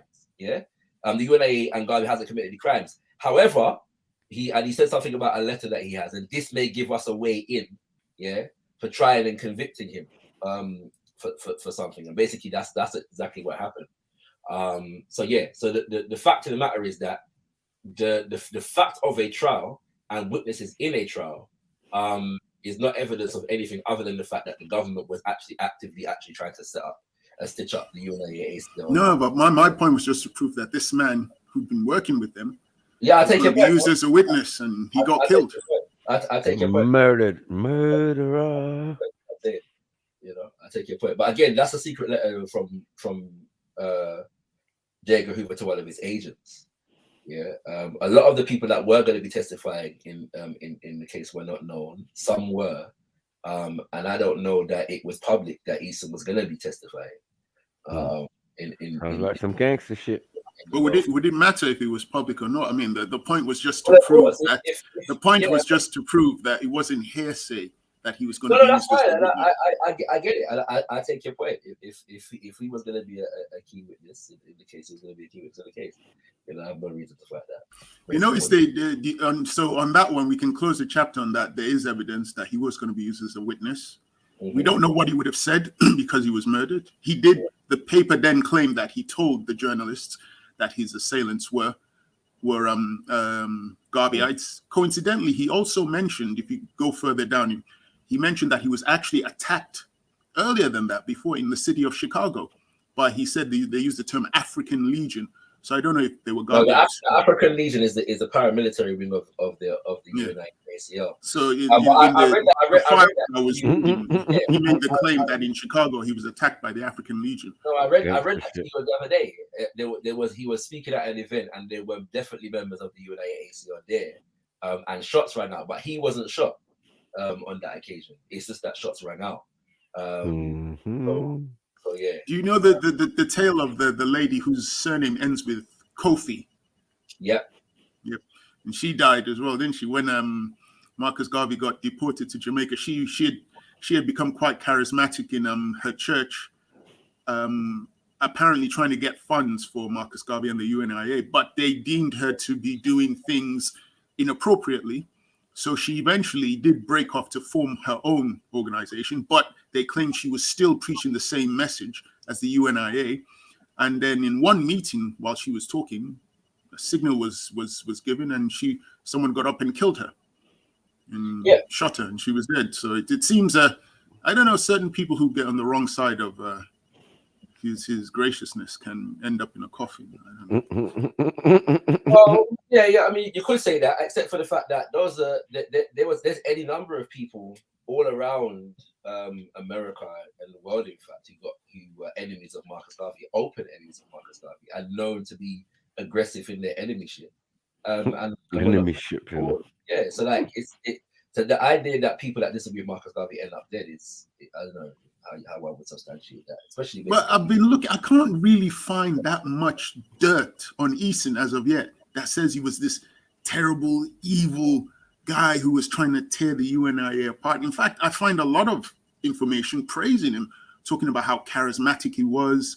There was one file I came across when, after he was dead, he was an undercover FBI agent somewhere, saying that the report was in the church he was in, or the building he was in, the UNI members were saying, oh yeah, well, it was claimed that Garvey was talking about him and saying he was a womanizer and that he did bad things. But apart from that, I can't really find at the moment lots of information saying Eason was this terrible, horrible person. I don't know whether he was. Maybe he was, maybe he wasn't. Fact was, he was going to be used as a witness, and then he was killed, so we'll never know what he was going to say.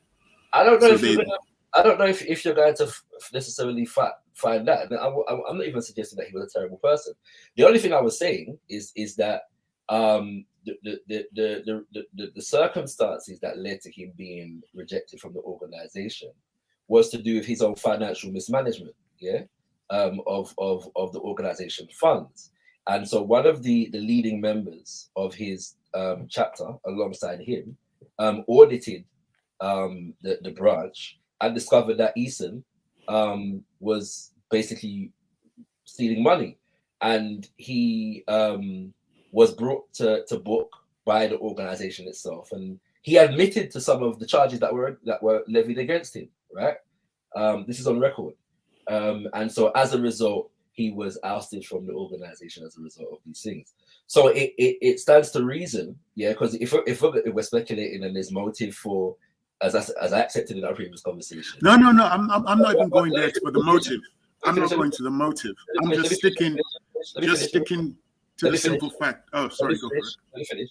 Yeah. So if we agree that that the knowledge of his potentially being a witness against the UNIA ACL in against the Black Star Line, should I say more specifically, in the government's case against the Black Star Line, if we accept that the UNIA would have motive to kill him as a result of that, then it would make sense that we also accept that James Eason also has motive to negatively characterize the UNIA in relation to the things that he would in response to the things that he was charged with. It would be interesting that a person who is accused and admits, to robbing and defrauding the organization, then becomes a key witness against the organization or the company of the organization. I'd like to see that evidence. Well, okay.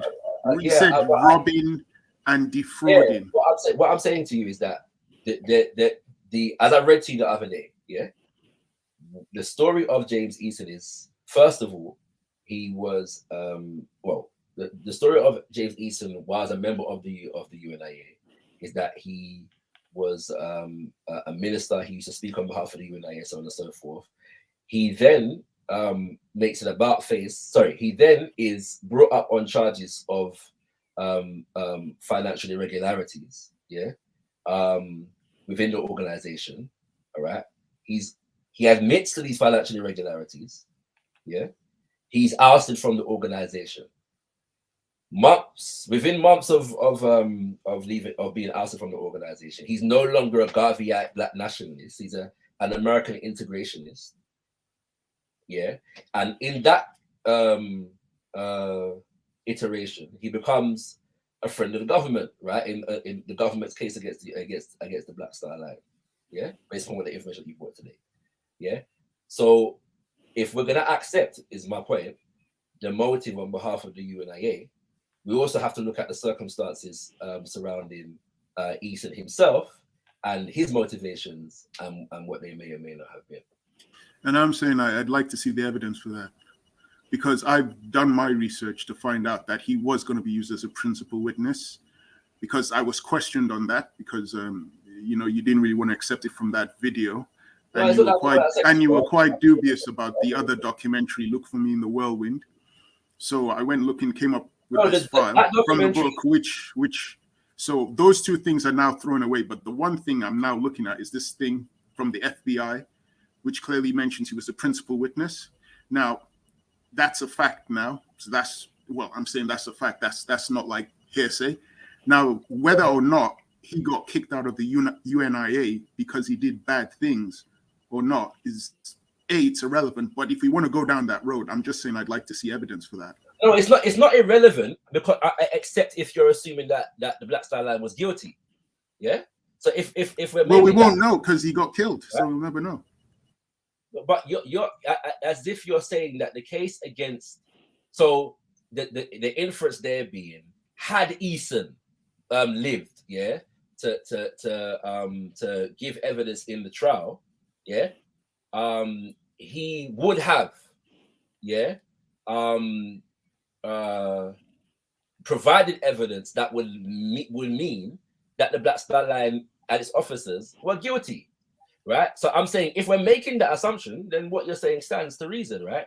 But bearing in mind that a lot of your argument prior to was based upon the fact that he was in his ministry on behalf of the UNIA raising money, yes, on behalf of the UNIA,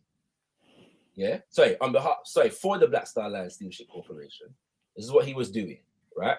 Then he's ousted from the organization, for misappropriating the money.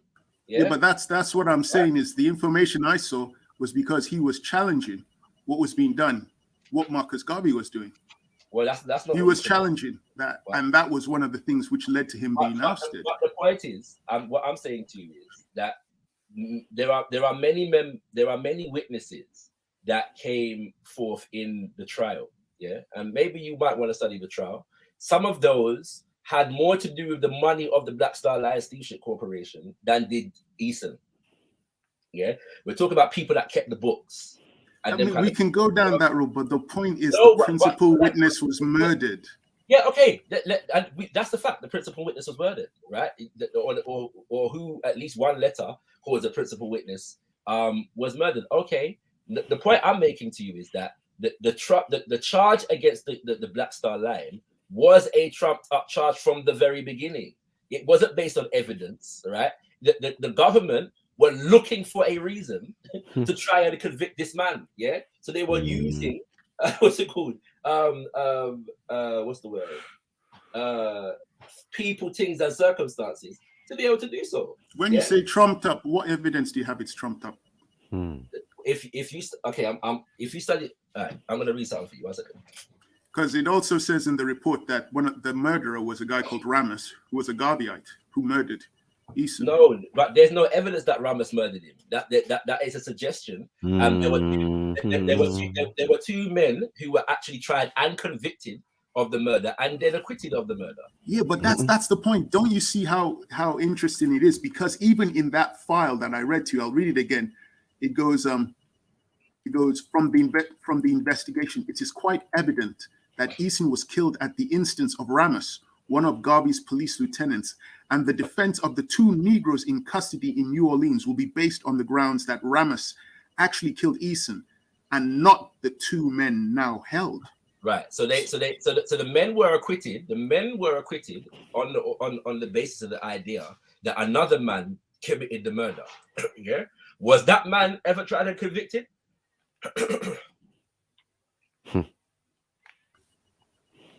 Ramos was never tried and convicted. But the men who were tried and convicted were actually eventually acquitted. So all I'm saying is, all right, let me read something for you. This is coming from a book called Jailing a Rainbow, which I do happen to have on me. What's it called? The Marcus Garvey case. All right. In February of 1922, Garvey and 3 other Black Star Line officers faced 2 indictments. Remember, Garvey and 3 other Black Star Line officers. All right. Faced 2 indictments that together contained 13 counts. The government eventually won a conviction against only Garvey based upon only 1 of the 13 counts against him. So all of the other 3 were acquitted for all 13 counts. Garvey was acquitted of 12 and charged with 1. This count alleged that Garvey committed mail fraud by causing a letter to be mailed to Benny Dancy on December 20th, 1920, a letter which encouraged Dancy to buy stock in the Black Star Line, even though the Black Star Line at the time had no ships, was near ruin, and will never obtain any more ships or return to solvency. The mail fraud statute required 1, the existence of a scheme to defraud, and 2, the use of mail to effectuate or attempt to effectuate the scheme. On appeal, Garvey's lawyers would argue that the trial court had not established the second element, the use of the mails to effectuate the scheme. That's what the appeal lawyers were arguing. All right. However, choosing to make this argument was a grave mistake. In fact, the government did present sufficient evidence for the second element, but in this case, it did not present adequate evidence to satisfy the first element, the existence of a scheme to defraud. Because the principal witness was murdered.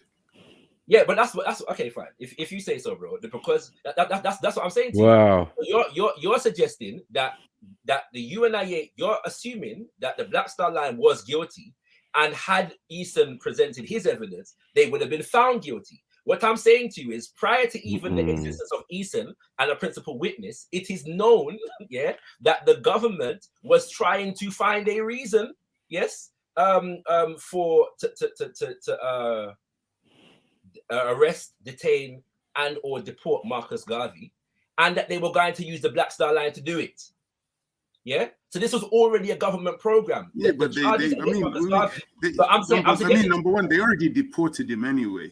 So no, they hadn't. No, you're incorrect. No, I'm saying historically he got deported anyway. So, but the point. That's incorrect. Are you now saying that he never got deported from America? No, I'm not. He was deported after this point, is what I'm saying. Yeah, exactly. So they went around the houses, but they did it anyway. But that's never been my contention. My contention was when I talked about the guy who was supposed to be principal witness, I was told it was rumors, or insinuated it was rumors. So I've just come up to bring this evidence and to bring my source that says it wasn't rumors. He was going to be, and you've agreed to it. I'm saying that all the other stuff that you're saying, we can never know. We will never know what Eason was going to say because he got killed. My brother, so we'll never know. We can know. We can know because the case was in the hands of the government, and we know what the government was doing. The government was not pursuing a case against an organization that it knew was guilty of something. The government was pursuing the case against an organization that it wanted to stitch up and was trying to find a reason to do so and fabricated one. Yeah, that is a fact. Yeah, that is a fact. There's no doubt about this fact, right? Because we know of the agents that were in the organization. We know J. Edgar Hoover is on record as saying this in so many words. Yeah, right. We know this, and all of the evidence since that time, has borne this to be the case. You don't have to speculate about this. This was a stitch-up operation. I just stick with the facts. You just wait before you go off again. It bemuses me completely. Principal witness murdered. We'll never know what he was going to say. Somebody obviously thought what he had to say was important. It bemuses me that what's it called? You could, and that's the point I'm trying to make. You're making an assumption that whatever he was going to say was going to be. You don't even know what other people said in the case. I've already said to you that there were people in that actually. Yeah, but somebody thought he was important because they killed him. They killed him, man. Somebody thought what he was going to say was important. They killed him. Why didn't all the rest of the witnesses die? Why are you not denying murder now? Why didn't all the rest of the witnesses die? This is the point I'm trying to make. It's ridiculous. I'm not here to talk about the rest of the witnesses. I'm here to talk about the principal witness. And partly because you don't know the case, right? And are refusing to take anything into consideration other than what you want to take into consideration at the moment. It's a bit confusing that all of your argument presumes that the Black Star Line necessarily must have been guilty, and therefore Eason's testimony would have borne that to be the case. Are they guilty of murder? You're also not, but you're not paying any attention to the idea that this man was charged and found guilty in his organization, yes, of misappropriating money. Yeah, this same individual now is gonna. You said you were going to provide evidence for that. Pardon me, I read it to you last week, bro. I did read it to you last week. From who? From what was that you read it from? What was the source? From Race First, the ideological and organizational, I forgot the word, of Marcus Garvey in the UNIA, ACL. I mean, do you have like something from the FBI or from the police? The same way I had to get something from the FBI in regards to Eason. Do you have the same for this? The specific source is listed in the book, but this is recorded in the minutes of the convention. Yeah, so he was brought to book at the convention, and the happenings at the convention were recorded. So it's in the minutes. Embarrassed him. Yeah, humiliated him. But then if we go down that road, we could then, not that I want to, because I like to stick to facts, but if we went down that road and said this is a fact, bro. Why are you denying that this is yeah, but even because I could easily say, yeah, he knew a lot about the system and he was working in league with other people in that system. So he was going to reveal, he could be revealing information about how they were doing things to corrupt things. You're coming from the premise that the the Black Star Line wasn't necessarily guilty. And I'm saying to you that there's no evidence of this. With all of the difficulties that the Black Star Line had, and with all of the mistakes that were made in the development of the Black Star Line, the government was very well aware, because the UNIA had to work with the American Shipping Board, of all of the problems with the Black Star Line, and they were only able to get the company. Bearing in mind that Marcus Mosiah Garvey was not the only director; the rest of the directors were acquitted, and Marcus Garvey was charged as an individual. Right. All of these things don't seem to raise any eyebrows for you, right? Because of one simple thing. This guy had information. Maybe he had a bunch of information that the FBI didn't have, and he was going to reveal it as a principal witness, and then he got killed off. Somebody thought he had a lot to say, so they got rid of him. And based upon the pretext that he was killed because of this issue. Again, there is no evidence for that. I get it's a close. Wait. I read to you the news. No, you just made a claim which is incorrect. Okay, he clearly gave a statement that the people who killed him were Garveyites. It was clear. It was known officially that he was going to be a principal witness. Okay. No, not just that. I read you the FBI file where he was going to be a principal witness. No, but that's not being denied, my brother. That's okay. Not being denied. So all this other stuff that you're doing, it's like we're going around the houses. The fact of the matter is, this guy clearly had some piece of information that somebody thought was important, because they got rid of him, so he couldn't give his testimony in a court. I'm accepting your theory, that the whatever Eason had to give would have been incriminating on behalf of the UNIA. You are ignoring the fact that prior to any Eason or whatever else like that, the government was trying to find a case against this organization. Yeah, it doesn't change anything. That's the point. Yes, they were trying to know it. But it does because it doesn't. So even if they were trying to set up the UNIA, it doesn't change the fact that this guy had. Listen, it does. They're running around killing people. It doesn't change that fact. It does. He still had information.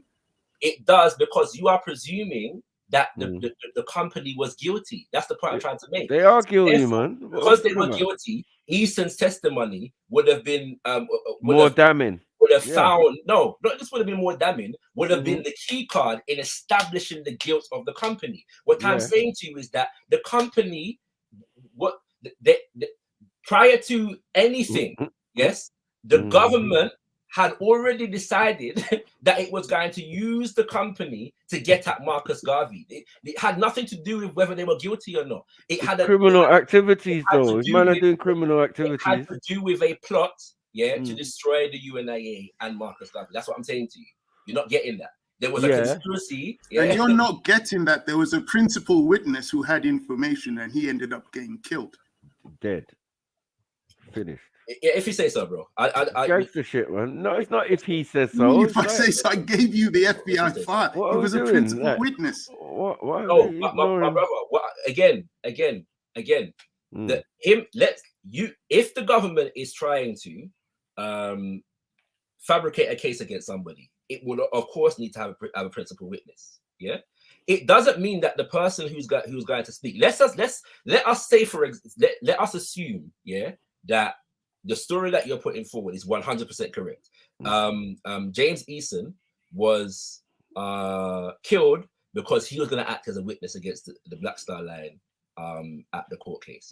Let us, for argument's sake, right now, say that is 100%. What the file says. Yeah, that's what the file says. But let's say that's 100% verifiable at this moment in time. Yeah. Okay. Why does that mean that the evidence that he's said to have been prepared to present was actually going to be true?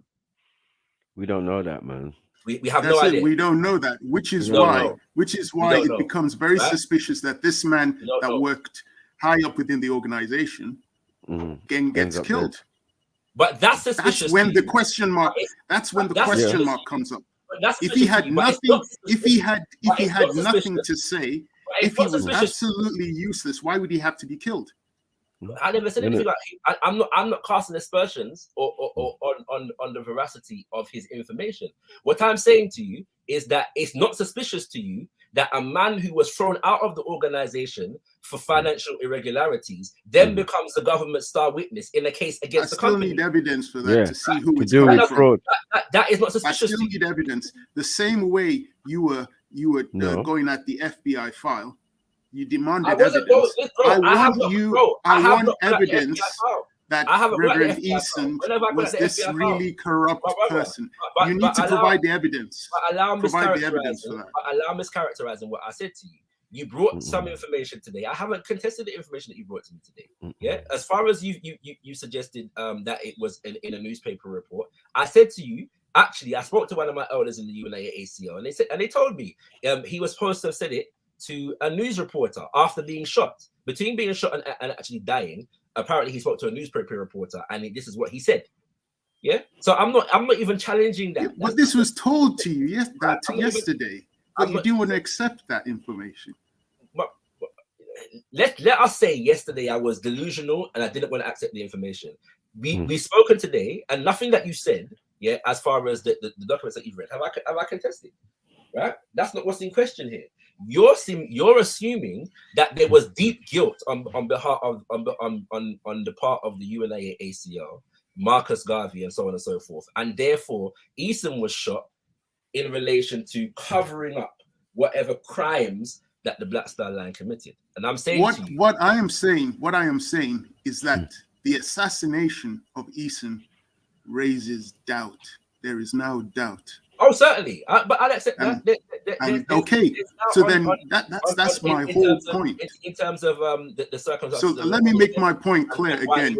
However, my whole point. Wait, let me make my point. My point before you go off into another 2-minute monologue. My point is because I was actually talking and I didn't actually finish. My point was, first of all, to provide FBI evidence that he was being used as a principal witness, and that the fact he was assassinated before he could provide any information now raises doubt, and one has to explore that doubt. You can't just ignore it. But again, this is what I'm trying to say to you. So then we have to look at, well, what was the company being charged with? Yeah, what was the company being charged with, and what investigations have been done into this company and what they were being charged with to establish their guilt or their innocence. And I'm saying that we're basically at 100 years since this episode now, yeah, and it is established that the case against this company and the individual Marcus Garvey in question was a trumped up charge. Yeah, so why are we now elevating the evidence of the individual to have been of such damning nature that it would have established unequivocally the guilt? Nothing since then has been able to do that. Yeah, and the government because the witness got put in a coffin. 1 second, and the government has confiscated thousands of documents from the UNA ACO from that time until now. They have found nothing that establishes the veracity of the case against the UNA and Marcus Garvey in particular, especially because all of the other individuals were acquitted and none of them were ever tried again. One individual was charged, yes, with guilt of mail fraud, yeah, and even that was foolishness. Yeah, even that was foolishness. There is no case here. There's absolutely no case here. So I'm saying, based upon the evidence, there is nothing that Eason was going to bring that was going to establish the guilt of the UNA ACO, the Black Star Line, or Marcus Garvey in particular, because nothing else has been able to do it. Yeah, you can go off and say that. I mean, the simple point that I'm saying is, a principal witness was murdered. We'll never know what that principal witness was going to say. Indeed. Somebody obviously thought what that principal witness had to say was important, so they got rid of him. That he was so I'm still talking. Okay, so that raises doubt. So yeah, maybe they got away with it. One could say they got away with it because whatever information was going to be provided was never provided because the person was killed. That's possible. That's possible, right? That's possible. So that's it. That's possible. One thing that we can't argue about anymore is that the principal witness thing is a fact, and that the fact that he claimed that he was shot by Garveyites is also there. The sources are there. That's possible. So it's not in the world of conspiracy theory. No, again, both of those things. You're attempting to suggest that I'm contesting those two pieces of information that you brought. Are you accepting? I'm not saying that you're contesting them. I'm saying I'm using those things in my argument to point. Yeah, and I'm using those things to point out it raises doubt. It raises doubt, and I accept that. And I accept that it raises doubt. Yeah, well, I accept that those things raise doubt. At the same time, are you denying or reject the fact that the American government was engaged in a ploy to charge, try, convict, and or deport Marcus Mosiah Garvey? Are you denying that it is possible that James Easton was in fact lying? Yeah, you have to provide evidence for that. But you have to provide evidence. I had to get my evidence, my sources. One of them was an FBI file. So if you're going to do that, you need to provide your sources. We're dealing with doubt and possibility. There is no evidence that members of the UNIA shot and killed Easton. All we have is speculation. Wow. And I'm engaged. Is that what you're doing? Yeah. And I'm accepting that the evidence that you're bringing, yeah, would justify. 1 second. People asking those questions. I'm accepting that.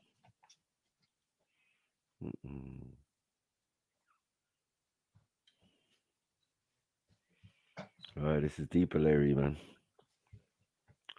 Yeah, well, that's that. He's not getting it, man. He's not getting it. I understand.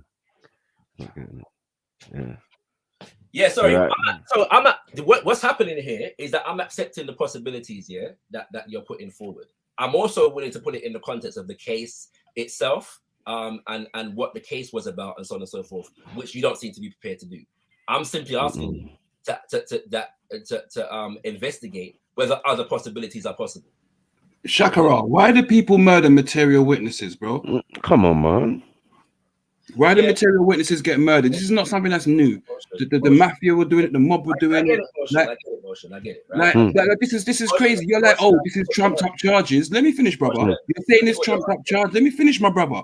You're saying it's trumped up charges, but it's trumped up charges in relation to that which a man that you said was in charge of finance could bring evidence for, my brother. So what's trumped up, what comes across as trumped up, you can't, like, literally the material witness with all the evidence has been murked, my brother. What are we talking about? That's why everything else seems trumped up, man. But honestly, you're arguing like a religious zealot here, bro. Like, you can't see the wood from the trees, my brother. The guy killed the brother, my brother, man. I get what you're on, bro. I get what you're on. Facts.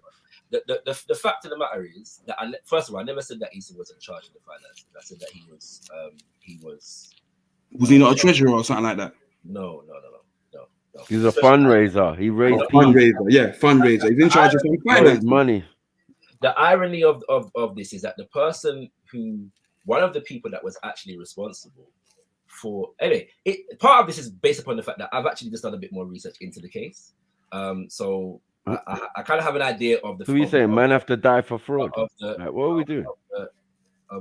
I know what you're on as well, bro. Like, what am I on, bro? I'm telling the truth, man. What are they on? I'm curious. What can't you see? What are we on, bro? Why does opposition have to be that someone's got a motive? Come on, let's not do this victim, fam, my brother. You're a grown man and you're very intelligent, my brother. You're very intelligent and very well spoken. Let's not do this, bro, man. You're better than Ning Colors, my brother. You're better than Ning Colors. Motion, bro. I've barely spoken since you come on. Yeah, you come on with this energy. I'm trying to respond to what you're saying at the moment, right? I'm just saying this, like, there's no need for all of this, bro. Yeah. All of what? Right. All of this energy that you're bringing about at the moment. Calm down, innit? No, I've heard my brother. I've heard the conversation. Yeah, I was part of the conversation the other day. And I'm yeah, listening. I've heard you talk, my brother. I was being patient. I sat in the chat. I've heard you lot talk back and forth, Yeah, I've heard it. I've been listening for the last 20 minutes, half an hour, my brother. Yeah, so I hear what you're saying. I've just jumped on the panel and you ain't hardly said nothing, my brother. You've been talking for half an hour and we'll be going around in circles. Like, there's no evidence that suggests such and such. What you said was speculation. The guy gave a step. We've gone round the houses, my brother. I put a different perspective. I've literally just put a different perspective in terms of material witnesses and what they offer to cases and why people like the mafia and the mob used to take out material witnesses. That's all. My brother, I don't know how to go around in circles about this again. When it comes to the man there was gangster. That's it. When it comes to the possibility of what Ellery is saying, yeah, I accept. It will cause questions in anybody's mind, and it's completely legitimate to ask those questions.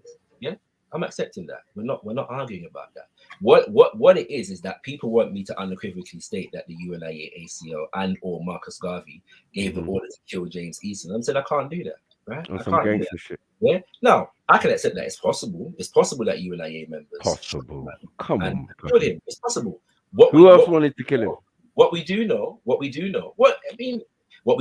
is that members of the organization were tried and convicted of the murder.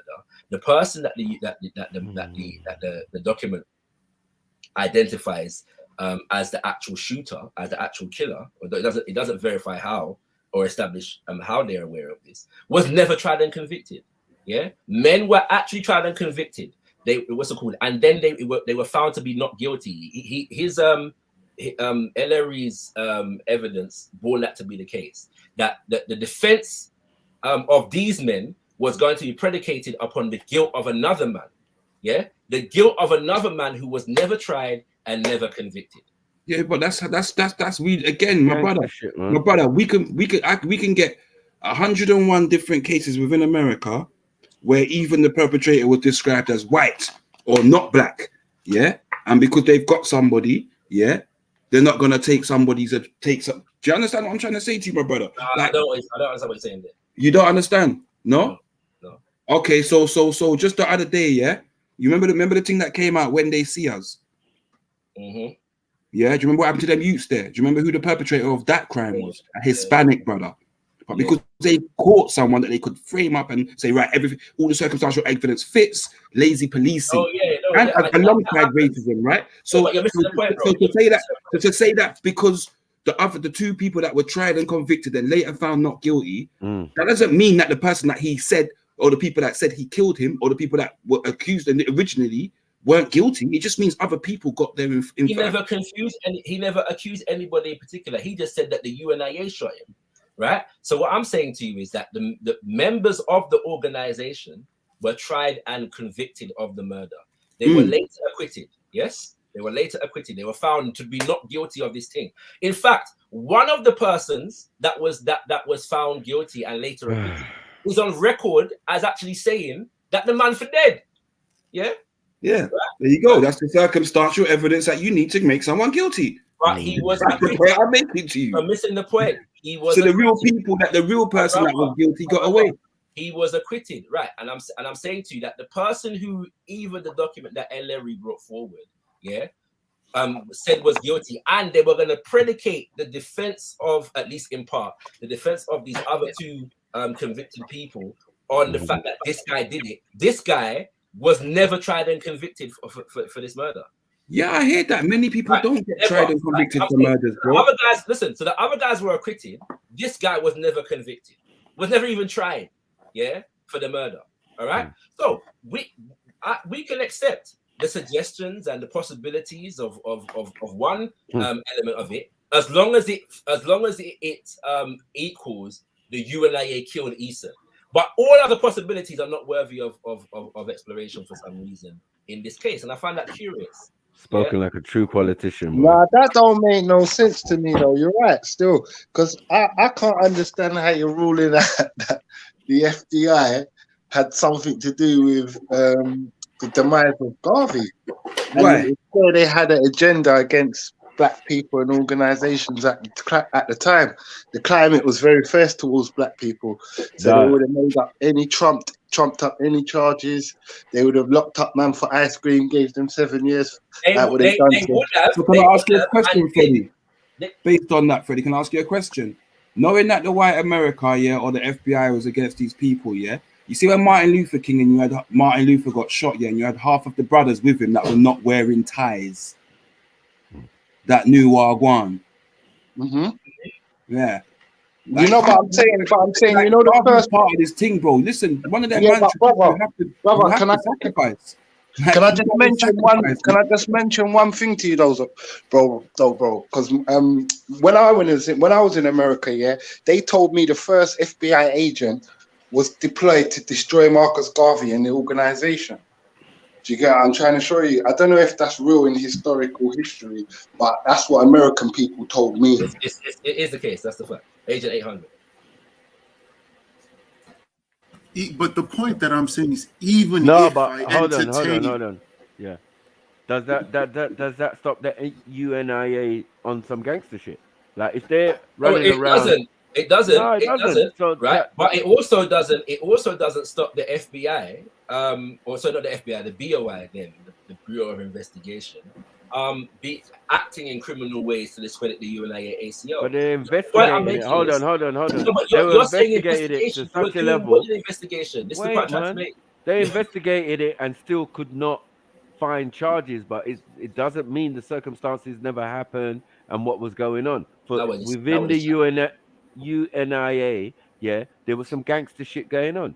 Yeah, some nigga was gonna spill some beans. Hold on. Some financial niggas was gonna spill some beans, yeah, and he ended up dead. Yeah, the case fell through, and they only managed to get him on lesser charges. 1 second.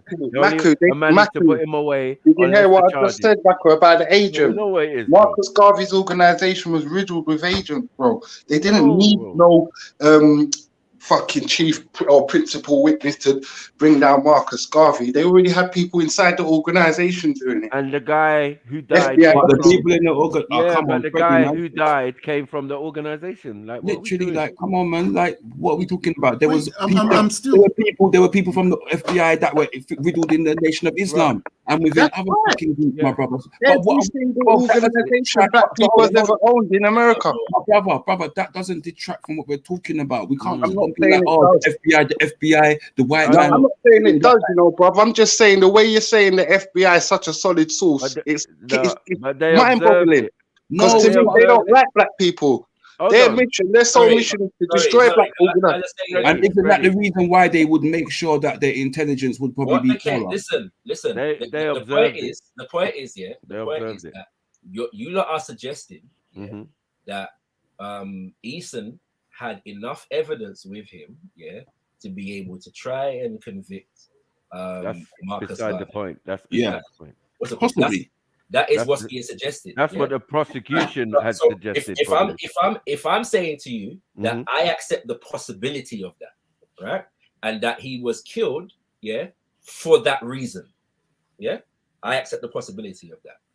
Does it not make sense, to actually look into the case as it stood against Marcus Mosiah Garvey? It's even possible, right? What's it called? That he never had that kind of evidence, but the man then thought, you know what? Shegri Agwan, how dare you? And shot him anyway. Yeah, that's possible. But this idea, that had he been able to testify that whatever, they found that Marcus Garvey guilty anyway. And no one is carrying that. We see what happened. Evidence since then suggests that this was a completely trumped up charge in the first place. But hold on a minute. My brother on that. Wait, hold on. Sorry, hold on. You said it was a trumped up charge, but you've also admitted that Garvey was found guilty on June 18th, 1923. That is the purpose of trumped up charges, bro. So wait. So let me get this straight. So he was found guilty. After a failed appeal, he was sentenced to 5 years. But you're saying that was trumped up, just to be sure. That was let me trump this for you. Brother, Aleri, people are getting sentenced to crimes they haven't done. All right, cool. But let me trump this to death. This ain't that. I'm just saying that was happening at the time, though. Yeah, but Freddie, it happens today, my brother. But hear the joke thing. Freddie, how many people? This is just fraud, fam. Fraud. But what I'm going to say is this: His You people. can't move forward, Mackie. Ready, 1 second, my brother. I wouldn't believe what the FBI say about no black man. But I hear what you say. Shakara, you're talking about evidence today suggests it was a trumped up charge. Why is his family asking for a pardon rather than appealing the bomber clock thing then? You're not up to date on the thing. The actual family is actually asking for demanding an exoneration. Oftentimes, however, people seek pardons on the basis of the fact that it's more difficult to get an exoneration than a pardon. Okay. So yeah, so even if legally speaking, often people go for pardons for people that they don't think are guilty of committing a crime because it's an easier bar to meet in that regard. But yeah, I can say 100% that the demand at the moment it's easier to get a pardon than to get an exoneration. Yes, to get an exoneration. Yes, but I'm categorically saying that the demand on behalf of the family. But you said evidence, my brother. Sorry, and I would say to you, listen to this. In law, if you say there's new evidence to suggest, hold on. No, it's not new evidence, bro. It's this I'm trying to say to you. No lawyer today would argue that Marcus Garvey was guilty of what they tried to convict him for. It's very well established. The reason why the government won't exonerate him is political. It's nothing to do with the validity of the case. Yeah, it's all political. But I'm saying to you categorically that as it stands right now, the family, and not just the family, the UNIA, ACO, and other supporting organizations are demanding exoneration and not a pardon. So it's not new evidence. No, well, it's not new now, but I mean, how old is the new? How old is the new evidence? How old is the old evidence? So, for example, the evidence of J. Edgar Hoover's letters that suggest that he was going to use the Black Star Line to try and convict Marcus Garvey. I don't know when that came up, but it's been a couple of decades, I believe. Yeah, but we knew that about black people in general. But what I'm saying is, I'm talking about specifically though. So I'm saying, I know, but what I'm saying is that all came out. One second. I don't know if that was known in 1923. I don't know if people knew about J. Edgar Hoover and all that kind of stuff. I doubt it. But so in 1923, hear what I'm saying to you. Like I said to you, people have gone to appeal, with new evidence, to appeal convictions, whether they're still alive or posthumously, brother. People have still appealed convictions and got their convictions overturned. Now, I'm saying if at the time when there was new evidence, that is a reason for an appeal to be made against said conviction. Yeah, but bro, remember, Garvey was classed the enemy of the state. So why would you give the enemy a state exoneration? Why would you do that? As well as the fact that we're all the enemy of the state, bro. We're all. We weren't the enemy of the state like Marcus Garvey. If that makes sense. You know what I'm trying to show you. What I'm trying to explain to you. Doesn't make sense. Is that the foreigner, man. Exoneration. They're just sending back home after it's crime. It's understood, that this was a political rather than a criminal case. Yeah, that the man was not guilty of what they were charging him with. And that's well understood. Yeah, that's well understood.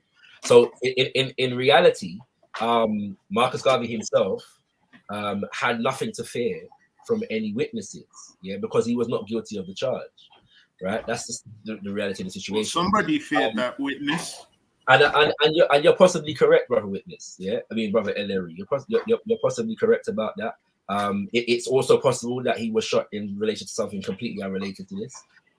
It's also possible that he was he agreed to bolster the government case against the UNIA, ACO, and the Black Star Line with false information. There is evidence to suggest that the latter is the case based upon the trumped-up nature of the charges, but you don't seem to want to engage that possibility. Because I want tangible evidence. I don't want us to walk down the road of hearsay. I think I've shared things with you. Anyway, I'll read something to you a little piece more on the case itself and it's a legal point. All right, it's a legal point. In fact, maybe I need to read a little bit before that part. Is it from somebody? Is it from the case or just somebody's opinion on the case? I mean, yeah, I'm not reading documents that were read. Well, it relates to the documents and the fact and the precedents that was used in the case, but it's an analysis of the case. So I'm not reading. It's got nothing to do with the evidence. It's got nothing to do with the evidence, because the analysis, like somebody else could take that analysis. That's what lawyers do. So you like analysis of case. Like for example, I don't know. Yeah, I'm not even sure. Like because to say is it from the case, it's like you're asking me to read a transcript from the case. We want to know who is it from, though. Is it some historian giving his own subjective opinion? I was about to again. So it's like anyway. Yeah. No, because like, is it from the NAACP? Yeah, is it like an NAACP lawyer reading it? Like that's the difference. No, having said that, though, it's an interesting point because the judge in the case was actually a member of the NAACP. Yeah. And because of the what's it called? The fact that the NAACP at that time was currently engaged in a campaign where they were trying to get the American government to deport Marcus Garvey. It's called the Garvey Must Go campaign.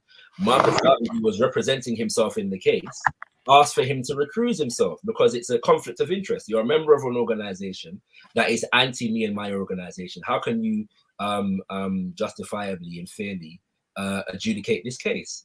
And the judge refused to do so, and he was backed up by the judicial authorities in this regard. But what was Garvey thinking? That is a Garvey massive, turned up to the case. that is a and massive decided bias to in the defend- case, though. Don't you agree Why with would it, he though? do that? Don't you agree Don't that you was agree that's a Ellery, but Don't you agree that's a massive but I'm bias? asking you, do you think it is stupid? Garvey is on a mail But it's fraud interesting. case. But what is that? He But decides if you're that he's sticking going to- to defend himself, and he did a shambolic job of it. Yeah, but if you're thinking justice and the first person that's prosecuting you, One alright, second, cool. one second. If you are sticking to the points that you said that you're sticking to before, what does it matter whether Marcus Garvey represented himself or not? Maybe that was one of the reasons why he failed. Why is it we're willing? Yeah, possibly. But why is it we're willing to entertain the failure of Marcus Garvey in representing himself in court, but not willing to entertain the extent to which the entire court proceeding was a setup, was a stitch. I don't understand. And you're still not accepting. You're still not accepting that even if the whole thing was a setup, why was the principal witness still murdered? But again, my brother, I've already accepted the possibility of what you're saying. Like this is not even a question at this point. Like I've said it more than once. We've been on this one for an hour. I am. So if you want me to say it again, the possibility of what you're saying, I embrace. We can say, for argument's sake, that this man was shot because he turned against Marcus Garvey and was going to be the key witness here in the trial against him. Okay, like, but what? How does that discount everything else in relation to the fact that this whole thing was a Trump? Why is that relevant? But the things that I'm suggesting to you about the FBI, the New York Police Department, and so on and so forth, not relevant. All that's irrelevant, you know. But this thing is relevant. It's not relevant that he was thrown at the organization for financial irregularities and then is going to become the key witness in a case. Yeah, but I already told you that is open to debate. That's not relevant. That is open to debate. You've been constantly saying that, and I'm not going to let you get away with that. You've been constantly slandering and saying that. It's not open to debate. But there are other sources. Yeah, I know you don't want me to mention that. There are other sources that disagree with what you're saying about Eason. Where are the sources? It's not clear. Yep. Yeah. I was gonna say, just ask this question: who compiled the evidence on his cases that he both beat and got found guilty of? Who compiled that evidence? What case that he? No, sorry, Marcus. The cases that he stood trial for. Who compiled those cases? Marcus Garvey never beat this case. He was found guilty. He beat 14 other cases, bro. You said he beat 14 other charges. 12, yeah. 12 other charges, and he got. So who compiled the evidence for those cases? Well, he had lawyers, and he fired them, and he represented himself. No, but who compiled the evidence? So basically, for them to have himself, it would have been himself and himself. Well, yeah, his lawyers would have compiled some stuff, but most of it was him. So the actual case itself, he represented himself in the court. So I'm saying, so did he arrest and charge himself? No, the FBI brought the case against him, innit? The FBI brought the case against him, right? No, not officially. It was the state, right? So, but behind the scenes, the BOI wasn't. There was no FBI at the time. It was the Bureau of Investigation. Was facilitating the case, but you won't find BOI in any documents because they're doing it clandestinely. But Marcus Garvey represented himself in court and was able to get an acquittal on 12 of the 13 charges against him. He was charged with one count, and that count was based upon an evidence that was mailed to an individual. They had the letter, the envelope and a stamp in the court, but they never had the letter. The contents of the envelope was not in the court, and they convicted Marcus Garvey based upon that. Yeah, so why did next So man based have to upon die? a letter, can I get this straight? So sorry. Based upon a letter, right? No, not a letter. Based upon an envelope and a stamp. Yeah. No contents in the envelope. The man that's judging him is supposed to prosecute him. It hates his guts. Is the leader of our organization that hates it. This whole thing's gone crazy. Right? And I'm saying so we can entertain all possibilities. Now, let me ask you, based upon all of this that I'm saying, is it possible, that J. Edgar Hoover is the person responsible for James Easton's killing, murder? No, That's not possible. not likely. No. Of whose murder? Nah, I don't know. So No, what- I don't think he. Possible, What do you reckon it would have been his To what FBI benefit? agents that done it? Yeah. As not possible. Are you To what suggesting? benefit? So are you suggesting it was FBI agents? I'm asking you, is it possible? Acting as? No, we're just asking possibilities. No, I'm I'm asking saying you, for what benefit? 80%, 5%. Who's I'm the asking you, benefit from that? Yo, of course it's possible. I brought up this possibility last time we was talking with Shaq, and I said, you know what? It could be a thing where it's like a double bluff, and where they kill someone to make it seem like, look, boy, these Black Star youths they're on killing man that cross them. You know that it's easy to set these things up. Once you understand a little piece of politics and watch 2 spy film, bro, you must understand how they do these things. They're gonna kill your enemy, and everyone's gonna look at you like you was beefing with him. You get me? They're gonna kill Mohammed Hijab right after Speaker's Corner and look at Jeds. Like, yo, it was either Jeds or Sarah. You know what I mean? You know that, like, it's easy to set these things up. It's easy to set up the misdirection. So I don't see why the brothers are saying that this is not. Not in this. No, nobody never said that it's not though, brother. I just asked a question. Is that? I'm saying not in this situation. No, wait. He's asked you twice though. Is it possible? And you lot are saying no. How is it? Who said it was possible? I only asked a question just now, my brother. I said who seeks the benefit? Yeah, but who seeks the benefit from that situation? Doesn't matter, bro. That's all that. Then you're trying to like get into the mind of a man. What man's asking you is it a possibility? Remember, yeah, these are the guys that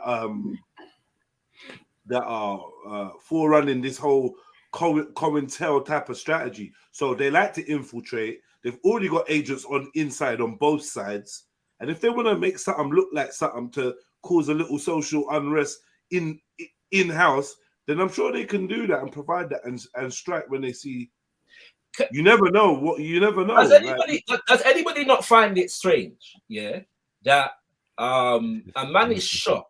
Yeah, the wound is fatal, and he has the time and the space to speak to. No, not Babylon. No, I've seen people dead in, bro. No, not at all. I've seen fatal wounds also. No, people still not every fatal wound is straight away. Makes you die straight away. It's important. You should let me finish. The statement with regards to who shot Eason was given to a news reporter. Yeah. Oh, so what? Where was he shot at a rally? He was shot at a rally, wasn't he? Pardon me? He was shot at a rally he was holding, wasn't it? He was shot at a meeting. I don't know if it was a rally, but yeah. And how many people did you say attended that meeting? There's gonna be journalists there, man. Let's stop that. I remember. You're not following what I'm saying. You're not following what I'm saying. I'm following what you're saying, my brother. Listen to me. I'm going by what you said the other day. You said his first few meetings he had a few people. Yeah. The first meeting with the majority of them was members of the organization he just left. The first meeting, there was a meeting, where enough man from the UNIA came. Because look. Right. So that's known that the UNIA came to his meeting and my brother, let me finish, please. Let me finish. You've asked the because again we're exploring possibilities, right? So you're saying to me he had another rally and there was very few people there, right? Okay. Yes. Right. So after those the rally that he got shot at, who's to say one of the very few people at his rallies wasn't a journalist? No, it's possible. What I'm saying to you is that a man is shot. Yeah, the wound is obviously serious because the man ended up dying from the wound. Right. I'm saying that this report was given to a journalist who reports it in a newspaper. Does anybody not? Why don't you report it to your nurse, doctor, police officer? No. Listen. Wait. Again, my brother. Well, actually, there's disinformation being spread.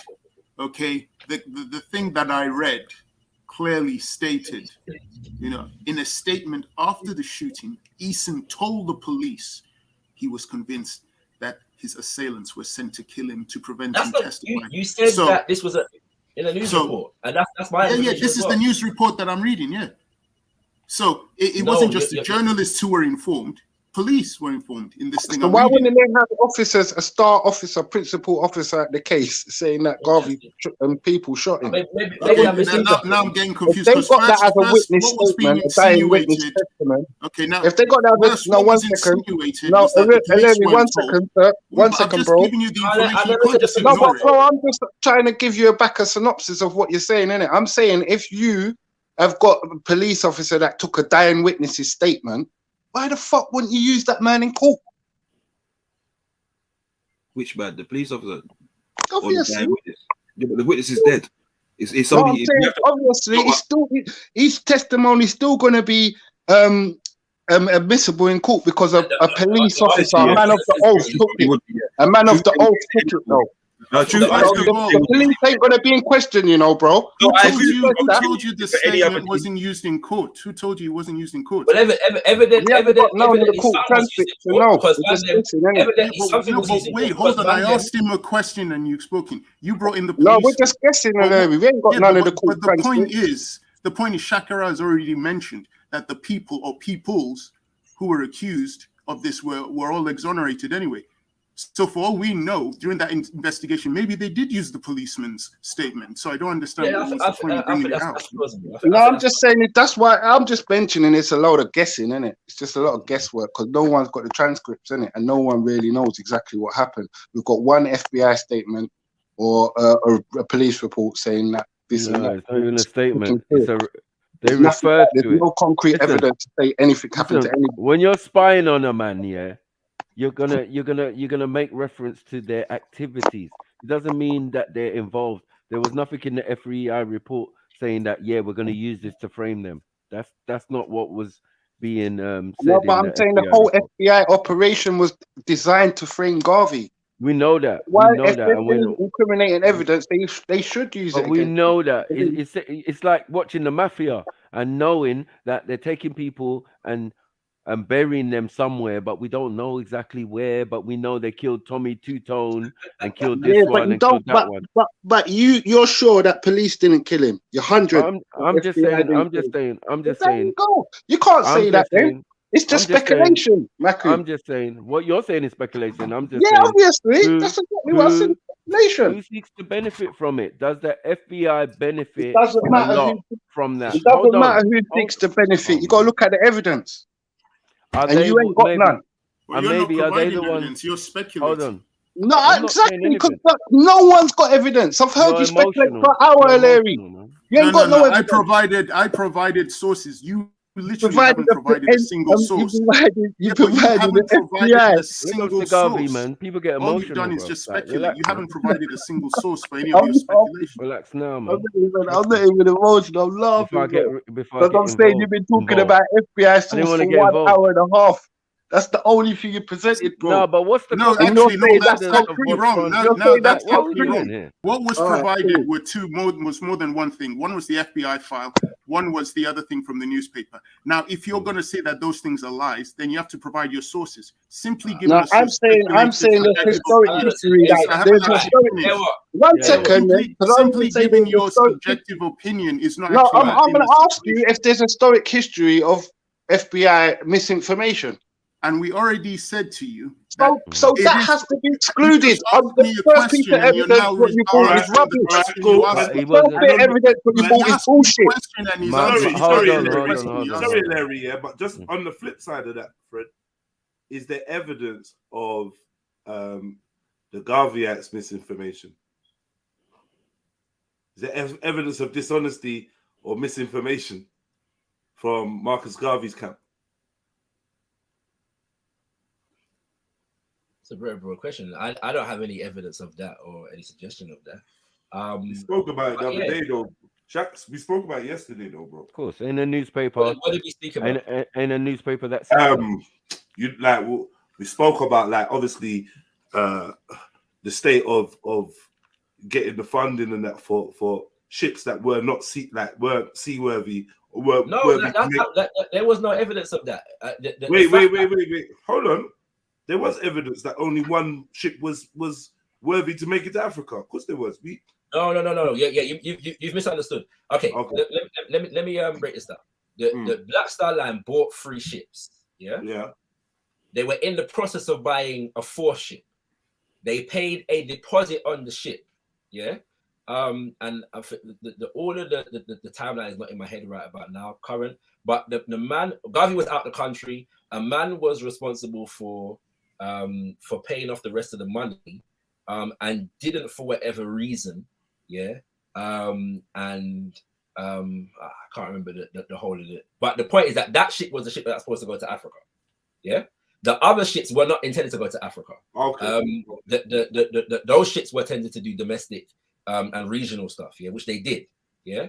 So yesterday, when Larry brought up the point, I think it was yesterday or the day before, wasn't there, Larry, forgive me if I'm wrong, was there not some dishonesty that was highlighted? Yeah, I highlighted the dishonesty, and he said that that's when he started talking about the various people that were hired by Marcus Garvey, and he was suggesting that they were inept and they were the ones who would have made the mistake. And he mentioned there's some Nigerian guy as well, whose name I've forgotten. So that was brought up. So as it stands, is there a record of dishonesty with the Garvey camp or not? So I just want to ascertain. I'm not making an accusation. No, what there is a record of, as far as Garvey acts are concerned, is in some instances financial incompetence. There's a record of fraud, organizational incompetence. For example, one of the ledgers of the books for the company was lost. Yeah, and that negatively affected Garvey in the trial as well. There's a record of what's the word? Paying for Black Star Line using other businesses in the organization. Yeah, if that makes sense, which obviously had a negative impact upon the other institutions of the organization. And there's also evidence of sabotage, yeah, from within the organization as well. Members that were not, true to the team. And were dishonest, pardon me? Yeah, and were fundamentally dishonest. So there's evidence of man them in the organization, robbing the organization and the company and that kind of stuff. Okay, all right. Well, I'm gonna put that down to some light. That's light then. Some light dishonesty there. So that's not light, bro. That's not light at all, bro. I mean, because in terms of the linking it to Garvey and putting Garvey in the hot seat for these actions is going to be tentative. I know it can be done, but his hands are free. But there's been some dodginess. In the camp. Remember, the group's riddled with FBI and one of the main guys who was exposed for such things was the guy who ended up dying. Right. That's mad. So one of the guys in the camp that got exposed for doing shegri with the money. Yeah. And then decided that he was going to turn state witness or whatever. Right. Is the one gets murked. So he would have snitched to save his own back. But he wasn't the only person. It's what I'm trying to say. There were people that ended up. No, he was already kicked out of the organization.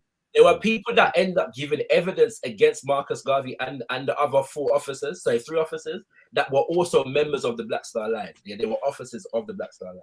Some of This these guy people turned wasn't no up ordinary and guy, gave Jed. evidence against the thing, and some of them were far more involved in the daily operation of the Black Star Line than was James Eason. Yeah, He but was again, just involved in money. That's He was your a that, again. fundraiser, That's Jed. you need to He was a provide fundraiser. info for that because you've just He was pushed making that peace with out him. there, and then ordinary people say, "Oh yeah, that's true." Yeah, give the evidence for that because the information I've seen on Eason, he was heavily involved in that What? organization. Sorry. All this information is available if you want to find it, You innit? haven't, you haven't provided evidence of Eason's All this death. info's available online, isn't it? Black Star Line. Of I haven't FBI provided collusion. evidence of what? Go on, Of say it. Eason's depth of involvement in the Black Star Line. No, with the Wait. Information was provided yesterday. You rejected all of them. I'm And not I gave you rejecting, the sources. Two of them were videos. Bro, you're One was mischaracterizing what I'm I'm now saying. telling you, and you're talking again. The first one was called Boule, Pan-African Descent. You rejected that one. The second one was from Look for Me in the Whirlwind, which is the documentary. You rejected that one. The third one was the book Marcus Garvey Exposed. You rejected that one. The fourth one was the other book, Negro with a Hat. You rejected that one. So Bro, it's like you keep on saying you want sources, evidence. I keep bringing them. You keep rejecting it. No, my Now brother, I've come up I'm with not this asking stuff you from for the a source. FBI. Bro, you're Now not listening. Their computer section. Yeah, exactly. You're not listening. He's got dub some WB Du Bois sources. I'm not asking you for a source. You're actually not listening. It's like you're ignoring what I'm saying just so you can make the point, right? You said I've just said something, yeah, and you need evidence for it. And I'm saying, but hold on. As I'm saying that people that were more involved in the daily running of the Black Star Line gave evidence against the Black Star Line officers and Marcus Garvey. You're saying that you need evidence for that. I'm saying that, but you have not provided evidence of Eason's depth of involvement in the Black Star Line, and you haven't. And would you accept it if I provided it now? But my brother, you've been bringing evidence. Would you accept it? But again, your fact. No, you wouldn't. So why ask the question in the first place? Larry, honesty is very important, right? You've brought evidence today, yeah, to suggest certain things. I have not rejected the evidence that you brought. Yeah, I haven't said it's wrong. I haven't thrown any cast any aspersions on whether this documentation actually exists. I haven't done that. So why I keep putting that out there as though that's the case? It's not the case. It's not the case. Yeah. Ever since you've come on today and brought whatever, I asked some questions of you yesterday. Yeah. Where is this coming from and so on and so forth? You've brought where it's coming from and I haven't questioned it.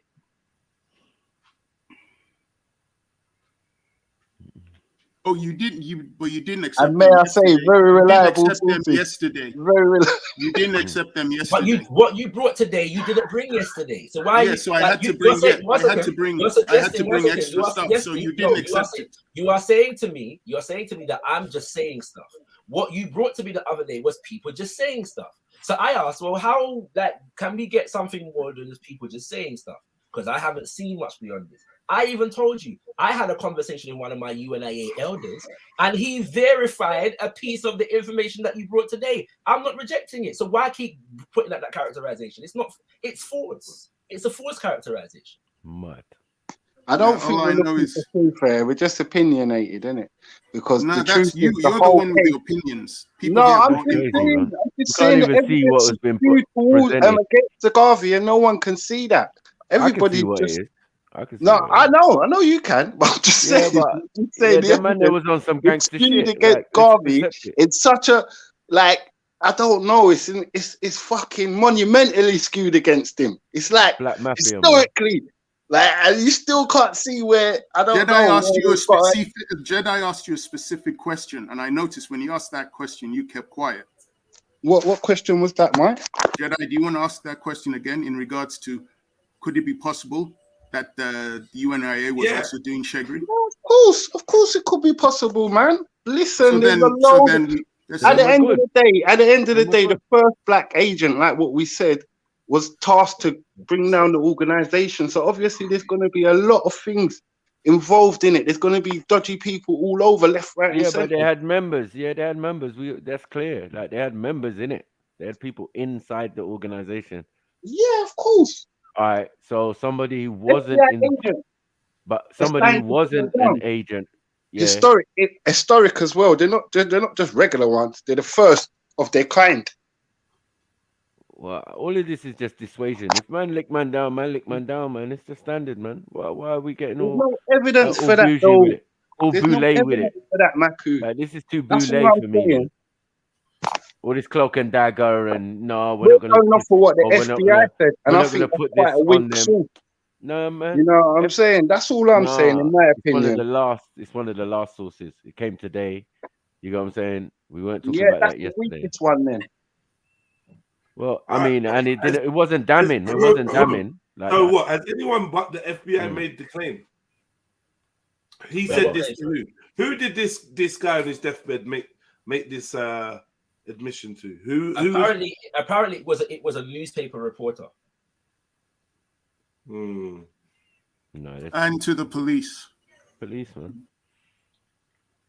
He told the Pope. But my But they main were- reason, my main Well, they were for wait, turning when they up here, my sorry. main reason for turning up here was that I brought up the info that Eason was going to be a witness against Marcus Garvey. Star And witness. and that information was challenged because the sources that it was provided from were not So really. wait. Once he was going to be a witness for them, did he go into some kind of witness protection? He was just in the same area as the man. Then, Yeah. like, So maybe they weren't using the witness protection program back then, maybe because that was 1923. So most of the witness protection program I know is with the mafia much later on. So maybe they hadn't developed it because he was supposed to turn up, but then he decided to go to New Orleans to give a talk. And it was whilst he was in New Orleans that he was murdered.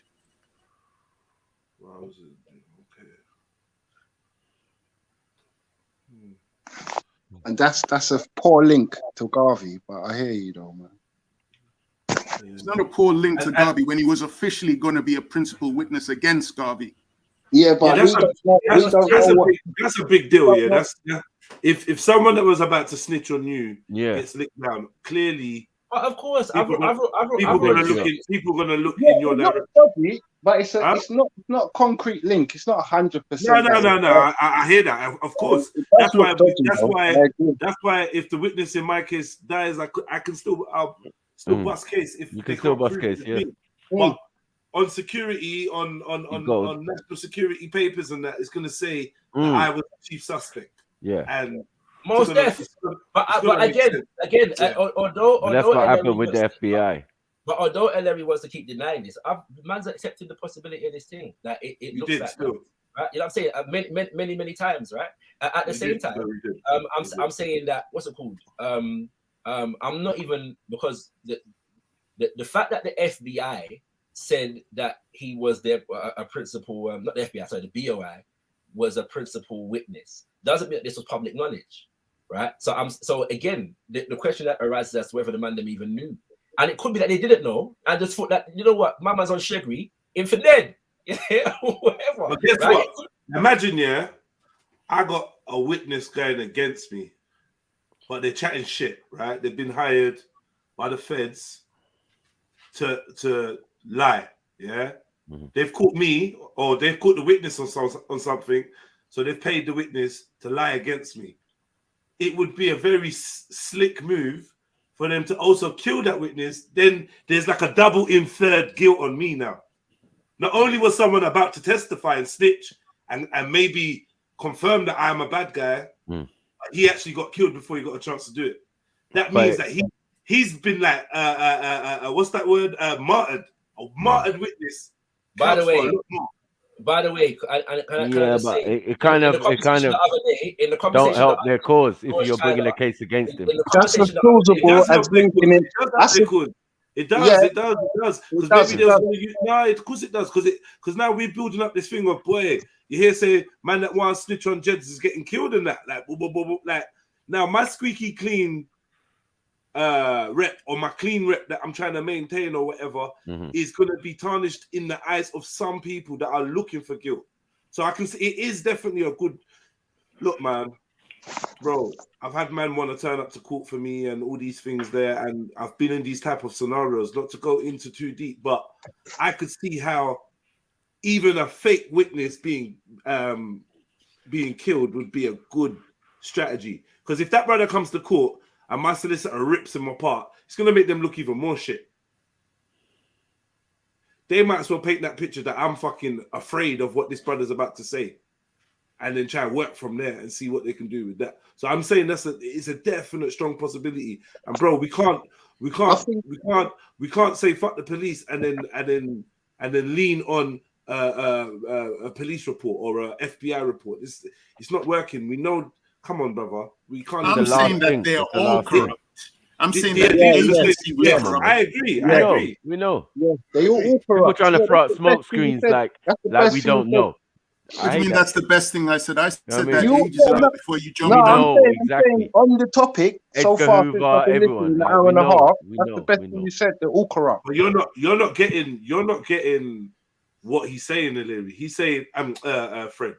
Illyri's saying they're all corrupt. As We in know this. Marcus Garvey, FBI, feds, everyone. Yeah, that's what I'm saying. Yeah, that's the best thing he said. That's the best thing he's ever said. Since I The started one listening thing to I'll him. say though, the one thing I'll say though is that if Marcus Garvey is a fraudster, he'd be among the worst in history because he never earned anything from the Black Star Line. You know what I'm saying? That makes no sense, bro. Like, he saying? still went to court for such actions and such things. You know what I'm saying? Like, and still got found guilty.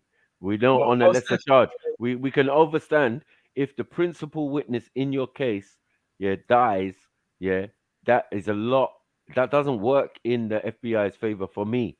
Do you get what I'm saying? I understand what people are saying. That could be a scenario, but for me, Matt, hold on. It weakened their case to such an extent. He was only convicted on one of the counts, right? Right, but Max, Hold on, and then they convicted. Their 5 years is minor. what I'm I'm saying. sure they were looking to give him the maximum or give him. Do you get what I'm saying? The most they could give him. I don't know why the FBI would mess up their own plan.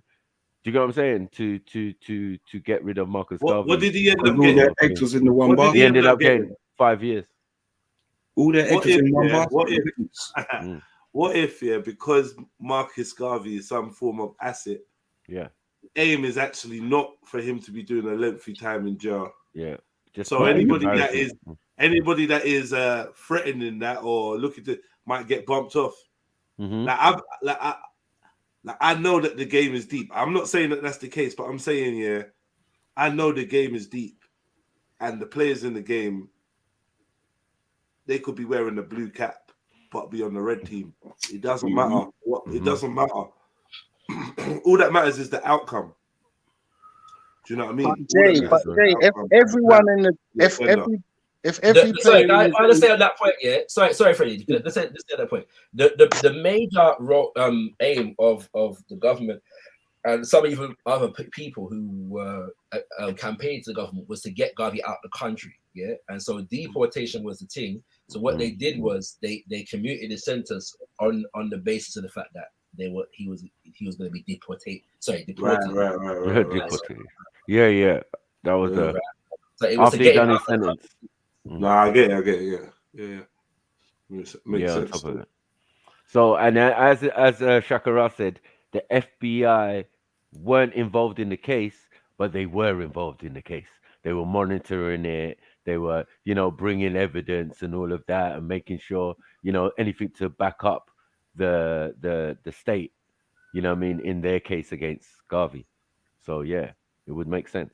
But yeah, we're not dissuading from the fact that their first agent was for Garvey, or they had a file on him. They had a file on Malcolm X, Martin Luther, everybody. And then at the end of the day, we know J. Edgar Hoover was put into disrepute. That his name has been stripped down from the FBI building and all of that pantomime and all of that type of stuff because of his actions and projects that he engaged in supposedly privately, like bullshit. You know what I mean? Yeah. So we know all these things, but I'm saying if the players are fucked, there's so much doubt on the game. The whole game, like everything we say, you have to. No, but I'm not. You can't come to a concrete theory and say this is what happened because the players are fucked. Do you get what I'm saying? I'm saying such things have happened in the ends where man have licked down something. You know what I mean? Like, and man them know, feds know, but man, no one Alright, going sorry, to jail for can some I reason. just share something with I you all, just think it makes them a little bit more you know, like real, like to me. You know what I mean? I would have, if maybe at the time, I might have followed the organization like that because, you know, I heard that stuff and I said, rah, they're not really petting about. Do you get what I'm saying? I don't know. It might have inspired me to join them or, yeah. What you man saying? Yeah. And yeah, man. I heard you, man, a gangster still. You get me? And join you lot or whatever. But nah, I don't know. People just don't want no shade, but some shade is needed. Otherwise, how was these organizations going to survive in this wild world of America or wherever? Do you get it? It's crazy. I just want to validate something that I was saying. And I was trying to find the names and the stations of people that testified against man in the court to establish that some of them were you know, high up in the Black Star Line as a corporation and the work that they did, but it's not coming to me right now. When I find it, I'll share it. But what I do have in front of me is J. Edgar Hoover. Now, bear in mind, the Black Star Line was founded in 1919. Yeah, and in 1919, Hoover, J. Edgar Hoover, sent a correspondence to his operatives that read, Garvey is particularly active among the radical elements in New York in agitating the Negro movement.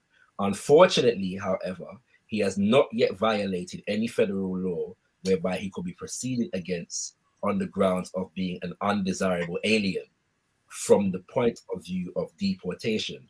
It occurs to me, however, that from the attached clipping that there might be some proceeding against him for fraud in connection with his Black Star Line propaganda. Yeah, this is the same year that the Black Star Line was founded, and James Eason is still a member of the UNIA at this point. Yeah, he wasn't ousted until 1922.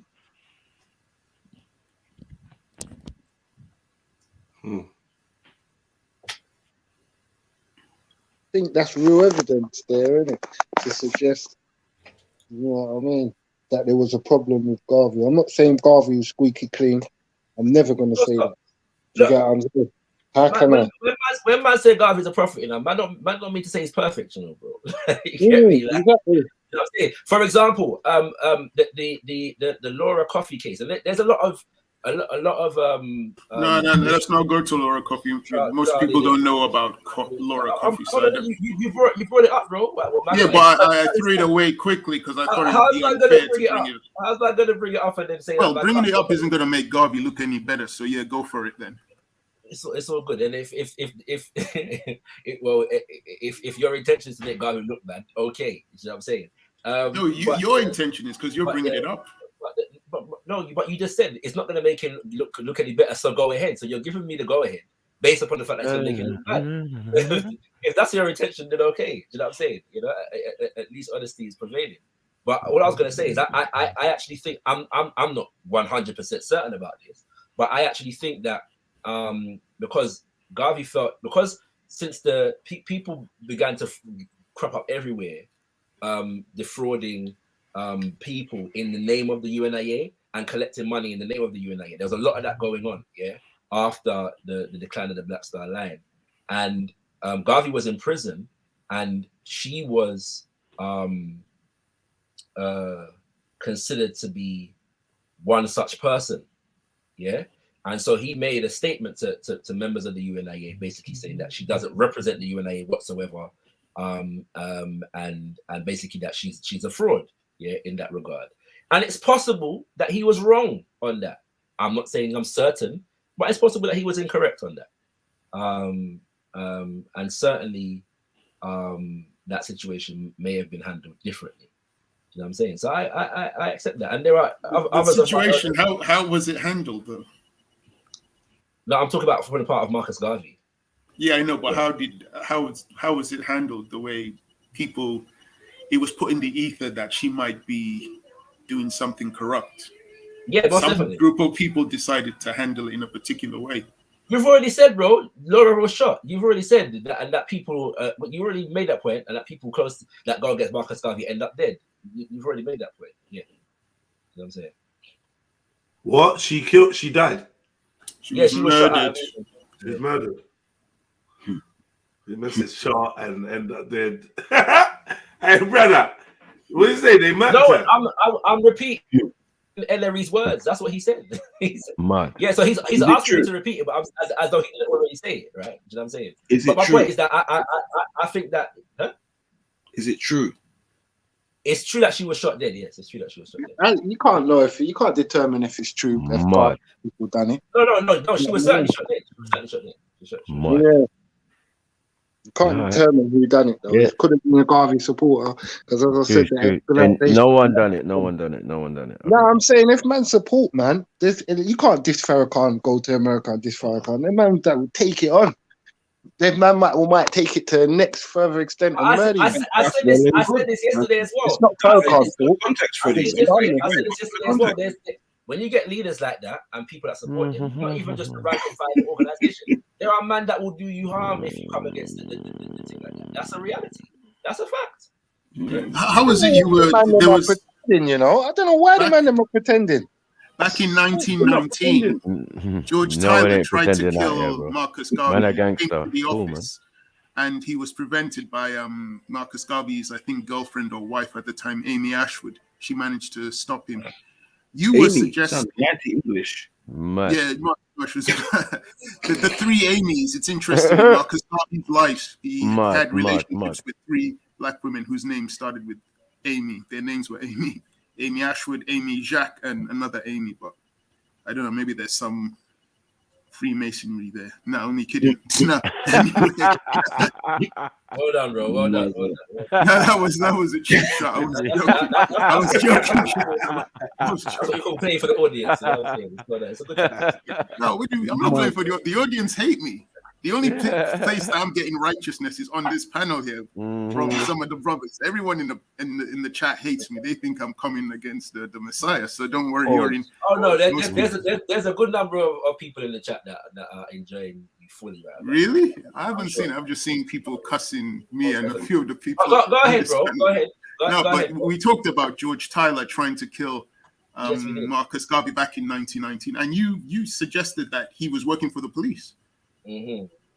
Which I found fascinating. I'm still trying to find information on but that. What I'm suggesting is that, so according to Amy Ashwood Garvey, when he comes in, he speaks with the authority of Kilrow and busts a shot.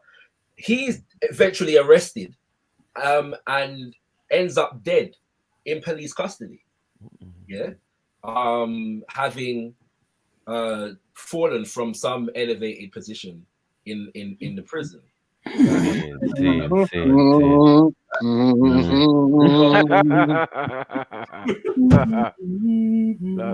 rate you lot, man.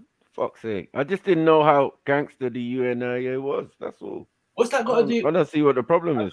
You get me? If they're on crowd, they're on crowd. How did man turn that into a UNIA gangsterism thing? No, I just don't mind. I don't mind what anyone's saying, but it's all this kumbaya in later on. Yeah, it's a bit different. You know what I mean? Like, no. But I understand where you're coming from. It didn't happen. You know what I mean? Inverted commas. Cool. Nah, cool. it happened, Matthew, man. You get me? Who said anything? I know. Here's this obscure thing now. So, and what's happening now? Yeah, is no evidence. The inferences and the speculation associated with the fact that a man who was sent by a man comes to shoot Marcus Garvey. No, you said he was sent. You haven't provided evidence.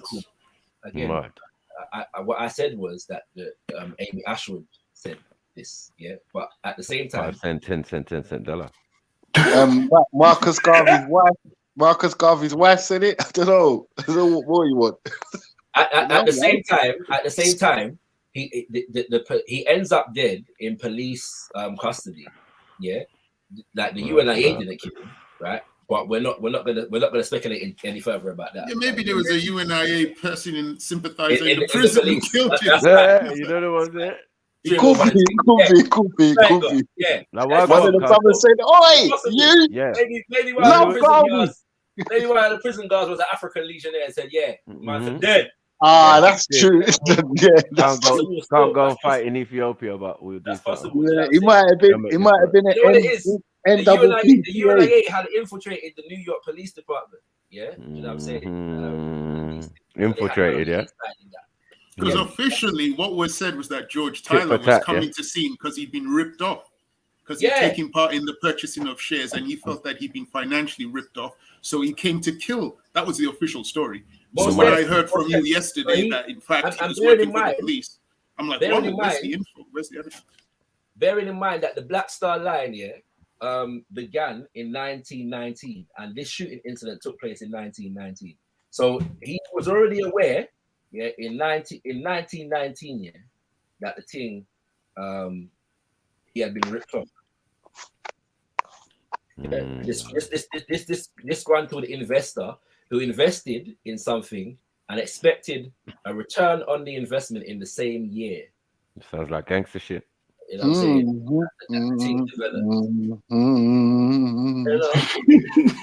You know what I'm saying? Like, I'm not denying it. I'm rating it. I'm like, bear in mind that my when I eyes say are wide 2019, now. I'm talking like June, I'm talking like June 2019, So within the space of 6 months, George Tyler realized he had been. And by the way, I should add to this as well. On the basis, and I said this the last time, but we're going to ignore this too. So feel free to throw this out, as well. That thousands of people that had invested in the Black Star Line, that had shares in the Black Star Line, peppered the courts and the governments of America on behalf of not just Marcus Garvey, but the others who were on trial for this thing. And when Garvey was convicted, the letters continued to come in. And up until his death, people that had shares in the Black Star Line, who had bought stock, and them kind of things, were campaigning for his return back to the country, for him to be able to return back to the country, and for the conviction to be overturned. They were saying that they weren't defrauded of anything.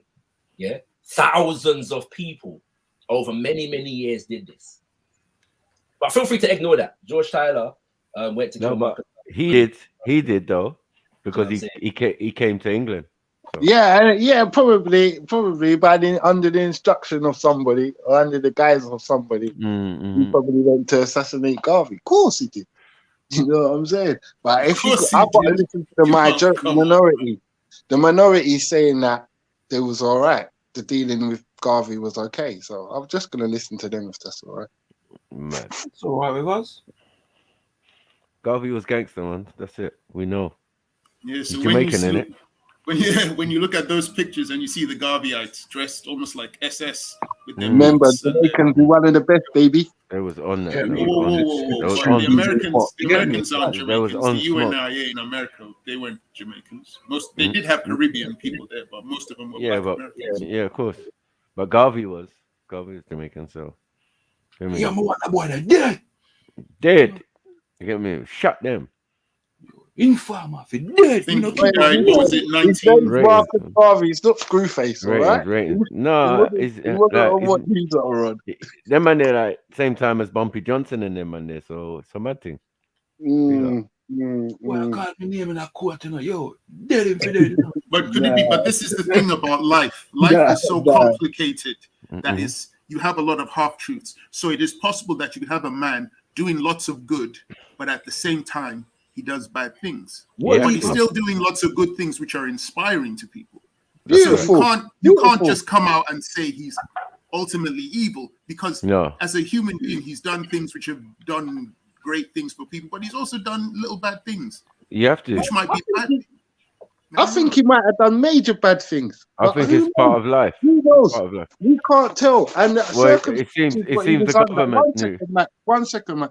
The reason why I've got him as a kind of prophet person or like Messiah-ish is because the conditions that the man was living under and the things that he managed to achieve, it's unprecedented. I don't think you'll ever get that type of, you know what I'm saying, vibration back. So for a little man from the Caribbean, he done well, man. I'm just looking at just a bit, boy, you know what I mean? They would say Colin Powell did more, but I get it, fam. I leave that alone. do get it. You know what I'm saying? What do you get, Shakara? What do you get? Man cast a long shadow with it, so there's a lot of and I find this like among people in general. It's there's if you find something on somebody that's incorrect or whatever, and I appreciate what you just said, Larry, in terms of looking at it in a more objective and balanced way. You know what I'm saying? But I do find that there's a one thing type mentality. If there's something, there's a blemish on the record, then it can be and often is used to discredit the entire. Don't forget, I come from a background where I used to be a Christian.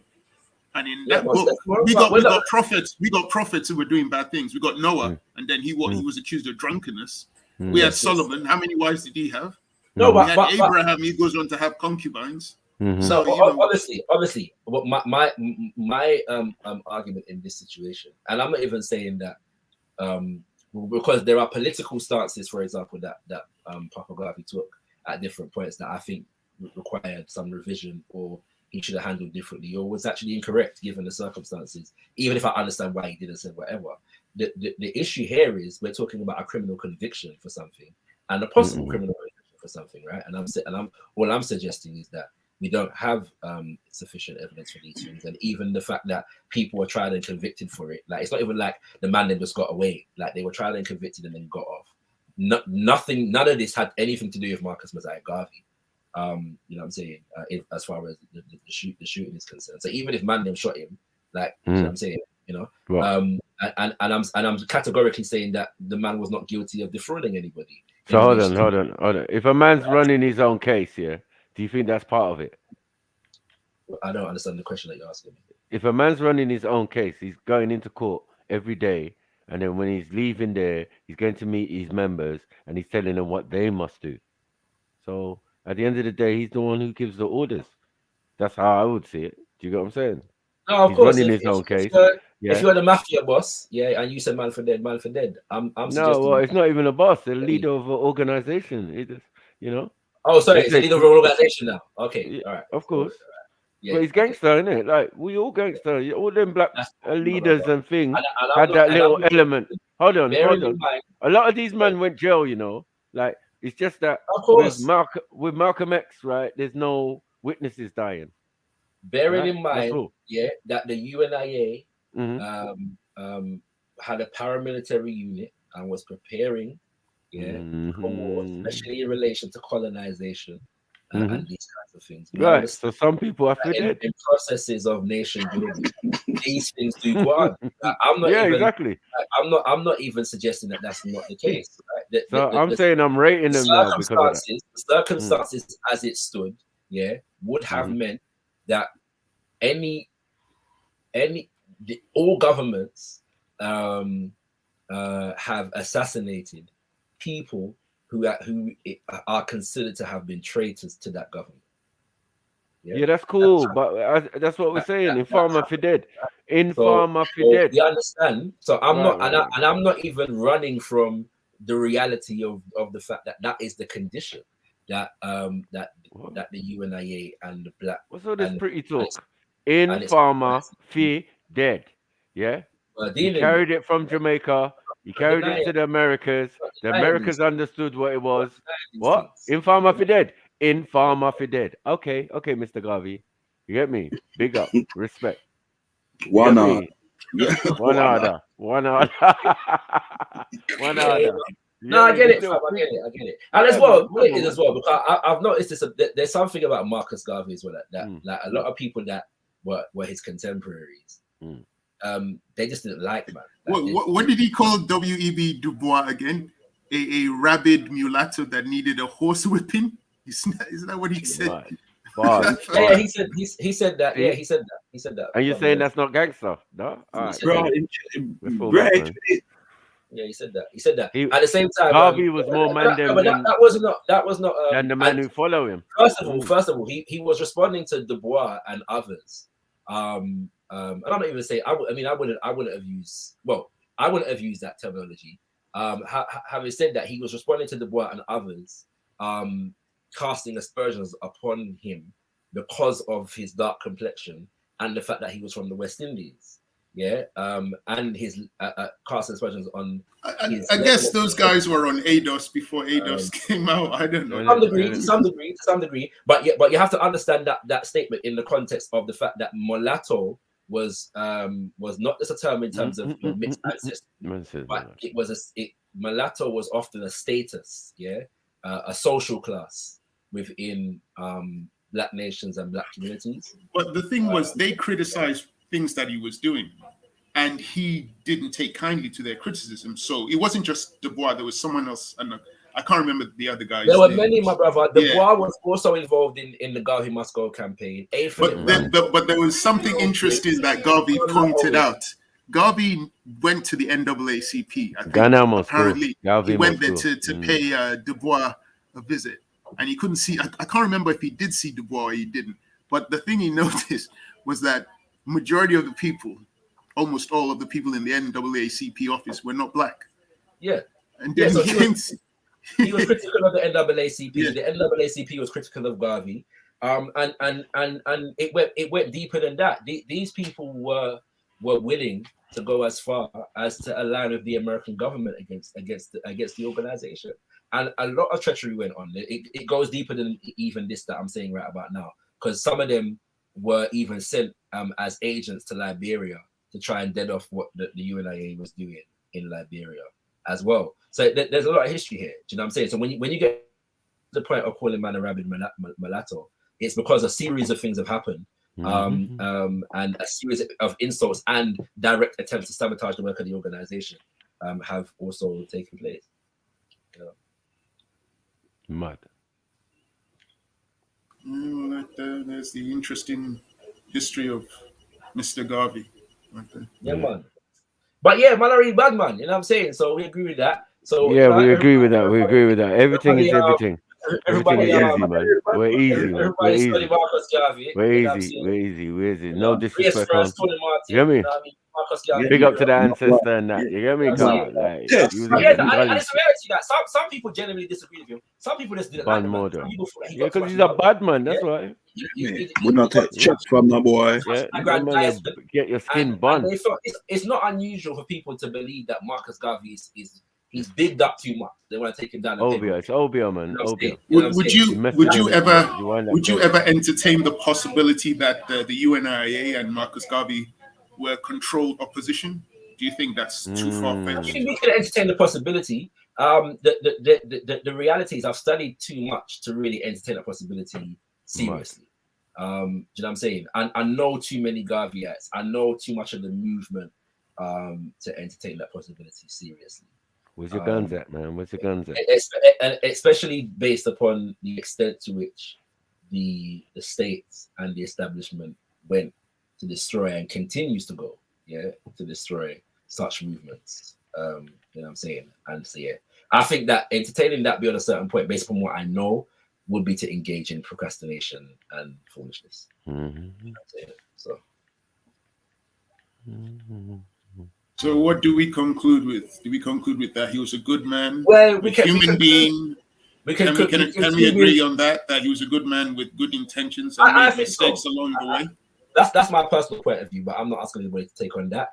What we should conclude with is that if you're this Marcos, then you must bite the dust. That's what we can. That's what we can. I think we can conclude that he definitely. How's that, Ellery?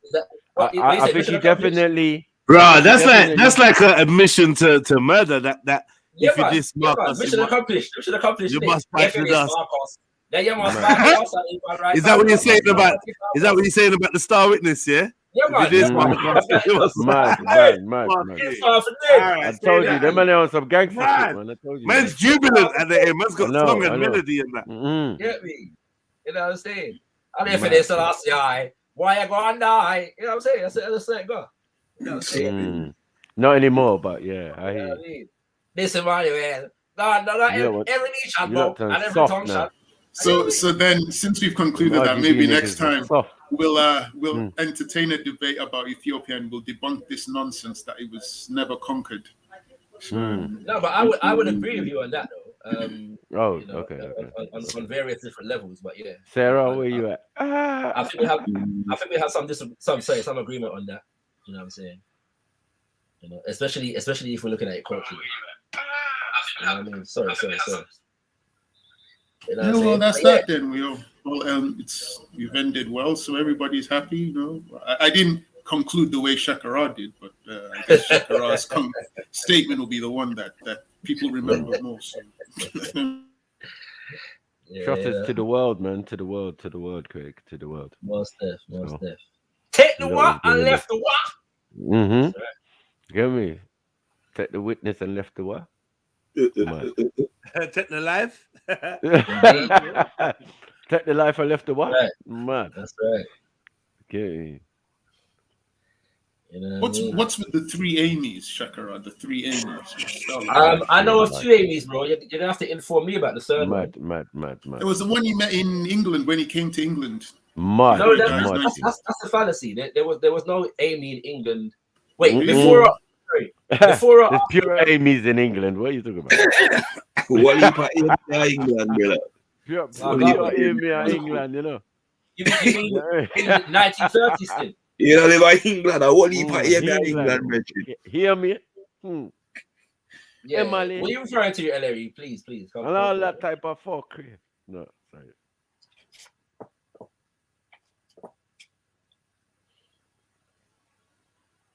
Yeah, sorry. You said Amy Winehouse or something. Yeah, not Winehouse. There was Amy Ashwood, then there was Amy Jacques, and then there was another Amy in England. I'm just trying to get her. Smith, I bet. Smith. Smith. No. They were all three Amy's were black women. Mate. What's going on? So what about the white thing that he was going to marry? What? Really? Just left Which it alone. one? Just in it. What do you mean? Which one? What do you mean? I didn't know about that. Who's that? Like his first love or whatever. The thing that he met. Like the thing that he met. Jedi been listening to Jupiter. That's what's going Oh, on. for fuck's sake. Mad. For fuck's sake. He was moving like Hector, bro. though. I heard he was moving like Hector. When do I ever listen to Jupiter? You know, man. When do I ever listen to Jupiter?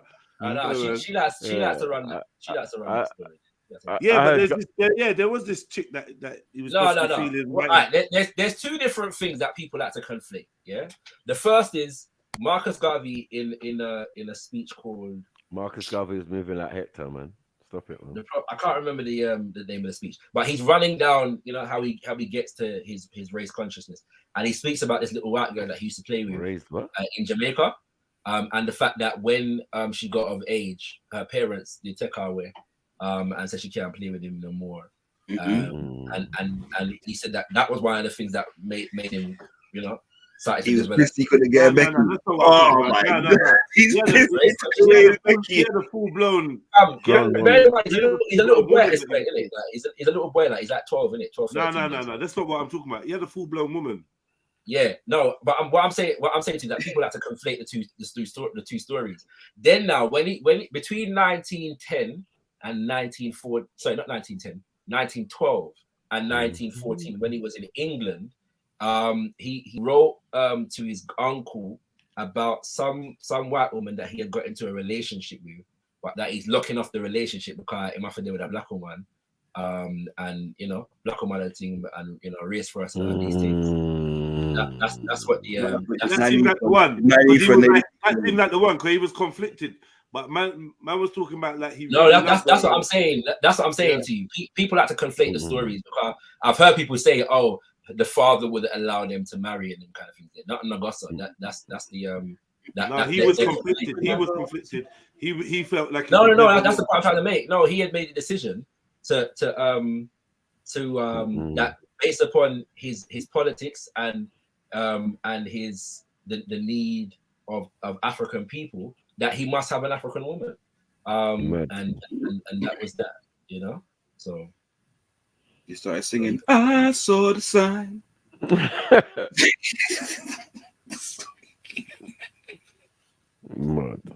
The woman was Amy Bailey, but I don't think it turned into intimate relationship, but it was a woman called Amy Bailey, Jamaican. She actually received a Order of the Jamaican Award. I was going to say, I know the name. Order of the Jamaican Award. Yeah, I don't know them to have a relationship. So what is this? What's that masonry? What? Bro, you're a Mason. What are you talking about? Huh? Whoa, accusation I station. know. What's going on? I'm saying like the order of the what? Sorry, Larry? It's called Order of Jamaica. The Order of Jamaica is the fifth of the 6 orders in the Jamaican honor system. The order was established in 1969, and it is considered the equivalent of a knighthood in the British honor system. Mm-hmm. Man, I give my knighthood. Man, give my knighthood. That's all Masonic, man. That's all Freemasonic. We know what that is. You get me? These men are not even listening in that. They're Man, I talking take about knighthood. Man, I take hood in the Man, I take hood. They're talking about Amy Bailey, and these men don't even know what they're saying. Take a Jamaican hood. No. They're talking about Amy Bailey. What? Like, the only one who hears this don't listen, but yeah. We always have a no. The funny part of the combo, bro. You get me? But yeah, it's all good. It's all good. You know what I'm saying? The order of the garter and all of these type of fuckery. I don't know what the fuck is going on here. Man, a stonemason, man, a But dismason, didn't man, or Garvey whatever. give himself an award, a title, Oh, Order of the Nile or something? Right. See. No, he gave other See the people fuckery. such titles. He's a mason. He's a mason, huh? Mason could do that. I'm not even gonna go into it. You know. Prince Hall, I bet he's Prince Hall or some shit. It could be serious. Was he Prince Hall? I'm gonna be a kind and merciful black man. Was he Prince Hall? Yeah, ancestors. DC Brad and them. Was he with DC Brad and them? Only with DC Brad and Paley.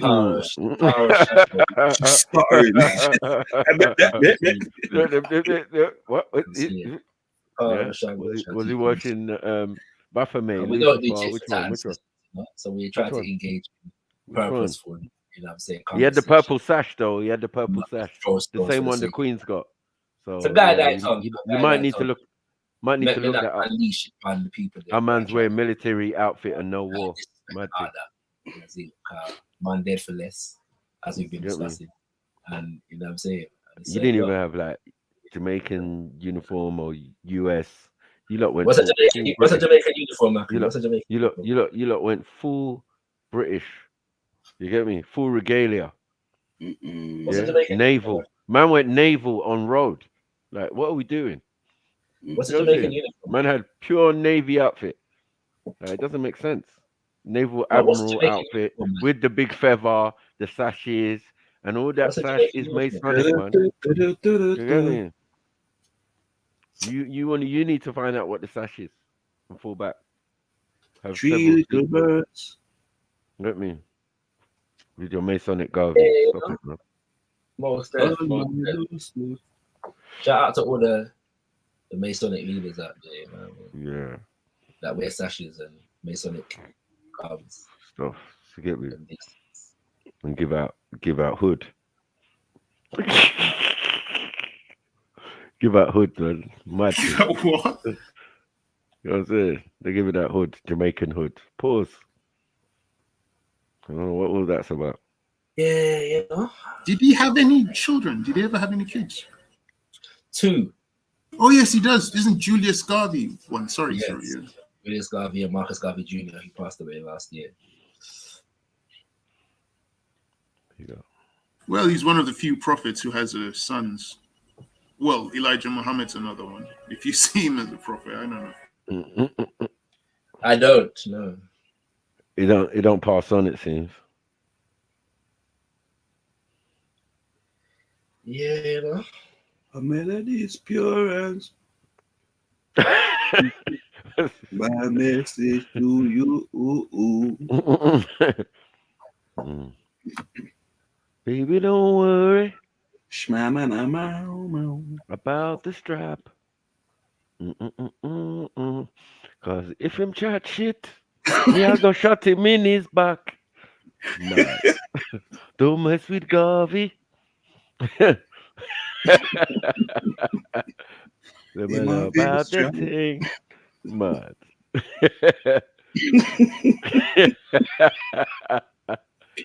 Cause every little thing not gonna be alright. Mad thing. I know. Big up the Garveyites. You get me? Big up the Garveyites, man. You lost your swagger though. Yeah, all praises to the Garveyites. Just No, watch they're your not as back, gangster. don't. They're not. No, man, they're not as gangster as they used to. Now they wear dashikis and do something else. They're not made like them old school Garveyites. It's different now. Bean pies and all sorts going on.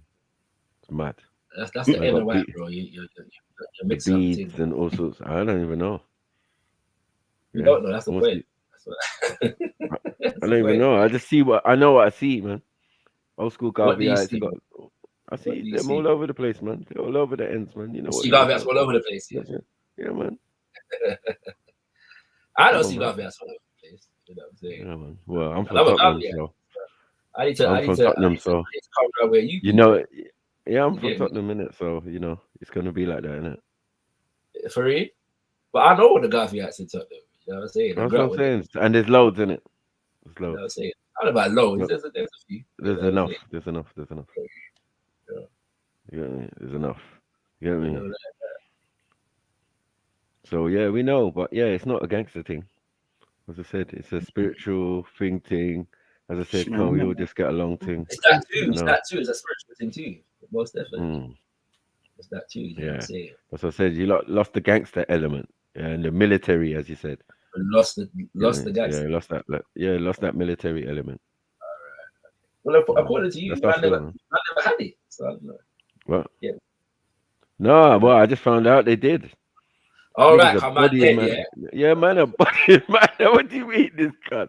Yeah, man, are bodying, man, for fun. Are we mad? For fun. Are you mad at it? No, it's for fun, bro. Yeah, Like, whatever. if you don't want to Like, kill you, just give you one by gun. all Look. means, look, Get me? by all means necessary.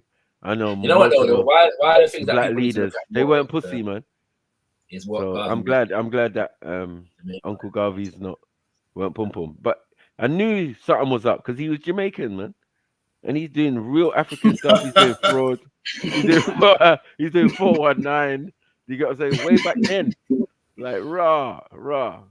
You get me? Yeah.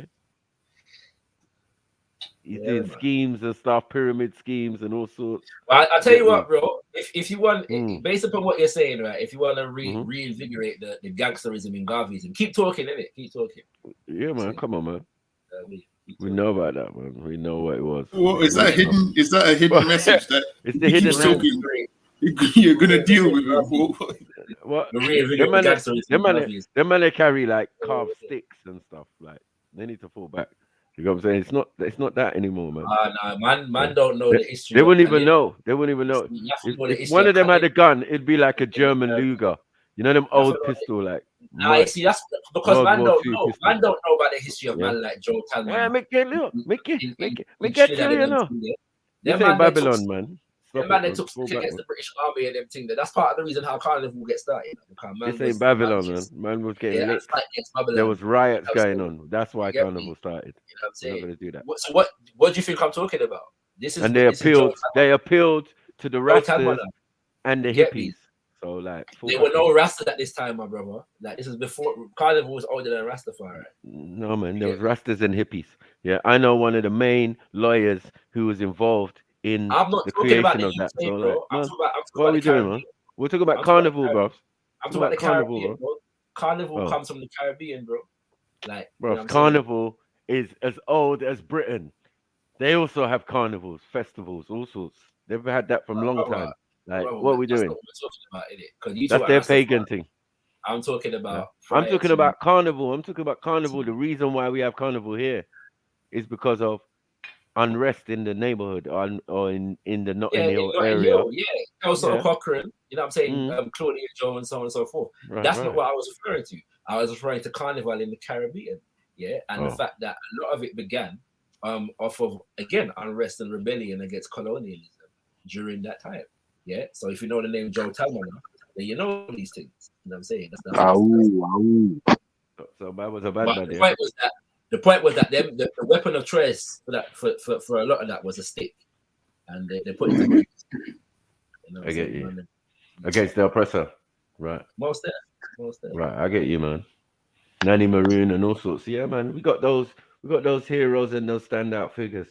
You get me? But as I said, You know, like not all of them are military like that, or had a war to fight. No, but in the ends, you always got that little, you know, killing informer. You know, like God, man, the thing, the thing set, man. I just didn't know that the man they was on that, and I respect that now. Get me? You know what I'm saying? I'm not gonna say ever say Garvey's pussy because it's peak. It wasn't that then. Yeah, but now, yeah, man, you look, grab the paperwork, the books or whatever, and the flag and all of that. Do what you want to do, man. But you know what I mean, You can't, make sure my bean pie wrap up in a brown paper, and I'll let them. You have to see the nation for the bean pie. Yeah, I don't disrespect the bean pie. The bean pie is very nice. And the beads with the unk, and the beads with the unk on it. Evidently, send that forward. I want the Akuma beads one. Evidently, Matthew don't know that the bean pie is the nation of Islam. However, I must defend the bean pie. You get me? Yeah, the bean pie is very nice. It's very nutritious. I know. You got that bean pie face, man. Stop They got the bean pie in it. Shout out to the bean pie. It served me well over the years, and I appreciate it. You know what I'm saying? Exactly. And my nation brothers and sisters who make Paella and them thing there, mad. You know what I mean? It's called integration. That's what we respect. Rastaman folk. You get me? They were the first at it. You get me? All those little blonde empresses. Created all these Henrik Larsens and shit. Martin. All these rude gullets and these type of There, man. Yeah, we thank the Rastaman. We thank the Rastaman for all his contributions.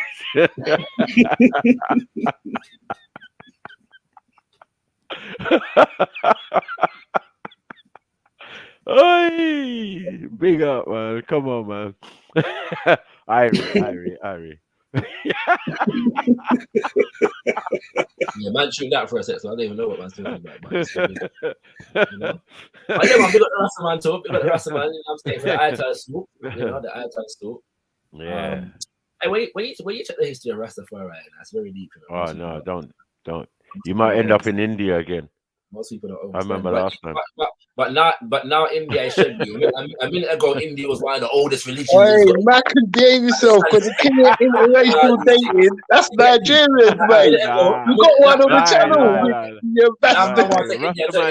Rastaman is the dance for the opposite. Nigerian love a fat white woman, I tell you that. So you leave it out, yeah?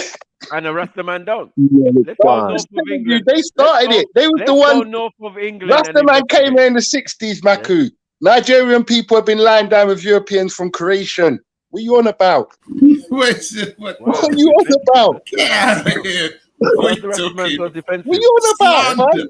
Rastas came in the 60s, bro. What are you on about?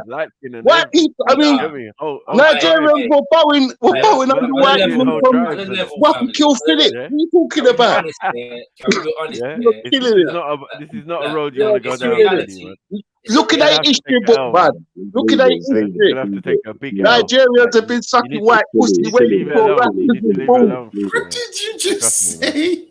Can we listen, let's not go on like listen. Yeah, our interaction with Europeans is well documented. There are many rented red that are partial to the pork. It's not even rented red, man. It's not even rented red. They're not disrespecting the thing. Let's not even go on like. But their empress is their empress. Let's not even go on like. If it's Empress Jane. The man don't be touching the Listen. Half of the people on TV got a Nigerian. Half of the mixed race people on TV got a Nigerian dad. Listen, the Nigerians stumbled into it, but you Jamaicans turned it into an art form. People on TV, Larry, they've got a mixed race dad. I mean, a Nigerian dad, mate. What are you on about? You guys turned it into an art form. And a lot of them children, and a lot of them kids, from that. Warrington history book, sir. Hold on.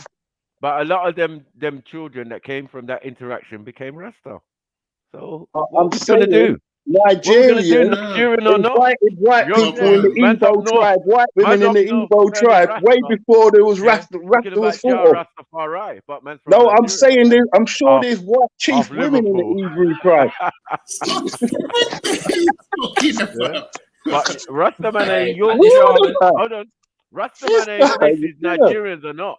You're in Yorkshire, you're in Leeds, you're in all of these places where, excuse me, there's a lot of Rastas and there's a lot of white women. And guess what happened? Oh, They fuck got off, Mac. together. Yeah, no. And Nigerians, mate. Don't leave out your people. And don't even I see them holding hands in Iceland all the time. Hold on. Don't even go Glastonbury. I'm gonna step You're out this gonna really see conversation. a sight for Man sore eyes. don't When you wanna see jab in the glass caravans of Rasta. Yeah, I'm gonna leave this one. I'm gonna leave this one alone. You're right. Left it alone. Yeah? Or I have to go around cutting off locks. It's not that serious, Shakara. I don't think Violating. anybody's taking No, you're right. It ain't that deep. It ain't that deep. Yeah, you got nyam pork, man. Stop it. Well, we have to put out the disclaimer because there Nigerians might were be the fourth people folk at watching. South Africa, but Wait, whatever. hold on, Freddie. We need to put the disclaimer out there that it's just a bunch of guys joking on the panel, or else some people take it seriously. So it's just jokes, bunch of guys it's just jokes. having fun. That's all. But yeah, I thought I had to come on to defend the Rastas. I'm going back in the comments now. You better. I'm not foolish people wake up to this nonsense, man. Yeah. Yeah, man. There ain't no It's white all right, people, man. man. Integration is fine. And Rasta man led the way, and now men are upset. I don't understand what's going on. Yeah, Rasta When I man grew up integrate. when I grew up with my Rasta man neighbor, he taught me enough about knowledge and certain things that I needed to know and certain books I needed to read and all of that. But he had a blonde wife, and his kids came out all sorts of auburn locks and all of that. I don't know what a man's trying to tell me. I see things with my own eyes.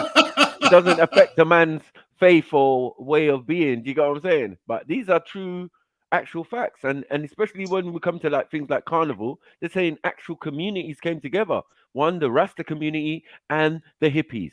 But the two are like one and the same because they kind of half believe in the same ideologies from way back from the 60s. So it's mad thing. Like, what are we talking about? No, but if you're mixing, all you're doing is helping to save the planet, bro. Yeah, that's what I'm trying to say. Man. Yeah, thank you. What's wrong with that? Thank you. What's And wrong with that? Rastaman knows better than anyone. Yeah? May I bring them back? My empress. Let me give out the back call to 99 and Lady Divine. Iron Wonky, I knows. Iron Wonky, I knows. I. You get No, me? Iron Wonky, I knows. Iron Wonky, I Iron knows. Wonky, I knows, man. But big up, guys. Anyway, listen, I'm gonna go start Freestyle Friday. Man, just a bit confused that I didn't. So everybody get ready, man. Yeah, what you say? Hey, you know what? Let me stop talking. What? Sorry. The Jamaican, the what? I forgot it's The Marcus Friday. Garvey, the what? My laptop to it's Freestyle Friday. You get me? Got a couple minutes. It might be a Garvey night. We might make Garvey the subject. Yo, you ain't getting murdered. Some Garvey bars. You get me? Well, you know what they used to sing, don't you? What they used to say, the Garveyites. Out in the streets, them call it murder. Welcome to John. It was like, welcome to New York, more like, my thing. Like, yeah. Starline. You get me? Man, make me draw for this Starline. A better one would have been welcome to Gunshot. That's if you're gonna try a joke, bro. Let's be serious, isn't it? Like what? Come on, we just having a bit of fun. I said, welcome to Gunshot. Yeah, welcome to Gunshot. Don't bring my beef pie. More intelligent, man. You know what I'm saying? What is this guy doing, man? Yeah. Go and get me some steamed fish and some hard food, man. What? To pound now we didn't have van back. It in your knapsack. Your rucksack, it in your backpack. It in your girl frock. My man got machines, you know. Certain Rasta man got that old rusty thing buried in the garden, in the shoe and that. Some boy them know this. When they come around like tourists. We're dead, we kill you now.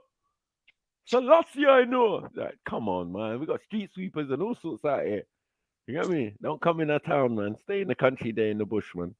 Use the machete to cut sugar cane and just file back. I will say though, I'd say more than 90% of Rasta man try and stick with the black woman still. I would have to say that still. And yeah, and that's usually because those women are resilient from the beatings that they constantly get. Let me the part where I leave the panel. Man just showing bare word right now. I am free from this. I am free from this. I'm not part of this. Oh, he's gone. He's gone. All right. Oh, snipers with you. Man just try. Hey, what? How come, man? Hey. Hey, that's He's mad. funny though. That's a madness. Yeah, that's madness. I hope he was Yeah, I forgot his joking. free I think he was joking. I think he's joking. Yeah, well, you know. Yeah, you know what though? Correct me if I'm wrong. Certain drop off a run still, you know. Certain drop off a run. Look, the Asian women are the most resilient to beat him. The most resilient. Why are we talking about woman resilience to beat him? Yeah, what is Let's not do that, fam. Like, you get me? Shakarat, why is it in Nigeria that they don't really like dreadlocks? I wouldn't say they don't. Actually, I think I don't know that they don't. I No, think they do that thing. Yeah, it depends, innit? So if I go to Ghana, people love I natty, but the government and the system fight against the natty. You know what I'm saying? This is why they're thinking the same thing in Jamaica. At the same time, in among some people in Nigeria, like the Yoruba, they have a thing called dada. Yeah. Like when yeah. So you know, like when Burna Boy said, "Dada, cover my face, calling me Lagbaja." Yeah. Lagbaja is like anybody, somebody, nobody. Yeah. Burna Boy. Yeah. So when he said Yeah, no, I get that. But if you look at there are some. Hey, 1 second. You know what I'm saying? When you say dada, it's not just locks, but like if dada is like when a child is born with locks in it as well. So there's like a spiritual significance attached to it in the tradition. But obviously most people are not. Most people are Muslim, sorry, Christian, and there are some Muslims in it. So that's probably lost within that mix as well. That's what I was saying to you. There is a prejudice thing out there amongst some black people themselves that they are against the locks, and especially with like the police out there who do a lot of profiling. There are reports, you know. And don't forget, I mean, don't forget if you remember who it was who actually called them the dreads. You know, who was cutting off the dreadlocks through colonial. Yeah, man, the police used to go out with them something there still. Well, I'm not against dreads, but I think Afro is more natural. Well, not if we grow, and that me know. Yeah, but you have to twist the locks though, Shaka, man. You have to do that by hand. I did a retwist the other day, but for the most part, mine had a free farm still in this iteration. But I'm not on the wrong with twisty. You know what I'm saying? But so, how can locks form? How can locks form? One second. Earlier on, Shaka, we were talking about how over in Americas and in the Caribbeans that the first book given to the African diaspora slaves was the Bible. Yes, sir. Right. So I don't know if it's the first book though, because for a long time Africans were allowed to read. They weren't allowed to read, but the first actual book. It's in their history.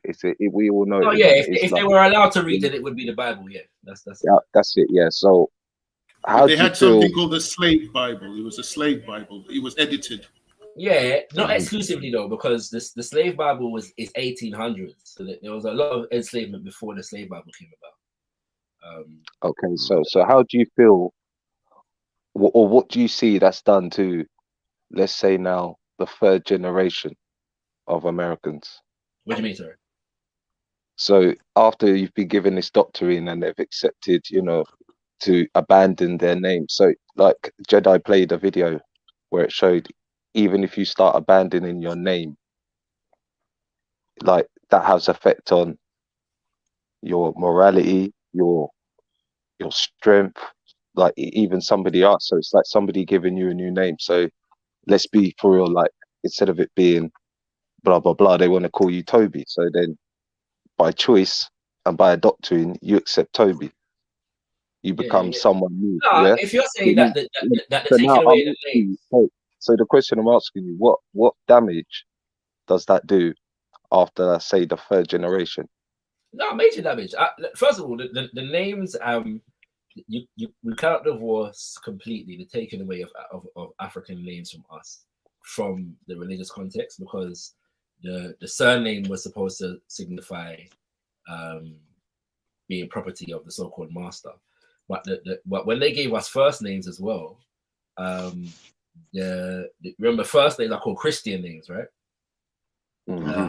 In this society. So basically, because our indigenous African names were considered to be of the devil, you know, that's a part of it. At the same time, for Black people in America, it wasn't up until the mid to late 1800s that most of them became, according to the American government itself, they were concerned with the number of pagans, that still existed among the enslaved or the formerly enslaved, and they were concerned that this was going to develop into a propensity to revolt and rebel, and so they executed a program of Christianization of Africans in America. The government of the colonial government of Jamaica did a similar thing after 1760. So one second, Shaka. As I'm aware as well that people are, well, there is a fact that there is a signed, release papers for Black people's freedom. Yeah. I didn't understand what you said. Sorry. So that there is this illusion that the Black man in America was given his freedom. Yeah, well, they call it Emancipation Proclamation. But as me and you know, but a lot of people mentioned that there was actually riots. Was there not a big rebellion that was costing money? Was there not? Yeah, various rebellions. There were various rebellions. Yeah, more than one. No, yeah, it wasn't one. That's part of the reason why the slavery system ended in the first place, because the rebellions were costing the system a lot of money. It's too costly. Yeah. But Shaka, who was the first Rastas? Who were the first Rastas?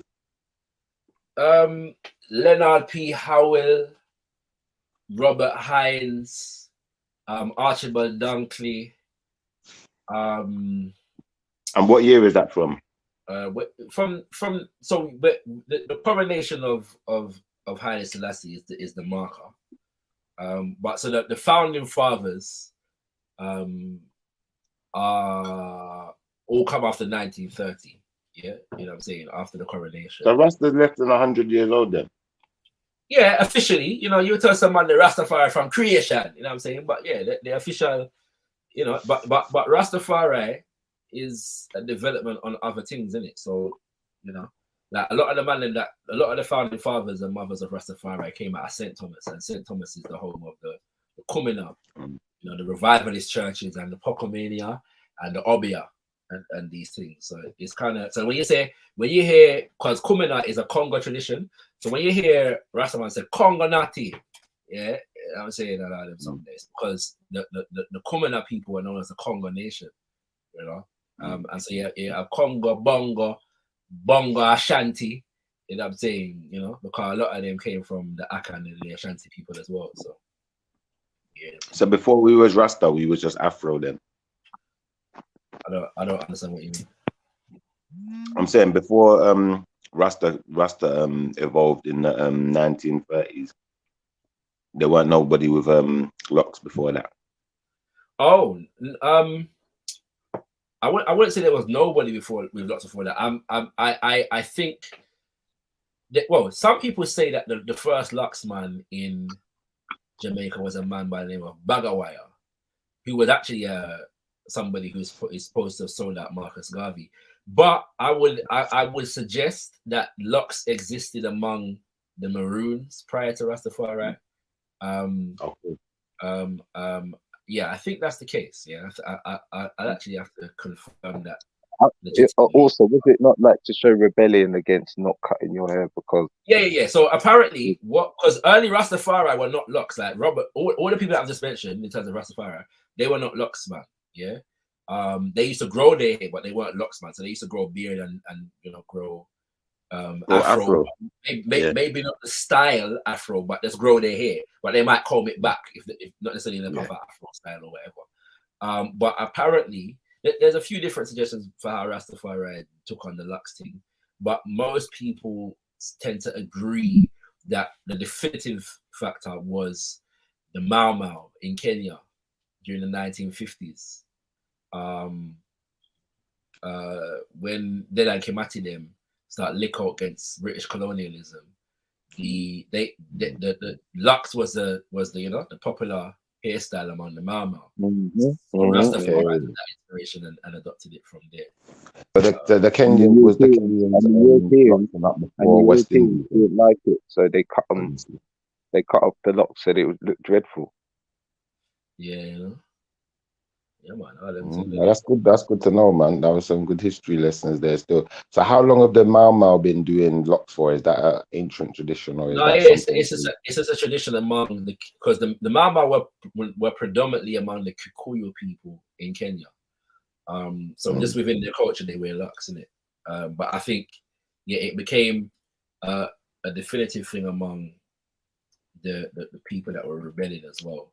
So it became symbolic of that too. You know what I'm saying? All right, big up Shakara, big up Natty. I'm gonna jump off still because these men are doing Freestyle Friday, but blessings though, blessings. Thanks for the history lesson there. Done. So yeah, I'll hold it for a bit though, but anybody who want to come through because I have to run away. I want the Ross. Everybody gone. Bumbleclad.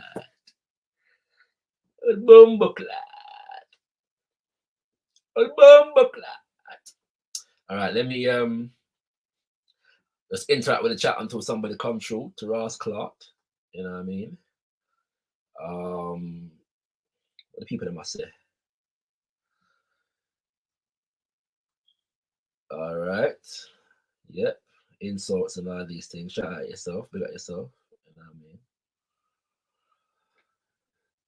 You know them thing there. What they say not interesting. Look at yourself, Kemo. Bon Comba. By the way, Bon Comba means happy fighting, yeah, in Haitian Creole. You know what I'm saying? So when I say Happy New Year, I say Bon Comba. Bon no room. That's it. So yeah. You know what I mean?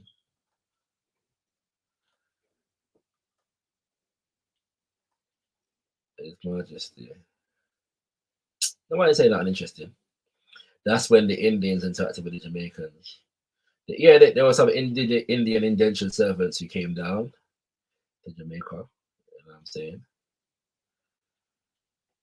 You know, apparently I didn't bring the marijuana. You know what I mean? All right, we got the trolls. You know, you want to appease the criminality of the British Empire by suggesting that Africa benefited. You know. By the way, on that subject, yeah, How Europe Underdeveloped Africa. Excellent book by Baba Walter Rodney. You know what I'm saying? You know, there's an audio book of it as well, so check it out, man. You don't even have to read it like that. You can listen to the audio book and get some good information about how Europe underdeveloped Africa, Britain included. You know, so yeah, man. We got the people that have gone for Freestyle Fridays. If nobody comes through in the next 3 to 5 minutes, maybe jump past still. You know what I'm saying? So yeah, but come through, keep thing going. What may I say? Oh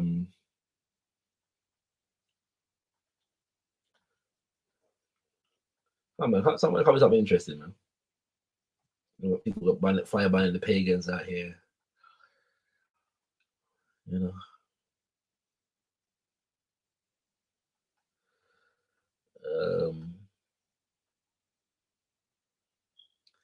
Nobody got nothing interesting to say.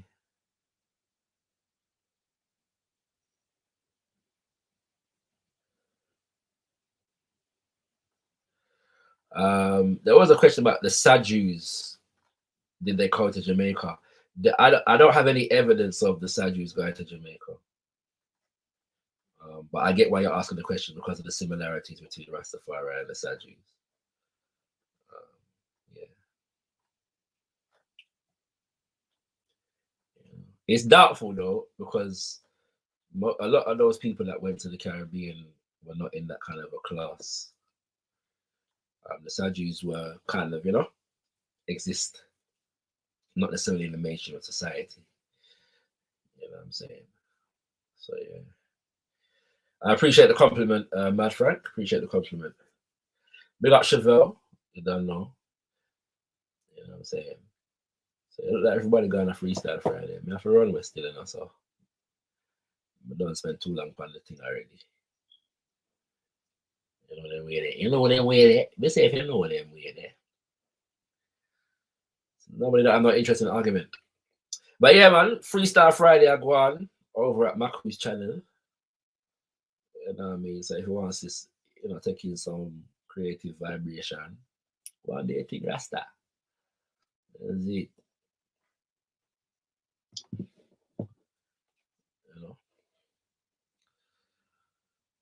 Yeah, man. What's your thoughts on the Boule? Do you think it's only a conspiracy? No, not only. I think there are definitely people among us as Black people who have been set up and used by, dominant white society to work out against the interest of us. And so the Boule is really about assimilation into Western society. That's what the Boule is, really about. There is a lot of things around, or narratives around the Boule, however, that I think are nonsense. So yeah, I think some of that is nonsense. But it's one of the things that anybody can say anybody is the Boule, and then that becomes the thing. So I tend to take it with a pinch of salt. To the extent that the Boule is real, it operates within flesh and blood, visible institutions in society. Yeah, so I don't get caught up in the secrecy of things. Wherever the secret agendas are, they're manifested in public policies, economic, political, and etc. So you know what I mean. Big up to Ob or OB. One love to yourself, King. It's all good. It was a conversation, you know what I'm saying. I don't mind that, and it's interesting that I learn from these debates as well, because it sometimes jogs me to to kind of brush up on certain areas of the research. You know what I mean? No matter how much we've been in a tradition and we know things, there's always something to touch on more. You know what I'm saying? So it gives man that impetus. So we give thanks for all the reasoning. You know what I'm saying? You know what I mean? Yes,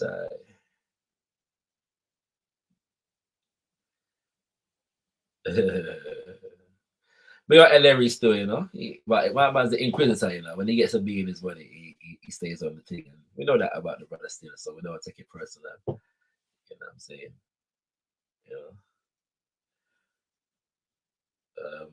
Triller says Rodney got porn bombed for the 500th time.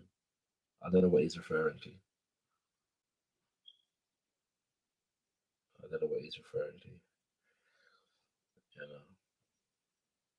Remember the ideology of whiteness video. Seeker's Corner, yes. yeah. Interesting. I remember that. I might watch that myself at some point too, actually. That was an interesting conversation.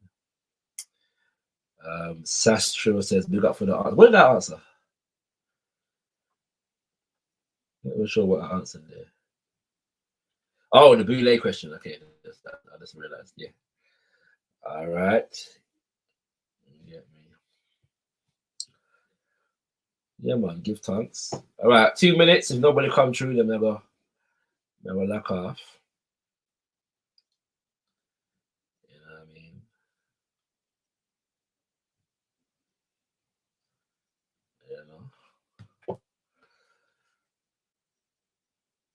Should I do a voodoo ritual before I go?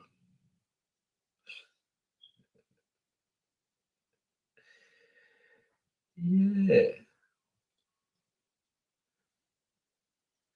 It'll be interesting over the next few days to watch all these reports on Sidney Poitier.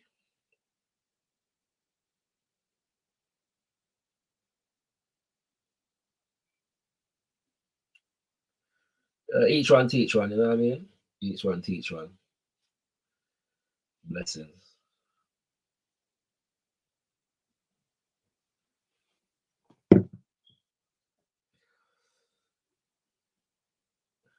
You know.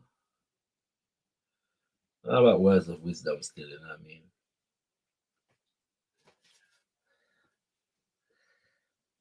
You know what I mean?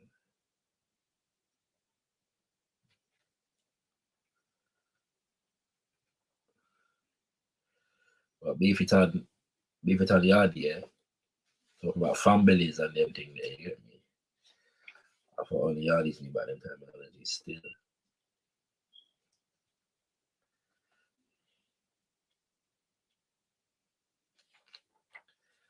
You don't know. All right, family. It's Freestyle Friday, so I'm gonna log off and make everybody, you know what I mean, go at them thing. So love and blessings and give thanks for all the conversation. Boy, I don't know. That's a big question still. I believe that the American establishment killed Malcolm X, you know, and used black people to do so. But I believe that there's also many things that we can learn as a community and as organizations, you know, working on behalf of black people in relation to that incident. But if you know about Malcolm X's travels in Africa, and them thing, that you would know that the CIA was following him, and at least once there was an assassination attempt, you know, to poison his food whilst he was in Egypt. So that they definitely wanted him dead, and they were going to do so by any means necessary. It just so happened that there was enough of a fracture among, you know, within the black community for them to exploit. You know what I'm saying? Which is unfortunate, but that happens, you know. But yeah, man, Marcus Garvey is a very serious man. It's worth a lot of study. You know.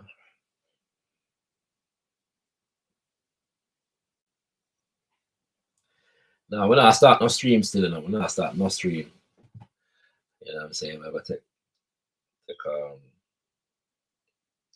about the rest? I'm going to eat up some food, you know? And all of these things. Or should I stay and do a whole presentation? I'm joking, I ain't going to have that right now. You know, like that, you know, the way, you know, like that. You know what I mean?